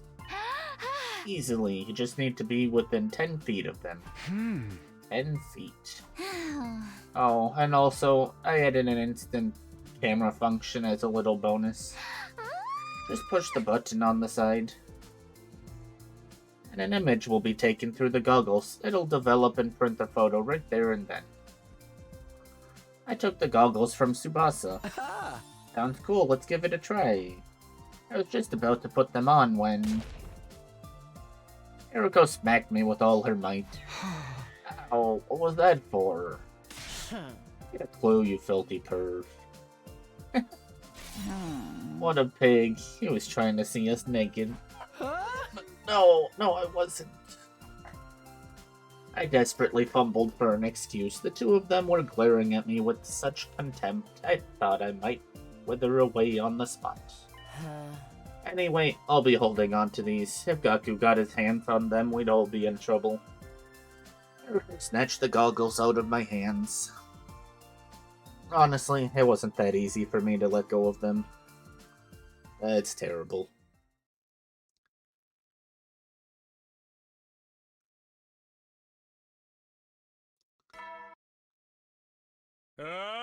Get prepared. Be ready to give your... The afternoon rolled around. After a quick break for lunch, Hiroko and I made our way to the lab. I already had my leap suit on. The machine was all set up. 1:29 p.m. 1 minute left until we could jump. You brought the X-ray goggles, right? No. How could I forget? I have them right here in my suit. We have 3 hours this time. That should be more than enough. All we have to do is look at the backs of Zombie Ima and Zombie Hiroko. Don't make it sound so simple. I'll be the one wearing the goggles after all. You? Of course. Why? I don't want you to see me naked. That goes for Zombie Me too. Despite how harmless you look, you're a closet degenerate. It's honestly creepy. At least Gaku has some decency to embrace it. I wasn't planning on doing anything like that. While we were bickering, the time to leap arrived. Hiroko hit the button and hopped onto the platform. I was right behind her. Here goes.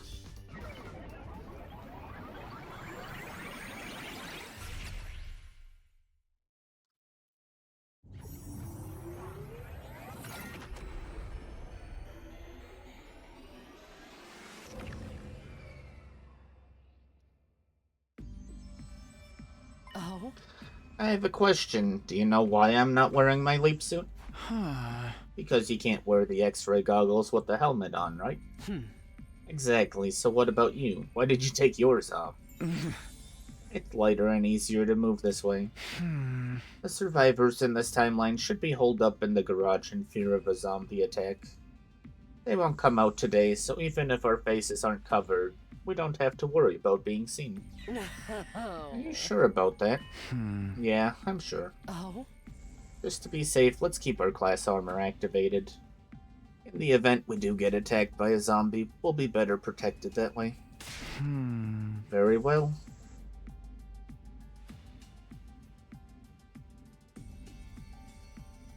Oh. Now then, where are all the zombies? If we just walk around for a while, they'll come attack us eventually. How are we supposed to see them from behind that way? Zombies are sensitive to sound. We'll need to silently sneak up on them. Within 10 feet, right? Oh? That's the limit of the goggles range. Come on, let's hurry. Oh.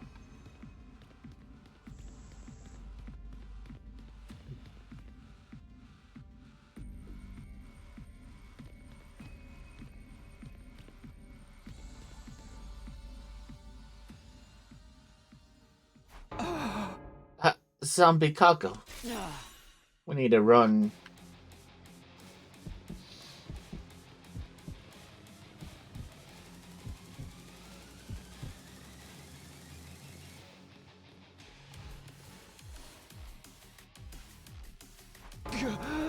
Now Zombie Moko. Retreat.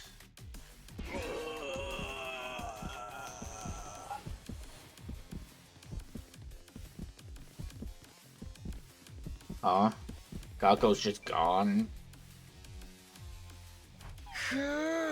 Ew, looks like we lost them. Keep it down. Oh? Look over there. It's Zombie Ima. My voice dropped to a whisper. He's just standing there. I don't think he's noticed us yet. Now's your chance, Hiroko. You can do it. Why me? I'll do it instead if you want. That's 100 times worse. Then, fine, just hold on. Hiroko circled behind Zombie Ima. She took a deep breath and began. It took a few cautious steps, getting closer and closer to him. It was going well. Nothing changed about Ima's demeanor. Finally, Hiroko stopped 10 feet away from Ima. She put on the goggles and looked at his back. And then... No. Oh, okay. How did it go? It went off without a hitch. I got a clear view of his liver mortis coat. What was it? In response to my question, Hiroko showed me a photo. A picture taken with the camera and the goggles. One. No doubt about it, Ima's liver mortis code is 1. Way to go, Hiroko, you did it. How annoying. What did I say? I don't like getting complimented by a servant. She may have said that, but the slight smile on her face betrayed her.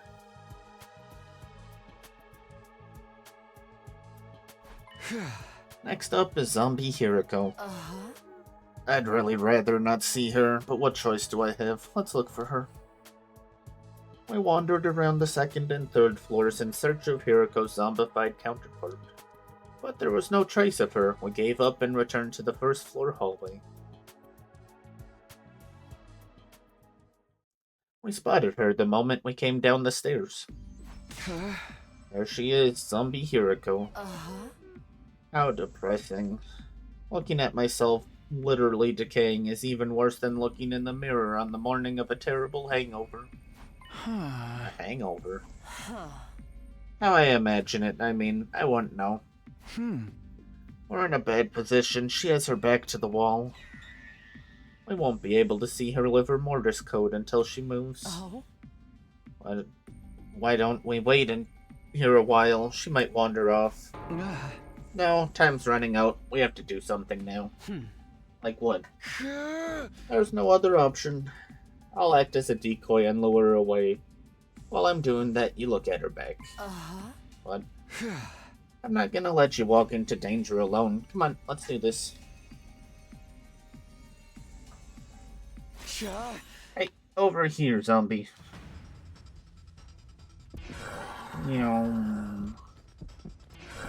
Oh, too fast.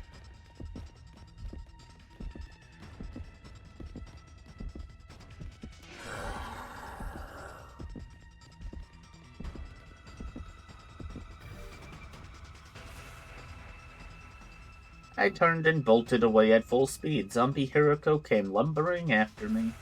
Behind her was still living Hiriko. Hiriko 1, more than 10 feet away. She was running frantically, but couldn't get any closer to Zombie Hiriko. She wouldn't be able to use the X-ray goggles unless she closed the gap. Only one thing left to do. My last resort. I came skidding to a sudden halt and turned around, grappling with Zombie Hiriko as she charged me.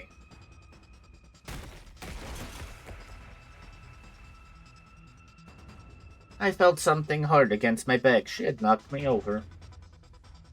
Zombie Hiriko's hideous, decaying face was right in front of me. She was baring her teeth, trying to bite down on my throat. I was in trouble. It would only be a matter of time before I got bitten. But then... Hiriko!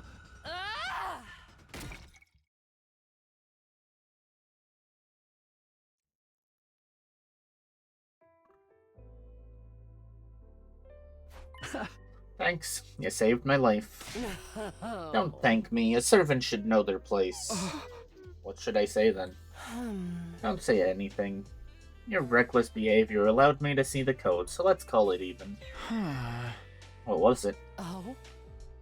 Take a look. 4. Yes, 4. That's an unlucky number back home in the complex. It said that it represents death. Strangely fitting that we'd find it on a member of the living dead. Anyway, we've met our quota. As long as the wrong guest timeline team can get Takamaru's codes. We'll have a full set. That'll be all the liver mortis codes we need. Do you think they'll pull it off? I don't just think so. I'm sure of it. They are us, after all. Our leap window was going to close soon. Hiriko and I nodded at each other and made a mad dash for the wall of life.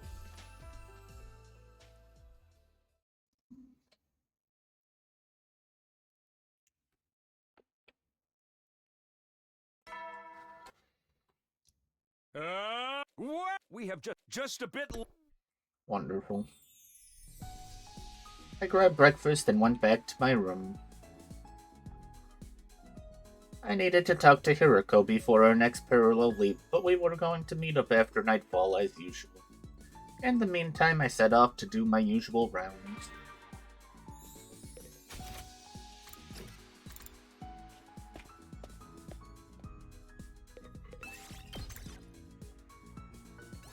Move out!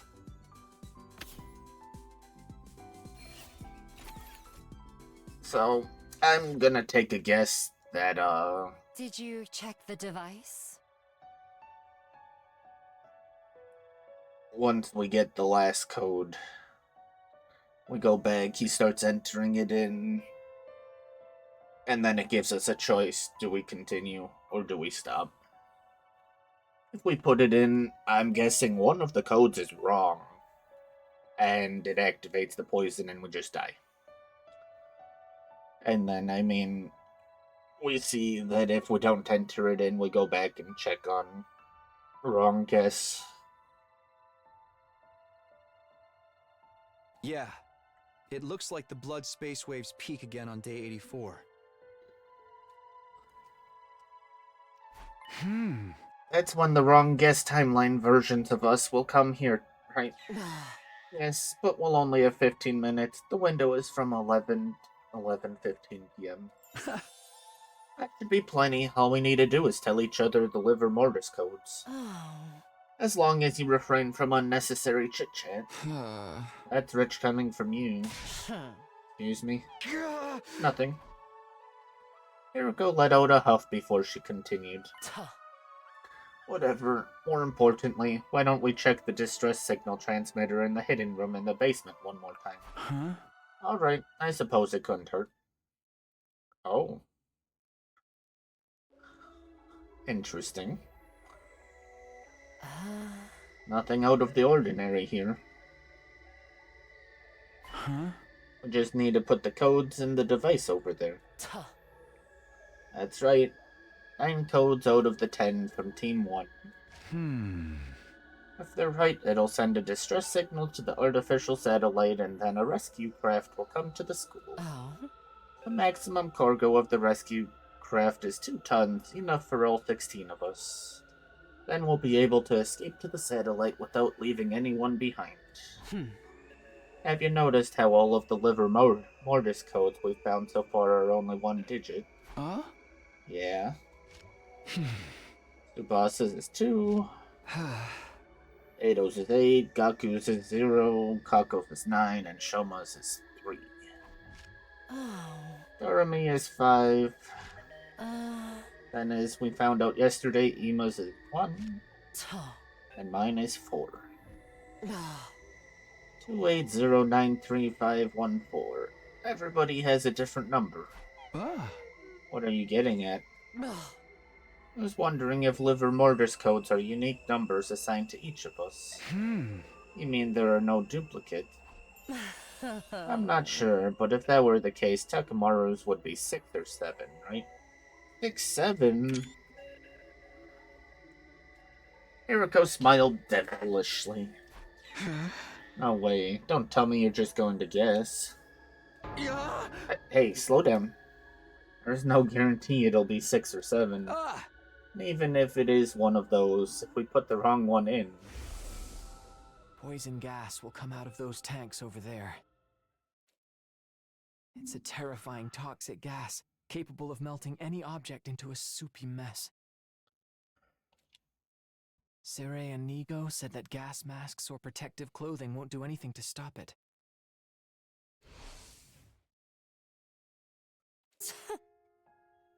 Right, we better not. Ew, don't freak me out like that.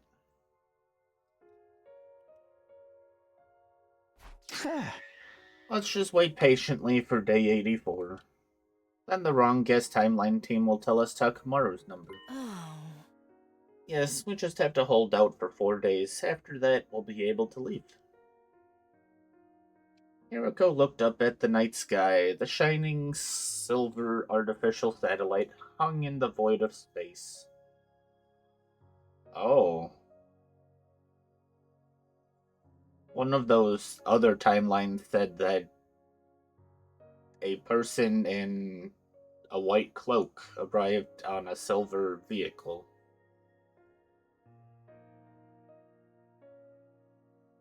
Does that mean someone put in the code?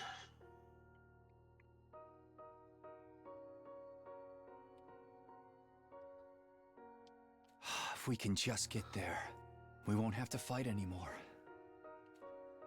In doing so, no one would die, and we'd break free of the time loop. Thinking about it made my chest grow hot. My pulse was thundering in my veins. But beside me, Hiroko didn't look happy at all. Maybe she was still worried about the dream she had. Everyone except me. I must have died somehow. I'm going to be trapped here forever.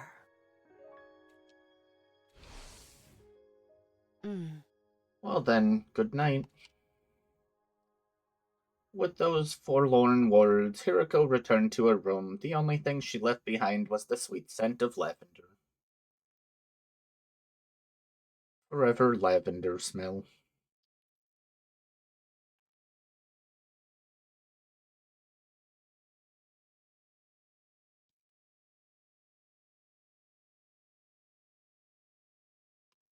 '84. Get prepared. Be ready to give your... I couldn't sit still all day. It was day 84. This would be a fateful day for Hiroko and me. No, for the whole Special Defense Unit. When the clock struck 11 p.m., the wrong guest timeline team would jump here. Once they told us Takamaru's liver mortis code, we'd have everything we needed. I paced around my room, unable to settle down. I knew I'd never relax like this. I'll go check in on everyone. Maybe that will help calm me down. And so I went off on my usual route.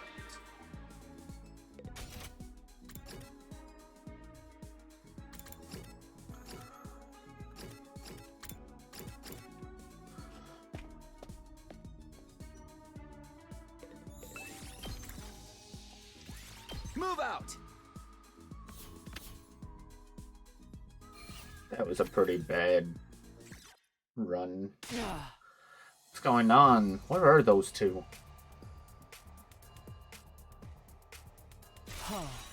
Already 11:10 p.m. They only have 5 minutes left to leave here and back. You don't need to tell me that. This must be your fault. But you must be dawdling in that timeline. How would you know? Because you're always being a nuisance. Hey! I was just about to retort when they showed up.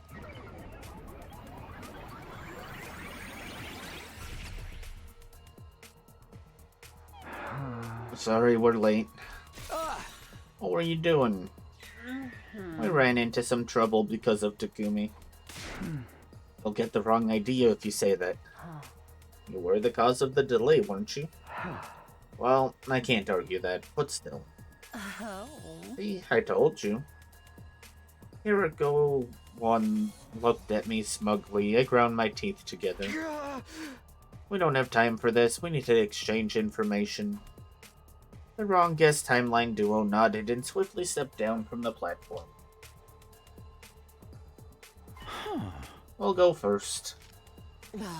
Ima's code is 1. Hiroko's is 4. That's 1 and 4. Okay, now we have all the numbers. Thanks, guys. You did very well, even more so considering you had to get them off the backs of zombies. Pulled it off thanks to some goggles Tsubasa made for us. Enough chatter, what about us? Stop celebrating and tell us the code you found. Got it. We recovered Takamaru's code. The number on his back was... 7. 7, huh? Lucky number 7. It took a few seconds for the joy to set in. As soon as it did, Hiroko and I turned to each other and shouted. Now we've got all the codes we need. Thank you, you two, or should I say us. I knew we could do it. You took the words right out of our mouths. You've been a huge help, thank you, truly. No need to thank us. Need to get back, quickly. Yeah, you're right. Good luck to you then. The two of them dashed to the console and quickly set up the machine. Except it failed because...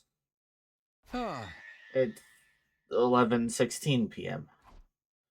A pair from the other timeline stood stunned. Hiroko and I spoke, looking at them with sympathetic gazes. I'm sorry to say it. It looks like the window is closed. No. This can't be.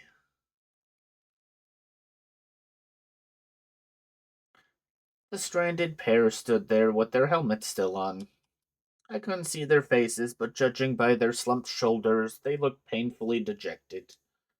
Took a while before the two of them quietly raised their heads.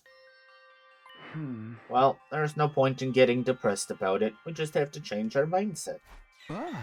Sorry, guys. Oh. We should have exchanged info faster. You don't need to apologize. We were the ones who were late. Although Takumi is the one responsible for that.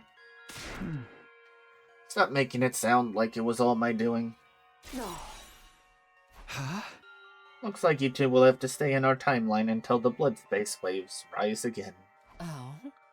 When will that be? Let's find out. Oh. Good, it's sooner than I thought. The day after tomorrow. Huh. Yes, day 86 from 8 to 11 a.m. We have 3 hours, plenty of time, even if someone shows up late. What's that supposed to mean?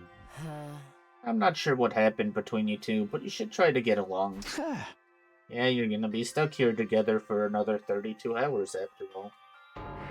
Right here? Sorry, but there's no way we can take you to the school. That makes sense. I'd say the same thing if I were in your shoes. Our shoes. I don't believe this. We'll bring you some food tomorrow morning. I'm really sorry about this. It's fine, don't worry. Well then. We thank them again for the liver motors code, and with great reluctance, left them behind in the lab.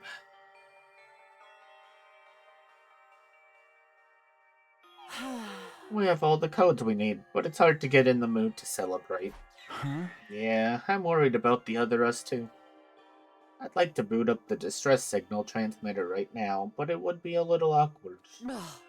We can't just leave them here while we escape. We'll also need to explain things to everyone, at least to some extent. They won't understand what's happening if a rescue craft suddenly shows up. That meant our plans for the transmitter were on hold for now. Feeling frustrated, we went back to our rooms.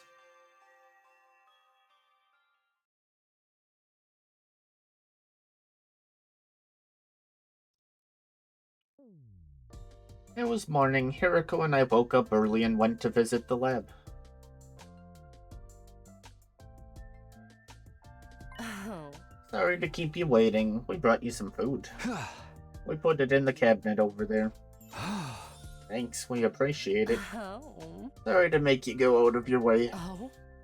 By the way, we have something we would like to discuss with you.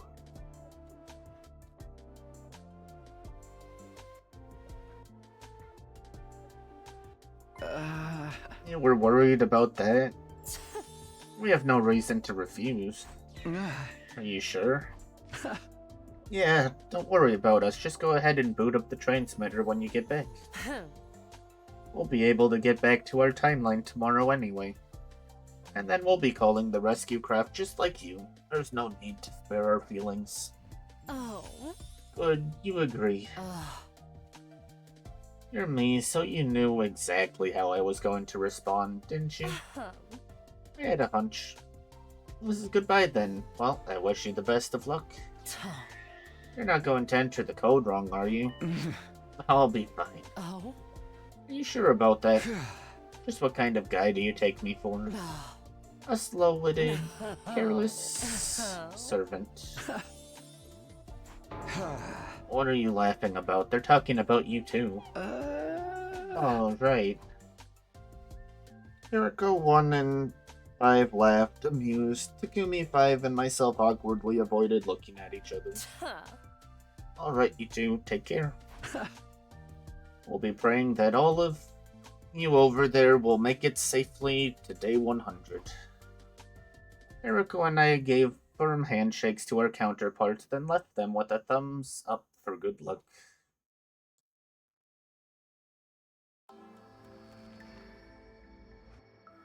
It was about time for breakfast when we got back to the school. We dispelled our class armor and changed back into our regular clothes. The others should be in the cafeteria around this time. Can you go and explain the plan to them? Huh? What about you? I'll go to the war room and distract Siri and Nigo. There's no way they'll agree to let us call for rescue. You're not wrong about that. If they catch wind of what we're trying to do, it'll be a mess. Good luck then.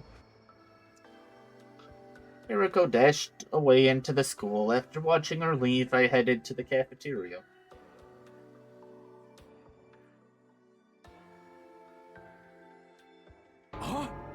You've got to be shitting me. I am shocked to my very core. A distress signal transmitter. I can't believe a device like that was in the basement. Is it really true? Of course it is. Come on, seeing is believing.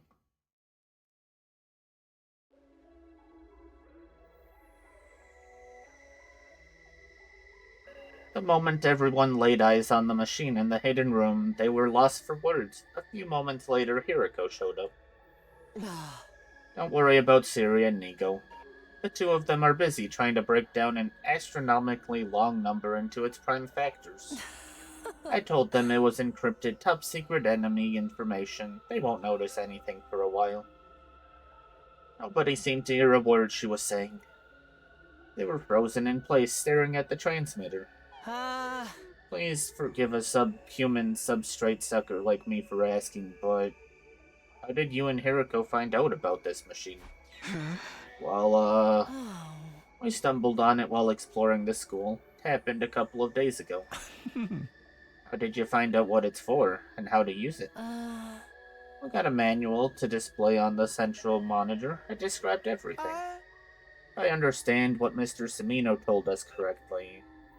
Mysterious numbers are assigned to the 10 of us who were originally from this school. And if we input 9 of those numbers, we can send a distress signal. I didn't explain the liver mortis codes fully. If I had, I'd have to explain parallel leaping too. So, you already know these numbers?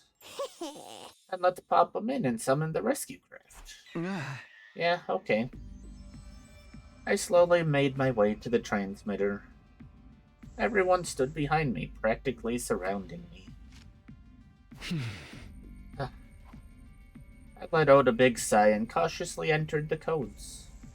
Eventually, after entering 8 digits, I took my hand off the keypad. There's just one left now, correct? Takumi and Hiriko's slots are still blank. Which one do you guys know? Hiriko's. You see how I already have her selected? Do you need to press enter or some kind of confirmation button when you're done?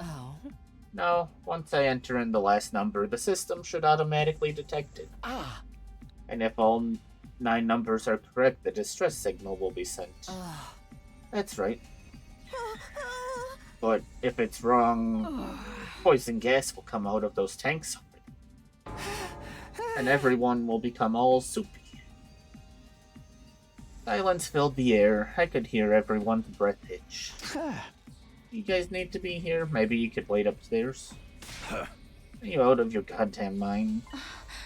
Or your friend? Yeah, if we die together. I don't feel so good. I'm having a ball. This is a real killing game now. See, Takumi? Everyone's on the same page. Do it, Takumi. I looked at everyone and gave a firm nod, then turned to the terminal again. 808, Takamaru 7, Gaku 0, Shoma 3, Emo 1, Doremi 5, Tsubasa 2, Kako 9. Okay, all of the other numbers were right so far. Just one left. Unlucky number 4. As ominous as it was definitely Hiriko's liver mortis code. All I had to do was press that final button. Show show a little confidence, Takumi? You don't have to worry. We're right here with you. Okay. Here goes.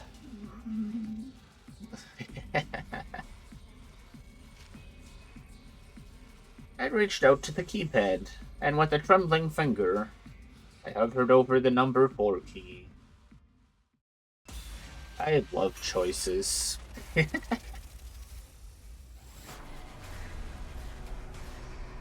How much you want to bet 4 is wrong?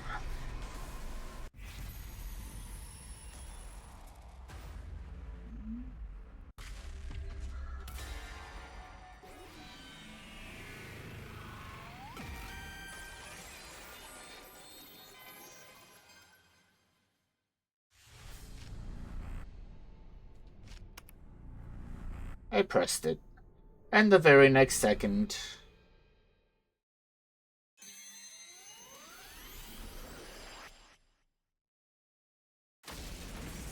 Oh.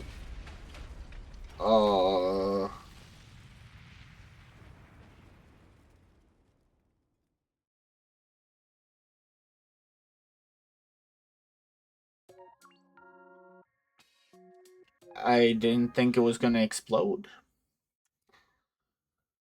Academy destroyed. Yeah, that sounds about right for the humans.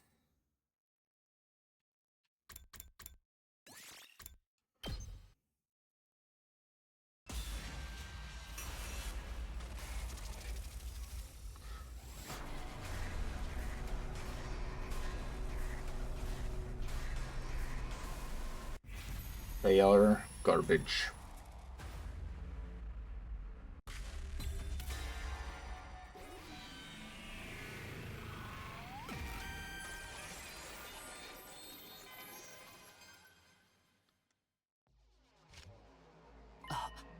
What happened, Takumi?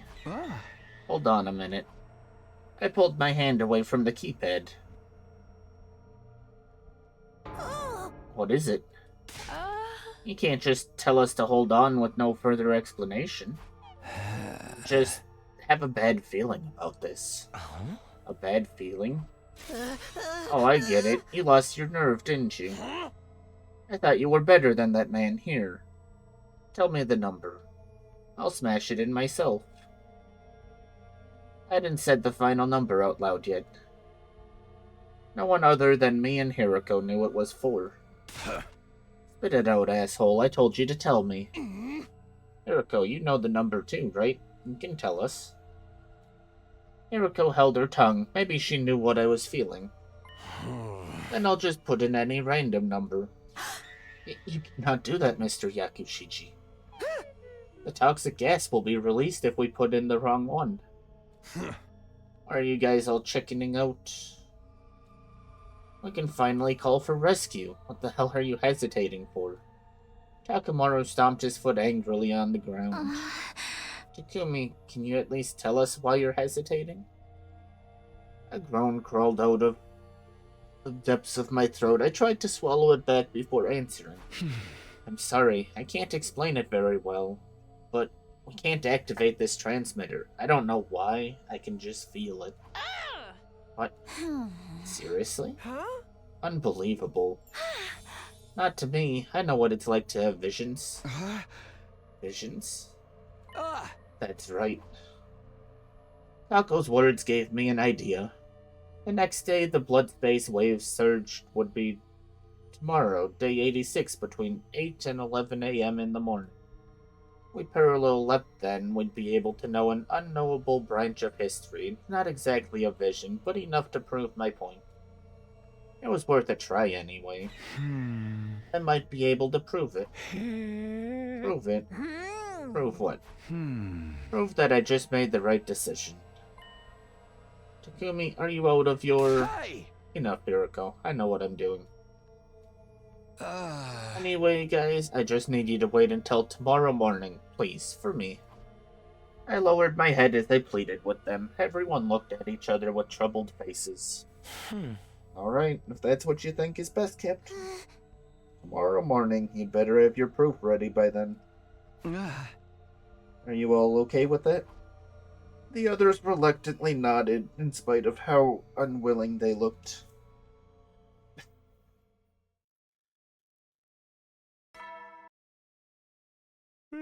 Make sure you get some. Well then. Shortly after the nighttime announcement, Hiriko came to my room. I don't have to ask to know what you're planning to do tomorrow. Are you really going to bring everyone with you? Huh? I am. They learn about parallel leaping, then... I know. We'll have to explain everything we've been through in the other timeline. But I'll figure something out. As long as I don't mention the loop, it should be fine, right? Oh. You think you can handle that? I have no idea. Oh. I need you to be sure. I've told you 100 times, if you tell them the truth, we're guaranteed to have the worst possible outcome. So what do you want me to do? Hey! I have no other choice if I want to convince them that machine is dangerous. How do you know it's dangerous anyway? You never even pressed that final 4. Well... fine. Just remember, keep the loop a secret. Stick to that, if nothing else. It'll be fine, trust me. Alright, it's all in your hands now. Hiriko gave me a sharp glare before quietly exiting my room.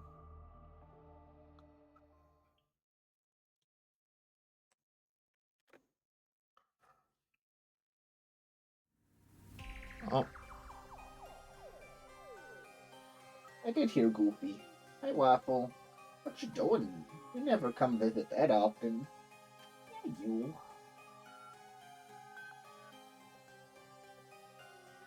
It was 7:55 a.m. Hiriko and I had brought everyone to the lab. Hey, are you sure about this, dude? The school's unprotected right now. Huh?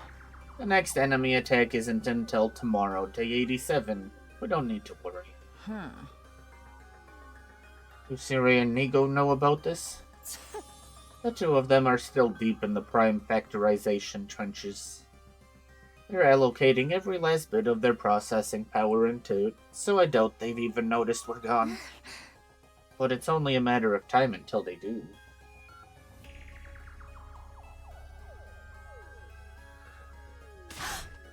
Then let's hurry. Not that I know what we are about to do. Yeah, but could all of you wait here for just a sec? We have to get things ready. Hiriko and I went ahead into the lab.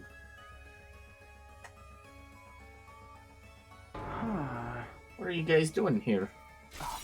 What about the rescue craft? Didn't you call it yet? It's complicated. We decided not to use the distress signal transmitter. Why not?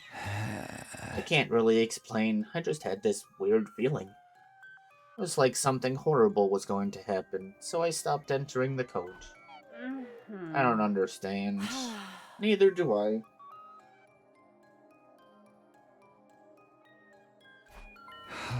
Anyway, Takumi, Hiriko, listen closely. You shouldn't use the transmitter when you get back.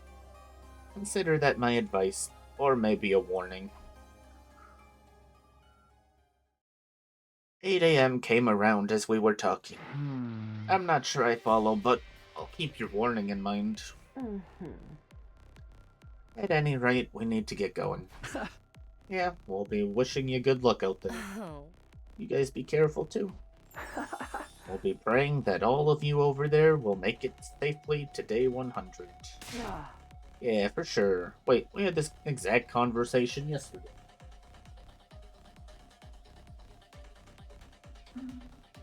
Hiriko 5 made her way to the platform. Takumi 5 hit the button and followed right up. Be seeing you. Hiriko and I nodded, giving them a thumbs up as they left.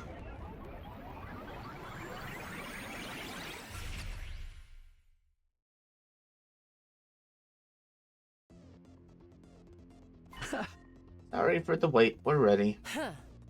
Come in, we'll show you around.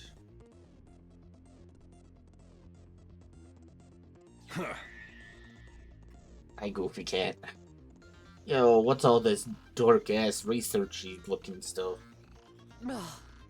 It's not researchy looking, as you put it. It's an actual research facility. Takumi and Hiroko call it the lab. How come you know that? Oh, a little birdie told me. Lab, huh? Sounds futuristic. Euphemistic? I knew Hiroko and Takumi were up to no good here. I said futuristic. If you'll allow a sniveling, stinking slime bucket to ask a question, what kind of research is this lab for? We'll explain later. For now, save your questions and come with us. That's a pretty big ask. Where are we going? There's only one door in here, and it's the one we came in through. Like I said, save your questions. It'll make sense soon. Everyone looked at each other in silence. Brushing off their confusion, Hiroko and I headed to the lockers. We opened them up and counted the leap suits lined up inside. 1, 2, 3. We have 17 suits in total. There's 16 of us, so we'll have plenty. Can you guys come over here a sec? These are called leap suits. We need you to put them on.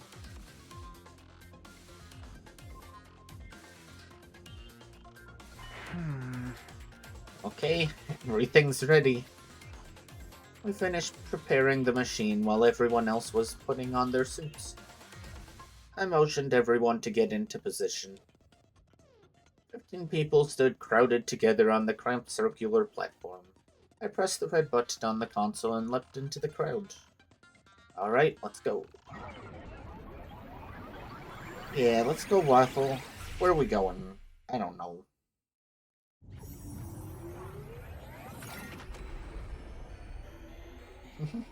You're okay, Goofy. Yeah, you're okay. We successfully made the leap. We took off our leap suits and stepped outside. Takumi, are you messing with us, bro? The lab looks exactly the same, so does everything else. All we did was enter and leave a shady laboratory. What purpose did this serve? Just be patient and come with me. We're going back to the school. School? You want us to go back now? I didn't answer, I just started walking. Soon after, I heard the footsteps of the others following. We kept walking for some time. And finally, in the distance, there was no sign of the school because...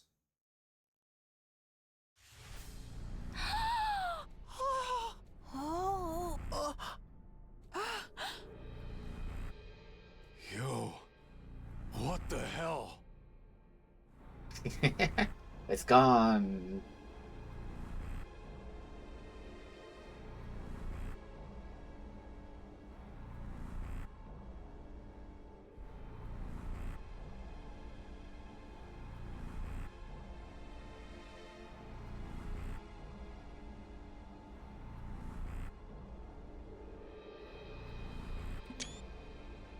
Why'd you jump from that?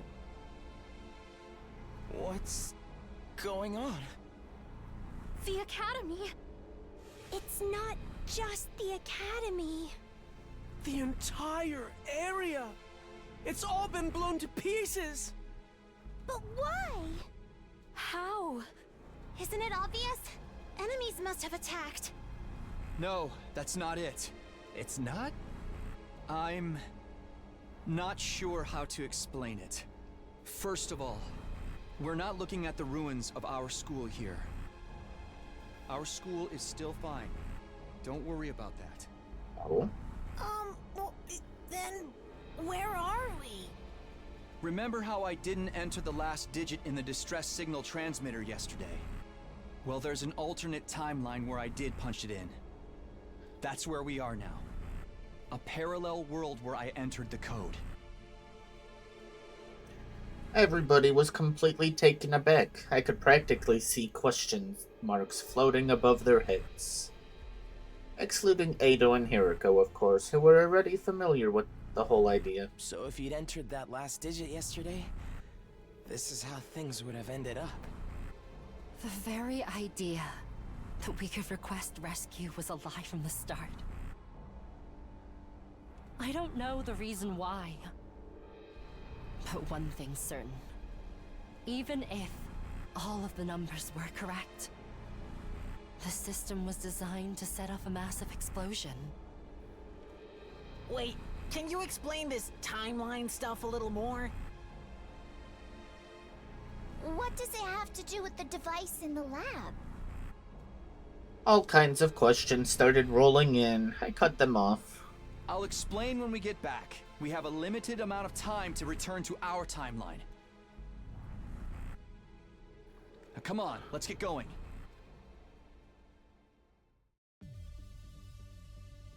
Back at the lab, we put our leap suits back on. There were still 17 there, just like we'd left them.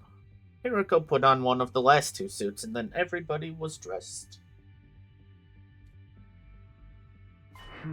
Okay, that's everyone. Then, just like before, I guided everyone onto the platform. And then, let's head back. You got waffle.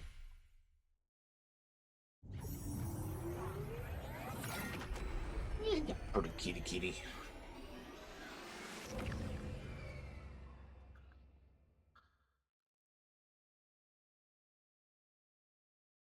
The leap was complete. We took off our leap suits and stepped outside of the lab. It was only then that I noticed something wasn't right. Hiriko? What's wrong? Hiriko had her hand against the wall. Even with that, it seemed like she couldn't support herself. Her legs seemed unsteady. Are you not feeling well? No, I'm fine. Just a little tired, I guess. Hey! Takumi? Hiroko? Knock that off. Don't tell me you're trying to make out at a time like this! I knew you were using this place as your little love shack! Get out of there right now! Ugh, this is so draining. Takumi, you go on ahead. I'll be right behind you. Are you really okay? How many times do I have to tell you? A servant's not supposed to act like he knows what's good for his master. Isn't that exactly what they're supposed to do? Shut up. Just go already. Her suit was compromised. I did as I was told and joined everyone else, glancing back a couple of times before finally leaving. Kitty.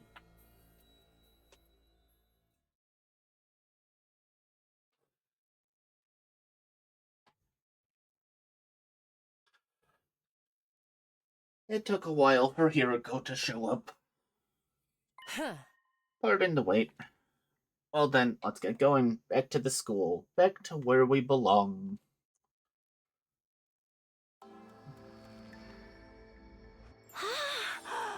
Everybody, look. It's there. The school's still standing. Everything's just like we left it.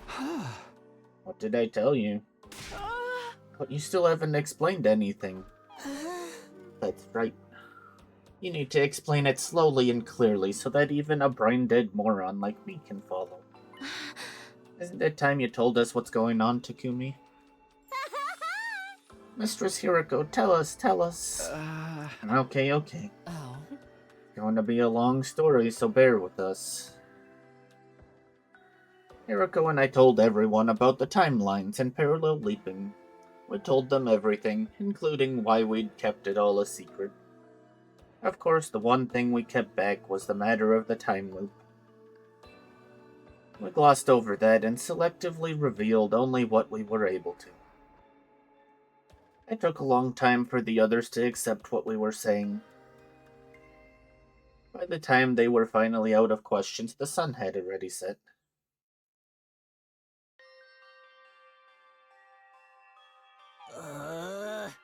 My head hurts after all that information, but it's fine. It all makes sense now.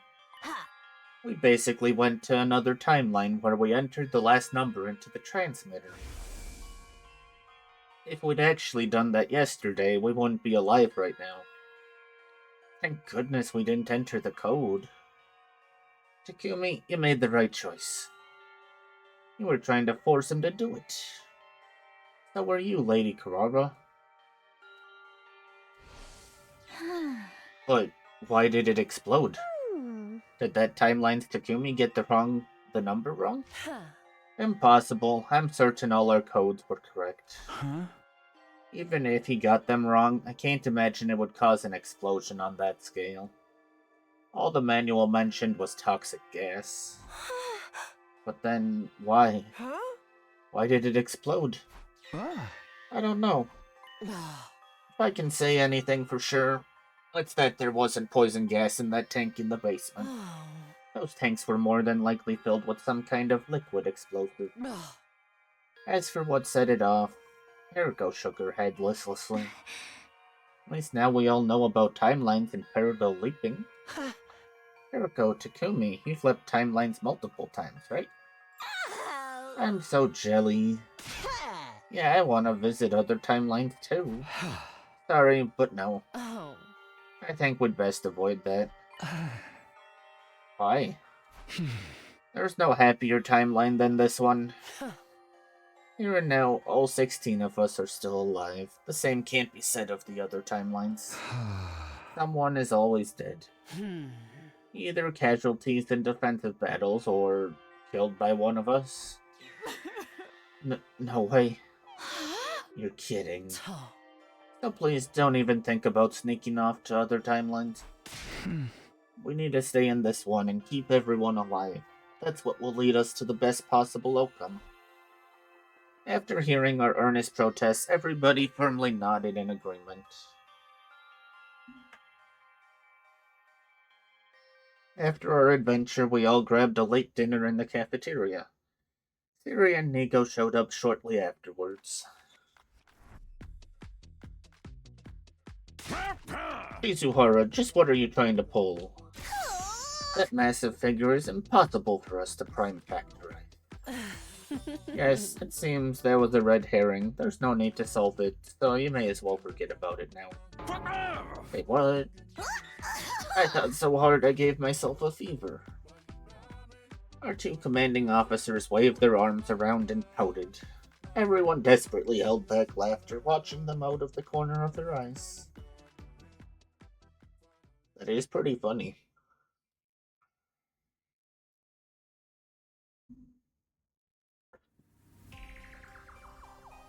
Early in the morning, Hiroko asked me to meet up with her in the classroom on the first floor.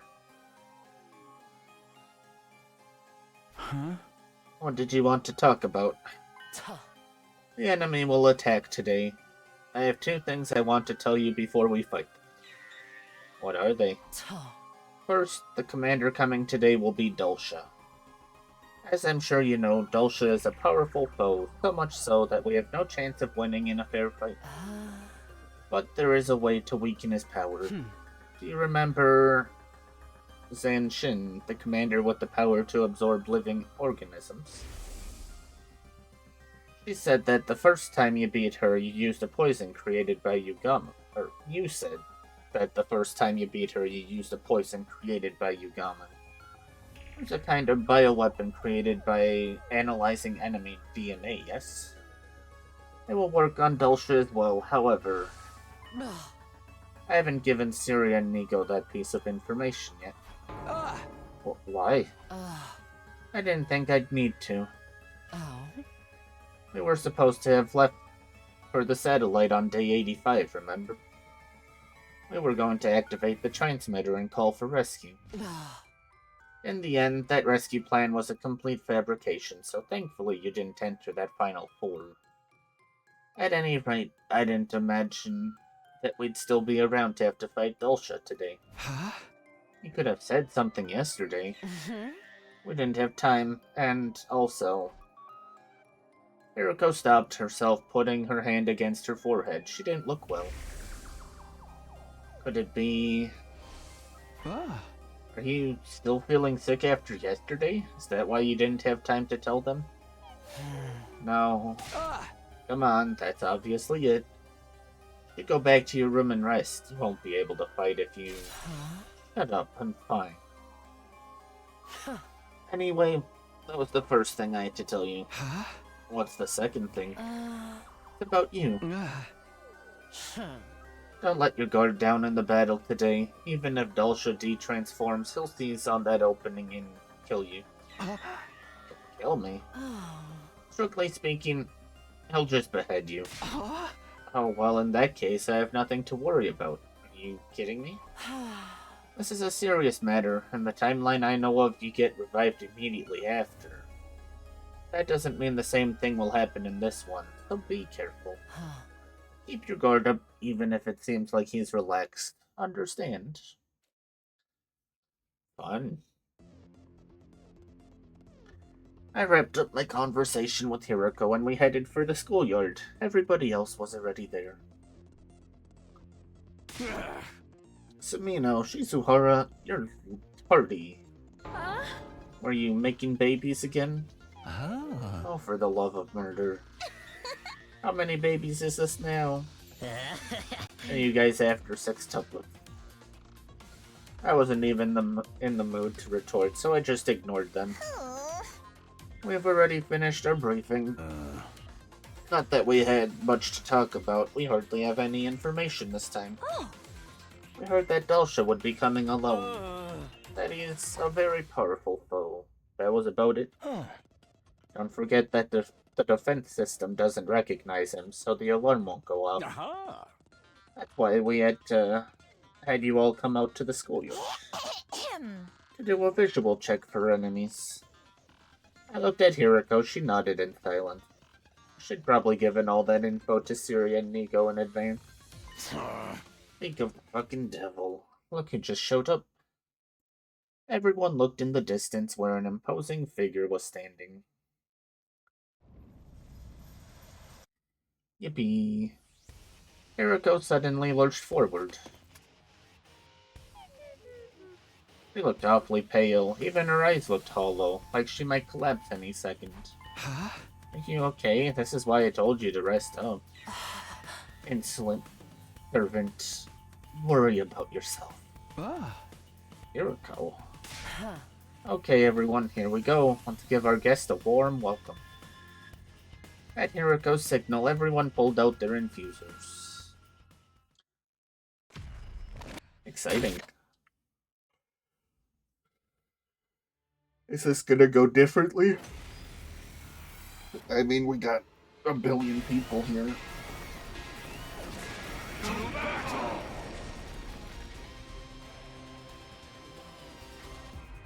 I have less memory than a floppy disk, so maybe I'm mistaken, but... doesn't this Dulcia look like the very first commander we fought? He's practically the spitting image. The two of them could do a mirror spot. Daramy, you know about mirror spots? Stop your idle chatter and fight me. I have something important to do today. I don't have time to waste talking to you. Then why'd you even come here? I'm not here because I want to be. Enough. Let us begin. First, I want you to show me your strength.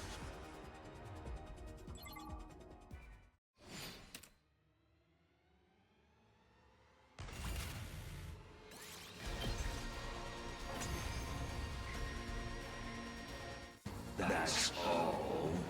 What a disappointment. I expected more. What's with this geriatric monster? I heard he was tough, but this is ridiculous. He's tougher than a stretchy udon noodle. No, tougher than raw spaghetti. Damn it! What do we do? It's all right. Leave it to me. Shion! I'll do something about him with my ability. No, Shion! I forbid you from doing this! Your prime directive is to build up energy for the final attack! You can't waste it!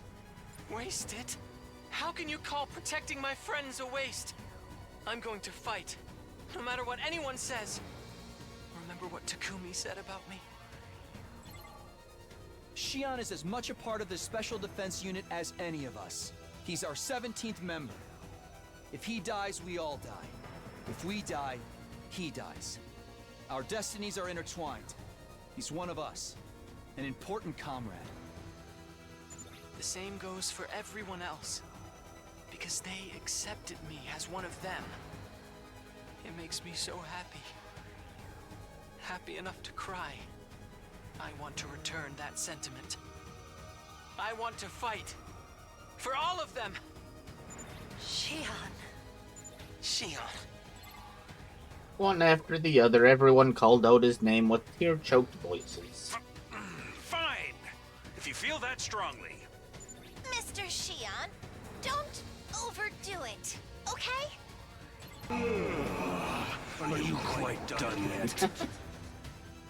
All right, Shion. Take it away. Yeah, got it.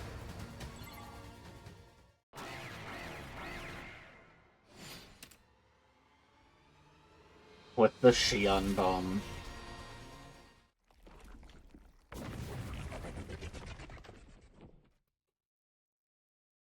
Huh? Why did he de-transform? I told you, I have something to do. What could possibly be that important? Do you wish to know? Be careful, Takumi! Dulcia disappeared from view. He was coming right at me, almost too fast to see. But I had already started to move. I kicked off the ground and leapt to the side. I was a hair's breadth away from losing my head. I wouldn't have made it if it hadn't been for Hiruko's warning this morning. Dulcia's blade grazed my neck and swung behind me. A respectable dodge. It's almost like you knew what I was going to do. But you won't be so lucky next time. I've seen all you have to offer. The same goes for your allies. The next time I come, I'll snuff out your lives with all the strength I have. Farewell. With that disquieting speech, Dulcia vanished for real this time. What was that all about? It was as if he came just to toy with us. And he said he'd go even harder next time. He wasn't even fighting at full power just now? We're freaking screwed! Not even Shion could do anything to him! I'm sorry, I couldn't be of any use. Don't apologize. You were very helpful. And you tried to save us. That's all that matters to me. You can't be saying shit like that during a fight. I couldn't see straight. It was messing me up. Because you were tearing up? I just had something in my eye. You guys, thank you so much. That old geezer peaced out, so we can celebrate for now, right? Time for the usual? I think so. Shion, you should join us this time. Are you sure? Of course! Okay then, everybody. Ready? Go! Special Neverland! Everyone's voices resonated the same as always. Well, not quite everyone's. One voice was missing. Hiruko, are you okay? I'm fine. Oh, on second thought. Sorry, I guess I am a little tired. I'm going to go ahead and rest a while. See you. Hiruko stumbled away. I watched her walk further and further away, as unsteady on her legs as a newborn deer. How does he not realize?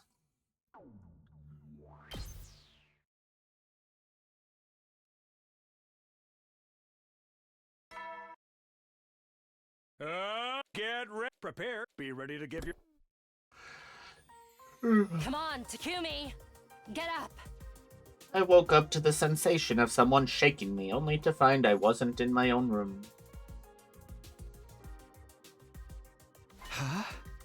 I mean, your room. Right, I must have been taking care of you last night. Looks like you passed out on the floor. Is your back okay? Forget about me. How are you feeling now? See for yourself. Do I look sick to you? She didn't. She had plenty of life in her face and a twinkle in her eyes. More importantly, did you just say you were taking care of me? I didn't do anything, really. I was just making sure you didn't get any worse. You don't have to thank me. Just consider this me repaying you back for all the trouble I've put you through. Pervert. How could you sneak into a woman's room and spend the night with her without consent? You didn't do anything weird to me, did you? I'd never. Despite my aggravation, I felt relieved deep down inside. Yuriko was back to her usual self, and I was happier for it. Well, fine. I'm feeling better now, so we need to get started on some tasks. Tasks? Oh. Dulcia's coming again on day 93. We have to come up with a plan before then.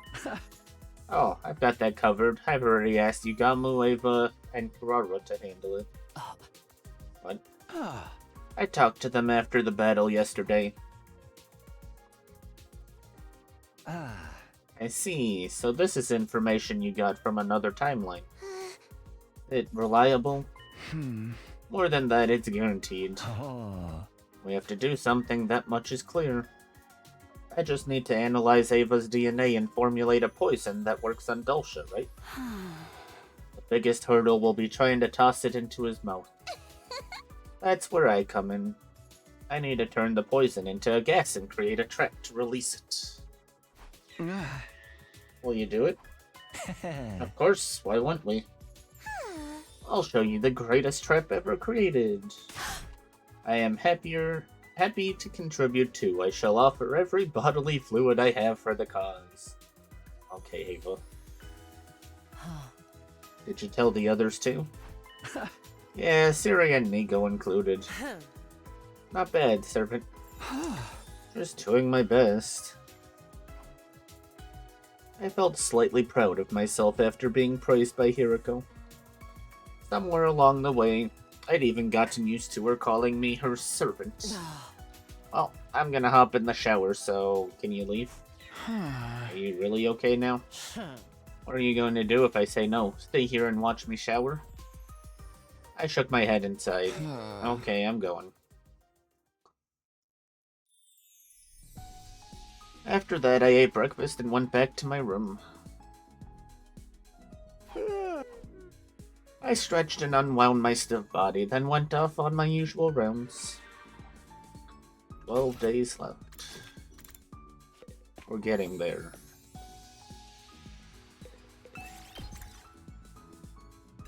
Move out!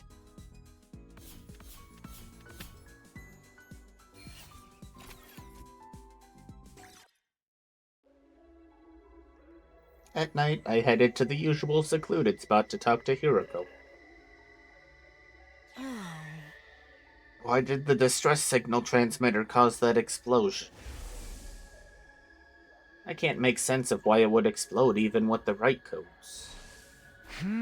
Shion said he found out about the transmitter because he overheard Siri and Nico talking about it, right? Oh. They must know more about it. Why don't we ask them? Alright, let's try that.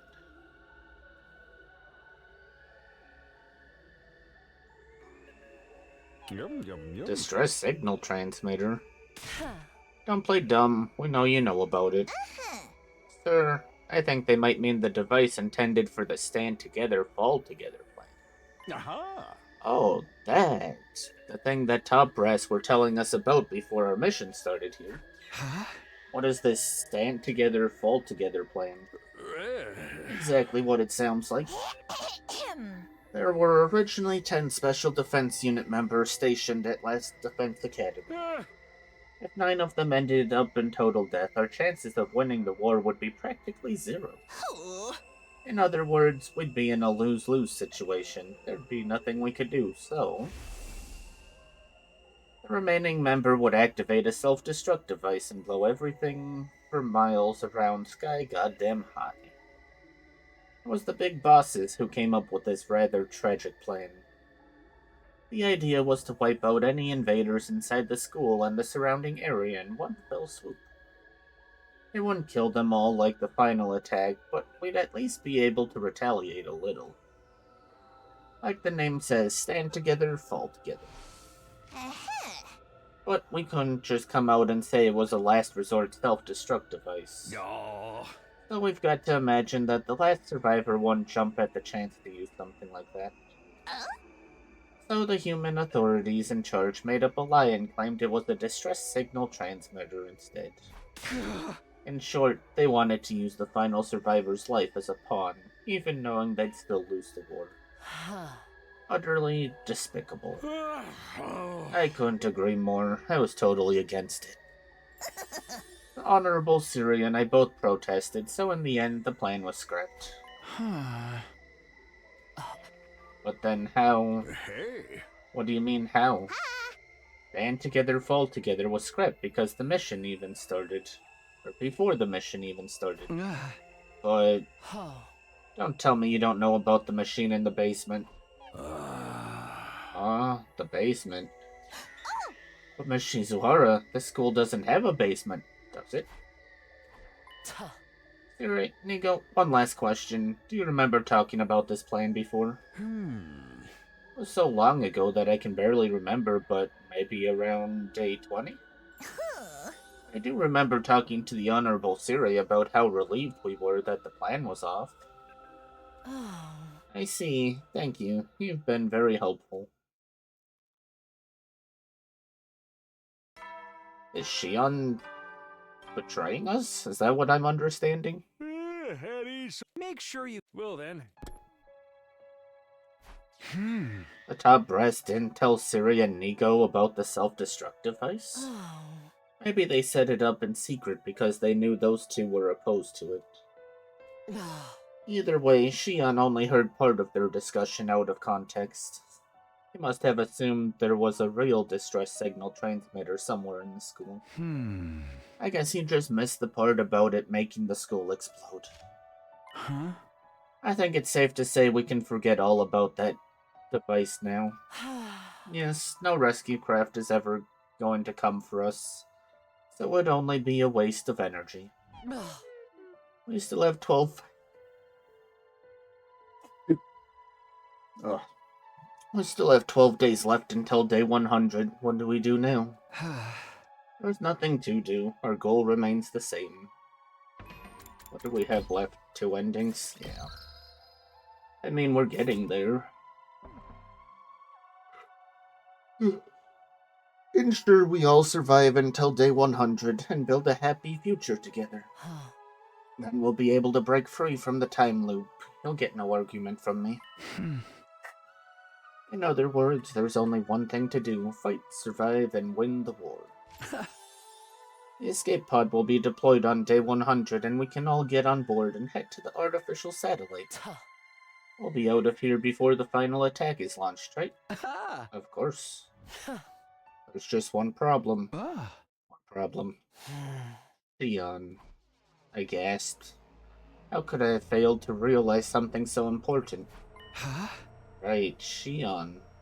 What will happen to him once the final attack starts? Eriko was silent. She bit down on her lip and averted her eyes. You know? Eriko nodded with a sense of dull resignation. I do. Then tell me, what happens to Shion? Can't you figure it out? The flames from the final attack will raise all life on the surface of the planet. There's nowhere to hide, not underground, not even behind the thickest walls. The flames will consume everything, the defense room included. So, when the missiles are fired, that means we don't need to watch it. We can't save the baby inside the defense room. He'll be burned up by his own flames. As you already know, that baby is Shion's real body, so Shion will be... No.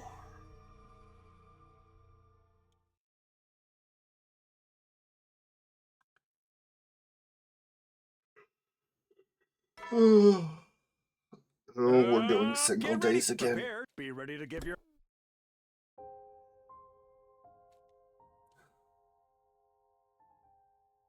I sat in my room without going to breakfast. How could we save Shion? I couldn't think about anything else. Hiriko didn't seem to have any ingenious plans this time. I could tell from her face last night that she was desperately trying to come up with something. And as I pondered the matter in silence, the sun started to set. Day turned to night.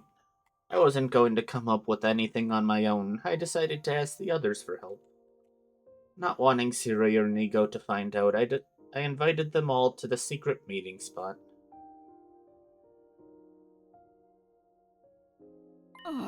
I see. On day 100, an escape pod will deploy and we'll be able to escape, but... the baby, Shion, will be killed by the final attack launched right after we leave. Shion. That's screwed up. Totally fucked. Shion's our friend. That's right, we have to save him. But how? Isn't it obvious? We need to get him out of that machine in the defense room. It looked like everyone had seen the baby for themselves. Shion must have shown them while Hiriko and I were away. But if we did that, his energy won't get channeled into the missiles anymore. Which would mean the final attack on day 100 would never be launched. That's right, those missiles won't fire unless they're fully charged. Siri said as much before. So then humanity would lose the war. Who cares? What does it matter if we lose the war? Is everyone on the artificial satellite just going to die instantly? No. All it means is that our 100-day mission here would end in failure, that's all. We can't sacrifice a baby just to stop that from happening. Save ourselves, destroy all life on this planet, and let our friend Shion die? How could we possibly do that? There was silence for a while before Takamaru finally spoke up. Dude said he wanted to talk to us, but seems like he's already got his answer. The problem is what's going to happen after that. If we take him out of the machine, he'll be consumed by his own flames and die. Say what? No. Everyone's eyes had gone wide, the shock evident on their faces. That's why I wanted to talk. I was hoping someone might have an idea of what to do. That is quite the complex problem. I'm good with logic and deduction, but this is something else. Can't we use something to house the baby once we take him out? I remember seeing some kind of bottle or jar made of tempered glass in the metal shop. We could use that. The undying flames only burn living creatures, so a glass jar won't melt. But if we just put him in a jar, his flames will still consume him. What do we do? My whole riddled sponge of a brain is useless. Sponge. A sponge, forsooth, that's it. We just need some kind of material that can absorb the undying flames like a sponge. What the hell are you talking about? Wait, she might be onto something. If we had something like that, I could make a life support system for him. Real? Hey, Ava, you've been quiet this whole time. Do you have any ideas? Me? You used to be on the enemy side, so you must know something about the flames or the baby, right? Right. But my brain got all scrambled by your dolmen thingy. Wait, hold on. I think I remember something. Material Omega. Hiriko jumped at Ava's words. That's it. Material Omega is a substance that absorbs undying flames. How do you know that? I just remembered it from the coming of age timeline. Coming of age timeline? That's just what I've been calling it. Anyway, I saw Material Omega when I was there. Hiriko probably meant she had memories of it from a previous loop. What everyone else thought she'd seen during a parallel leap. Well, what they didn't know won't hurt them. So if we use Material Omega, we can create a life support system for Shion. I think it'll work. I'm already making a schematic in my head. We can mount it to the jar Rush suggested. We should be able to keep him alive. Everyone's faces lit up. I couldn't hide my delight either. But where do we find this Material Omega stuff? The mountains in the northeast, but I'm not sure if it's present in this timeline. Our best bet would be to jump to the coming of age timeline tomorrow and head to the mountains there. Tomorrow? Our next sleep window is tomorrow from 2 to 8 p.m. Alright, Hiriko and I will go to the coming of age timeline and get what we need. What about us? You should remain here. If too many of us go and get found by our counterparts in that timeline, it will cause all kinds of issues. I suppose it would be safer if the more experienced people went. We'll let you handle it. Yes, I agree. Takumi, Hiriko, we're counting on you. Hiriko and I looked at everyone and gave them a firm nod. Nice. I love a betrayed humanity timeline. That afternoon, Hiriko and I made our way to the lab.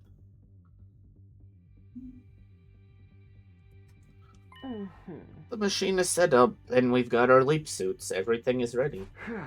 Off to the coming of age timeline. We've been there before, right? Yes, it's where we dug up Dorami's grave to get her livor mortis code. My heart ached as the tragic memory came flooding back. I regretted asking. The time was 2:01 p.m. Our window had already opened. We nodded at each other, hit the red button, and got onto the platform. Let's get going.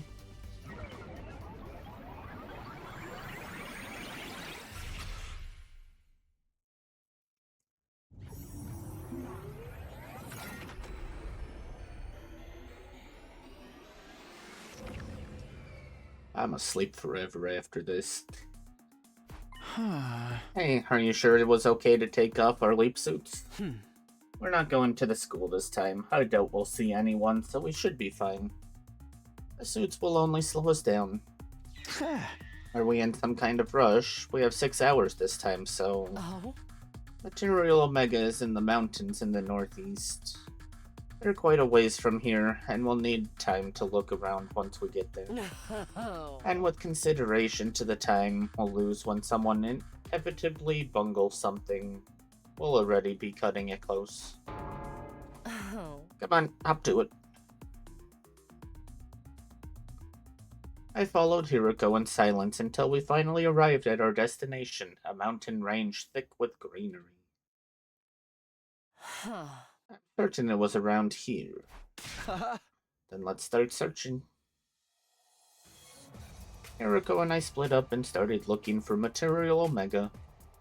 Even after searching for some time, we didn't find anything. Just when I was about to give up, I heard and head back to our starting point, I happened to catch a voice coming from the bushes. It was Hiriko. She was talking to someone. Just as I was wondering who, she popped out of the bush. Or brush. Were you talking to someone just now? Yes. Who? A lady. A lady? That's what I said, isn't it? She was possibly in her 50s, wearing a white coat. Maybe she was a doctor or a researcher. Why would anyone like that be way out here? How would I know? Anyway, she just showed up and handed me two things. Two things. Hiriko held out her palm.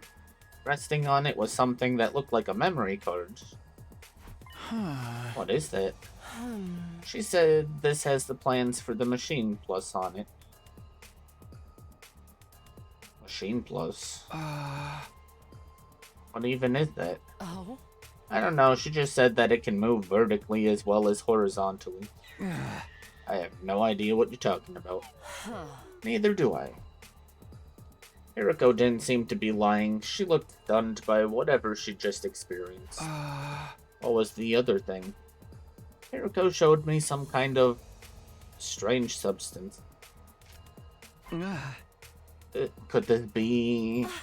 That's right, Material Omega. This is the other thing that woman gave me.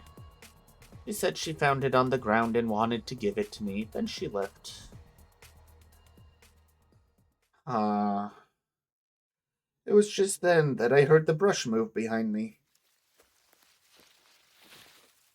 I turned around to see what it was.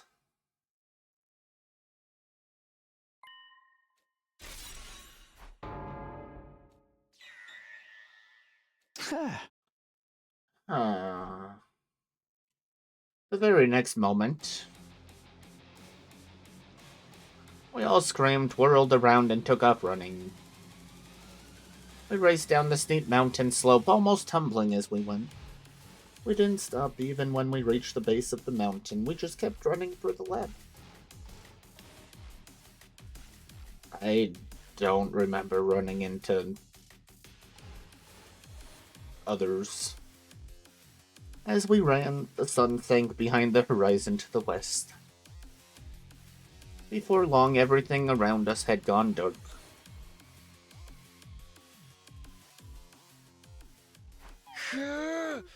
I think we're far enough now. More than enough. We made it all the way to the lab. Whoa, when did that happen? Excuse me? Are you acting stupid or are you really that dumb? Doesn't matter. We needed to come back here eventually anyway. Still, what were those two doing there? At first glance, I thought they must be the versions of us from this timeline, so I panicked and ran, but I don't think that was the case. If it were, they would have chased after us, but they ran off in a different direction. Does that mean they're from another timeline like we are? Maybe, maybe not. Should we wait here for them? If they did come from a different timeline, they'll want to use the lab too.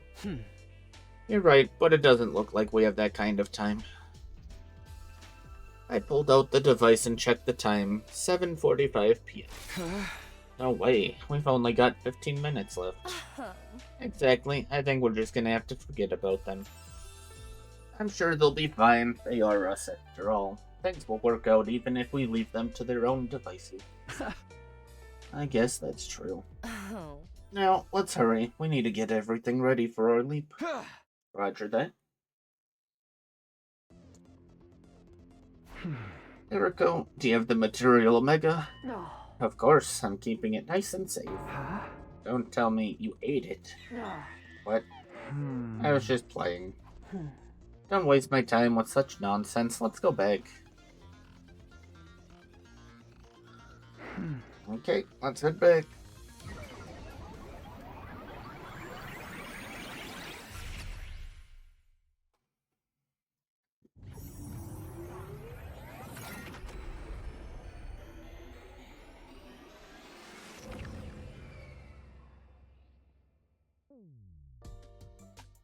Takumi, Hiriko, thank you so much. I did a quick analysis and this will definitely work. Tsubasa put the Material Omega she got from Hiriko on the desk. So that means you can make a life support system for Mr. Shion. Yep, just gotta mount it to that jar Kurara told us about and then we'll all be all set. If we put the baby in there, he won't be consumed by his flames. And since we'll be able to take him out of the defense room, we can save Shion. Hooray! We simply have to bring him on the escape pod with us on day 100, and all will be well. We got ourselves a way to keep all 17 of us alive and kicking. We're all gonna live happily ever after. Time for a frickin' party. Hold on, isn't it a little too soon to celebrate? Right, the life support system isn't actually finished yet. Tsubasa, we're counting on you. I'm on it. We patted Tsubasa on the shoulder and left the garage. She had a confident smile on her face.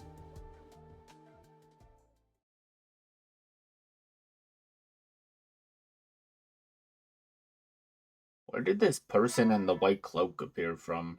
Good boy. It's 9. I hate to keep reminding you. So work well. Work well and work together, huh? It was probably a recording, but still. Contrary to Sire's words, something unsettling happened that day.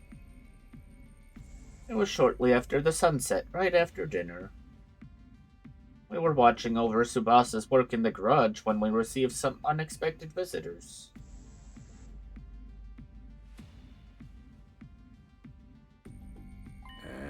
Hey, what are all of you doing crammed in here? Yuri. Inigo. Miss Kawana, you've been making something in secret, haven't you? What is it? Whoa, well, mind your own fucking business. This is our business. We'll mind it all we want. We know what you're trying to do. You're gonna take Shion's real body out of the defense room device. The Honorable Siri and I absolutely forbid it. You do that, he won't be able to charge up the missiles for the final attack. We need those missiles charged to 100%. If they're not, they'll barely even be able to cause a dust storm. It would make launching the missiles completely pointless. Taking the baby out of there before day 100 is preposterous and out of the question, and nothing you can say will convince us otherwise. We gonna break him? Now that the Honorable Siri has made himself clear, could you bring out the life support system you're working on? I'm gonna count backwards from 3. If the device isn't out here before I'm done, I'm gonna blow you all sky high, one by one. Okay, here I go. 3, 2, 1. Wait. The very moment I screamed.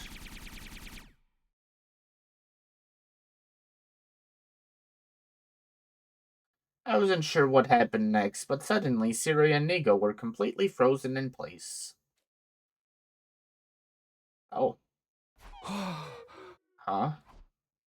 The others were equally dumbfounded, all except Tsubasa and Ado. Miss Kawana, is that... Tsubasa placed whatever it was she'd been holding tightly in her hands on the desk upon closer inspection. Huh? The beam gun? Did you shoot them with that? That's right. But don't worry, okay? They're not completely broken. I just disabled them temporarily. Aurora ran up to Siri and Nigo. She gave them a quick inspection, then turned to Tsubasa. They're dead. What? Just kidding. Tsubasa is right. A few circuits are shorted, but they're not totally broken. With a few repairs, it should be easy enough to bring them back. Huh? But how? I thought that beam gun was harmless. The same one that caused all of the arguing on day 67, isn't it? You said it was just a toy. I wasn't being completely truthful. I didn't know how to explain it to all of you, so I lied. But the part about it being harmless to the human body was true. If you really cranked up the output, you might be able to hurt a really small animal, but it's basically an anti-robot gun designed to disable electronic systems. But why would you make something like that? I knew one day you'd all want to save Shion. It was only a matter of time before you suggested it. I was equally sure that Siri and Nigo would get in the way, so I came up with a plan in anticipation of it. I asked Tsubasa to make the gun for me on the night of day 66. I didn't know you rolled like that, Ado. Am I finally going to get my prize? Later, honey, I'll pat you on the head so much your hair will start falling out. You don't mean that literally, do you? Everyone burst into laughter. After it died down, Nozomi spoke up. Should we really be laughing right now? Siri and Nigo are out of commission. It really such a big deal. They haven't done a lot for us during our defensive battles so far. The only times they were helpful were when they unleashed that new weapon on day 15, and when they played the folk song on day 47. Let's just forget all about them. I couldn't agree more. I'm so glad someone finally shut them up. There's only 9 days left. We should be fine without them for a while. The others nodded approvingly. There wasn't a single person who disagreed. Then it's settled. Tsubasa, do you mind getting back to your work? Not at all. I'm gonna make the perfect life support system for Shion. But I'm still going to need some time. Pretty complex work. I estimate it'll take me 7 more days to finish. 7 days? In other words, it'll be ready by day 98. That's cutting it real close. We're just gonna have to trust Tsubasa. Let us know if we can help. Takumi and Shomo would be happy to do even the most trifling chores. What about everyone else? It's okay. I don't need any support or anything. One thing I do need is silence, I guess. I need to be able to focus, so... You want us to leave you alone? If you don't mind. Got it. Okay, everybody out. Tsubasa will take it from here. We patted Tsubasa on the shoulder just like yesterday, giving her words of encouragement as we exited the garage. 9 days until day 100. My heart is racing knowing that fateful day is drawing ever closer. I don't like this timeline still. Up and at it! Overcome the goal. A new era. Okay. This battle day. I ate breakfast, went back to my room, and set off to my usual routine. It is not. Alright, let's go.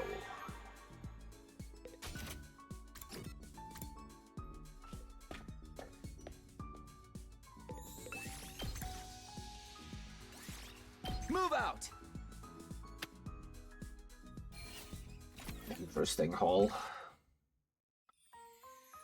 Everybody, I have good news and bad news. Which one should I start with? After dinner, Yugamu offered everyone in the cafeteria a choice. How about the good news first? I formulated the poison to weaken Dulcia. You have? Yes, with the lovely Ava's assistance, of course. Yay! Fine work, Mr. Omokage. Gratitude to Lady Ava as well. Oh, all I did was donate blood. And what's the bad news? I won't be able to stick needles into Ava's pretty flesh anymore. A tragedy so great, I might never be able to recover. That's just a you problem. How about you, Kurara? Did you finish up yet? Yes, the trap is ready. All that's left is to load it with Yugamu's poison. Oh yeah, now we can pulverize that geezer. Your Dulcia will be back tomorrow morning, right?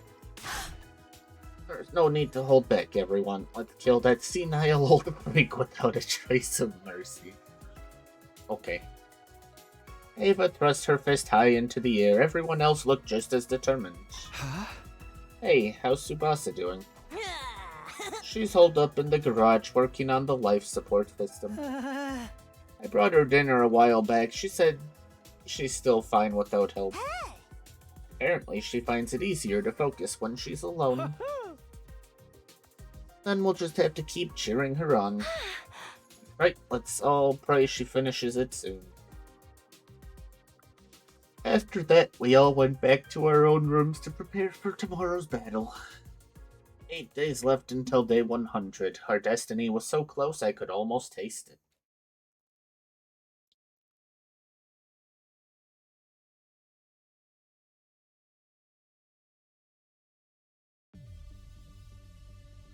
We gathered in the war room before the morning announcement played.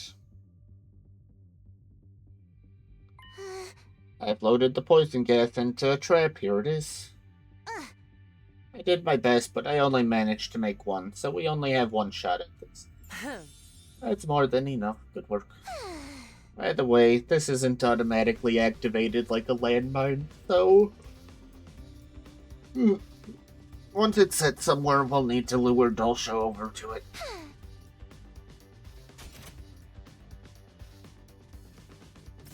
Okay.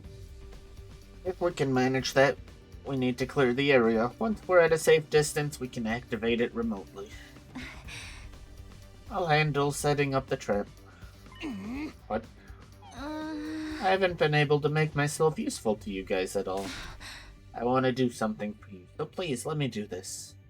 Nozomi insisted with a determined look in her eyes. She wasn't going to take no for an answer. Okay, well, let you set the trap, Nozomi. Thank you. Although her face was stiff with tension, Nozomi still managed to smile. The alarm started to sound immediately after. Intruder defense.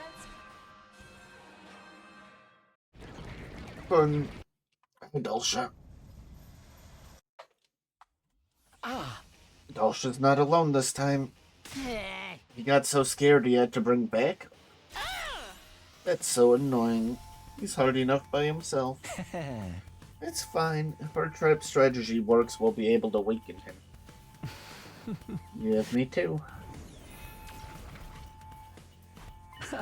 Young. Siri and Nigo are out of commission, aren't they? That means they can't stop me. I'm free to fight. You need my power, just call for me. I'll back you up with everything I have. Glad to have you. Yeah, now I won't have to barf up the BLT I had this morning. I saw a slice of tomato come up. Let's do this, everyone. Kill, kill, kill. Yeah, we didn't come this far just to lose now. If we all work together, we can win this. Here we go. Special Defense Unit, move out. We're making it slowly.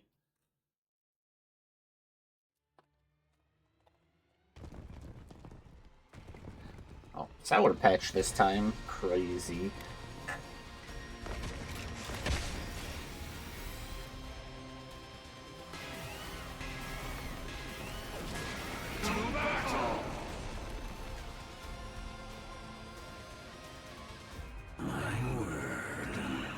You're finally here. I was tired of waiting. You brought friends this time, huh? I wanted to come alone, but that woman went and sent them with me. That woman? Feshness? Well, that hardly matters. More importantly, let us begin. Or you can just go ahead and surrender. What would happen if we did that? Isn't it obvious? The Supreme Commander will execute you in the most horrific way possible.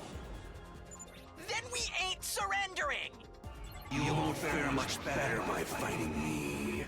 No matter your choice, your lives end here. Wonderful. You sure about that? There's only one way to find out. Believe me, I can see how things will end. Ready, everyone? Let's show this guy just how wrong he is about us.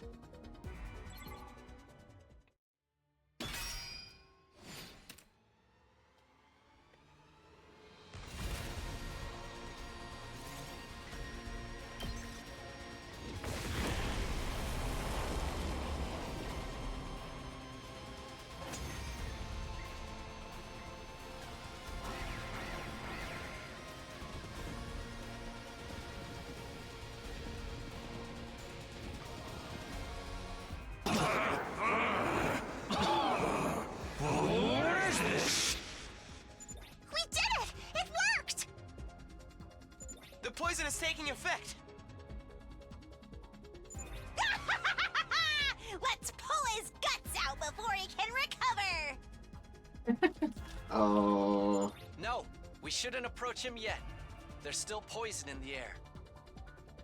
Then let's deal with the jobbers he brought with him first. Yeah, take them out!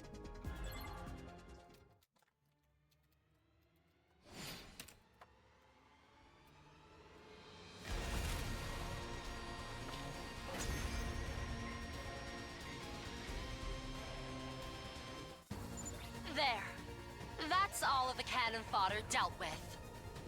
Nice. Now, only Sir Dal Shah remains.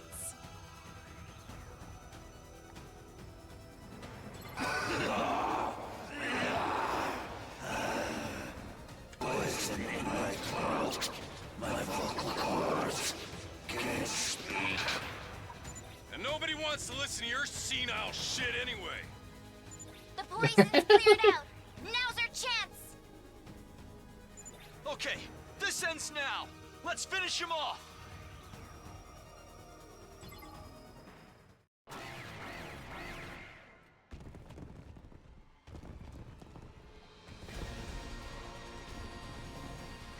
Not like this! No! Where's my daughter? Help me!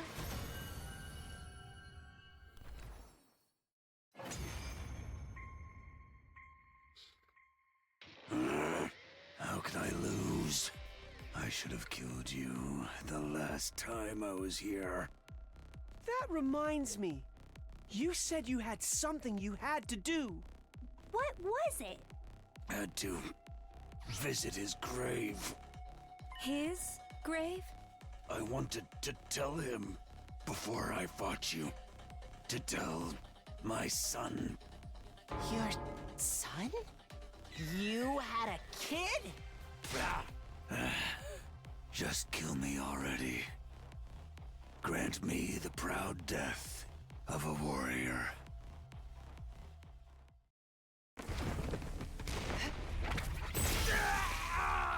Oh. That's up for it. Fishness.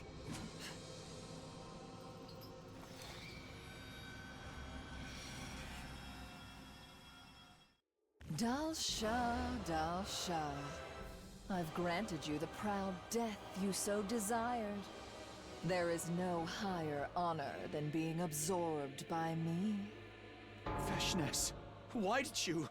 His cryptoglobin! Have you forgotten? I told you the last time I was here. I will win this war, even if I have to violate the teachings to do it. Don't tell me you did this to the other commanders too. Yes. Pakram, Adamaku, the cowardly Turum Tammy and Newgank who fled, and also Quenzale, who I captured later. All of them offered me their cryptoglobin. I don't believe you met the ever-useless Parmeth, but I took their cryptoglobin as well. Oh no. I now have formidable power. It would be trivial to crush you here and now. But now isn't the time. I must prepare. Prepare? Prepare what? I will return in 6 days. Wait in anticipation. Farewell. With that, Veshna's vanished. I watched her disappear into the distant skies above in stunned silence. 6 days. That's day 99. That's likely to be our final battle. Veshna said she's gotten even more powerful. Can we beat her? Of course we can. With all 16 of us, there's no way we won't win. Hey, aren't you forgetting someone? Shion, you're right. With you, that makes 17 of us. Right! Shion raised his voice with conviction. Everyone else nodded bravely. Anyway, that's another victory for the Special Defense Unit! Time for the thing? Let's do it! Take it away, Mr. Sumino. Got it! Ready? Go! Special Defense never... 17 voices resonated together. The next victory chant would be our last. The thought excited me, but at the same time, some feelings of apprehension lingered inside of me.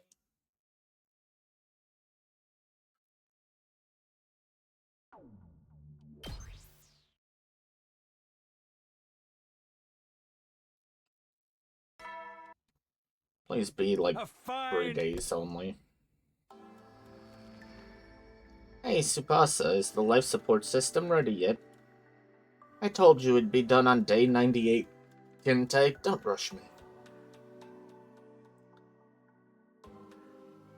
Once we'd cleaned up our dishes after breakfast, we hung around in the cafeteria and talked about what was coming. Sorry to open my prolapsed hole of a mouth, but I've been wondering something. Even if we manage to put baby Shion in the jar on day 98, won't we still have to fight Veshness on day 99? If we take the baby out of the defense room device, the energy supply to the missiles will be cut off. Since the final attack won't launch, this mission will be humanity's loss. Are you suggesting that the Hague won't bother fighting if that happens? Oh? Unfortunately, that's not the case. She's most certainly coming here to take the baby herself. We can hardly just hold up a white flag. Dulcia said we'd be executed if we surrendered. In essence, there's no way for us to avoid fighting Veshness on day 99. For a moment, everyone looked uneasy, but the twins were undeterred. That's fine, like Takumi said yesterday, we're sure to win. That's right, we don't have anything to worry about. And once we beat Veshness, the escape pod will be deployed on day 100. Then we all board it and head for the artificial satellite. That's how we get the happiest of all happy endings. Everyone's faces turned cheerful again. I was relieved to see it. But just to be sure, this escape pod thing is really, for sure, definitely going to deploy, right? To trust something that's basically just hearsay from Sire. Then why don't we go find out? Hiroko and I know where the escape pod is kept. We saw it in another timeline. Oh, please don't be broken. Hiroko and I led everyone to the hangar. When we got there, however, we couldn't believe what we were seeing. Yeah.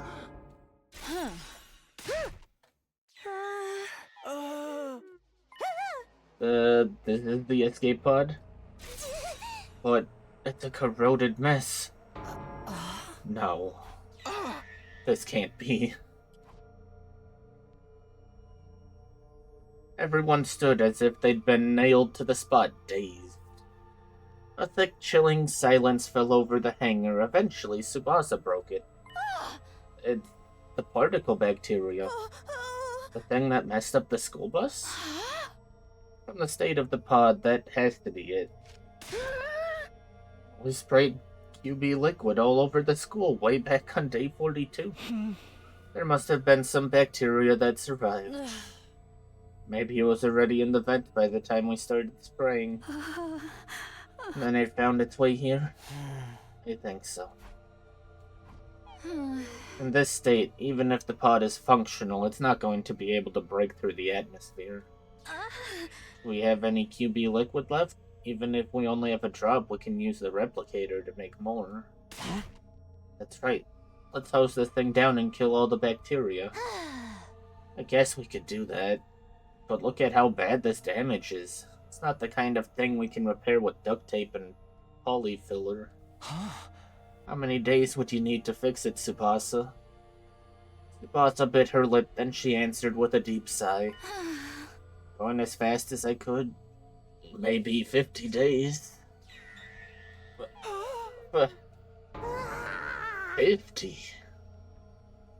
Utter despair showed on everyone's faces. Nobody could find anything to say. We just stood aghast as gloom filled the air.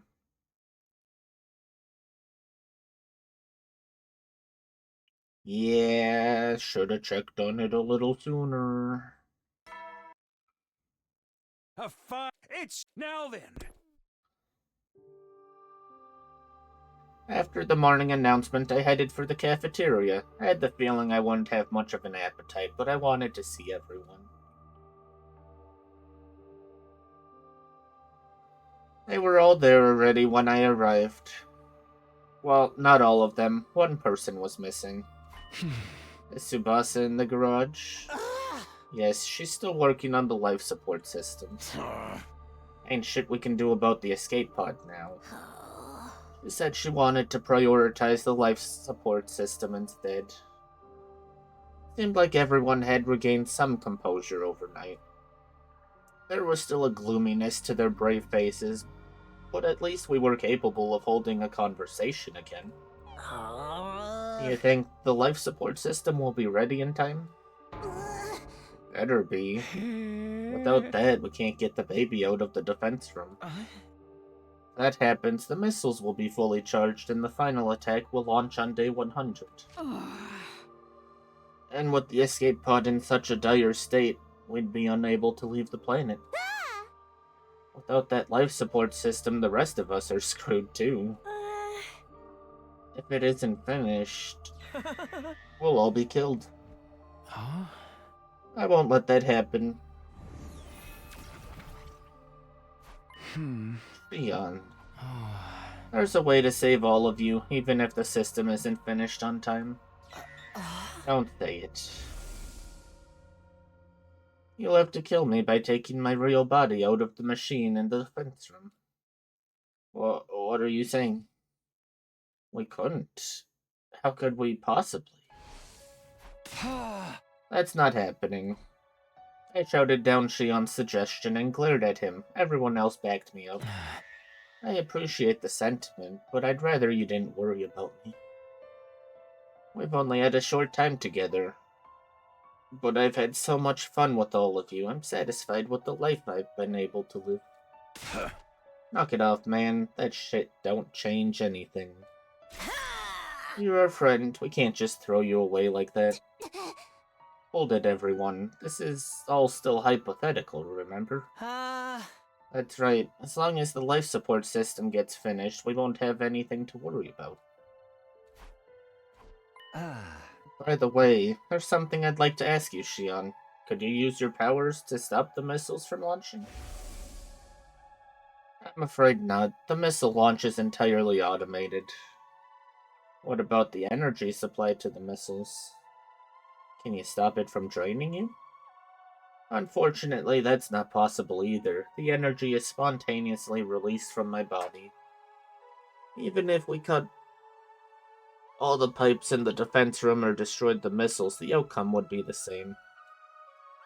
Doing it might stop the final attack, but the baby inside the device would be consumed by his own flames. See, it's just like I said, we're screwed if Tsubasa doesn't finish that life support system. Indeed, it's the only way for us to remove Shion from the machine. At any rate, we're just gonna have to let Tsubasa work her magic. This is so frustrating. I really want to help her, but she insists she's better off working alone. You should at least let me rub her boobs. I mean her bag. Okay, Gaku. You're the reason she's so guarded right now. Suddenly, Shion spoke up, his expression rather uncomfortable. I'm sorry. What are you apologizing for? Well, you're going through all this for my sake, so I'm sorry. Cut it out, Shion. If you apologize one more time, you'll face the wrath of the Galactic Bazooka. What?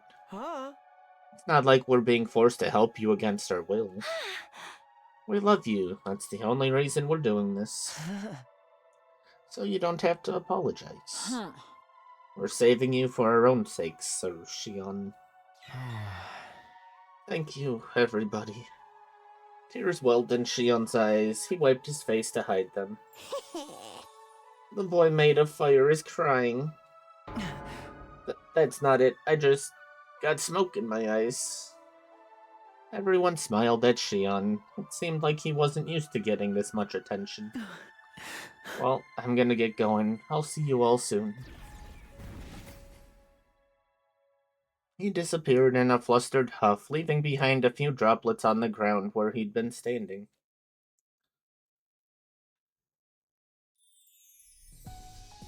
I left everyone and went back to my room. I only have a little longer with them here at the school. The idea made me feel a little sad. I need to treasure the time I have with them. And so I went off on my usual rounds.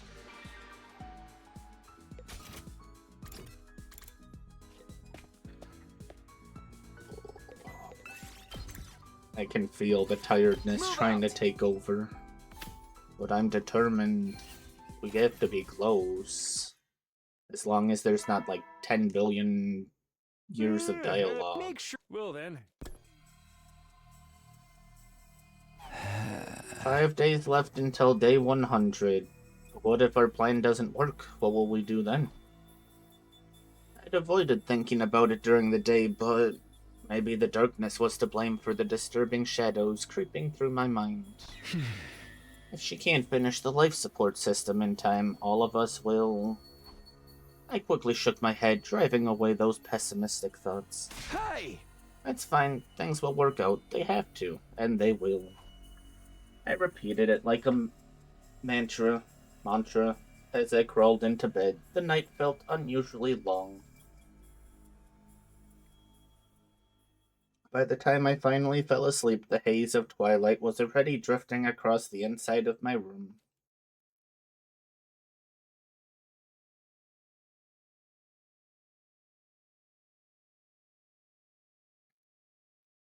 Oh, skipping days? I love skipping days. A fire. It's your. Now then.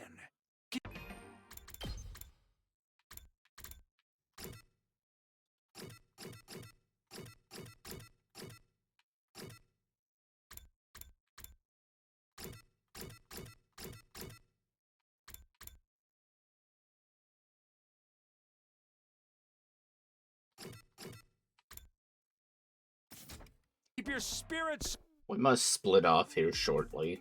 Hey! How are things going? Leave her alone.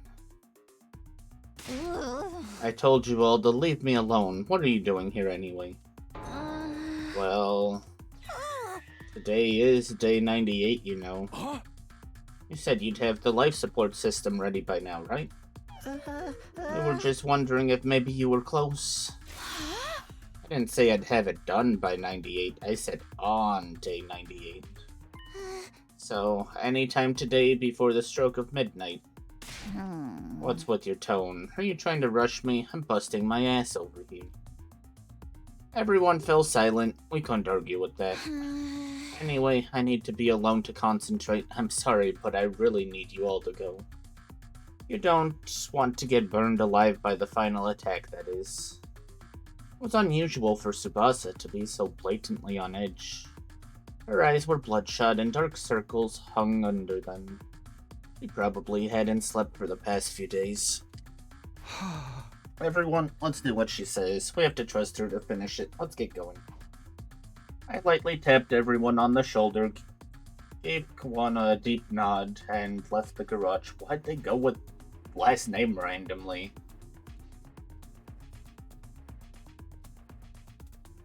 We hadn't eaten any breakfast yet, so we stopped at the cafeteria.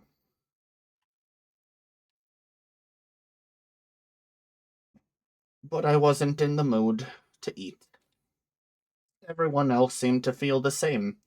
They stood around without heading to the counter to make any food. Hey, what time does the final attack start on day 100 anyway? Should be around 10 o'clock in the morning. We've got another 50 hours to go then. Will the life support system be ready in time? The boss said it would be done before the day was over. We'll just have to believe in her. A heavy tension filled the air, but suddenly Doremi cut right through it. Oh, I have an idea. Everyone looked at Doremi in confusion. Takumi, Mistress Hiriko, you said there are set times when you can parallel leap, right? Huh? Yeah, we did. When's the next window? Today from 9:20 to 11:50 p.m. Perfect timing, then my plan might actually work. What plan is this? We should all jump to a different timeline. We can find one with an intact escape pod and use that to go to the satellite. Pretty smart, right? Everybody's faces lit up, their eyes sparkling with hope, but... Nope, we can't do that. Why not? We won't be able to bring the baby with us without the life support system. We'd be leaving Shion to die. There are other reasons not to as well. I heard something from Shion yesterday. Boarding is restricted on the escape pod. Only Special Defense Unit members registered with the pod can board. If an unregistered outsider gets in, the pod won't launch. So I won't be allowed on board. Oh well, do not worry about me. Not just you. Even if we brought the baby and the life support device on board, he isn't registered. So we can't take him either? Oh, for the love of murder. We'd also have to consider the Special Defense Unit in whatever timeline we leap to. Some of them may have lost their lives, but at least a few should have survived. We'd be stealing their futures if we use their pod. It amounts to killing another timeline's version of ourselves. We couldn't do that, could we? The glimmer vanished from everyone's eyes. No one had a counter-argument. We have to stay in this timeline and grapple with the destiny given to us. Yes, that's right. We need to do what we can here. What do you mean? Tomorrow is our final battle with Veshnes. We need to be in good mental and physical condition for that. Not just for ourselves, but also for Tsubasa, who's working herself to the bone all by herself. You're right. Even if she finishes the life support system, everything goes to shit if we lose. Enough worrying. If we let our minds get weak, our bodies will follow. Everybody, let's hold firm. We'll trust in Tsubasa and keep waiting. Suddenly, the unease vanished from everyone's faces. There was a new glint in their eyes this time, one of hope. To me, it looked like the flames of passion burning in anticipation of tomorrow's battle.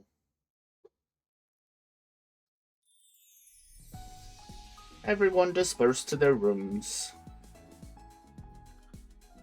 After a short rest, I went off on my usual rounds. Today is day 98. Tomorrow's the final battle. This will probably be my last time doing this.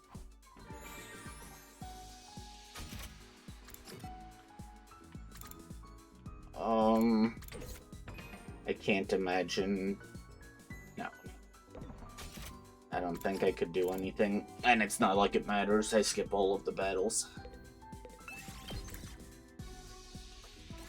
Move out!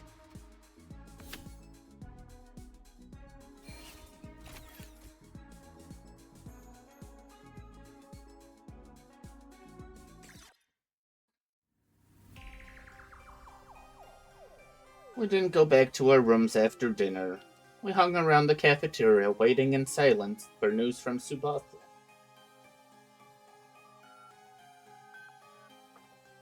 We spent an hour waiting. It was then that I noticed one of us was missing. Huh? Where's Hiriko? She said she had to go to the bathroom. She's been gone for a while. Felt a vague sense of unease. I'm gonna go look for her. I let everyone know my plans and dashed out of the cafeteria. 8:35 p.m. Seeing the time reminded me of something. The next time we can parallel leap is today from 9:20 to 11:50 p.m. Huh? Could it be?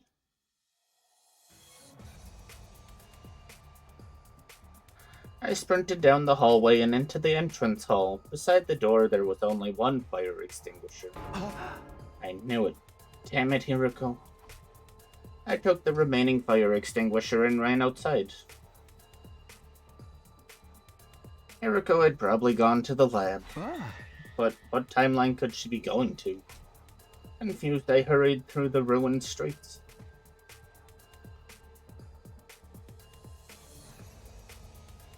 I ran inside and looked around. No sign of anyone. There were white particles flickering throughout the room. I'm too late.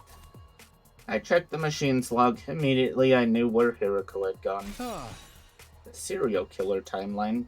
But why there? I was clueless, but trying to reason it out wasn't going to do anything. I set up the machine and quickly put on my leap suit. Alright, here I go.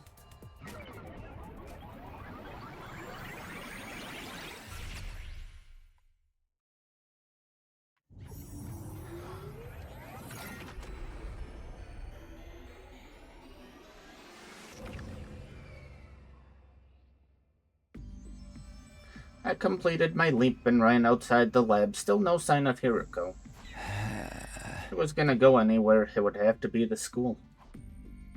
Okay, I need the bathroom again, so feel free to get up, stretch, grab a drink, and we will finish this up shortly, I hope.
Alrighty, we're back.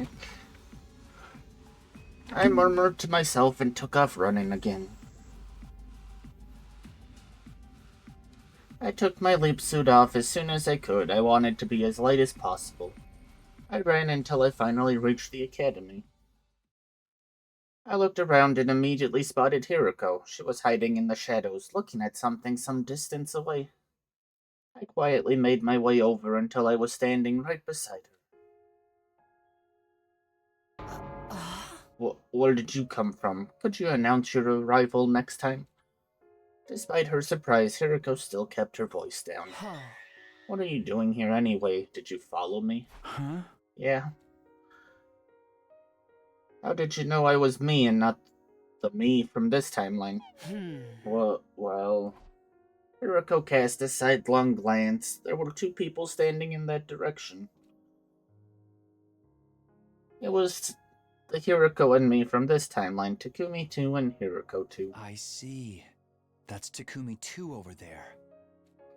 Takumi 2 was sitting quietly on a bench as still as a wax statue.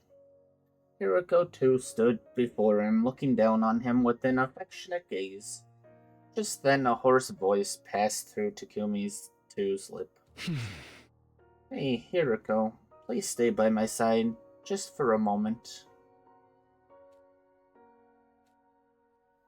Hiroko 2 didn't answer. She drew closer in silence, gently holding his head in her hands. And then...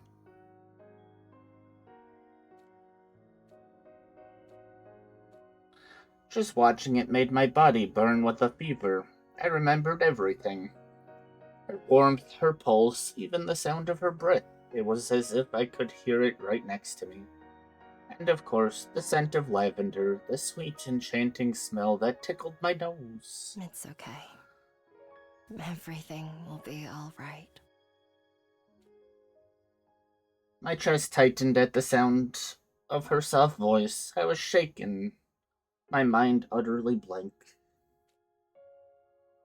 That's right, I remember. Back then, I couldn't hold back the emotions surging inside of me, so I said, Hiruko, I...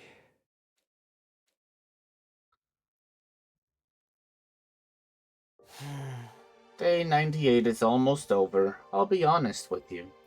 To me, the events of this day, of this very moment, they were so precious, so irreplaceable, so important. It was the reason for everything. Huh? Everything. Ugh. Yes. You mean why you came here? You wanted to see them again? Oh. No, that's not all. The reason I went to save Hiroko 2 with you on day 16. The reason I brought the power saw. Oh. The reason I lied about Takumi 2 being healed the next day. Everything I did was to make sure this moment would be recreated. In other words, I laid down all the tracks needed to create a line that leads to this moment. Because I wanted to protect this timeline. I didn't want this moment to disappear. The Takumi over there is Takumi 2. The one with the Gi data in his brain. He's still infected. That's why he killed so many of his friends in this timeline. If I'd prioritized fixing him in the early stages, I could have built a line that avoided that tragedy. But I didn't. I knew what he was doing, and I turned a blind eye. Because I wanted to hear him say it. I wanted to hear you say it. That's why I did all this. That's the only reason. Ugh. Do you despise me for it? You must think I'm a horrible person. No, those words aren't enough to describe what I've done.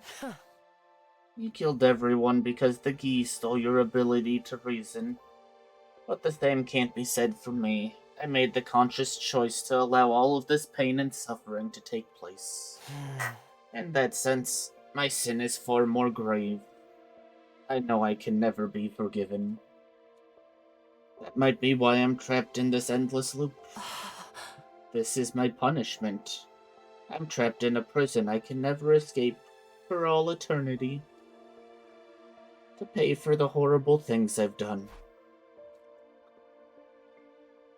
I couldn't find my words. It was as if I'd been robbed of the ability to speak. On the one hand, Hiroko was right. Her crime was unforgivable. But for whatever reason, I couldn't bring myself to blame her. An indescribable, windingly complex heat wavered inside my mind. It was anger, hatred, and sadness. It was also a heart-wrenching affection. Takumi 2 and Hiroko 2 huddled together in the darkness. One who had committed so many sins, and one who was about to commit even more. Two people bound in the chains of a cursed fate. But Hiroko had done everything just to see this very moment. We quietly watched and waited until the two of them parted. In the silence, shaky breaths filled the air. Hiroko's sobs spilled from her lips as she could no longer hold them back.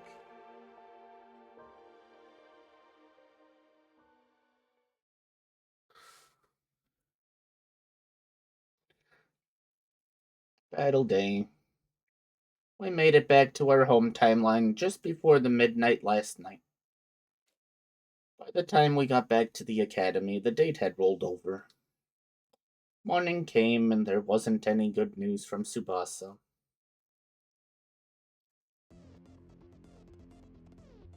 The final battle is upon us. We need to ensure we win, not just for ourselves, but also for Tsubasa's sake as she works on the life support system. Is that understood?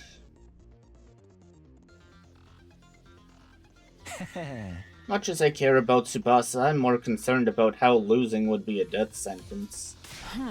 Yeah, though I walk through the valley of the shadow of death, I fear no evil.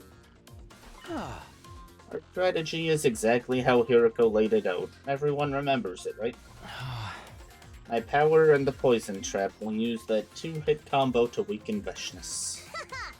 The trap is good to go. Just like last time, I could only make one, but it's ready to use whenever. I'll handle that. I figured it out in the battle with Dulcia last time. I can do the same here. Thanks, Nozomi. Shion, don't overdo it. If you die, everything we've done will be for nothing. Though I can't use up all my power. It's a tall order, but I'll make it work. Veshness's new technique will be a pain to deal with, though. You mean the Undying Flames attack she has now? She gobbled up so much commander blood that she can do that kind of shit now, huh? According to the information I have, yes. Where did you get that information from exactly? Hey, yeah, Siri and Nigo aren't working, so how do you know all of this? Well, that very moment, the door to the war room flung open and someone came rushing in. Tsubasa? Sorry to keep you waiting. I somehow managed to make it in time. You mean... could it be? She nodded and pulled something out from behind her. Da da da da da da da da. The baby jar. Oh, you finished the life support system. Yeah, that's this part attached to the jar here. We put the baby inside. I can save Shion. That's right, that's why I made it after all. You're amazing, Tsubasa. You really did it. Great work. Everyone else started to cheer one after the other. Their faces were almost bursting with smiles. Tsubasa, you did this for me? What should I even say? Thank you doesn't even begin to cover it. I appreciate it so much, from the very bottom of my heart. Oh, stop it. Don't thank me. As long as you help us in the fight, that's enough. The alarm sounded, cutting off our conversation. Intruder, defend.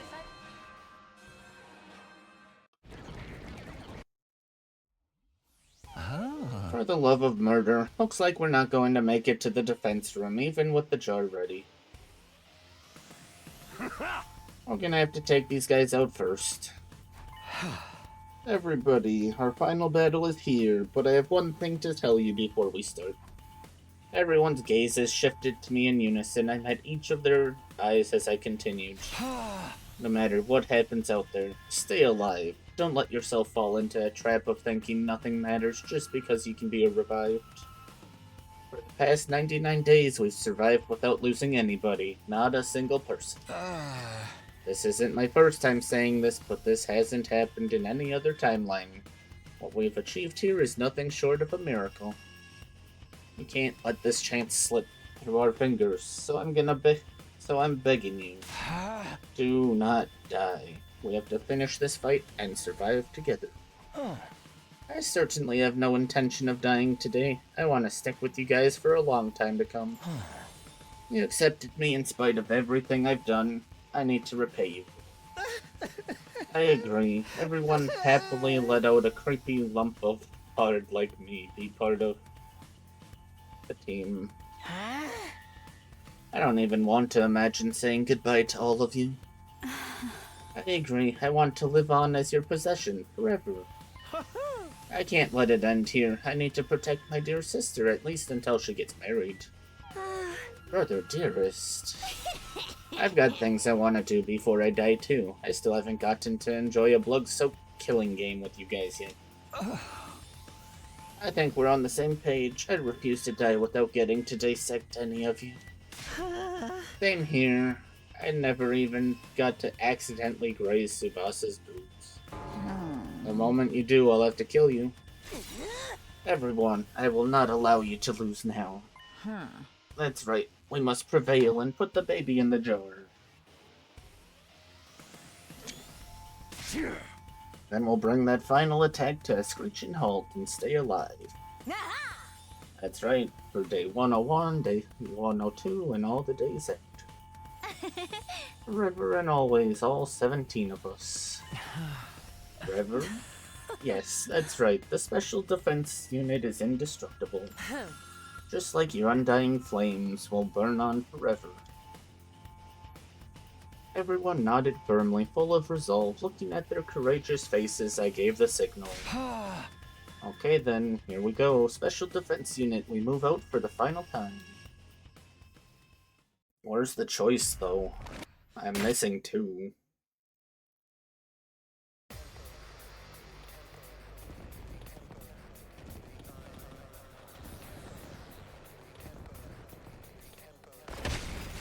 I don't want to fight. No. I still don't like that this slime didn't touch on any of the invaders. There's so many of them! Just what you'd expect to see in a final battle. And according to Hiroko, Veshness won't be showing up right away. Yes, as you can see, it's only her minions now. We'll need to deal with them first. Then let's hurry and kill them all. Here we go!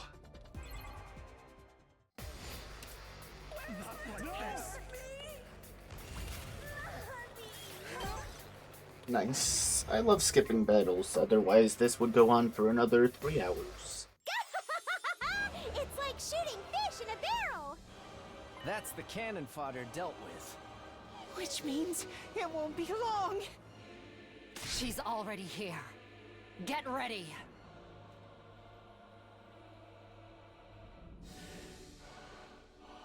Just as Hiroko said, Veshness had arrived, calmly approaching the battlefield from a distance. I could hear everyone's breath hitch. Tension filled the air.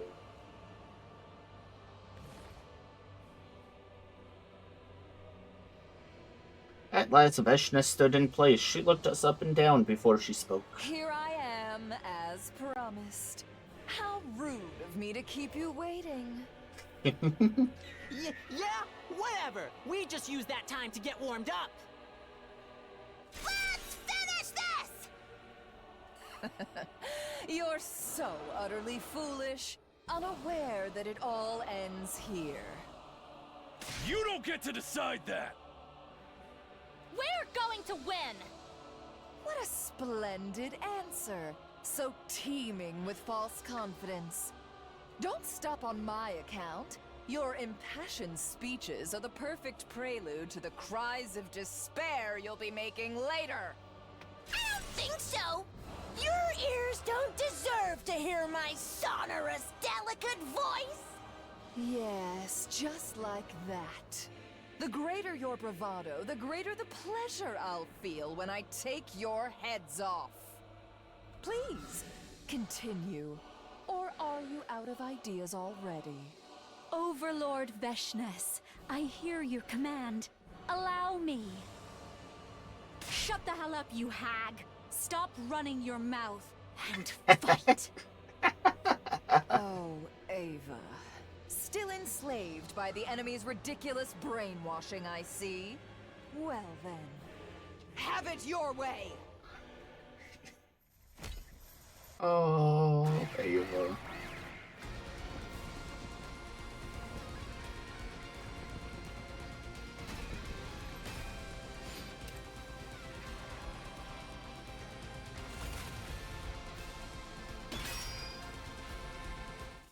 Everyone, careful! She's going to use that attack! That attack?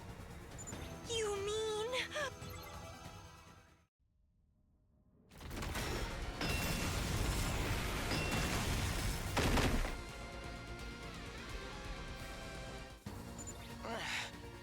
That's her new technique.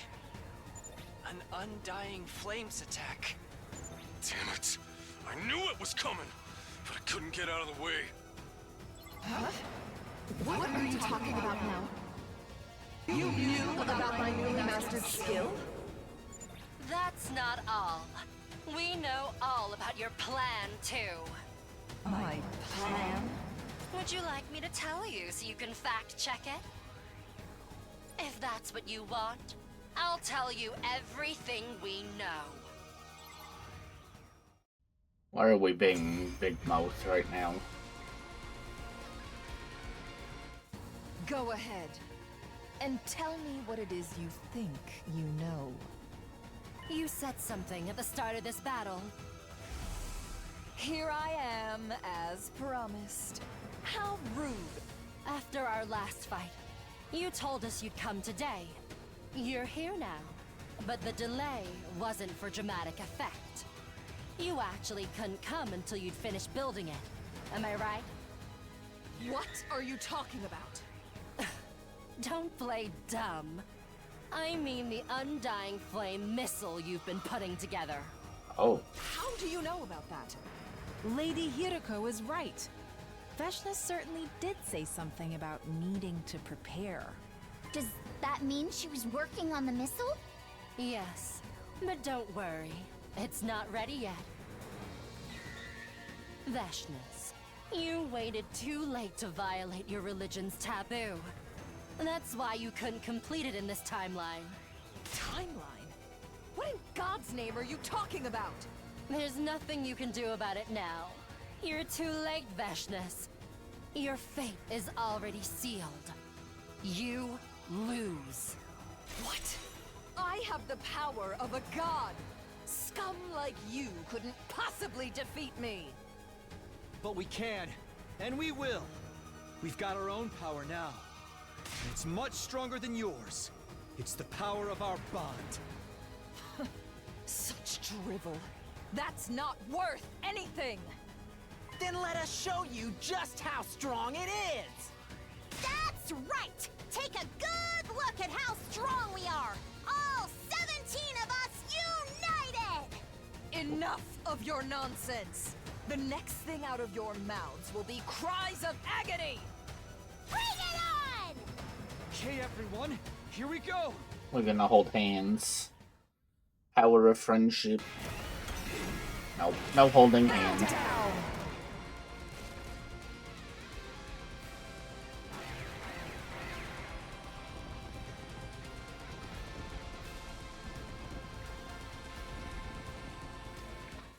Now then, is it my turn? Shion, don't worry. I won't use all of my strength. Things will be all right. I'll save enough to skirt the line between life and death. That's too dangerous. You need to keep it under control. I'm telling you it's fine. I would never betray your trust like that. I'll fight for you. And I'll survive for you. I want you all to smile when this is over. Thank you, Shion. Don't thank me until we've won. Now then, let's do this!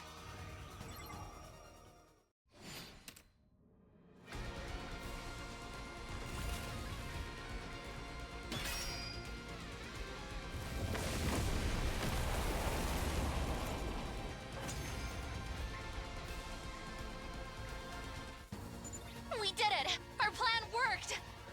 You impertinent little rats!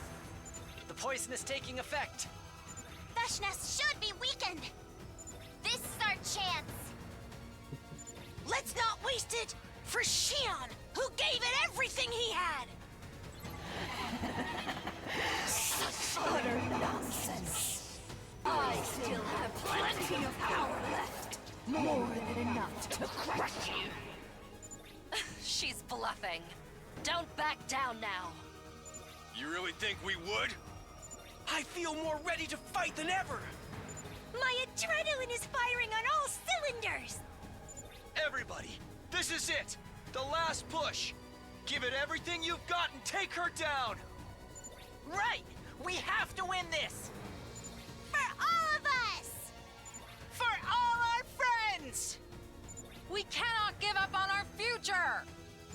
We have nothing to fear. We can't lose. Because we are the... Special Defense Unit! Never lose! Never fight! Wonderful. Here we go, everybody! The future is ours for the taking! Yeah!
I think she got defeated, though.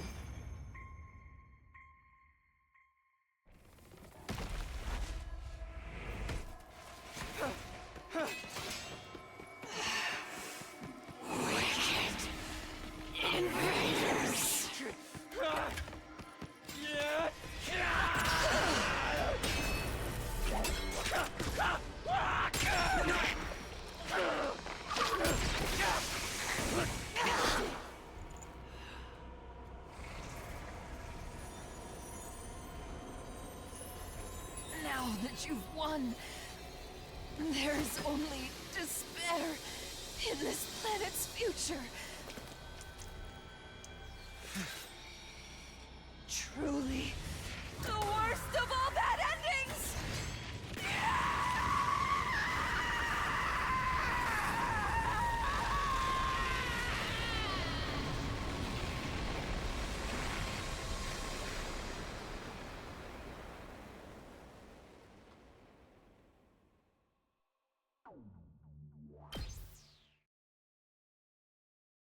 Our victory signaled the end to all of the fighting, but we didn't have time to bask in the afterglow. We deactivated our class armor and gathered outside of the defense room.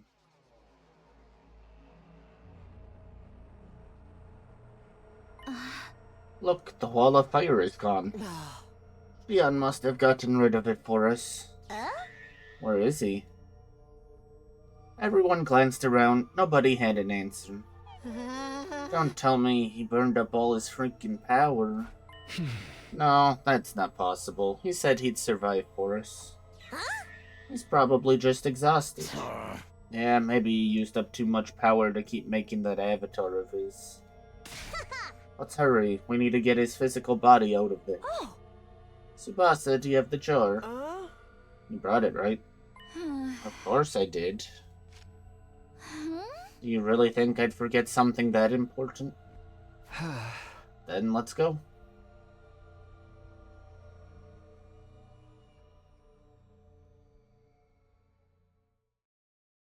We stepped inside the defense room. It wasn't the first time for any of us. Leon had guided the others there before, during one of the times Hiriko and I were away.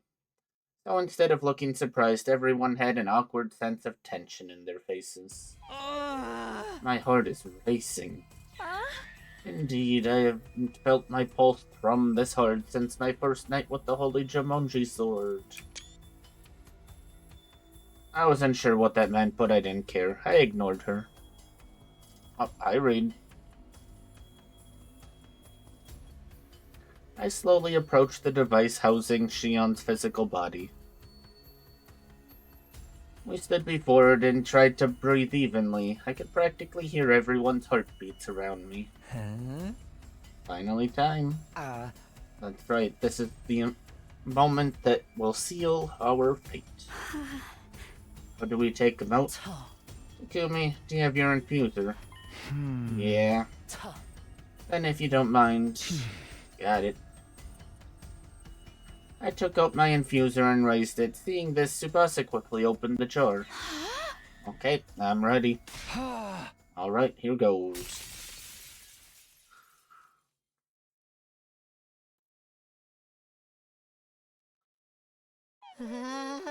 Well... Did it work? Yeah, everything's fine, don't worry. The life support system is operating normally. The baby, he's okay. Everyone inhaled deeply. Now that all that tension had been let out, we started to celebrate. Alright, we did it. Oh yeah. Just as planned. Yo ho ho ho. Now Shion doesn't have to die.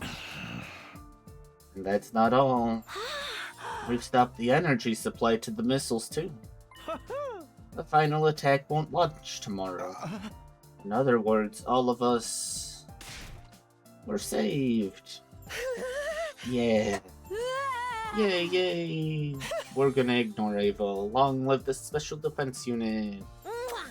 You guys are the best. I love you all. Our cheers echoed so loudly the rafters were practically shaking. The others leapt up and down and danced for joy, swinging their heads around. Overjoyed, I watched them, my hand to my chest as I let out a sigh of relief. Phew. Not long after, Shion showed up.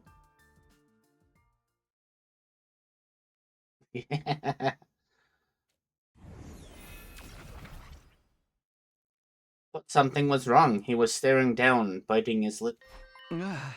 What's the matter? I'm sorry. What are you apologizing for? Our plan worked. We're going to survive. And you are too. I know. That's why I'm apologizing. What do you mean? Come on, Shion. Answer us. Everyone stared at Shion. We waited with bated breath for him to speak. Finally, softly, and with an anguished look on his face, he did. I already finished charging them. But the missiles are already full. What are you saying? It's only day 99. It's not possible for them to be charged that soon. That's right. It's how it's always been in all the timelines Hiroko and I know about. Perhaps Shion's feelings were too intense? His passion, his feelings and affection for us, maybe they burned a little too brightly. Nigo did mention something like that before. The more positive the emotion Shion feels, the greater the supply of energy. Shion closed his eyes and nodded. A cold silence fell over the room. So, if they're all full of energy, the final attack is gonna launch after all. Wait. Why don't we work together and destroy all the missiles? We can't do that. Why not? If we do, we'll set off the intercept system. It's a stronger foe than Veshness ever was. Even with all of our might, we could never hope to beat it. Shion, is that true? Unfortunately, yes. There's no doubt about it. I couldn't control it even with my power. If you fight the intercept system, you'll all most certainly be killed. So then, the final attack? That's right, it will launch tomorrow at 10 in the morning. No.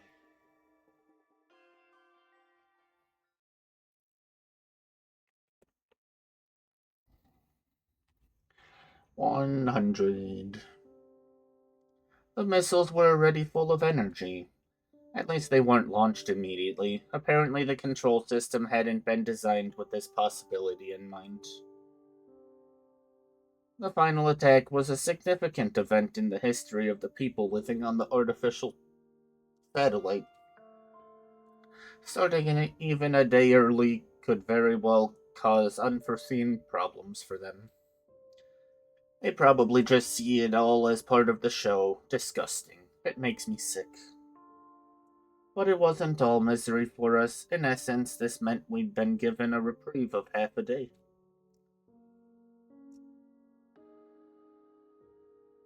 We used our limited time to think hard. How could all of us survive? We pressed on until 10 a.m. without doing anything. The final attack would launch, and all life on the planet would be obliterated by undying flames. There was no way to escape the flames. Hiding somewhere with thick walls or deep underground wouldn't save us. We were guaranteed to be killed by the relentless, all-consuming fire. We couldn't destroy the missiles in the defense room either. There was no way we could beat the intercept system.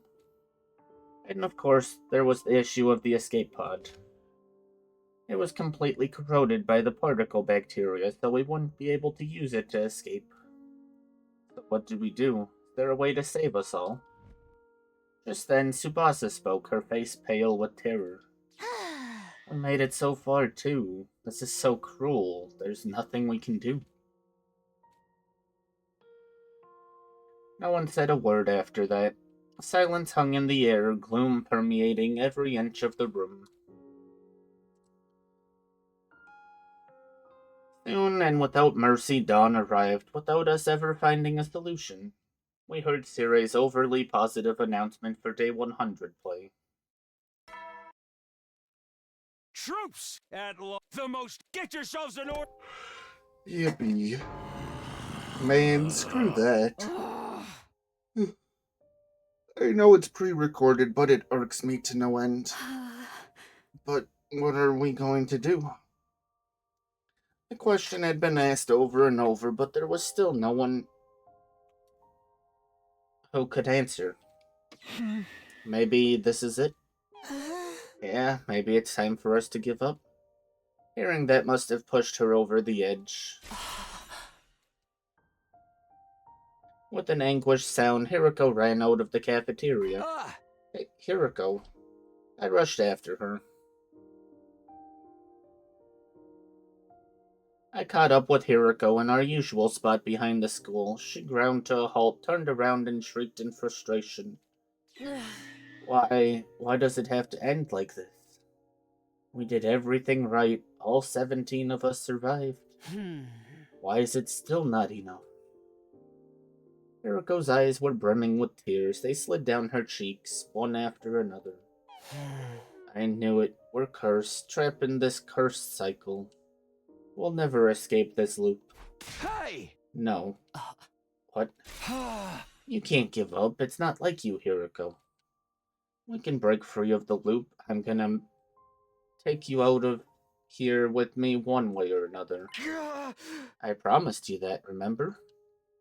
I swore this would be our last timeline, that the loop would end here. Today is day 100, and we're all alive. All we have to do now is build our own future. A future where we can all be happy, where I can be happy with you, Hiroko. Takumi. The tears had vanished from Hiroko's eyes, perhaps in the face of my overwhelming insistence. Yes, you're right. I want to believe that too. But you have to look at reality. We're hemmed in on all sides. There's nowhere we can go. Like someone's put a lock on every door that surrounded us. Something sparked in my mind the moment I heard that word. Wait, did you say lock? Huh? You did, right? You said lock. I did, but what does that have to do with anything? I quickly pulled out the device and checked the blood space wave schedule. We can leap today. Between 5:50 and 9:50 a.m. 7:30 a.m. right now. The window is already open. Wait, where are you suggesting we go? The Invader Hunt timeline. The one with the killing game. That's right. But that timeline is locked. Oh, locked. What you said just now reminded me of what you told me before.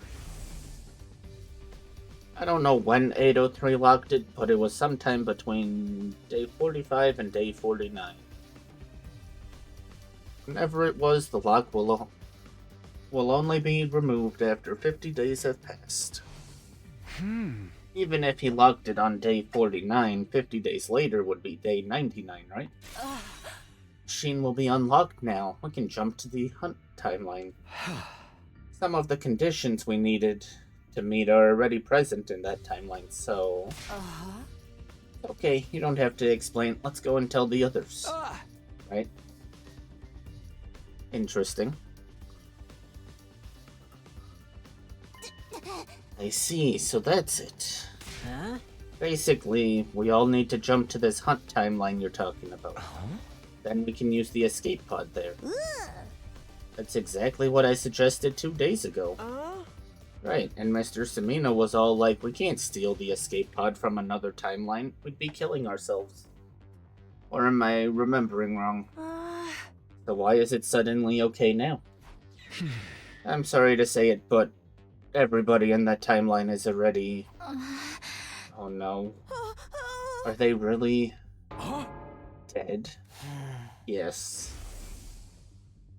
The survivors of the hunt timeline were all killed on day 93. They sacrificed themselves to finish Veshness. One more thing, the baby in that timeline is gone too. I see, so I died like everyone else. The others grew stiff, at a loss for words. There was a plaintive look on all their faces.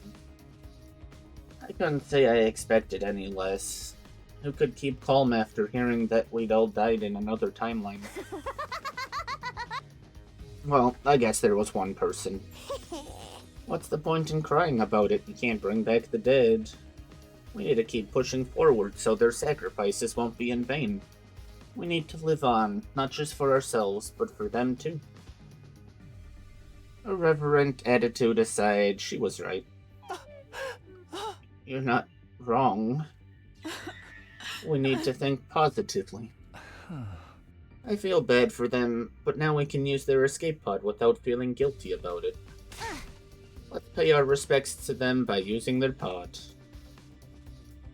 Everyone bit back their disdain and nodded. Wait a moment, isn't boarding restricted to only official members of the Special Defense Unit? Don't worry about that. This escape pod got eaten up by the particle bacteria too. But because their Tsubasa repaired it, it's good as new now. And once she fixed it, she replaced everything, including the entire circuit board. Wow, I'm a genius. There definitely won't be any problem then. The original program will be totally overwritten with no boarding restrictions.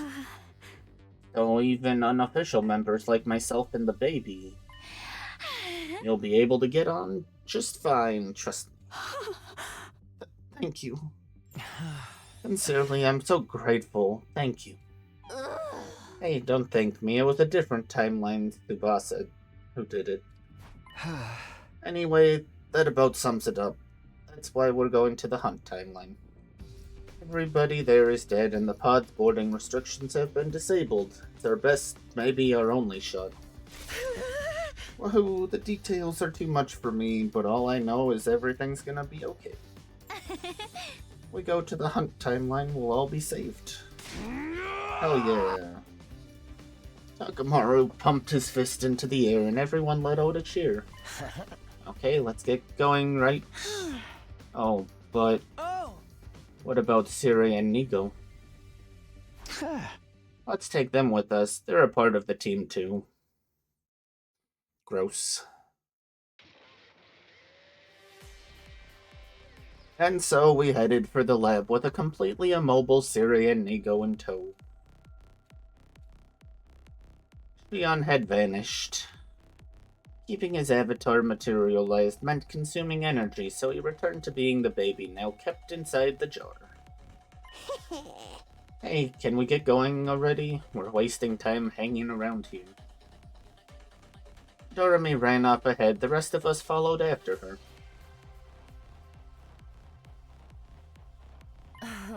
I checked the PLM, we're good to go. The device on the other side is unlocked.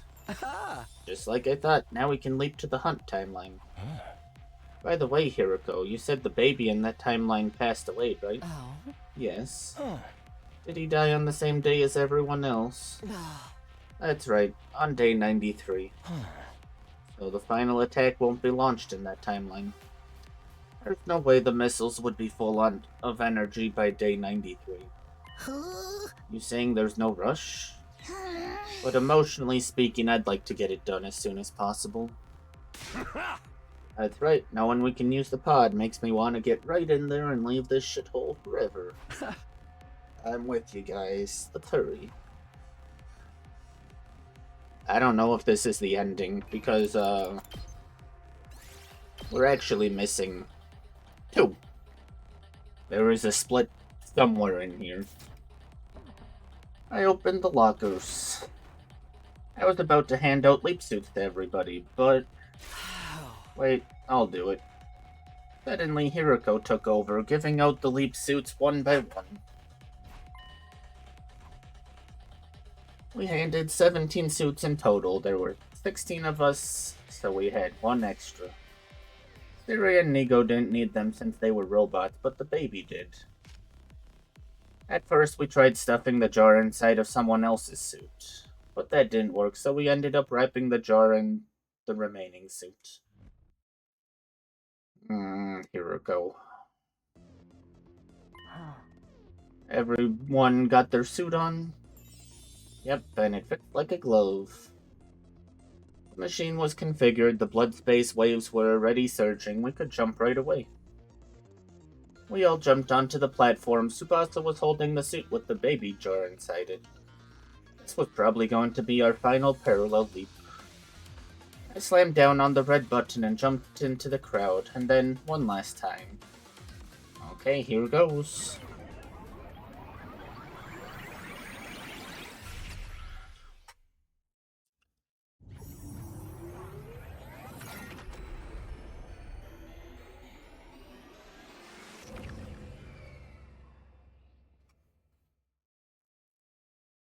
The leap was complete. Everybody took off their suits and rushed out of the lab.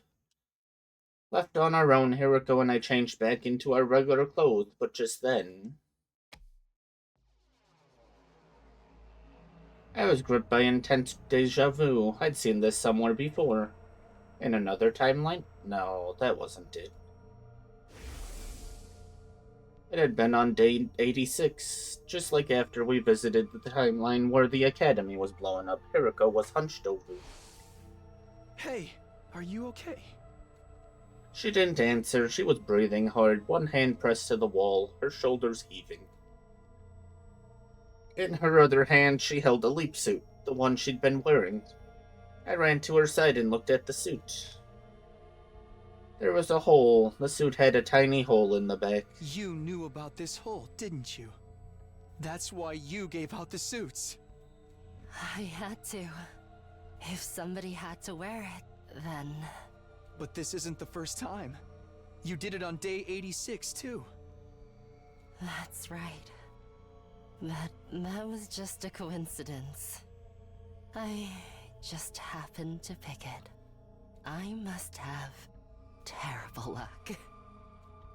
The hole in Hiroko's suit meant she was definitely suffering from leap damage. If you parallel leap 2, maybe 3 more times with exposed skin, your body will eject all of its cryptoglobin. That means no more revivals. You'll die, and you'll stay dead. Why would you do something so stupid? It's fine. This is fine. I've done horrible things after all. I don't think this will absolve me, but this is the least I can do to atone. Now, let's get going. Everyone's waiting for us.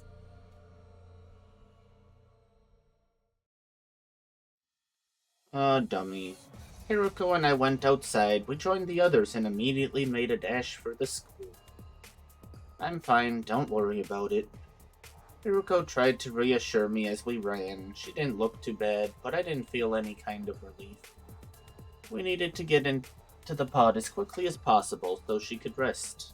That was all I could think of as I kept putting one foot in front of the other. Eventually...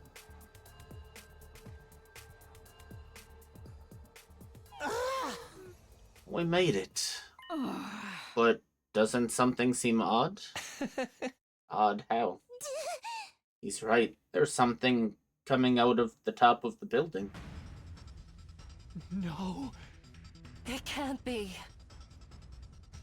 As if to confirm our realization, an automated announcement began blaring out of the PA system. An omnidirectional attack. But why? This isn't what you told us to... Ugh. Ugh. This isn't what you told us, Takumi. Thanks, Reed. Baby was supposed to be gone, so the attack won't launch. Just then, Shion appeared.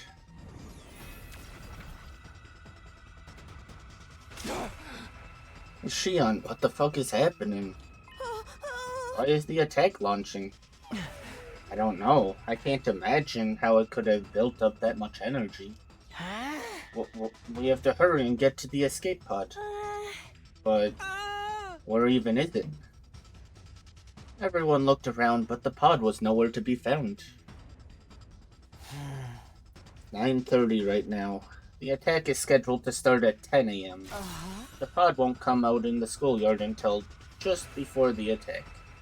The next moment, I had a flashback. I remembered what the Tsubasa from this timeline had told me.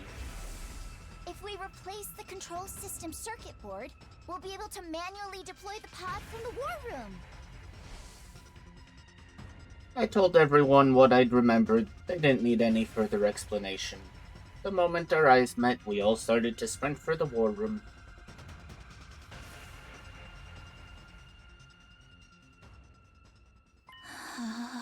I see, so that's how it works. I get why it happened now. Tsubasa was furiously navigating the computer system in the war room. Why, what happened? The final attack. Since everyone in this timeline got wiped out, people from the artificial satellite came here. And they brought a spare baby they'd been secretly keeping on the satellite with them, a clone of Shion. They put him in the machine in the defense room as a replacement for the baby who passed in this timeline. Huh? You mean there's another baby in the defense room right now as we speak? Not exactly. This one was still developing, so his body wasn't quite stable yet. Because of that, right after he finished powering the missiles, he passed away. Tsubasa nodded silently. So they had a clone of me. Well, I did have my suspicions. Looks like the people on the satellite didn't think they had anything to worry about, even if I were to die. They had a spare, so it was acceptable to them. Losing me was hardly even a setback. Everyone stared at Shion with intense emotions in their eyes. It was a mix of sadness, sorrow, and a burning anger directed to everyone on the satellite. I can't open gallery right now. This is the reason why one of the endings is we literally just go murder everyone on the satellite. They are scum up there. Shion, I don't know what to say. They probably thought the same about us. Indeed, to the people on the satellite, our lives are worth less than dirt. Damn it, I really wish I could give one of those guys a kick in the nuts. For that, I want to beat them all to a bloody pulp. I don't blame you, but there's something we have to do first. We need to survive and actually get to the artificial satellite, Tsubasa. On my cue, Tsubasa got moving. She rushed over to the control panel at the back of the room and slammed her palm against a large button. When she did that, the schoolyard appeared on the monitor. An omnidirectional attack will launch in 390 seconds. Special Defense Unit members, please board the escape pod in the schoolyard immediately. An omnidirectional attack will launch momentarily. Please depart immediately after boarding the escape pod. Repeat. An omnidirectional attack will launch momentarily.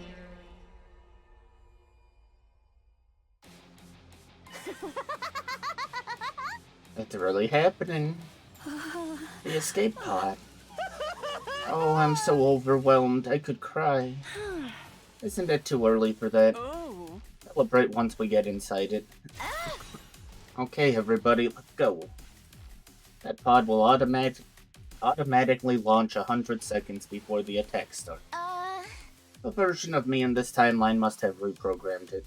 Are you for real? You mean we have less time now? We've come this far, we can't afford to miss it now. Then stop yapping and start running. Everyone nodded and took off, all of us running faster than speeding bullets. We thundered down the halls and stumbled down flights of stairs. Finally, we made it to the first floor. We turned the corner and arrived at the entrance hall. Just then, I heard a sound behind me. I turned around to see someone on the ground. Hiruko! I scrambled over to her and propped her up. Hey, are you okay, Hiruko? Stay with me! Aw, nice reverse. An omnidirectional attack will launch in 300 seconds. Special Defense Unit members, evacuate to the schoolyard immediately. Takumi, go on ahead. Absolutely not. I'm not going without you. Then, what do you propose to do? I'll carry you to the pod. You can't.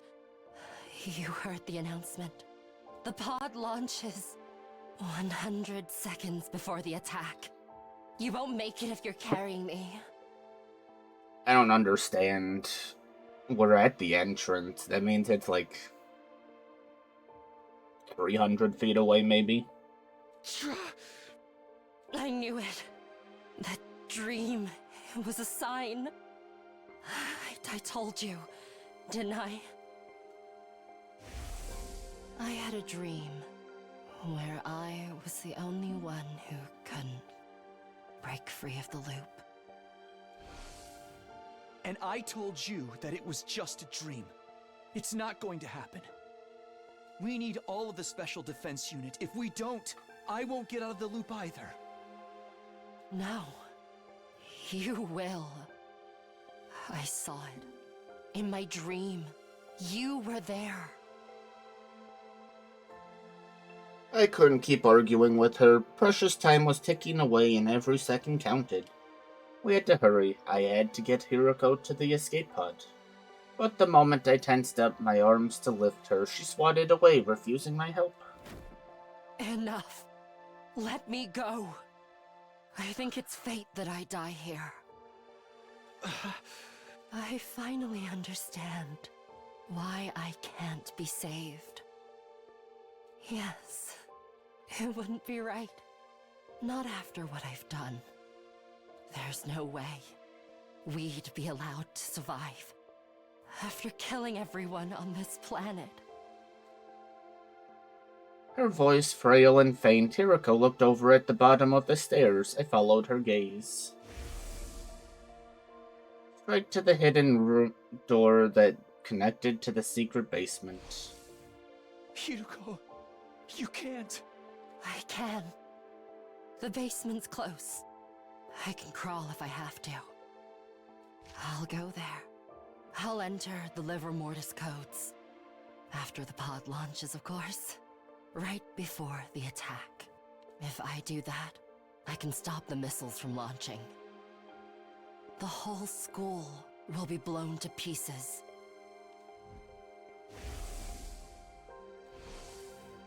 I told you. I wore the suit with the hole in it so I could atone for my sins. This is also a part of my redemption. I let everyone die in the serial killer timeline. I need to pay for what I've done. Even as I stay here, imprisoned in this jail cell of an infinite loop. For all eternity. Takumi, thank you for everything. You were a slow-witted dullard of a servant. but also the best partner I could have asked for. This is my final order to you, servant. Go, Takumi. You can still make it. My head was spinning. It went without saying that I couldn't possibly leave Hiroko behind, which left me with two options. I could forcibly haul her to the pod, or go to the basement and blow up the school with her. We were unlikely to make it if I chose the first option. Even if by some miracle we made it in time, all life on this planet would be destroyed. The second option would save them, but Hiroko and I would be killed instead. An omnidirectional attack will launch in 200 seconds. What was I supposed to do? I didn't have a second to spare. I just had to go with my gut and make my decision.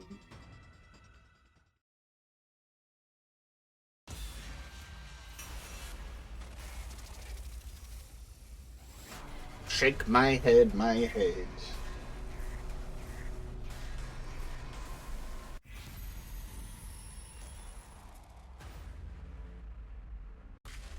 I like life, even though we probably won't survive.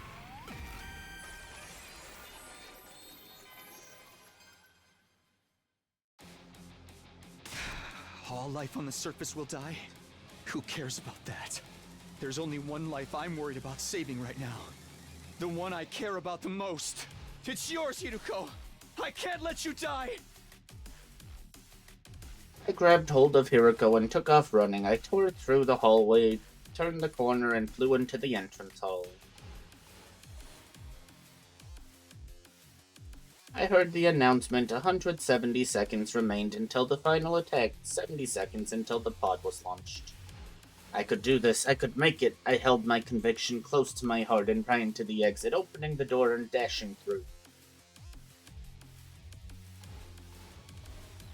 I ran for my life. I recklessly and single-mindedly sprinted forward.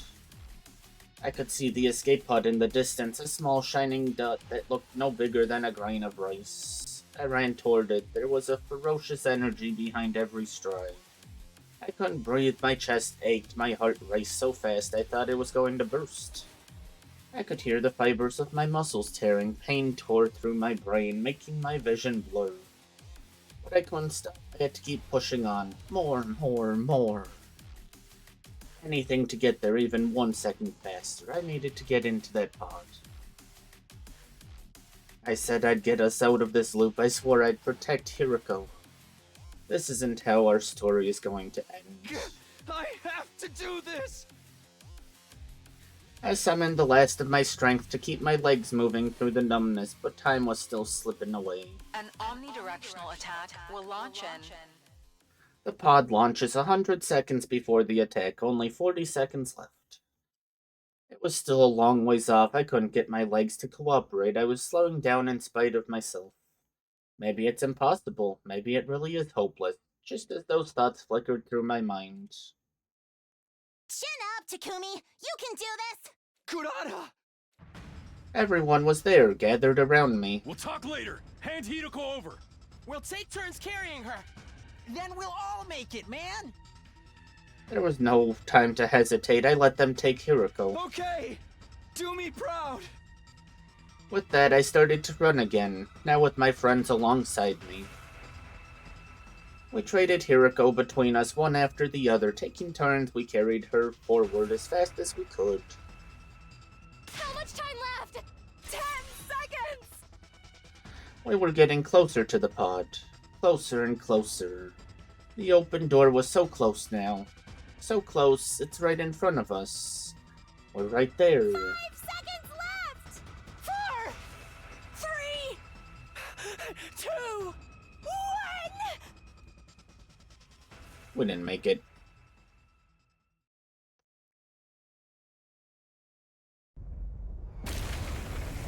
Oh, maybe?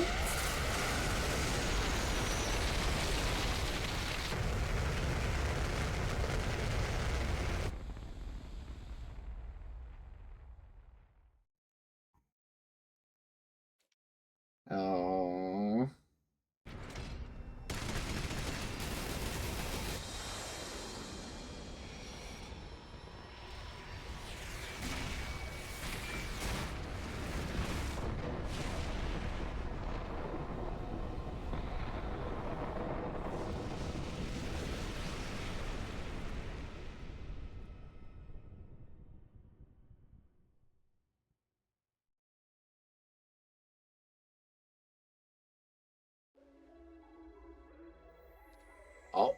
We made it?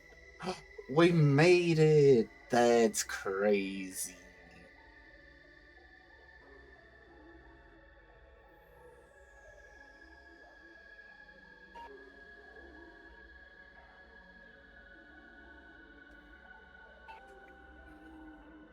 Give it about 20 seconds. I want a good picture.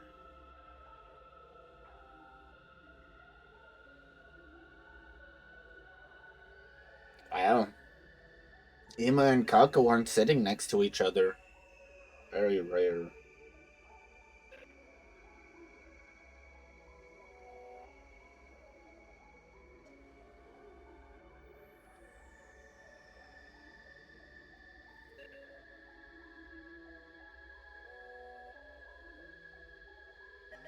How far out do you zoom? There. Everyone was inside the pod. Nozomi, Gaku, Doremi, Shoma, Kyoshika, Moko, Yugamu, Takamaru, Karara, Tsubasa, and the twins. Then there was Ado, Ava, and Shion. I had his baby body in my arms. Yuri and Nigo were there too. The repairs were complete, and their functions had now been restored. And of course, there was Hiriko. She was sitting in the back, staring out the window. We're saved. Her voice was raspy and joyless. Her eyes were lifeless and dull. Only a dark violet shard of light glimmered weakly in their depths. The reflected light of undying flames. I could see the surface of the planet being raised in her eyes. I feel so empty. Yeah, that's a good way to describe it. It's like there's a huge gaping hole in my heart. Those feelings made sense. We'd done what we had to survive. But in exchange, all life on the planet had been completely annihilated. I'd be lying if I said I didn't have regrets. If I'd just gone to the basement, if I'd blown up the school, maybe I could have saved them, but what choice did I have? I made my decision to save Hiriko. Suddenly, Ava spoke up. Oh, I see. It all makes sense now. What's with you all of a sudden? I remember everything. It must be the shock of what just happened to the planet. My brainwashing has come undone. Uh-oh. That's not good. Yes. A strong enough mental shock can undo the dolmenic procedure. Thankfully, I understand everything now. I know what I need to do. Oh?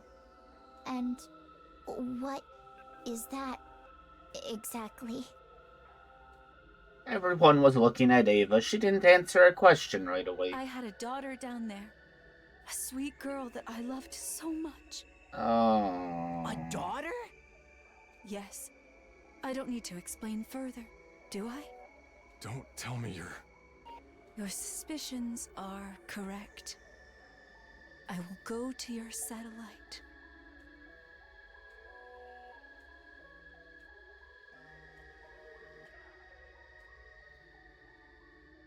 And kill every last human there! Understandably. The pod continued to fly through the darkness, making its way to the satellite and all of the unwitting people on it. I see. I did hear a kitty. Hi, Cookie. What's... Huh?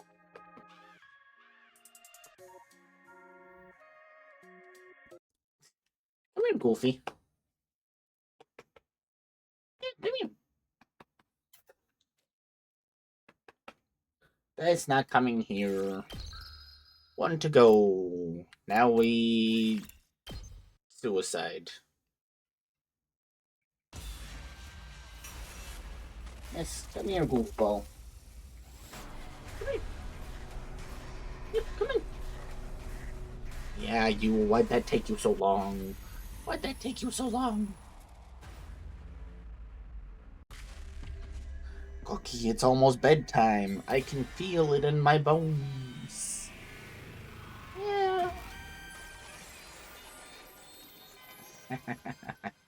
Yeah, you goofy. Yeah, you're absolutely right. We could save ourselves, but what's the point of a future where all of the other life here has to die? Even if I'm the only one, I don't want to sacrifice all those lives for ours. So, I'm going with you, Hiriko. Hiriko let out an exasperated sigh. You really are stupid beyond all salvation. Let me guess. You're not going to take no for an answer. You know it. All right. If you're not going to back down, you can come with me. Hiriko. Now stop wasting time. And hurry. Kitty, you're a good wall. Yeah, you. I lent Hiriko my shoulder to get her upright, supporting her weight as we headed for the stairs. And then...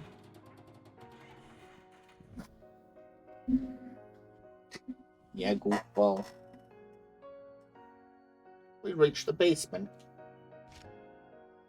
I rushed over to the terminal, quickly entering 8 of the liver mortis codes.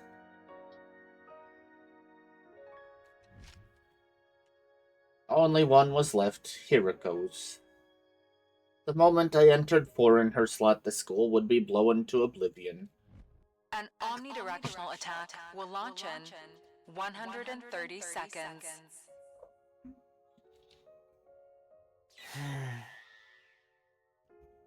You on my lap. The pod launches 100 seconds before the attack, so there's only 30 seconds left. Hiriko pulled something out of her pocket. It was the calico cat figure I'd given her all the way back on day 10. Oh. I've wanted one of these for so long. I told you in that timeline, did you remember? Huh? Not when I gave it to you, but now, yes, I remember it vividly. A soft vinyl figure. I collect them. Ones of cats, ideally. I'd like a calico. We're going to be doing this all over again. I wonder how Loop 147 will work out. Will you still remember? About the calico? Not just that, I mean everything that happened this time.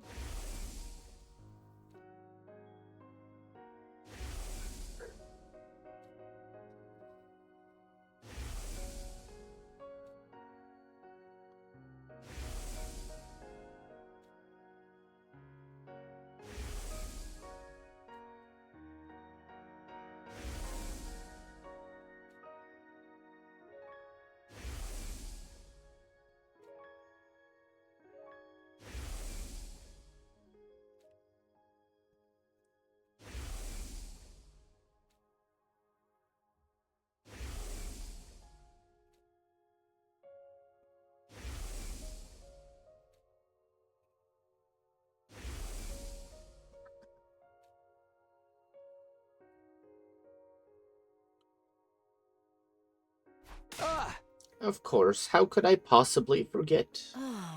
Is that a promise? I promise. An omnidirectional attack will launch in 100 seconds. It's launch time for the pod. The others should be taking off now. I nodded quietly, placing my finger over the 4 on the terminal. Unlucky number 4. No, I think this one's good luck. Suddenly, I felt warmth on my right hand. I looked to see Hiriko holding it tight. A familiar smell hit my nose, the sweet, soft scent of lavender. Ready? Ready as I'll ever be. You're sure? You're still the same idiot you were when we started this timeline. Yeah, then here I go. 3, 2, 1. The very second I was about to apply pressure with my finger. What? How? Don't worry, the pod's still on the surface. Tsubasa whipped up a program that lets us launch it manually. She's up there waiting right now. So just hurry up and go. But who's going to enter the final 4? I'll handle that. I'll press it right before the final attack is launched. I can teleport in this form, and my real body is inside the pod anyway. That's crazy. All of that running, and this is the good ending. But I can't move anymore. That's okay, we'll take turns carrying you. We do that, we can still make it in time. We were wasting precious time having this conversation. I looked straight into Hiroko's eyes. Hiroko, you have to trust us. I told you before, right? If you keep believing in something for long enough, you can make it happen. You can absolutely overcome any obstacle in your way. Takumi, everyone. Hey! Here we go. It's time to take back what's ours. Our future, our hope. The artificial satellite up there in the sky. We'll reach out and grab it with our own hands. Shion, you take it from here. Got it. I held Hiroko tight and ran. I flew up the stairs, stumbling into the hallway. I handed her over to Takamaru. We passed her from one person to the next as we ran outside. I could see the escape pod in the distance, a small shining dot that looked no bigger than a grain of rice. 30 seconds remaining. Everything will be all right. We're not done yet! We're gonna make it!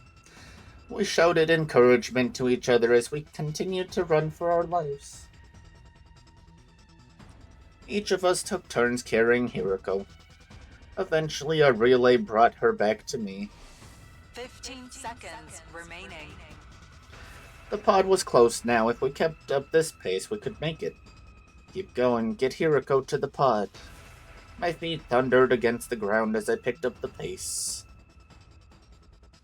I ran for my life. I recklessly and single-mindedly sprinted forward.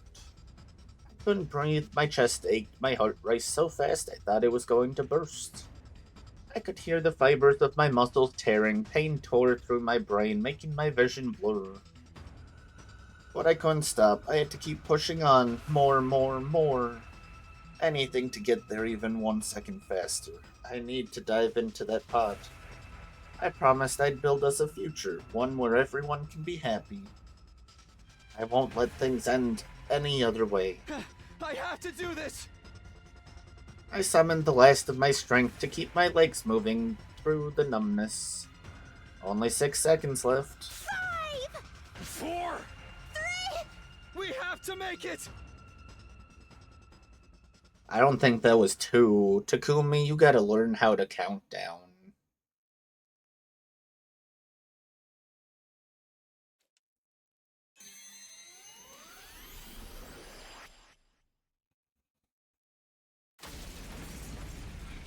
Goodbye, school.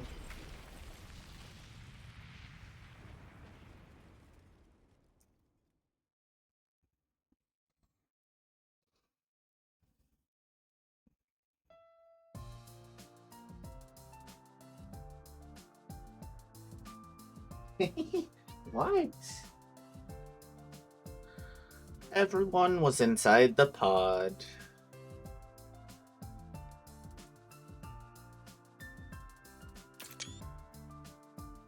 Is that everyone? 1, 2, 3, 4, 5, 6, 7, 8, 9, 10, 11, 12, 13, 14, 15, 16, 17. It'll be everyone. They actually made pictures with everyone? Crazy. Nozomi, Gaku, Doremi, Shoma, Kyoshika, Moko, Yugamu, Takamaru, Karara, Tsubasa, and the twins. Then there was Ado, Ava, and Shion. I had a baby body in my arms. Siri and Nigo were there too. The repairs were complete and their functions had now been restored. And of course there was Hiroko too. She was beside me, watching with delight as everyone celebrated. How are you feeling? What does it look like? I feel incredible. Look at us. We're all here. We even saved everyone on the planet too. Hiroko looked out the window toward the shining blue sphere. The beautiful planet hung in the darkness, its continued existence an absolute miracle. That's all thanks to you, Hideko. It's all because you wanted to save them. Know your place, servant. It's 100 years too early for you to be doling out compliments to your master. I was a little happy to hear her retort. It meant Hiroko was her same old self. Besides, it's not all thanks to me. This achievement belongs to Shion, and the others as well. And, although I hate to say it, it's yours too. I truly appreciate what you've done, Takumi. My face burned red hot. Anything I could have said got caught in my throat. Trying to hide the effect Hiroko's words had on me, I turned to look at everyone else. They were smiling, crying, and hooting like animals as they let their emotions flood out. I just realized who gave Kyoshika bubbly drinks. That's terrible.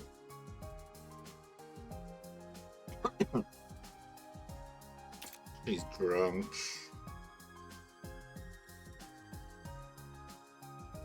We did it! Yay! Woohoo! Ah, it all worked out.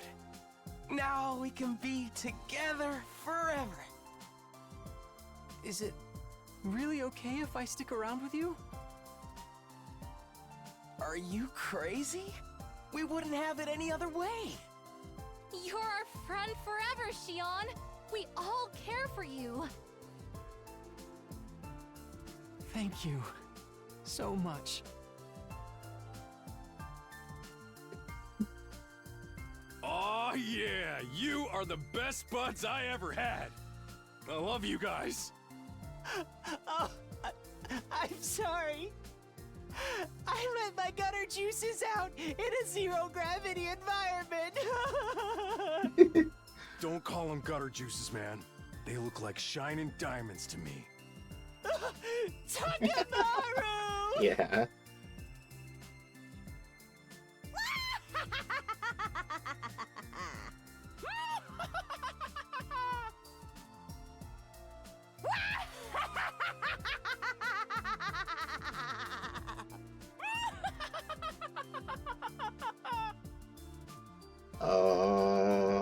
Wow, Tsubasa, you're a freaking genius!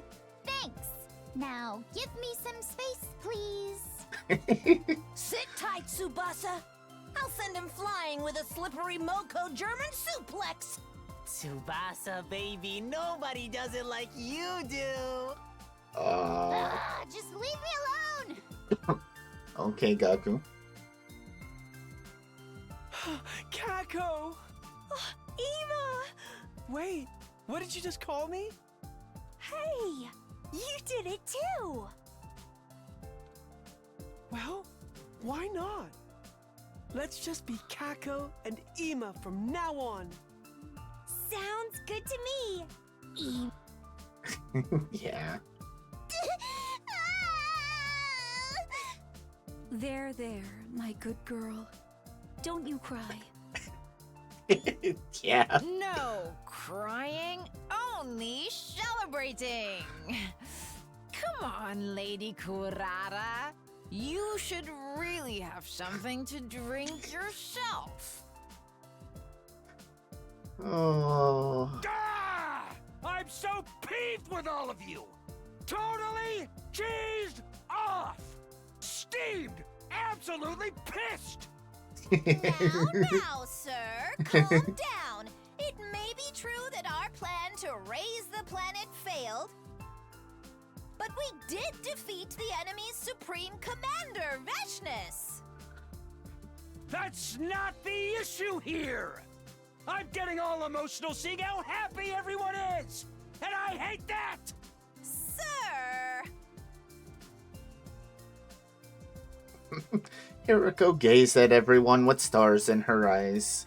After some time staring, she whispered to herself, just loud enough for me to hear. Everybody's alive. That's right. Safe and sound. It's way past 10 a.m. But we're all still here. Yeah. Which means...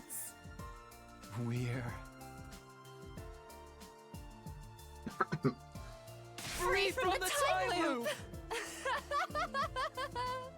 Yes! Our overjoyed cries echoed throughout the escape pod. Everyone was staring at us with vacant expressions blinking. Takumi, Hiroko, that's great. Yeah. Congratulations, you two. Huh? You understand what they're talking about? Yes, everything's wrapped up nicely. Maybe it would be more accurate to say it's been unwrapped and smoothed out flat again. I ain't sure what you mean by that, but... In short, Everything's been resolved. I don't know about that one. And it's happily ever after!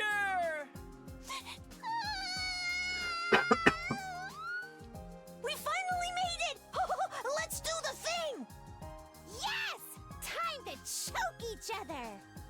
Or play jump rope with intestines?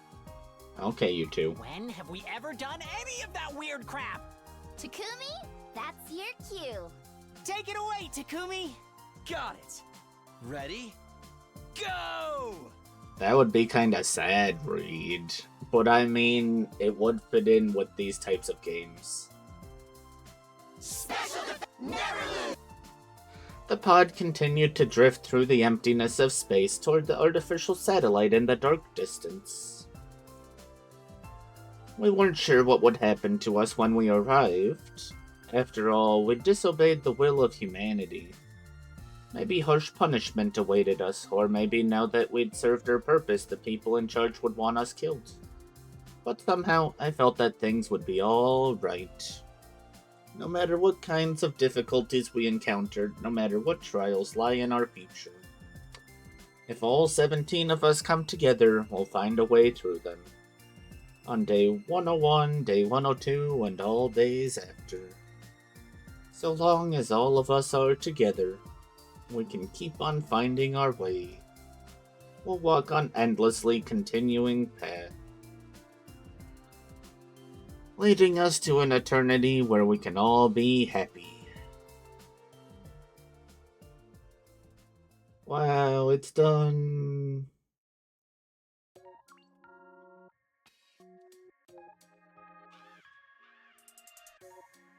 Oh, I thought you were special credits. Nope.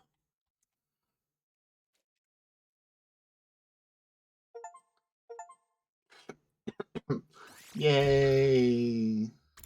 I was here. Yeah.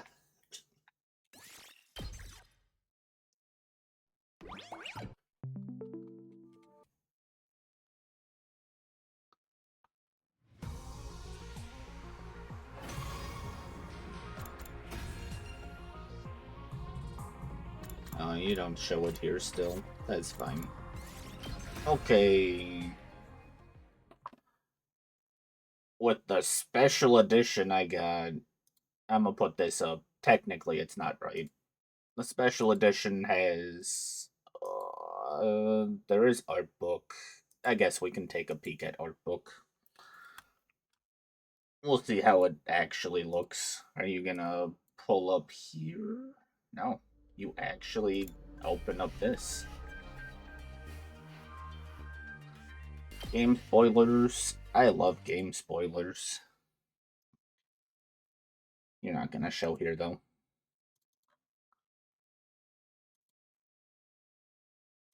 Art book.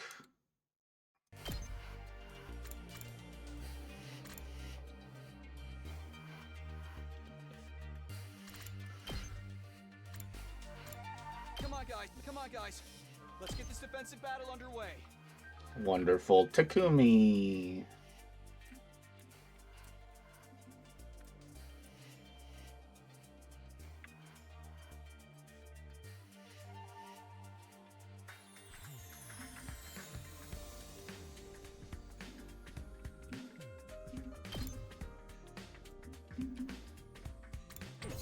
Come on, guys. Now let's get back in there. It should bust some heads. Ryan, who's your favorite character? Now let's. They may be disgusting monsters, but their insides certainly are a pretty color. I can't wait for the killing to start!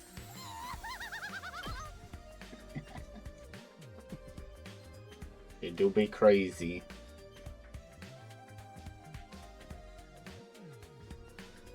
And friends should help each other out. Hiriko is a good choice. Takumi's most trusted ally. Okay. Yeah, for sure. Edo cares very deeply for his friend and isn't shy about expressing those feelings. We're talking about the same Edo here. Edo without a jacket, cursed. Inherently evil.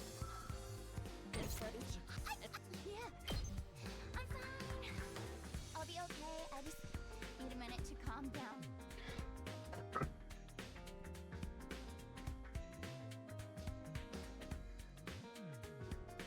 Interesting. Tsubasa in shorts. I don't remember seeing that ever.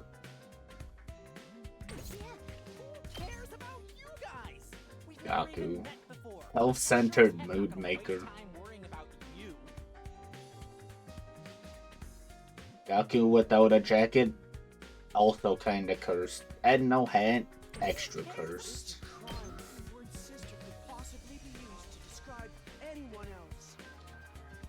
I really like Ima's character, especially his weapon. Oh, what the heck? What is with these cursed photos? Do not like no jacket either. You're really going too far now. This is so embarrassing. That is a scary sniper. Oh, they couldn't do anything with Kako.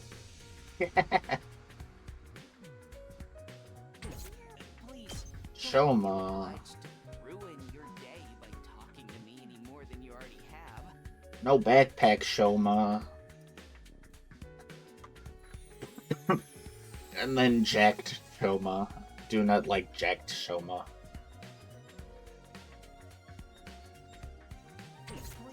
Don't worry, we're on your side. We all want the same thing, to protect the school.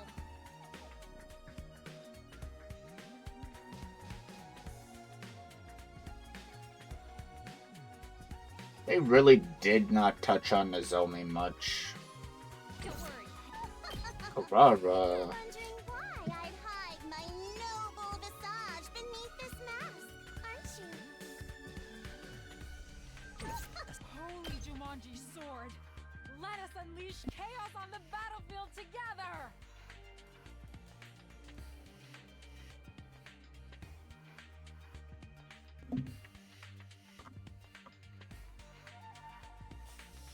Kyoshika is also one of my favorite characters.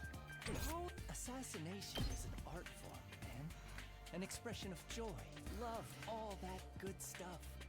A little mutual bloodlust. Heckin' weeb. Yeah, she do be a weeb. When shit gets tough, you gotta get tough too. Get ready to face Moko Majiro, the apocalyptic maiden of destruction. took away her belt. It's gone. My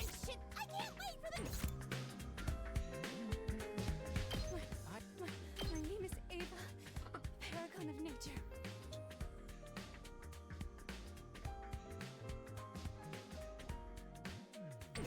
I am not your enemy. The devs of this game were talking about DLC. I haven't heard anything in forever, so I'm guessing it probably got scrapped. But who knows, maybe we'll have to come back one day. I am not. You can call me Sire. Got it? Sire. Or just Sir. All of his different poses. I am known as Nigo. I'm the commanding officer here at Second to Last Defense Academy. That's 200 lines. That's scary.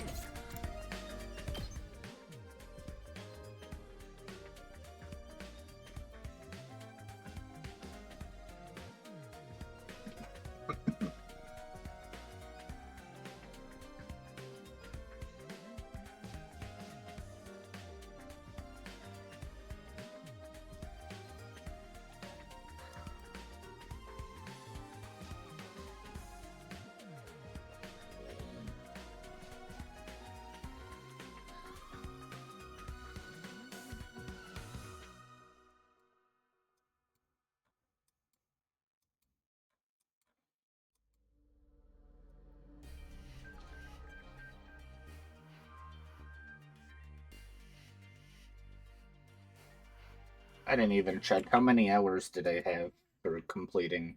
208. That's crazy.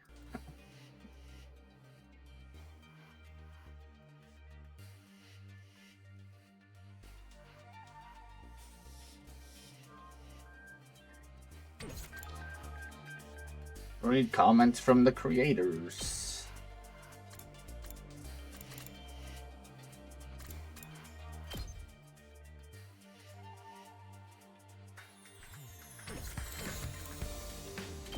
And we got options over here. Wonderful. Let's see. There was that, and we have a novel. We'll see how this opens. Oh, you're gonna open another program? Oh, you do.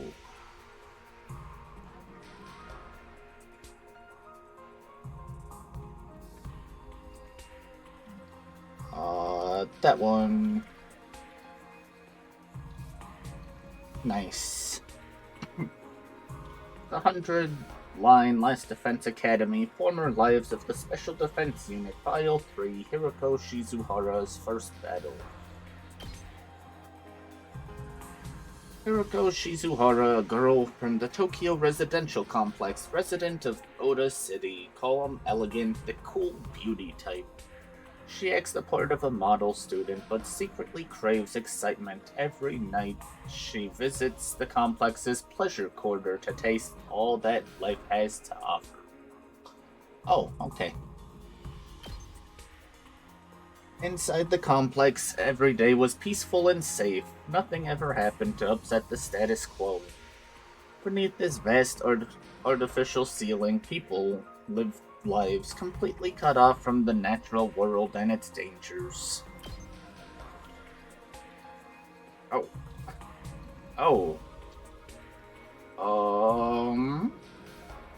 Do I want to read for 8 years?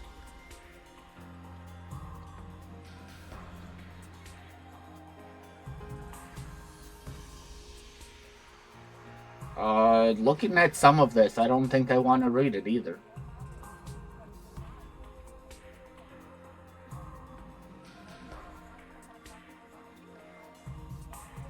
Yeah, this is only 30. I want to sleep. I definitely do want to sleep.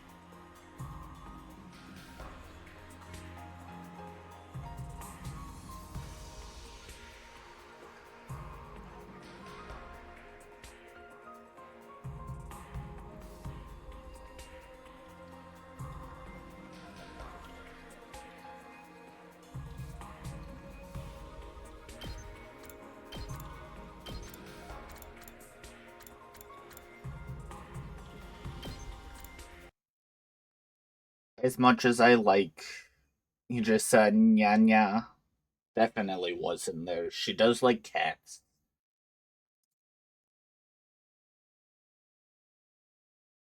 Oh, let's see. Who do I want to raid after 10 hours stream?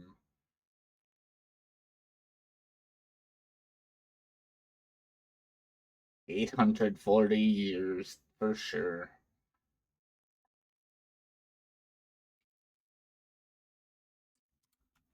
I suppose I should look. Anyone streaming 100 line? Yeah. Yeah. What? Are you telling me it's bedtime too? There is one person playing it. Let's see here.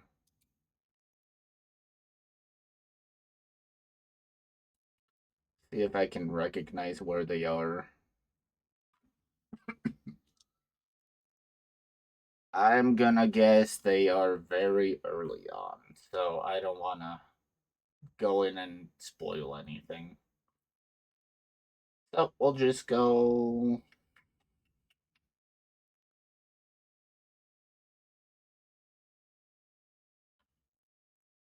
I actually do not really have anyone. That's crazy. You slept and woke up. Yeah, you didn't sleep very long though. You need some more sleep too, Reed.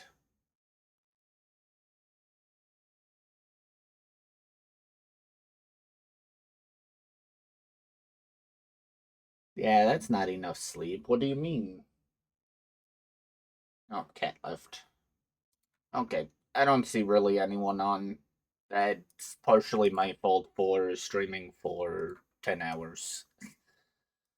I don't have any people followed anymore at this point. It is almost 7, true. It is almost 6 for me. I am debating if I stay up and snack and visit with Mom or if I'm just going to bed. I'm probably just going to bed. But I'ma just end stream. So thank you guys for hanging out. The 100th line, definitely great. Let's see. Oh, 7.7 people actually got all of the achievements in the 100th line. That's crazy. Would not have guessed that people made it that far. But let's see. If I'm feeling well enough, because 10-hour stream definitely wore it out with me. We will be doing Final Fantasy VII Remake, the first game. I did play it already on stream. I do not have videos of it because I did not start uploading until after. And I want to just touch up on what the story was. I don't remember it. And then I have Rebirth after. So that might be the plan tonight in 12 hours. I would not expect a stream, but we'll see. Yeah, Mosey, I hear you. But for now, thank you guys for hanging out, and I hope you all have a wonderful day, night, evening, afternoon, morning, and I'll see you guys next time.